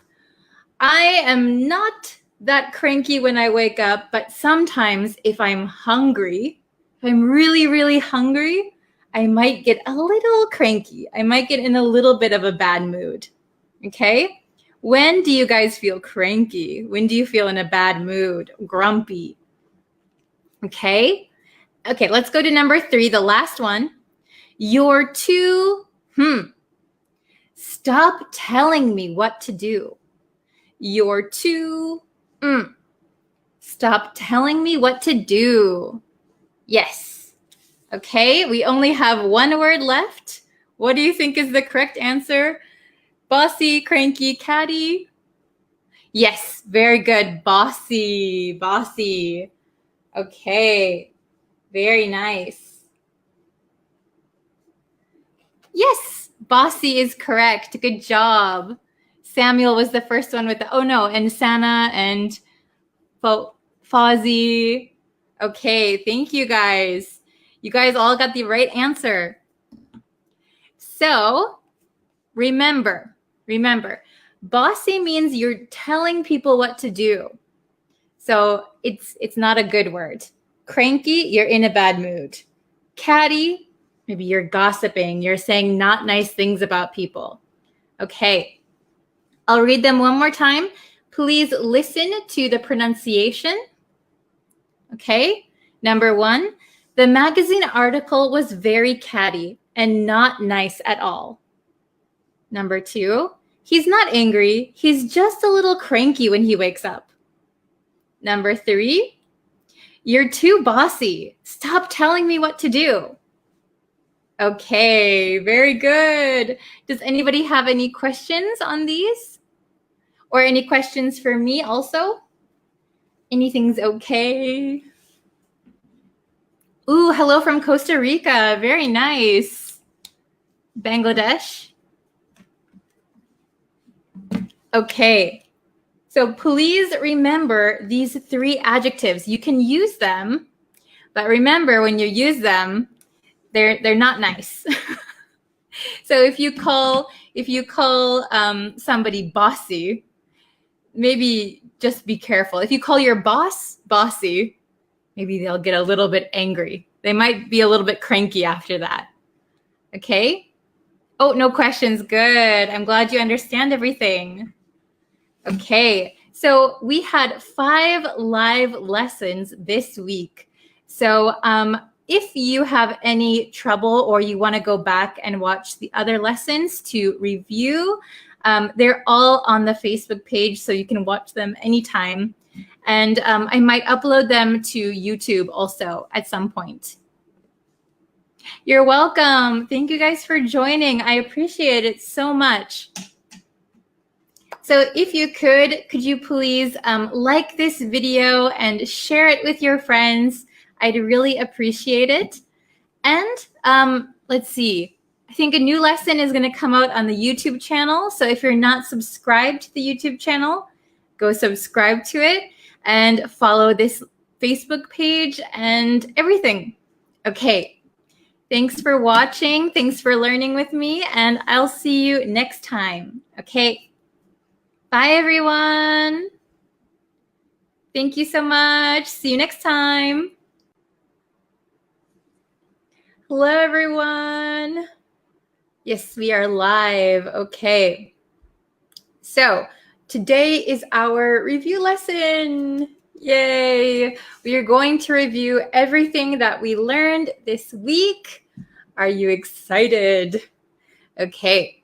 So we learned 8 words and how to use them this week. And they're simple, and I think you've already known these words, but we're clearing up some mistakes that I noticed with a lot of the students. Okay. Hello, Erica. Thank you for joining us. We are going to do our review lesson. I hope you watched all of the other lessons. Hello, Mahmoud. Is that how you say your name? To Anne, Asa, Cici, Junior, Suganya. Hello. Okay, very good. Thoazine, is that how you say your name? I'm so sorry. I always mispronounce everybody's names. I have to become more cultured so that I can tell your names on camera. But okay, so we're going to go over everything that we learned this week. Oh, I'm glad I pronounced it correctly. Hello from Nicaragua. Wow. Hello. Oh, I'm not going to undo my marker yet. This marker always runs out of ink really quick. So these are the words that we learned this week. But I know they're simple. They're very simple. But we're going to clear up and just review mistakes that I see a lot of students making. Okay?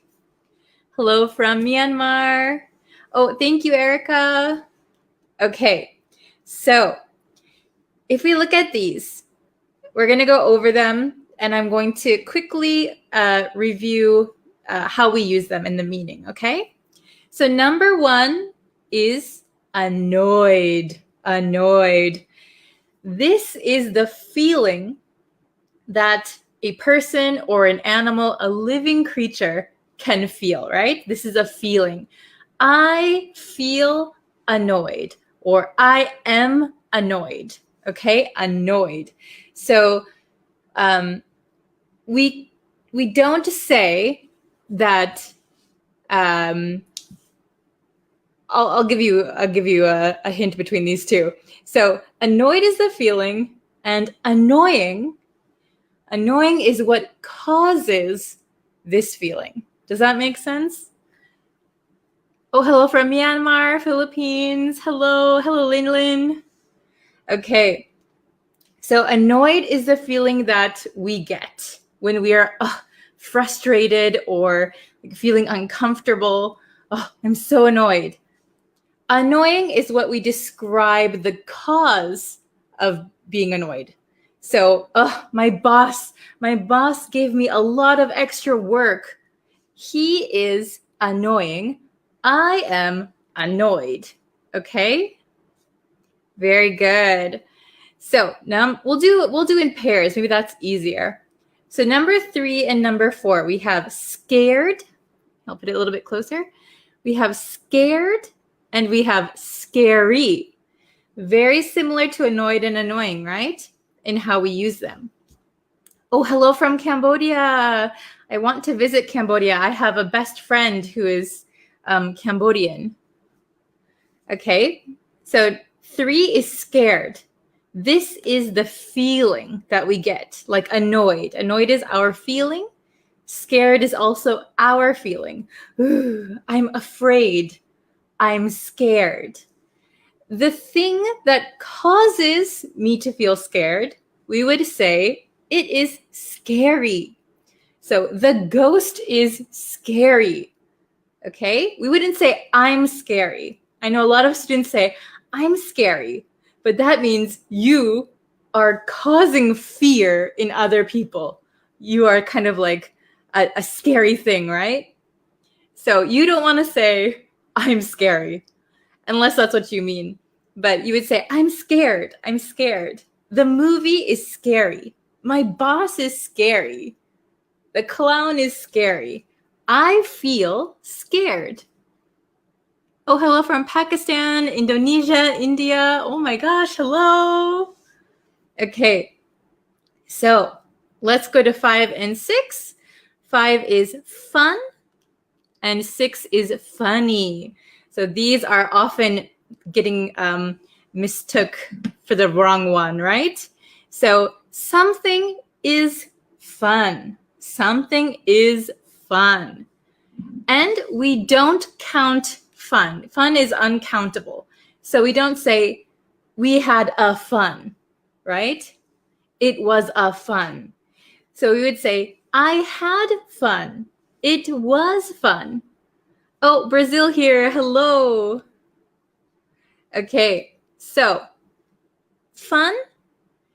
It was fun. It is fun. I had fun. We never say I had a fun, okay? So you don't need to add a, okay? Fun. And funny has two meanings, remember? So funny is, ha ha ha, that was so funny. So something that makes you laugh. That is so funny. That joke was funny. And funny can also mean strange. So, ooh, you look a little bit funny. What happened? So you look a little bit strange or weird. Ooh, something smells funny, right? Something smells funny. So something smells strange, not right. Okay? Then number 7, number 8. This is probably the hardest to remember about pronunciation. So number 7 is advice. Advice. Advice. It has a C and it's pronounced like S sound. Advice. And then number 8, we have advise. Z. Advise. Okay? So this is like more of a Z sound. Oh, okay, Erica's going to go do her schoolwork and be right back. Take your time. Don't worry, this lesson will be up forever. We have Afghanistan, Syria. Very good. Hello, Umida.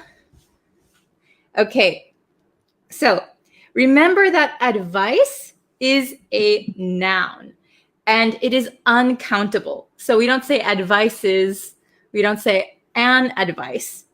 So we would say some advice or a piece of advice. That is typically what we say.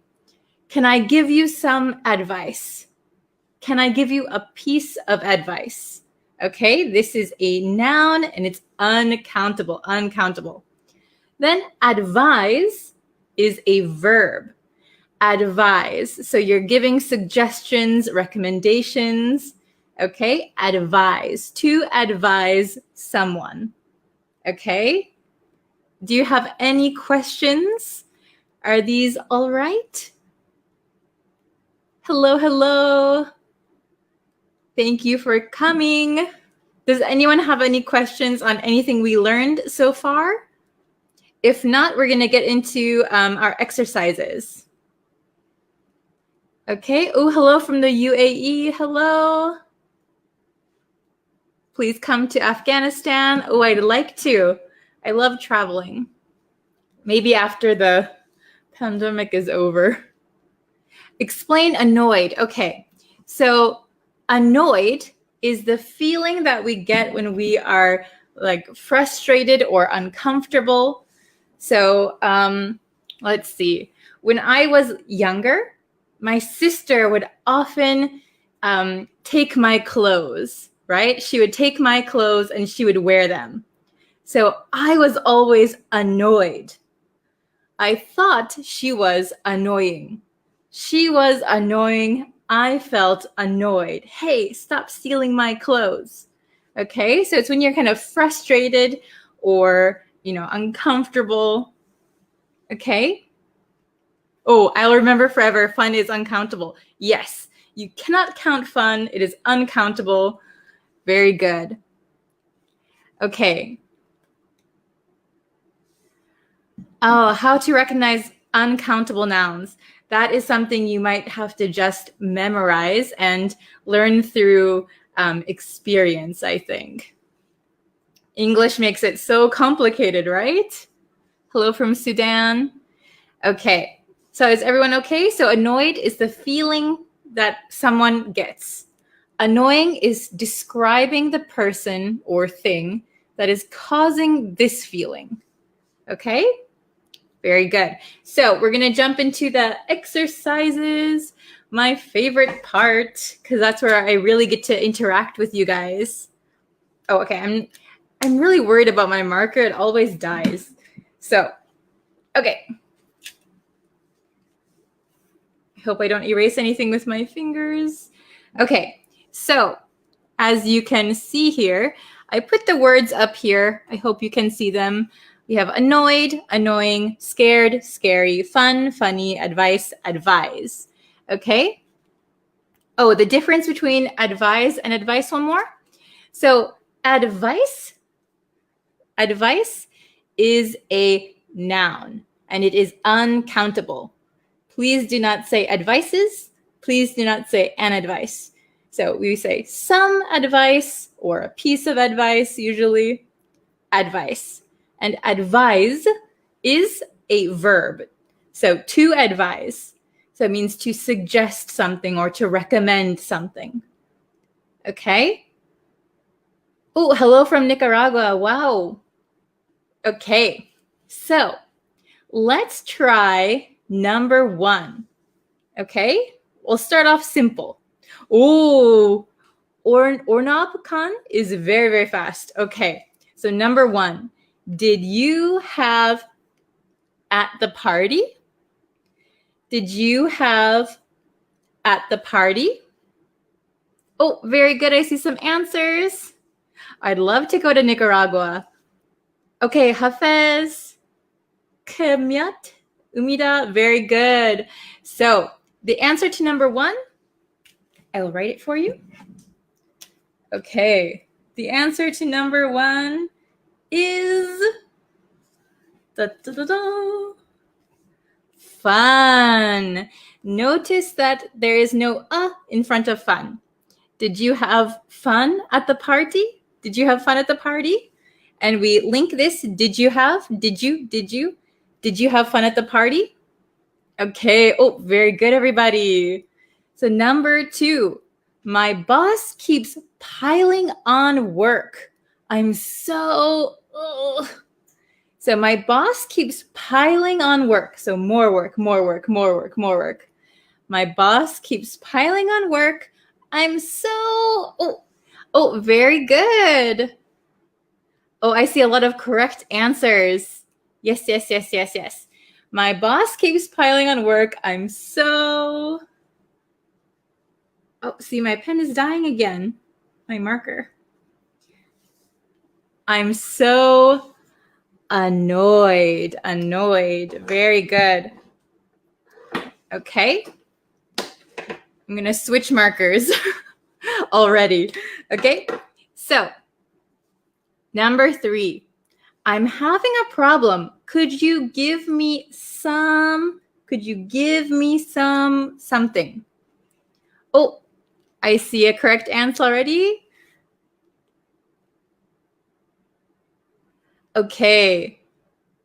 Oh, I see some people going to number 4 already. Very good. So number 3, I'm having a problem. Could you give me some? Very good. Very good. Could you give me some advice? Could you give me some advice? Okay. Could you give me some advice? Can you see it with that window back there? Sorry about that. Okay. Number 4, my brother is so, he keeps teasing me. He keeps teasing me. So if you don't know what teasing means kind of joking, like kids like to tease each other. So my brother is so, he keeps teasing me. Oh, very good, very good. So number 4 is my brother is so annoying. Oh, my brother is so annoying. He keeps teasing me. Did you think your brothers or sisters were annoying when you were little? I'm the oldest. I have a younger sister and a younger brother. And sometimes I thought they were annoying and sometimes I annoyed them. Okay. Oops. Here we go. Number 5, she was of the clown. She was of the clown. So clown is supposed to be a happy, cute thing, but some kids don't think so, right? Oh, very good. Oh, yes, very good. I see a lot of correct answers. She was of the clown. Very good. She was scared of the clown. So remember, that is her feeling. She feels scared. So she was scared of the clown. The clown is scary. Okay? It's a little bit tricky. Okay, number 6. It wasn't a joke. It wasn't a joke. Oh, very good. Kemiet. Very good. Hafez. Very good. So it wasn't a funny joke. It wasn't a funny joke. So sometimes that happens, right? Somebody tells a joke, but it wasn't funny. Very good. It wasn't a funny joke. Okay. Number 7. That monster movie was pretty. And remember, pretty does not mean cute, right? Or beautiful. This pretty means very. Okay. Oh, I see some correct answers. Very good. That monster movie was pretty scary. That's right. So that monster movie was pretty scary. I was scared of the monster movie. Okay? Very good. And the last one. Him to go home before dark. Oh, very good. Him to go home before dark. What do you think the correct answer for number 8 is? Very good. Very good. Okay, I would say I advised him to go home before dark. So before dark means before the sun sets, right? I advised him to go home before dark. Very good. So if you guys don't understand how to use advise, just think of when you say I recommended or I suggested, you can also say I advised. I advised him to go home before dark. Very good. Okay. Does anyone have any questions? Let me read them one more time. Please listen to pronunciation and just let it kind of sink in. You can also repeat it at home. Okay.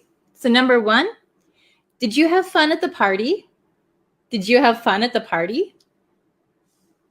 Number 2, my boss keeps piling on work. I'm so annoyed. My boss keeps piling on work. I'm so annoyed. Oh, so Hafez says there was a question about the meaning of keeps piling. So to keep piling on something, especially like work, means you're putting more work. It's piling up. Okay?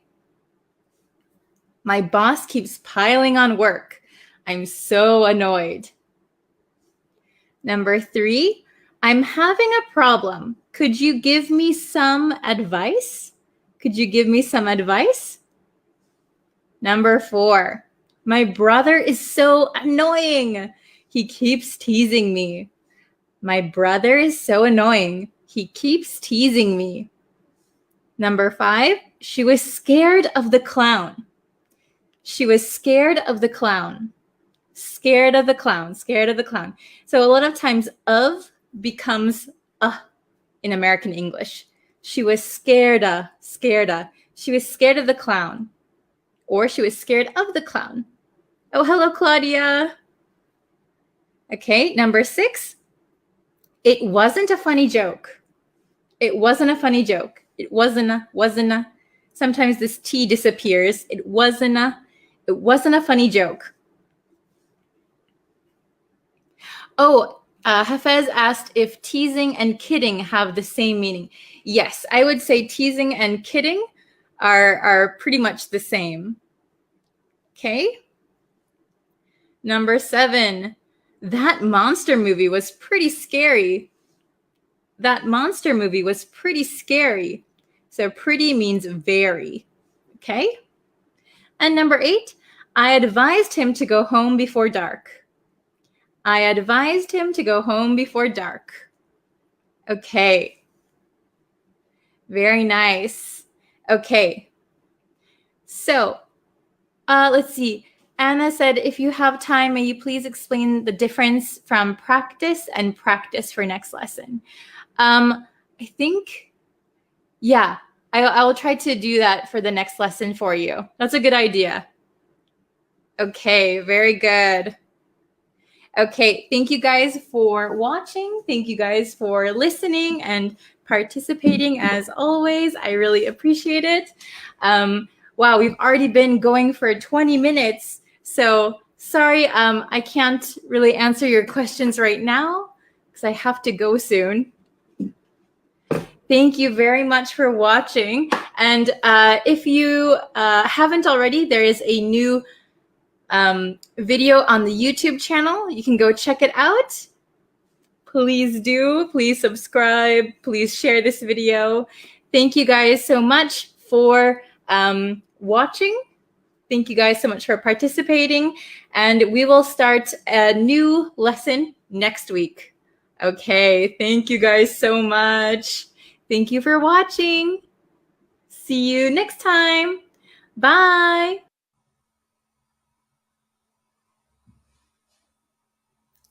Hello, students. Hello, hello. How are you guys today? So we're going to get into our live lesson, but really quick, before we get into it, let me just remind you to please subscribe to the YouTube channel if you haven't yet. And if you haven't liked the Facebook page, you can like the Facebook page. So thank you guys so much for always supporting me. I really, really appreciate it. Hello, Ali. Hello, Hita, Stint, Emmanuel, Kurdistan, Kurdish, Pancho, Rodriguez, Shams. Very good. Oh, it's been a long time for you. Oh, welcome back. Hello, everyone. Bangladesh, Afghanistan. Hi, guys. Thank you guys so much for tuning in today. Today we're going to have a basic English lesson, the difference between each and every. Okay? Welcome from Myanmar. Hello. Hello from Mexico. So actually, I just did a Pomodoro study session over on YouTube. So if you need to study something, if you need to brush up or review vocabulary, grammar, whatever it is, you can hop over to YouTube and hop over to that video, and you can watch it again, play it back, just in case you need some motivation for studying. Okay, so let's see. We're going to jump into the lesson. So thank you guys for joining me. Hello from Somalia. Hello, hello. Okay, so each or every. Each or every. Okay. Oh, hello from France and India. So this is a basic English lesson. Each and every are both words that we use all the time. Probably every day. Every day you will hear each or every. So it's really important to know when we use them. Okay, so there are some similarities, but there are some key differences. So let's take a look. So each or every. Each and every are very similar in meaning. However, there are some key differences. Okay, so do you know what those differences are? So let's take a look. So let's look at each first. Okay, let's look at each. We use each for individual things in a group or a list of 2 or more things. So This is important. Individual things in a group. Okay, individual things in a group, or a list of 2 or more things. This too is very important, okay? We don't really use every when we're talking about 2 things. So if you want to talk about 2 things, use each, okay? So an example here, she had a rock in each hand. So most people have 2 hands. So she had a rock in each hand. So she has 2. So in this hand, there's a rock, and in this hand, there's a rock. We would not use every here. If you said she had a rock in every hand, for a native speaker, we might be a little bit surprised. How many hands does she have? Does she have 3 hands, 4 hands, 10 hands? So when talking about 2 things, remember to use each, okay? We use each of plus a pronoun, or each of plus determiner plus noun, okay? So a lot of times with each, we will use each of something, okay? So an example here, each of us has a car. Each of us has a car. Each of the students did their homework. Okay, each of the students did their homework. All right, are you following so far? Is it understandable? Let's take another look at every. We use every to talk about a group or list of 3 or more things. So when we're talking about a group as a whole, or 3 or more things, we're going to use every, okay? Every house has a Christmas tree in the window. So if it's Christmas time, every house has a Christmas tree in the window. So that means all of the houses, right? Every house. Okay, let's take a look at the next slide. We can use adverbs with every, but not with each. Okay, so adverbs are like almost, nearly, practically. Okay, so we can use adverbs with every. Almost is an adverb. Almost every student read a book over the summer. Almost every student read a book over the summer. So it's not all of the students, but almost all. So almost every student. Okay? Oops. Yeah, let's see. Okay. We can use everyone. So everyone plus a pronoun, or everyone plus determiner plus noun. So you'll notice that each of is very common, and then every one of is very common. Okay?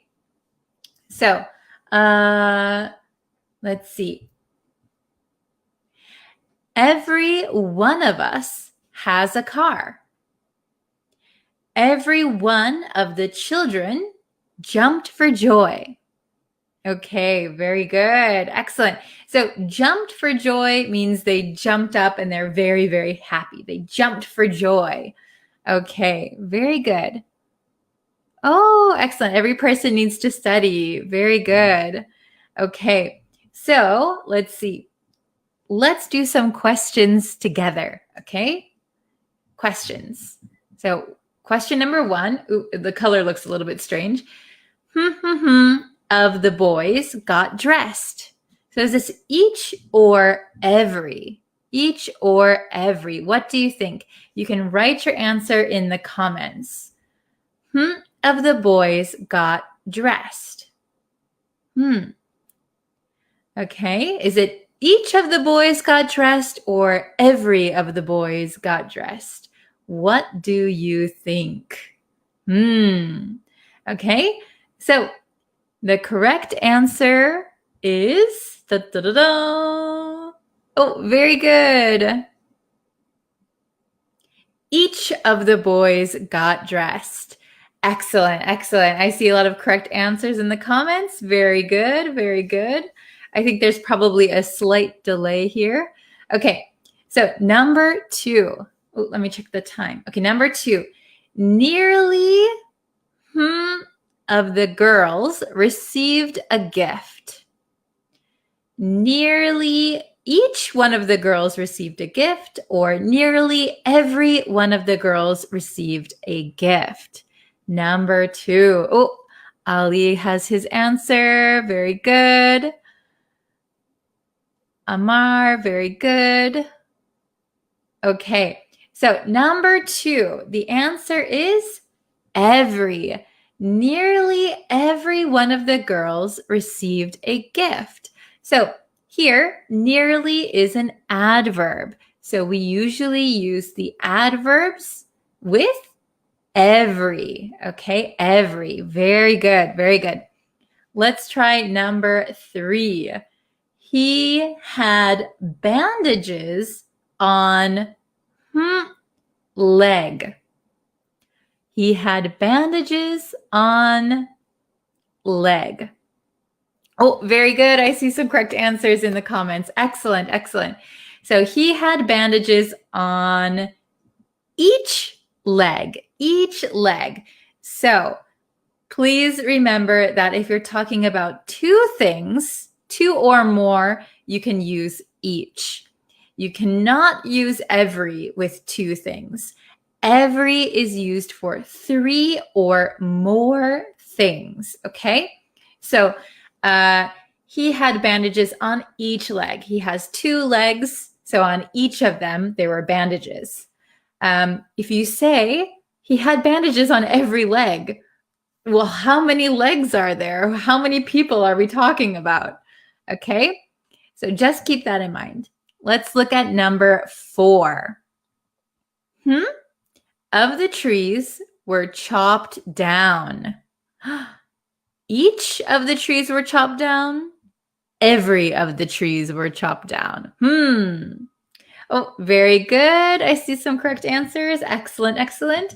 Yes, the correct answer is each.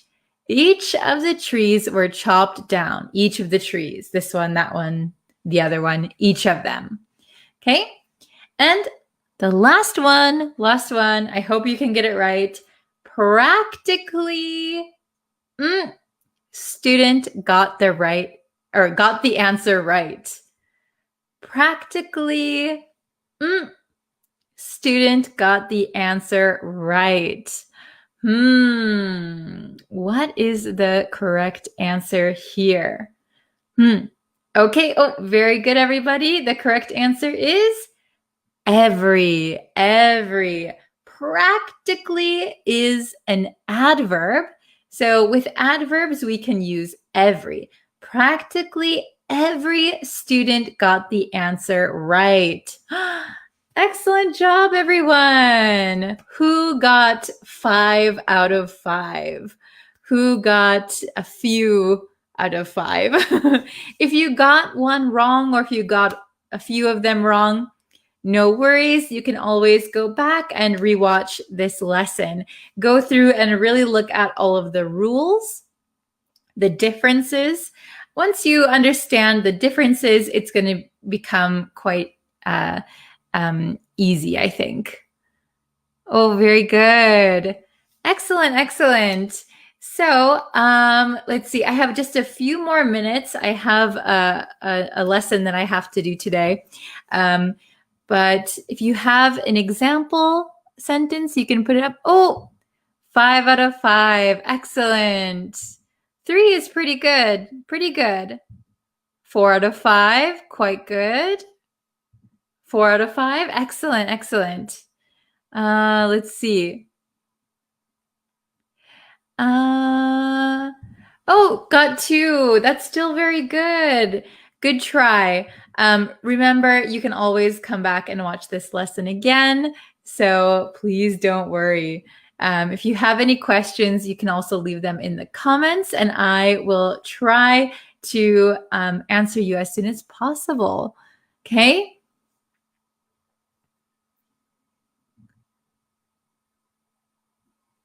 Okay, very good. So I am going to end today's lesson. I will be back with another lesson on YouTube. So I go live on Facebook Monday through Fridays, and every day there will be lessons on YouTube. Okay, so and if you want exclusive lessons, they're on YouTube as well. Okay, so thank you so much for watching. I can put myself as a big screen again. Okay, thank you guys so much for watching. I'm really excited for upcoming lessons. A lot of you have given me really good suggestions, so I'm working on those. They're in the works, don't worry. And yes, I will see you very, very soon. Thank you, everyone. Bye-bye. Hello, everyone. Welcome back to another English learning video. I'm in a very plain background today because I just have a very short time to film today, so I couldn't set up my usual spot. So today, sorry, it's a plain white wall. Okay, so in today's lesson, I want to go over 5 get phrasal verbs. So 5 phrasal verbs using get. Okay, but first, if you haven't already and you would like to, please don't forget to hit that subscribe button. So it will let you know when new lessons are uploaded. So if you don't know what a phrasal verb is, it's usually a combination of 2 words that, if you hear them, you probably know the meaning of the individual words, but when they're combined together, sometimes the meaning is not clear. And these are very important for learning English. A lot of Americans use phrasal verbs all the time. So the first phrasal verb with get we're going to look at is get lost. Get lost. So you probably know to get lost means that you can't find your way. For example, if you're going somewhere new and you take the wrong road, you get lost. I got lost on the way to your house. But what I'm going to teach you today is another way to use get lost. Get lost can also mean go away. Go away, get lost. So it's not the nicest word, but it's an important one for you to know. So we use get lost to mean go away when we are angry or impatient. So an example could be, why don't you leave me alone? Get lost.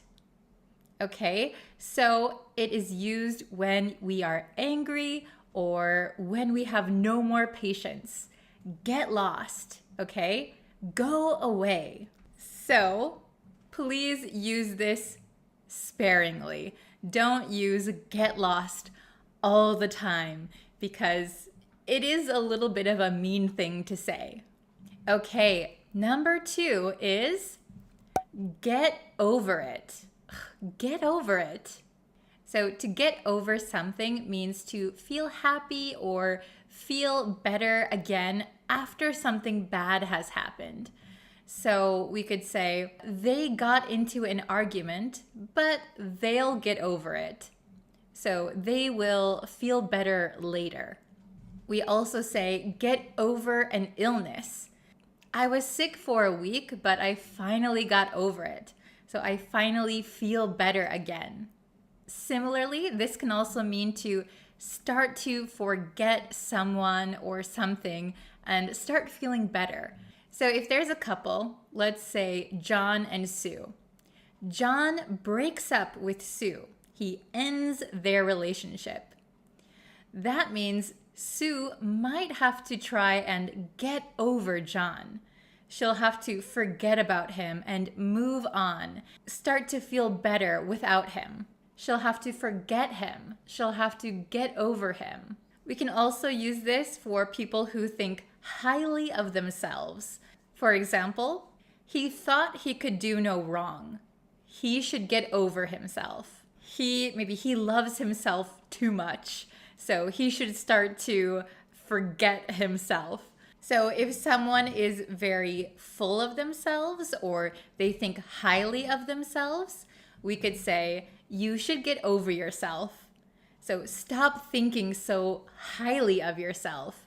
Why do you put yourself above others? Forget about yourself. You should get over yourself.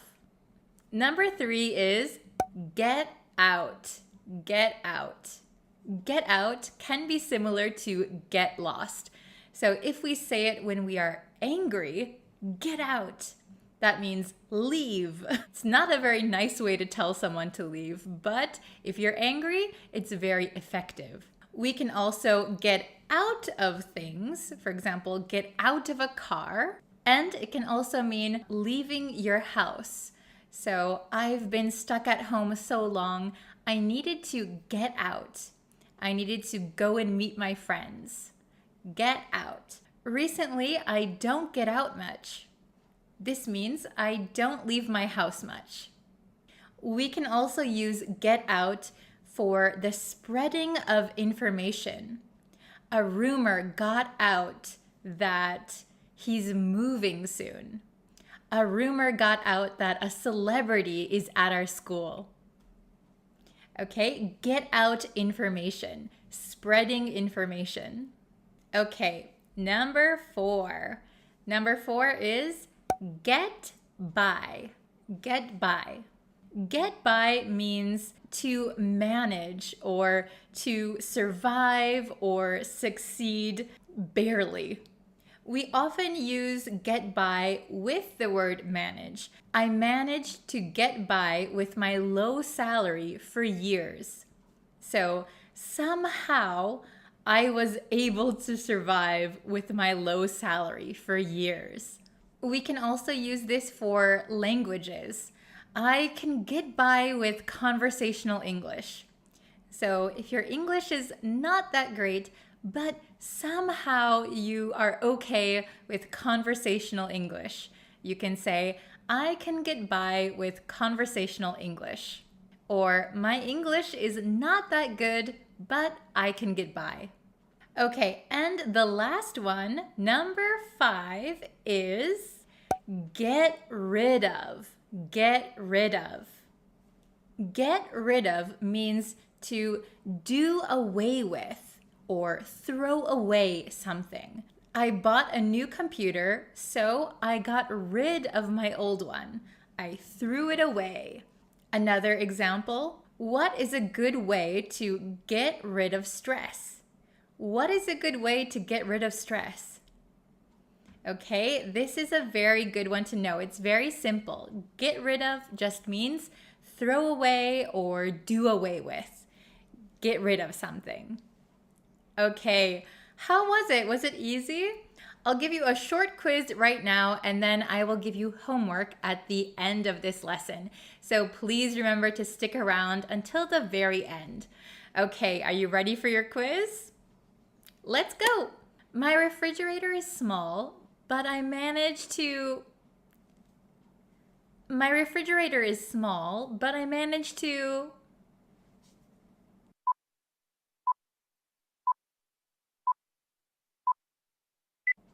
Okay, the correct answer is I managed to get by. My refrigerator is small, but I managed to get by. I can't wait to... That old couch. I can't wait to... That old couch.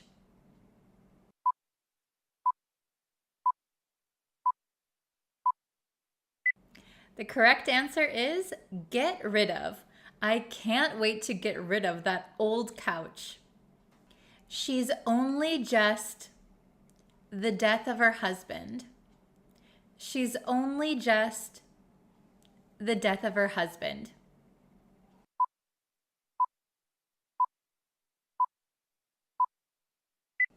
The correct answer is get over. She's only just getting over the death of her husband. Having a new baby, I don't as much as I used to. Having a new baby, I don't as much as I used to.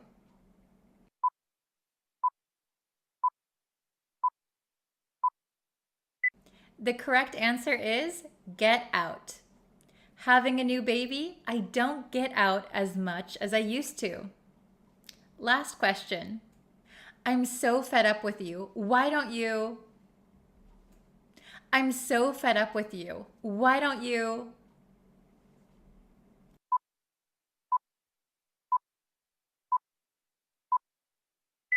The correct answer is get lost. I'm so fed up with you. Why don't you get lost? If you don't remember fed up, I have a lesson on getting angry. I'll leave a card for you, so go check that out. Okay, thank you guys so much for watching this lesson. I hope you learned something new, and please don't forget to do your homework at the end of this video. Thank you so much, and I'll see you in the next lesson. Bye!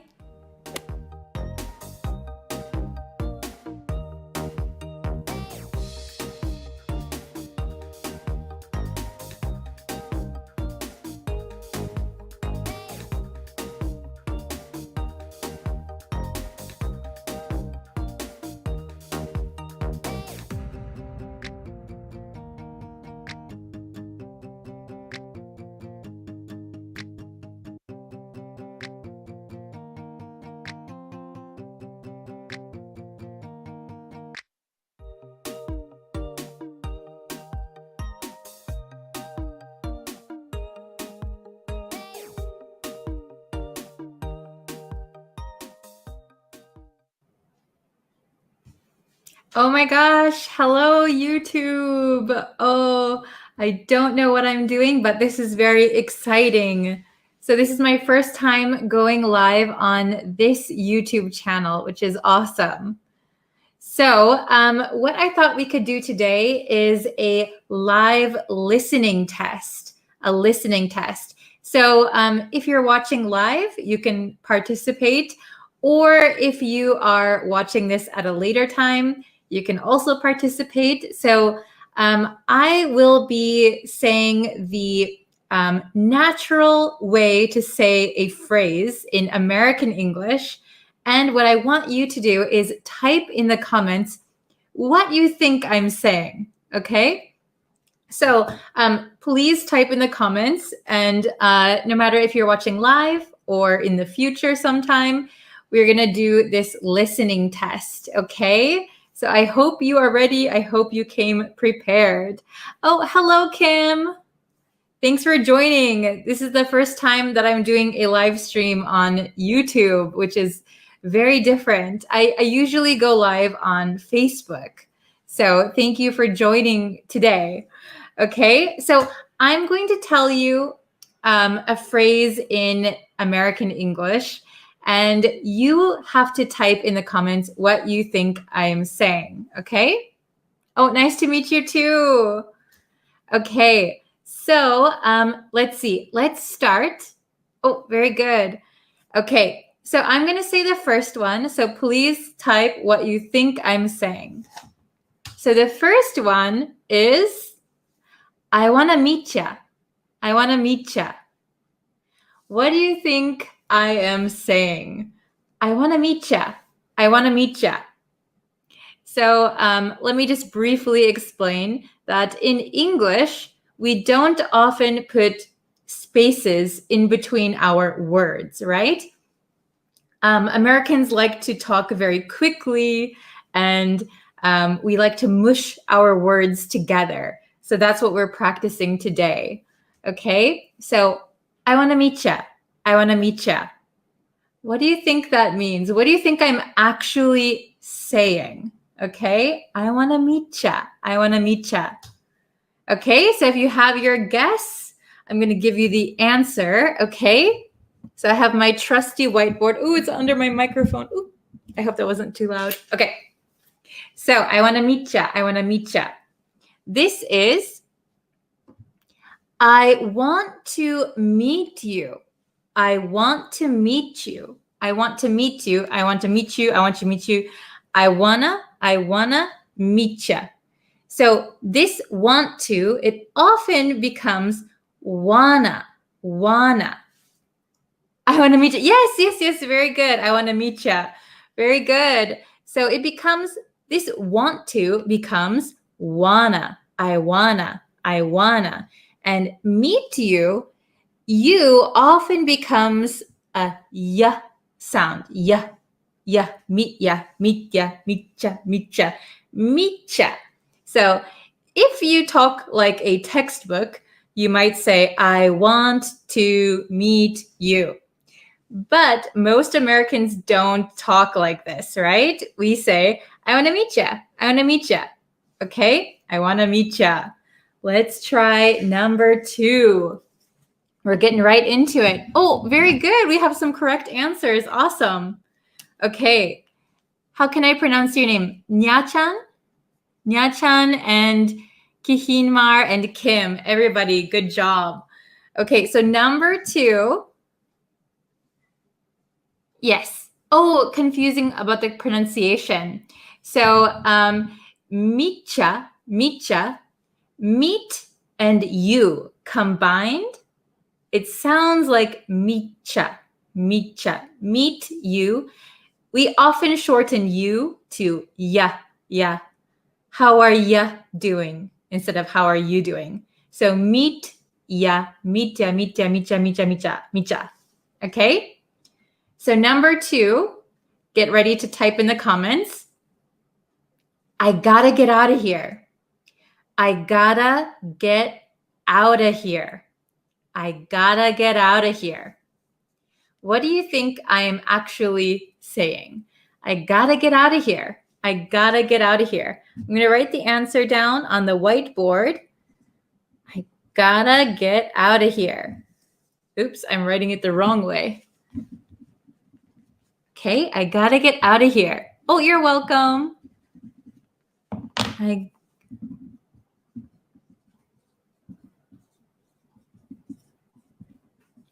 So this is also kind of a pronunciation lesson if you think about it. Oh, very good, Kim. Oh, very good. Very good, Mein Yang. Very nice. Awesome. You guys are so good. So I'm going to write it really quick.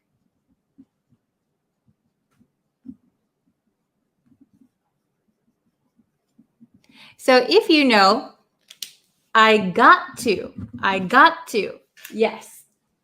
So like here, want to becomes wanna. So every time we have an oo sound, like to or you, it often becomes like a short a sound, like an wanna, micha.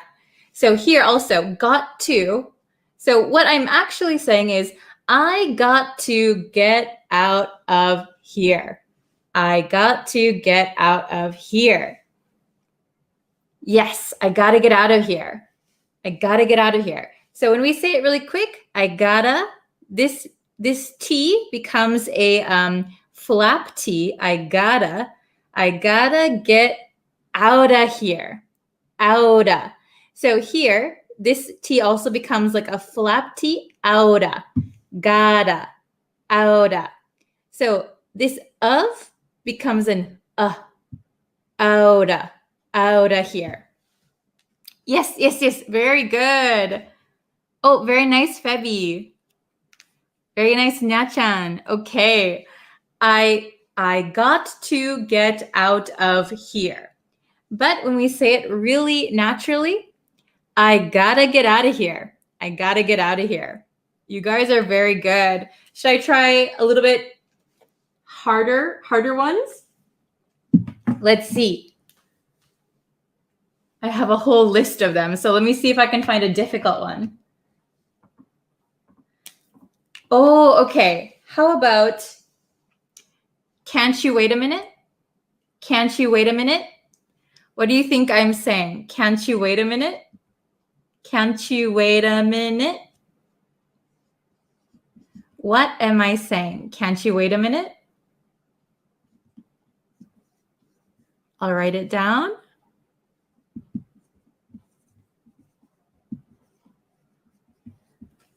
Can't you wait a minute? Can't you wait a minute? Oh, very good. Very good, very good. Okay. Yes, yes, very good. So,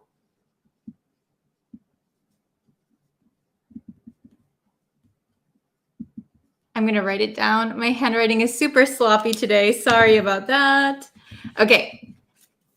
So a lot of you got the correct answer, which is amazing. Okay. So what I'm actually saying is, can't you wait a minute? Can't you wait a minute? But when we talk really quickly, really Americanized, we say, can't you? Can't you? Because remember, like a lot of times these linking sounds, we could say can'tcha. Can'tcha is also okay. Or can't you? Oh, yes, very good. Can't you wait a minute? Can't you wait a minute? Can't you wait a minute? Can't you wait a minute? And here, waita, waita, this T becomes a flap T again. So it sounds almost like a D. Can't you wait a minute? Can't you wait a minute? Can't you wait a minute? Okay, very good. Yes, yes, yes. Oh, everybody, perfect. Very good. Can't you wait a minute? Awesome. Okay, let's try one more. I'm going to keep my whiteboard here. We're going to do maybe two more. Let's see. Okay, I'm going to write it down.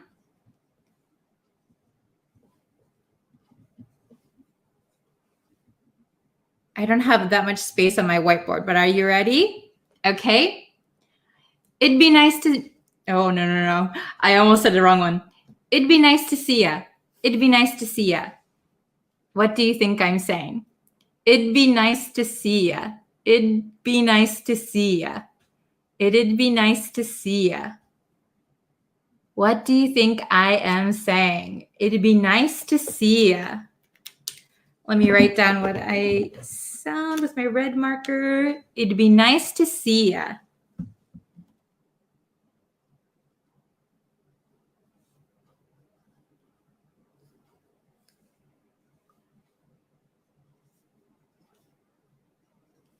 Okay, everybody has their answers. Oh, very good, very good. So we have, it will be nice to see you. It'd be nice to see you. It's be nice to see you. Okay, so what I'm actually saying is, well, I didn't write it out, sorry. It would be nice to see you. It would be nice to see you. But when we contract it and would, it'd be nice to see you. But it's a little bit uncommon to hear the t and then the d sound. So usually when I talk with my friends, I don't say it'd be nice to see you. I say id. So this is not I'd, but id. It'd be nice to see you. It'd be nice to see you. It'd be nice to see you. So we kind of take out that T sound. Otherwise, we could say it'd. So almost like the T is becoming a flap T, it'd or id. Both are acceptable. It'd be nice to see you. It'd be nice to see you, or it'd be nice to see you. Okay, so this is a little bit of a tricky one, I think. Oh, can you explain how to pronounce TR and DR? So tra and dra. Tra is like you're putting a T, ch. It's almost like a CH sound, tra. And then dra. You're kind of connecting your teeth a little bit more, dra. Okay? Yes, it would be nice to see you. Very good. All right, let's try. Ooh. Okay, let's try the most difficult one that I could think of. Okay. So this one is, wouldn't you know? Wouldn't you know? Oh, hello, welcome. Oh, thank you. You can leave a comment and then I can get back to you later. Okay. So the last one is, wouldn't you know? Wouldn't you know? Wouldn't you know? What do you think I'm saying? Wouldn't you know? I'll write it down. Wouldn't you know? Oh, very good. Very good, Febby. I hope I'm pronouncing your names correctly, by the way. Okay, I'll give you one more second.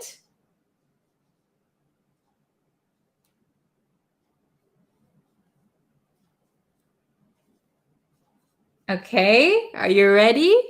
Oh, very good, very good. Okay, very good, May. Oh, I can hear thunder. It's like typhoon season. It just started raining now. Can you hear the thunder? Oh, if you've already left a comment, then let's see. Leave a comment on my newest video and I'll be able to see it right away. Okay? I'll be sure to check it today. Okay? So I said, wouldn't you know? So would not you know? Wouldn't you know? But we rarely say, wouldn't you know? We can change this to, wouldn't you know? Wouldn't you know? Or wouldn't you know? Yes, we are getting the typhoon. Yeah. I'm in Tokyo, so it's just rain, but we are expecting a typhoon in southern part of Japan. Okay, so we can say this phrase a few different ways if you didn't know.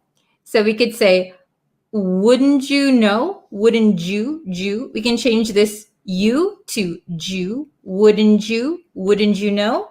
Or we could say, wouldn't you know, with like a ch. Wouldn't you? Wouldn't you know? Yes, very good, very good. Or we could change this to cha. Wouldn't ya? Wouldn't ya? Wouldn't you know? Wouldn't you know? So if you notice, in native speaking, we often don't like to say the oo sound. So want to, meet you. We're going to change to wanna, meet cha. So we often say ah, ah. Ah is a lot easier to say than oo. Ooh, we have to use our muscles here. Ooh. And American English is kind of lazy, people like to say. So instead of ooh, we just drop our jaw. Wanna, micha, gotta get outa. Then can't you? It's easier if we're gonna say a ch sound. Can't you? Can't you wait a minute? And here in English, we often like skip over letters, or especially T. Sometimes we skip the T sound, or it becomes a flap T. So it sounds like a D. So here, it'd sounds like a D sound. Or you can just say one, skip the T, it'd be nice to meet you. It'd be nice to see you. It'd be a fun time. It'd be a fun time. Okay. And then also here, wouldn't you? Ju is easier than just ooh. I don't know, for some reason. Also, we could say wouldn't cha, wouldn't you? We often change you. We rarely say you, okay, when we're speaking really quickly. Okay. So if you guys have some questions, I can quickly answer them for you. I see some questions. So YRH said Jew. So yes, J-U, like it's kind of just when the sounds combined, that's what our mouths make. So wouldn't you, or wouldn't you, or wouldn't ya, wouldn't ya? We can change the U sound. So it just depends kind of what area of America you're in, or who you're talking to. They might say it differently. Okay, excuse me. Can you explain rise and fall? Okay, so rise means to go up, fall means to go down. Rise and fall, rise and fall. Oh, okay. Slang words or collocations, gonna, wanna, gotta, kinda, lem. Yes, we have many. And that is when you are speaking, it is really a good thing to use when you're speaking. Otherwise, you sound unnatural. However, when you're writing like an email to your boss or for business, you wouldn't want to say wanna. You wouldn't want to type out wanna. It's only for a conversation. Okay, but if you're talking to your boss and you say, what do you wanna do for lunch? If you and your boss are going out for lunch, that is completely acceptable. Okay, please explain about lazy English. So lazy English, it's not really lazy, but some people say that American English is lazy because we often change our vowel sounds. So instead of saying you, we need to use these muscles, right? You. So instead of saying you, we say yeah. It's much easier and our jaw doesn't get tired. We don't have to use so many muscles. Yeah. Can you see how relaxed my face looks? Yeah. Instead of you, I'm using muscles. That's why we say it's kind of lazy. Okay. Is it a common rule for Americans in using this slang when we're having conversation with Americans? Yes.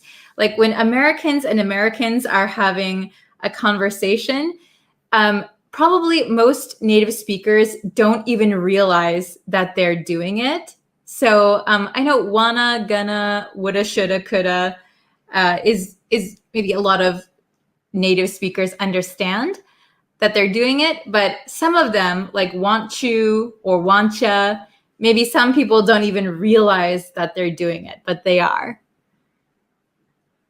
Okay. So I'm a non-native speaker. How could I sound like a native speaker? How could I improve pronunciation or accent? That is a great question.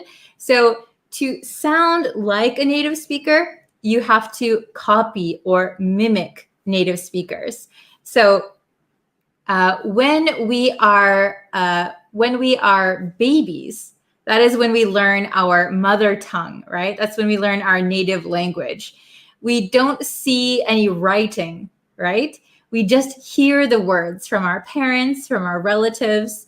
So listening and repeating is the biggest way and best way that you can improve your accent and your way of speaking. Okay? Very good. I didn't have a lesson yesterday, but I will have one tomorrow. Okay. Thank you very much for joining me. Wow, we already did a 21-minute lesson. That's amazing. So thank you guys so much. I hope to do more live streams in the future. Thanks so much for joining, and I will see you tomorrow for another lesson. All right. Bye-bye.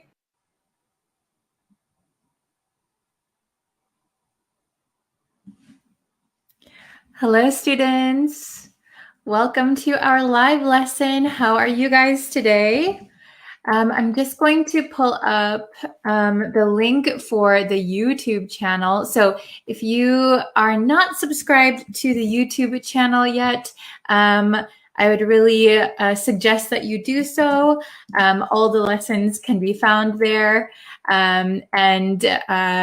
Yes, I go live on Facebook Monday through Friday, so you can join me over there. Yeah. So hello, everyone. Welcome. Hello, Ahmed. How are you today? Leave what country you are watching from so we can see how many countries we have here today. Hello, good morning. Hello, hello. Hello from Syria. Welcome. So I hope everyone's having a great day. As you can see, it is pretty rainy outside here in Japan. So kind of bad weather recently for me, but I hope you are all having a beautiful sunny day. How is everyone? Hello from Colombia, Cambodia, Myanmar. Hello, Pakistan. Okay, so we're going to be having an easy English test today. So it should be pretty easy. There are 5 questions. So if you get 5 out of 5 correct, you pass. If you get less than 5 correct, I would suggest going back and reviewing previous lessons and then come back to this lesson after a bit and try and take it again and see if you can get 100%. Okay? It's so hot in Myanmar. Oh my goodness. Hello from Afghanistan. It's kind of cold today in Japan, in Tokyo, actually. Hello from Sri Lanka. Okay, are you guys ready to take the test? Today is a test day. So let me bring it up. Okay, English test. Can you pass? So remember, there are only 5 questions. So try to get them all correct. So when we do the test, you can leave your answer in the comments, and then you can see if you have passed or not. Okay, so let's look at the first one. Dun. Okay, so I will read the question. Please put your answer in the comments. Okay, question number 1. Excuse me, how much does it to have this bicycle fixed? That'll be $25, ma'am.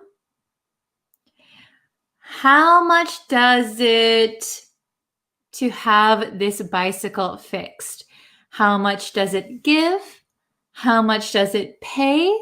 How much does it spend? Or how much does it cost to have this bicycle fixed? Okay, should be a pretty easy one. So let's see if you can get this one correct. A, B, C, or D. Okay, very good. I see a lot of correct answers. So the answer to number 1 is D, cost. How much does it cost to do something? So that means how much money do I have to give you for you to do this thing? Okay, so the similar ones, pay and spend. So how much do I have to pay could be correct, but how much does it something? So it cost. Okay, very good. I hope you got that one correct. Very good. Okay, let's go on to number 2. Number 2. My mom is going to pick me from baseball practice today. My mom is going to pick me from baseball practice today. So we have pick me out, pick me up, pick me off, or pick me away. A, B, C, or D. Oh, very good. So I see some correct answers and maybe some not correct answers. So that's okay. So the correct answer for number 2 is B, up. My mom is going to pick me up from baseball practice today. So to pick someone up means that you are going maybe with your car or maybe you're walking to meet them at a place and bring them somewhere else. Pick someone up. So my mother often picked me up from school. So after school is finished, my mom would come with her car to my school. I would get in the car and we would go home. Pick someone up. So I saw some people saying pick out, pick out. So when you pick something out, usually pick something out, that means you are choosing something. So I opened up my closet and I picked out a dress. So that means I chose a dress, pick out something. Okay, very good. So let's try question number 3. The teacher asked us to up with ideas for our project. The teacher asked us to up with ideas for our project. So we have keep up, put up, come up, or make up with ideas for our project. This one could be a little bit tricky. A, B, C, or D. Okay? Very good.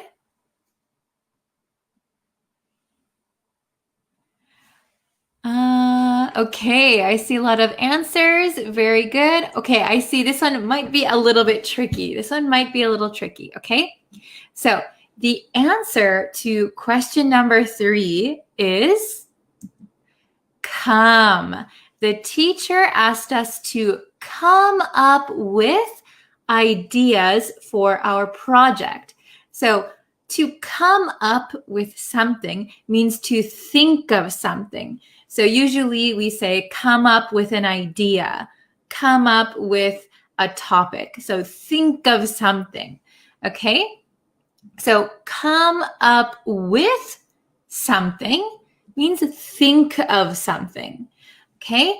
So these all have different meanings with up. So keep up means you try to keep the same pace, or you try to understand something. You try to keep up.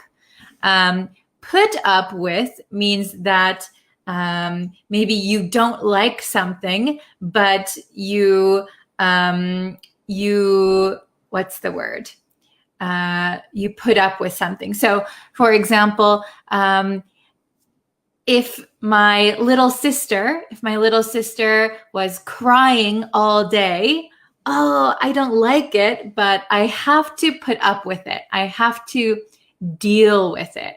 Okay, put up with something, maybe something you don't like, but you can't do anything about. Then make up, we wouldn't use really with, right? So make up a story, make up a character. That means kind of imagination. Usually like young kids make up stories, or they make up fictional characters. They kind of imagine things. Okay? Very good. So let's try question number 4. You can't use this ATM because it's currently something. You can't use this ATM because it's currently in advance. It's currently on sale. It's currently on the rise. It's currently out of order. A, B, C, or D. Oh, very good. Oh, very good. I see a lot of correct answers. Okay, so the answer to question number 4 is D, out of order. Very good, everyone. Out of order. So an ATM, ATM stands for automatic teller machine. So that is where you can get money. So usually they have them at banks or at convenience stores. So an ATM, you can put your card in and take money out from your account. So you can't use this ATM because it's currently out of order. That means it's not working. It's not working correctly, so they have to fix it. Okay, out of order. You might see out of order signs a lot if you go to an English-speaking country. Sometimes the toilet could be out of order, or a vending machine could be out of order. You might see those sometimes. So these other ones don't make any sense with this sentence, okay? So I hope that's understandable. Very good. We have one question left. One question left. So do you think you can get it right? Okay, let's try question number 5. Wow. Okay. Mom, Amanda broke my new toy. Oh, man. I'm sure she didn't do it purpose. Mom, Amanda broke my new toy. I'm sure she didn't do it purpose. So we have do it at purpose, do it on purpose, do it for purpose, or do it to purpose. A, B, C, or D. This one is tricky a little bit. Let's see. Okay, we have on, at, to. Okay, I'm seeing a little bit of different answers. That's okay. So question number 5, the correct answer is, I'm sure she didn't do it on purpose. On purpose, okay? So when we say like someone did or someone didn't do it on purpose, that means that they didn't try to do it. They didn't try to do it, right? So it was an accident. It was an accident. Okay. So,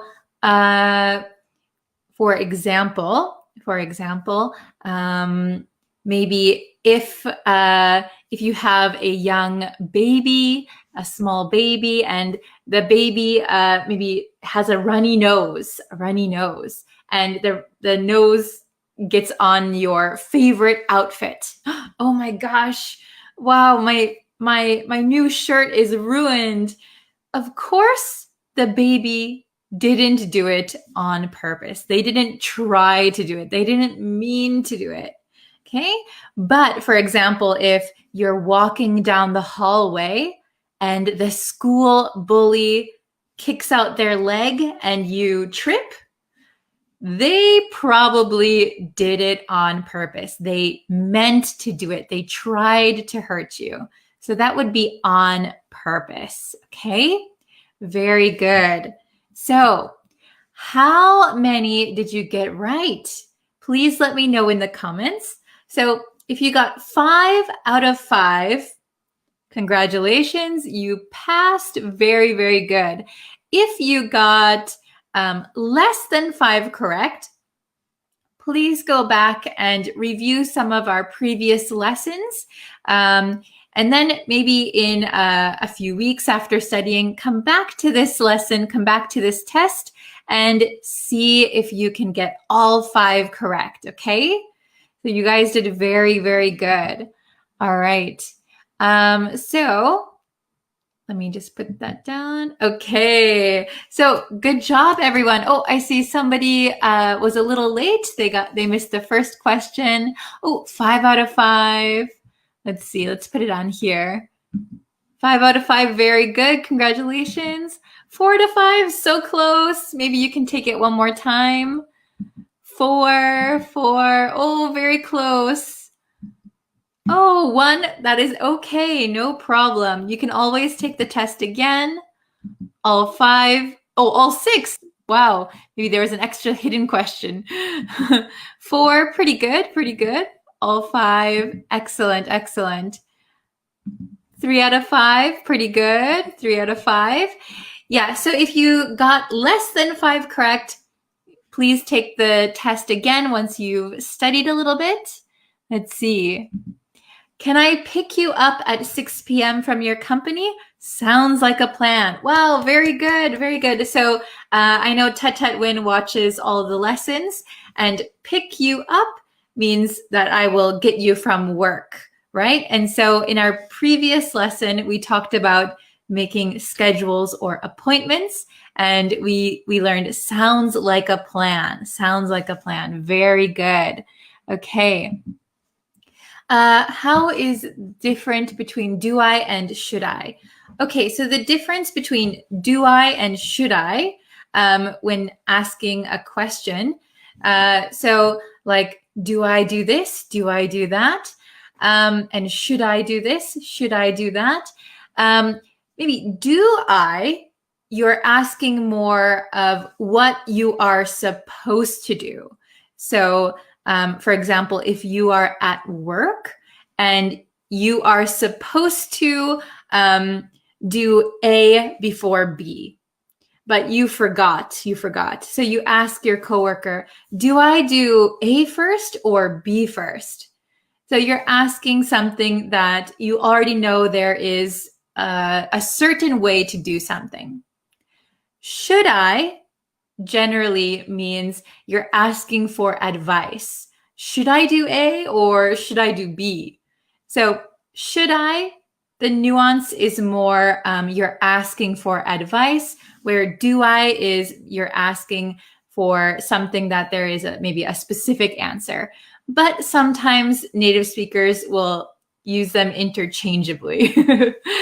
Very good. Okay. Wow, 5 out of 5. Very good. I got all 5 correct. Awesome. Okay. Teacher, do you teach every day, right? Yes. So I teach Monday through Friday on Facebook and on YouTube every single day. So if you want to see everyday lessons, you can subscribe to me on YouTube, and then you can also catch me during the week on Facebook. Okay, very good.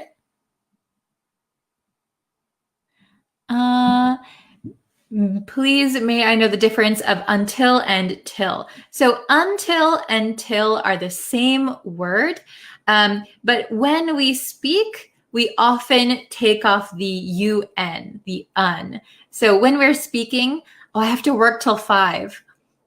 It's more casual. Until is the proper word. Till is a casual way to speak and write. Okay, very good.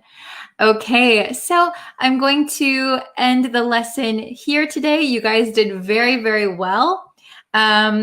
I will be posting a new lesson later tonight on YouTube. Here is the link. YouTube is Breeze Practical English. Facebook is Breeze Practical English. Okay, thank you guys so much, and I will see you very soon for another lesson. Bye, everyone. Take care. Thank you.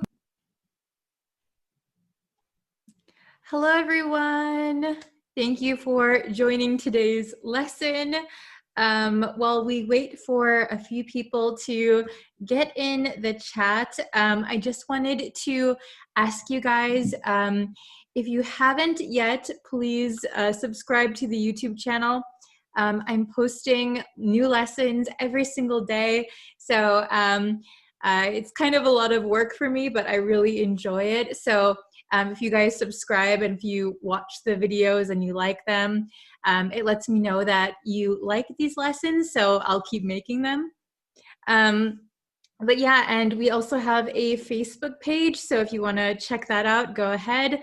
It's probably linked somewhere on the YouTube page. But yeah, okay, so, hello everyone. Welcome, welcome. Okay, so today we're going to go over something that's very, very confusing, even for native speakers. So don't worry if you have trouble with this one. It is quite confusing, and a lot of native speakers also have the same problem. Okay, so we're going to go over, ta-da! It's or its. Oh my goodness. Okay. So this one is really, really confusing, even for Americans, even for me. Sometimes I have to stop and think for a second when I'm writing. Oh, which one do I use? So, they are exactly the same pronunciation, exactly the same. It's and its. And you can see the only difference is there's an apostrophe in one of them, and there's no apostrophe in this one. Okay, so it is a little bit confusing because usually when we have an apostrophe, there's two reasons we would use an apostrophe, right? If it's a contraction, so if we are making a word shorter, for example, does not, we can put an apostrophe and shorten it to doesn't, okay?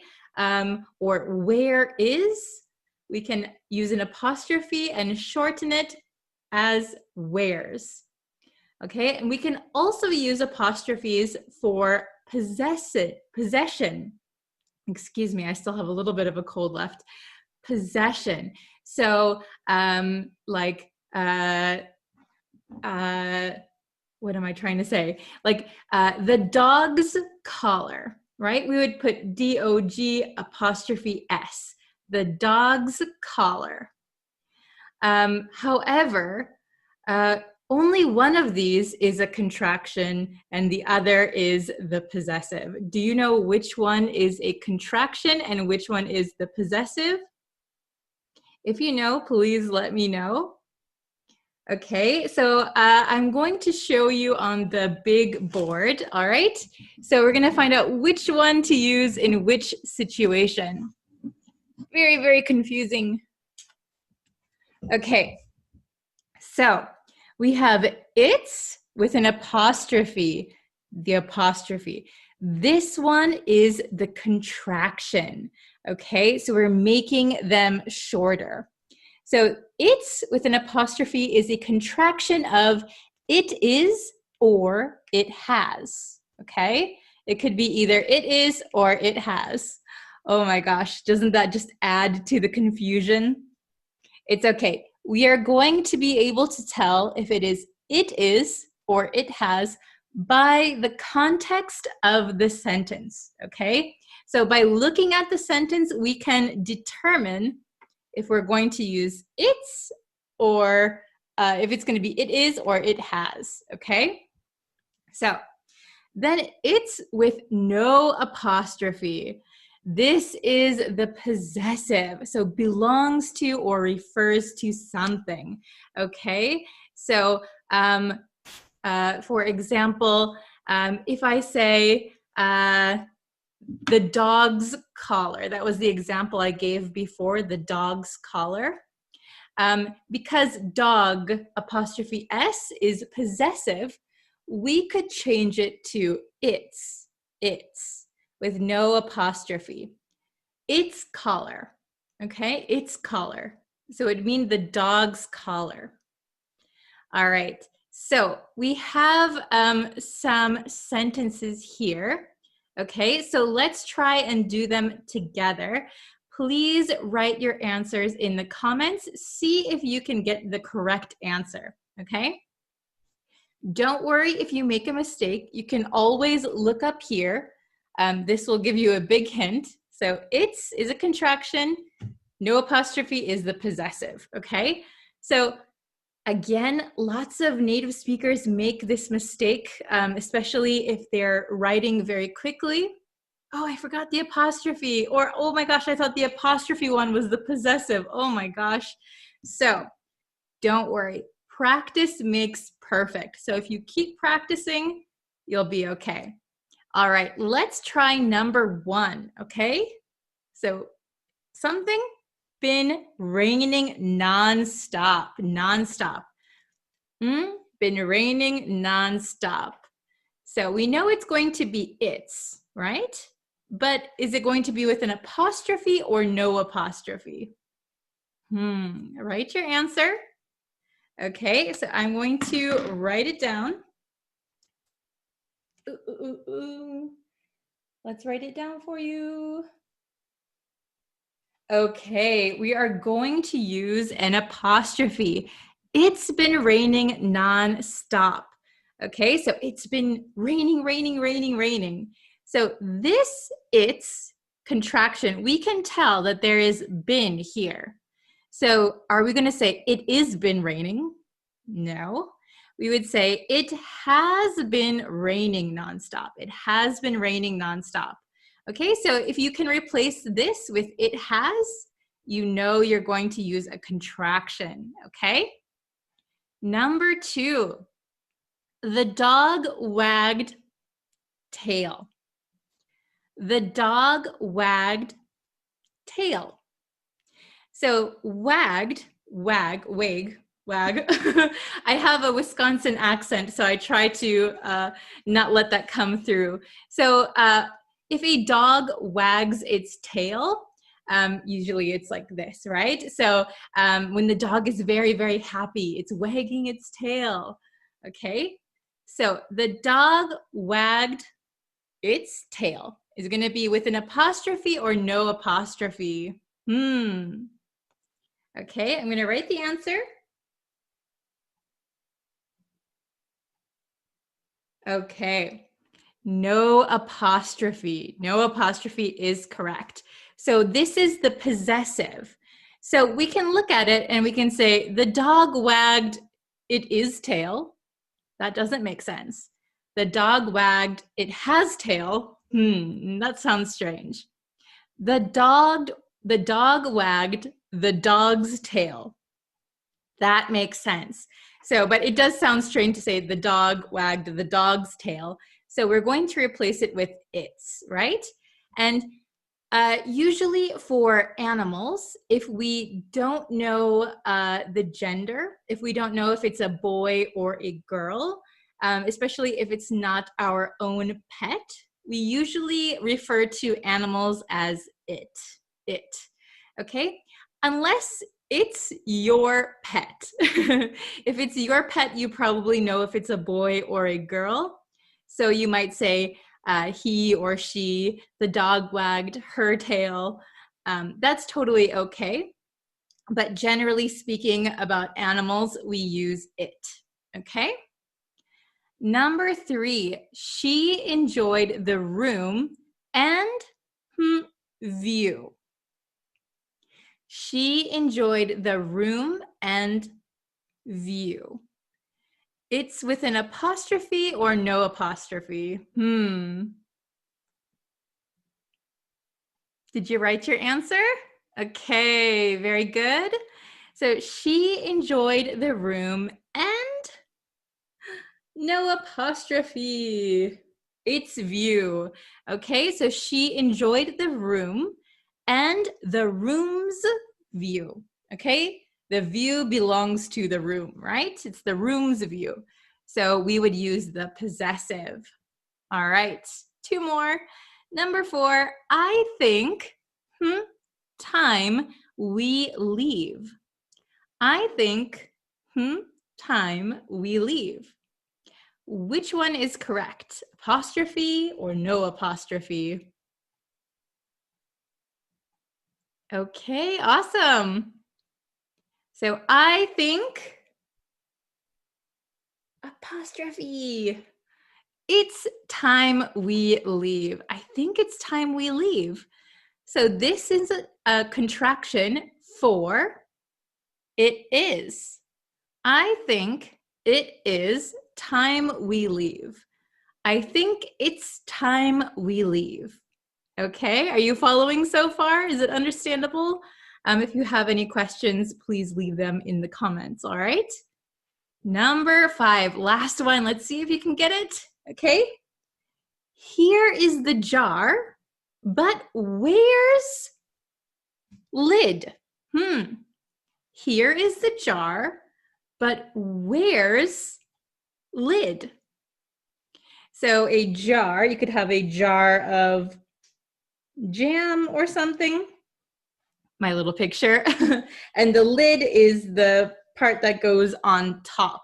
So when you want to close it, right? That's the lid. So here is the jar, but where's? So we have a contraction here. Where's lid? Okay, I hope you wrote your answer. Okay, here is the jar, but where's its lid? The possessive.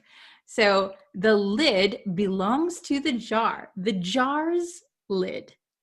Here is the jar, but where is the jar's lid? It's lost. I can't find it. All right. Is it understandable? Did you guys understand everything? I hope so. Just a reminder that practice always improves anything that you are learning. So practice makes perfect. Practice, practice, practice. I know it can be confusing. It's sometimes confusing for me. But if you just stop and think, is it a contraction or is it the possessive? Then you should be able to determine which one to use, okay? Very good. We'll read it one more time. It's with an apostrophe is a contraction of it is or it has. Okay, it has two, it could have two meanings, right? So you have to determine which one you're talking about. Then it's with no apostrophe is the possessive, okay? Belongs to or refers to. So number one, it's been raining nonstop. So this is a contraction for it has been raining nonstop. Number two, the dog wagged its tail. So this is a possessive. The dog wagged the dog's tail. Number three, let's see, number three. She enjoyed the room and its view. She enjoyed the room and the room's view. Possessive. I think it's time we leave. I think it is time we leave. All right, and number five. Here is the jar, but where's its lid? Where is the jar's lid? Okay, did you get 100%? Let me know how many you got right. If you have any questions. And yeah, that's it for today's lesson. So thank you guys so much for watching today. I'll be back again tomorrow with a brand new lesson. So please look out for that. Like this video, share it with somebody who's learning English. And yeah, I will see you guys tomorrow. Thank you so much for watching. Take care, everyone. Bye.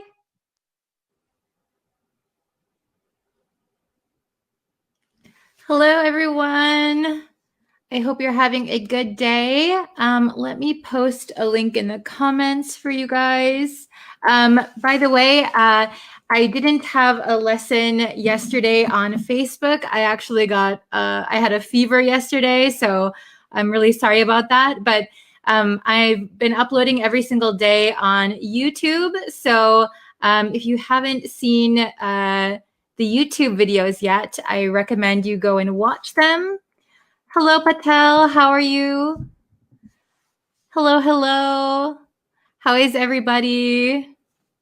I'm so sorry that I didn't have a lesson yesterday. I suddenly had a fever. I'm still trying to get over my sickness, I guess. I have a cold or something. So yeah. Oh my goodness. Okay, so today we're going to learn some intermediate vocabulary words. And I'm sorry if I look really sleepy. I had a lot of, I took some medicine and it makes me really sleepy. So hello from Mexico, Bangladesh, Afghanistan.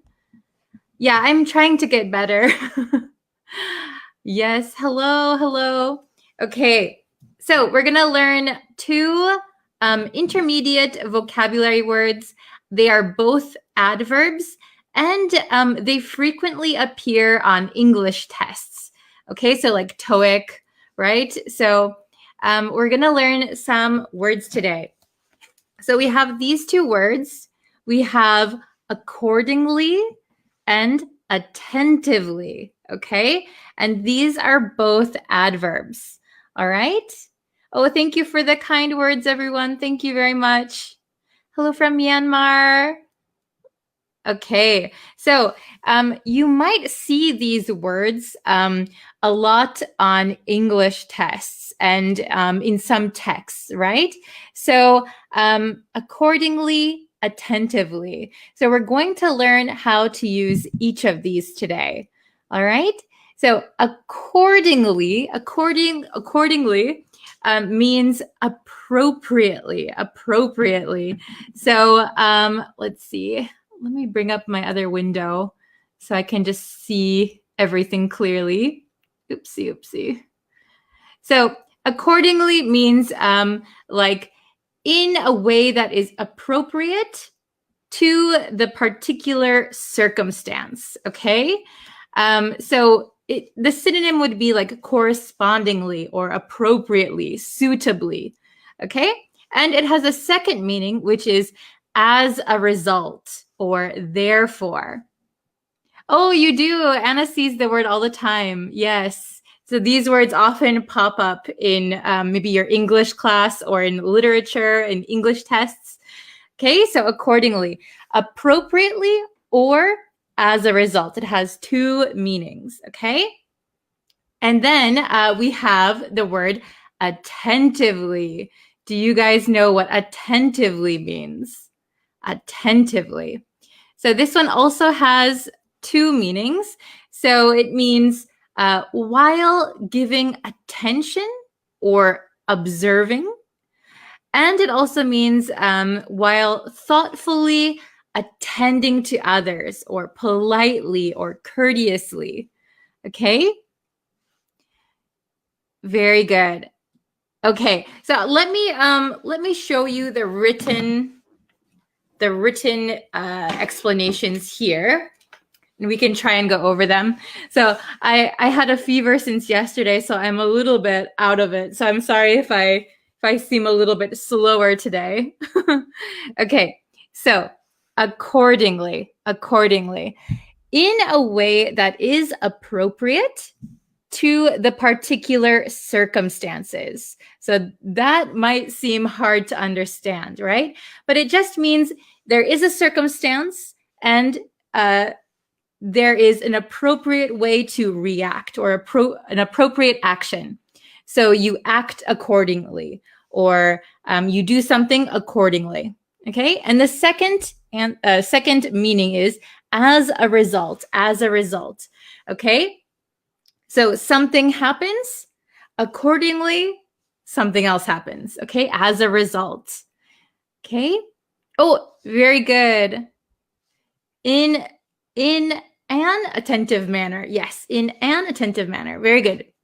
Yes, pay attention. Very good, Anna. Yes, I'm okay. I'm just a little bit feverish still today, so. Okay, very good. Then we have attentively, while giving attention or thoughtfully attending to someone or something. Right? So this one has kind of two meanings, while giving attention or paying attention, but also it can mean like while thoughtfully attending to others or politely attending to others, courteously attending to others. Okay? Very good. Okay, so if you guys have some questions, I'll try and answer them at the end. All right? Okay, so number one, let's try and do these all together then. Okay, number one, our event was organized by our coach. That says coach there. Okay, our event was organized by our coach. So what makes more sense? It was appropriately to the particular circumstance or as a result, or giving attention or thoughtfully. Which one do you think is correct? Okay, number one. Oh, very good. Aliawan, Anna, good job. Okay, oh, I see Patel, Jose. Good job. Joshua, Ariana. So I see a mix of answers. Okay. Very good. So I'm going to write the answer down here. Okay. Our event was, I would say the best answer would be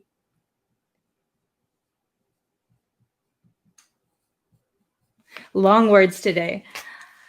Attentively. Our event was attentively organized by our coach. So that means the coach put a lot of thought into it, and maybe a lot of, what can you say? Attentively is kind of like they put extra thought into something. So our event was attentively organized by our coach. Okay?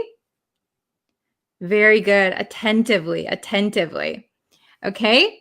If that was a little bit tricky, let's go down to number 2 and let's see if we can get a better understanding. Okay? Let's try number 2 together.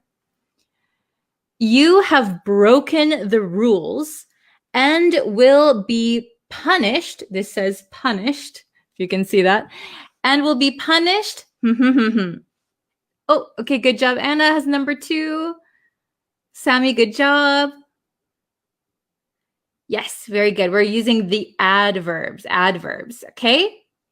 So you have broken the rules and will be punished accordingly, or you will be punished attentively, okay?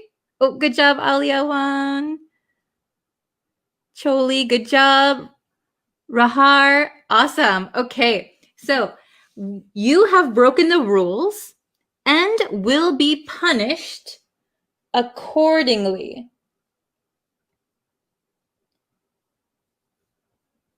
Okay, it's a long word. I have to write out a long word. You have broken the rules and will be punished accordingly. Okay, so in this case, accordingly, so in a way that is appropriate to the particular circumstances, right? So the particular circumstance is that you broke the rules and the appropriate punishment will be taken. You will be punished accordingly. Okay, accordingly. Awesome. Okay, very, very good. Let's try number 3. While the teacher is talking, please listen. Something. Oh, very good. Anna, Nissasu. Very good. Sammy, Pasir, Walt, very good. Okay, awesome. So while the teacher is talking, please listen. Very good. I think a lot of people got the correct answer. Attentively, with a lot of care, right? Pay attention. Okay, good job. So maybe here it's while giving attention or thoughtfully. So put a little extra effort into listening to your teacher. Please listen attentively. Okay? Don't half listen. Don't kind of listen. Listen attentively. Okay? Is that understandable? Very good. All right, let's try the last one, number 4, and then we'll review a little bit. Okay? So number 4. The police observed a crime and acted. So the police observed a crime. So that means they saw a crime. They watched a crime happen. The police observed a crime and acted something. Oh, I see a lot of good answers. Good job. Okay, so I see a lot of correct answers. Very good. So the correct answer is accordingly. Ooh. Gotta write it so you can read it. Dingly. Oh, okay, I fit it. Awesome. Okay, so the police observed a crime and acted accordingly. So they acted appropriately for the circumstance. So the circumstance is what? A crime. They observed a crime, right? So then they have to take the appropriate action. So they acted accordingly. Very good. So accordingly just means that the response is appropriate for the situation. Or it can mean as a result. So for example, if we do as a result, let's see. For example, the police made a mistake. The police made a mistake and arrested the wrong man. They arrested the wrong person. Accordingly, the man was released. Okay, so as a result of finding out that he was not the criminal, they released him. Okay? Then attentively means like while giving attention, paying attention, and it can also mean thoughtfully. Okay? Very, very good. All right, so if you guys have some questions, I have a few minutes. You can try and make a sentence with accordingly or attentively. Remember, these are adverbs. So you can try to use one of these in a sentence. Or if you have a different question, I can try to answer it too. Okay, I have just a few more minutes. Let's see. Okay. Hi, Miss Breeze Practical English. Hello. Please, could you explain to me what is the difference between to take, bring, and get?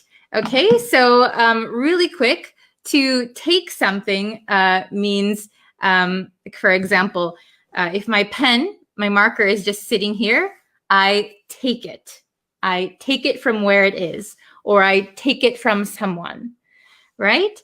Bring means that you have something at point A and you're going to bring it to point B. So bring your books to school, right? Your book is at home.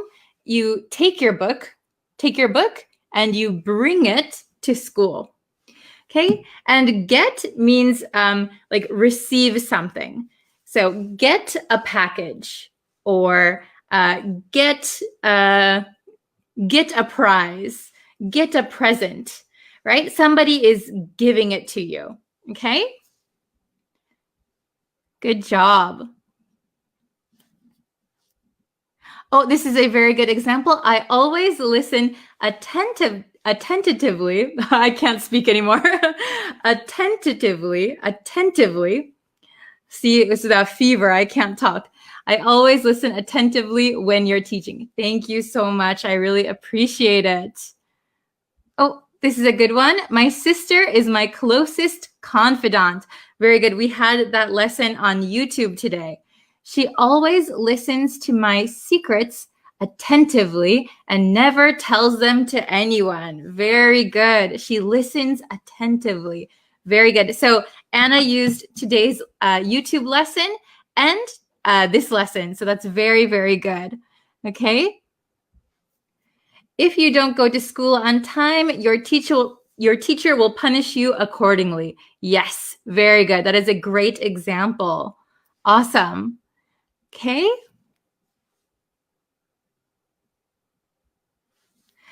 I writed a report that the manager said accordingly. Okay, so maybe in this one, past tense of to write is wrote, W-R-O-T-E. So I wrote a report that the manager said accordingly. So maybe you could say, maybe that means your manager asked you to write a report. I wrote a report. I wrote a report that my manager had asked me to accordingly. Maybe that could be a good sentence. All right. Today the teacher teach me accordingly her knowledge are. Okay, this is good. So a little bit of grammar mistakes, but it's okay. So today the teacher taught me. So if it's already happened, we're going to say taught, T-A-U-G-H-T. Today the teacher taught me accordingly. Okay, very good. Okay, awesome. I read attentively. See, I can't talk anymore today. Oh, my fever. I read attentively your sentences accordingly to your explanation. Okay, so very good. So, attentively and accordingly are both adverbs. So you could say, I attentively read your sentences accordingly. So if you say according to your explanation, it makes more sense. According to your explanation. Okay, Very good. Okay, so I think I have to go now, but I will try and answer your questions. And if you have really different questions than this lesson, maybe I can make a video lesson about it. And just so you guys know that there are always new lessons on the YouTube channel. So let me find the link for you I can share. Okay, I'm so sorry that I'm kind of out of it today. I've been sleeping all day since yesterday, and I'm just... Okay, so here are some lessons that you can watch until the next lesson. There will be new lessons every day on the YouTube channel, so please subscribe. And then also, please like the Facebook page, share the lessons with your friends, and I'll be back for another lesson. Oh, thank you. Yes. Oh, this is a really good one from Anna. Please take a good rest. Miss Bree, thank you so much. If not, you might get more serious with the fever accordingly. Yes, my fever might spike accordingly. Very good. Okay. So thank you everybody so much for watching, and I'll be back with another lesson very, very soon. See you guys tomorrow. Bye. Hi, everyone.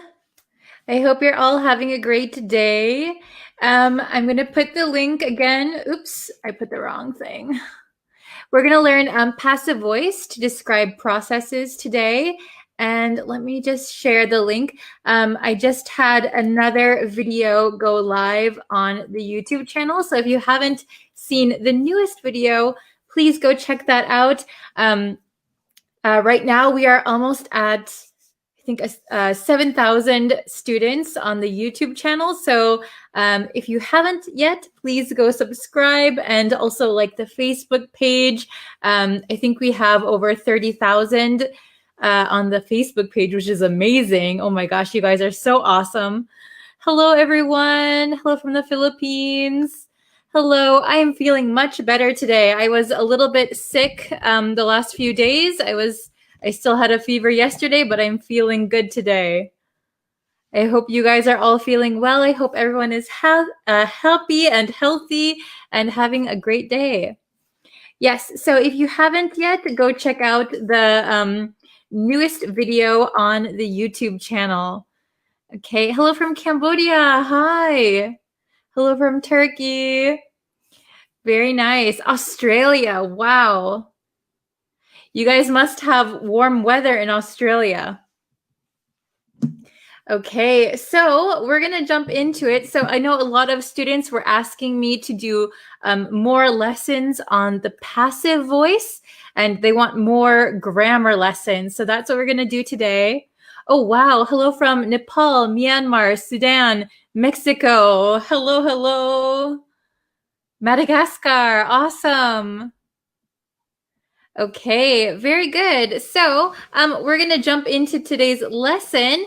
Again, please like this video, share it with your friends who are also learning English, and let's grow our community. Okay, so we're going to learn today the passive voice to describe processes. Okay, we're learning how to use the passive voice to describe processes. So I know we looked at the difference between passive voice and active voice a few months ago. So if you haven't seen that lesson, I suggest you go back and watch it. But we're going to focus on passive voice for describing processes, okay? Awesome. All right. Hello from Thailand, Afghanistan. Hello from Mexico. Okay, so we're going to look at passive voice again today. Ooh, I know passive voice is very, very tricky, right? It's kind of hard to understand, especially if in your native language you don't have a passive voice. So yes. Yes, this lesson is live right now, but after it is live, you will be able to watch it again. Okay? Oh, good question, Aliawan. What kind of processes? All right, I will show you. So basically, any process, right? Any process. So we have grammar rules to follow for this also. Okay, so the main point is that the action, when do we use the passive voice for processes? It is when the action is more important than the person performing it. Okay, the action is going to be the main thing. It is the main topic. So usually we don't even need to include, if you notice in my examples here, I don't think I included any person who is doing the action, right? So we're going to use the passive voice and we're going to describe these processes. So it could be anything. So for example, the process of, for example, learning a foreign language, or the process of submitting a form into your company. Okay, so whenever there is a process and the person is not that important, just the process is important, then we can use the passive voice. Okay. Oh, hello, from Cambodia, Myanmar, Sudan, Pakistan. Hello, hello. Okay, so let's look here. We have two different ways that we can use the passive voice for describing processes. All right, we have is or are plus the past participle. Okay, so first of all, we need to have that foundation, right? You need to know the past participles of the basic verbs that you're going to use. Okay, and then over here we have modal plus be plus past participle. Okay, so what are modals? If you don't know, they're like have or must, may, could, all of those good ones. All right. I think we've studied modal verbs before, so you guys should be all right with those. Okay. Awesome. So we're going to look, I have two examples. So the blue one, we're using this way. So number one, only the best photos are chosen for the exhibit. Okay, so we don't have any person who's doing the choosing, right? So the person is not important. The act of choosing the photos is the most important. Okay, so let's look at this one again. Only the best photos, and then here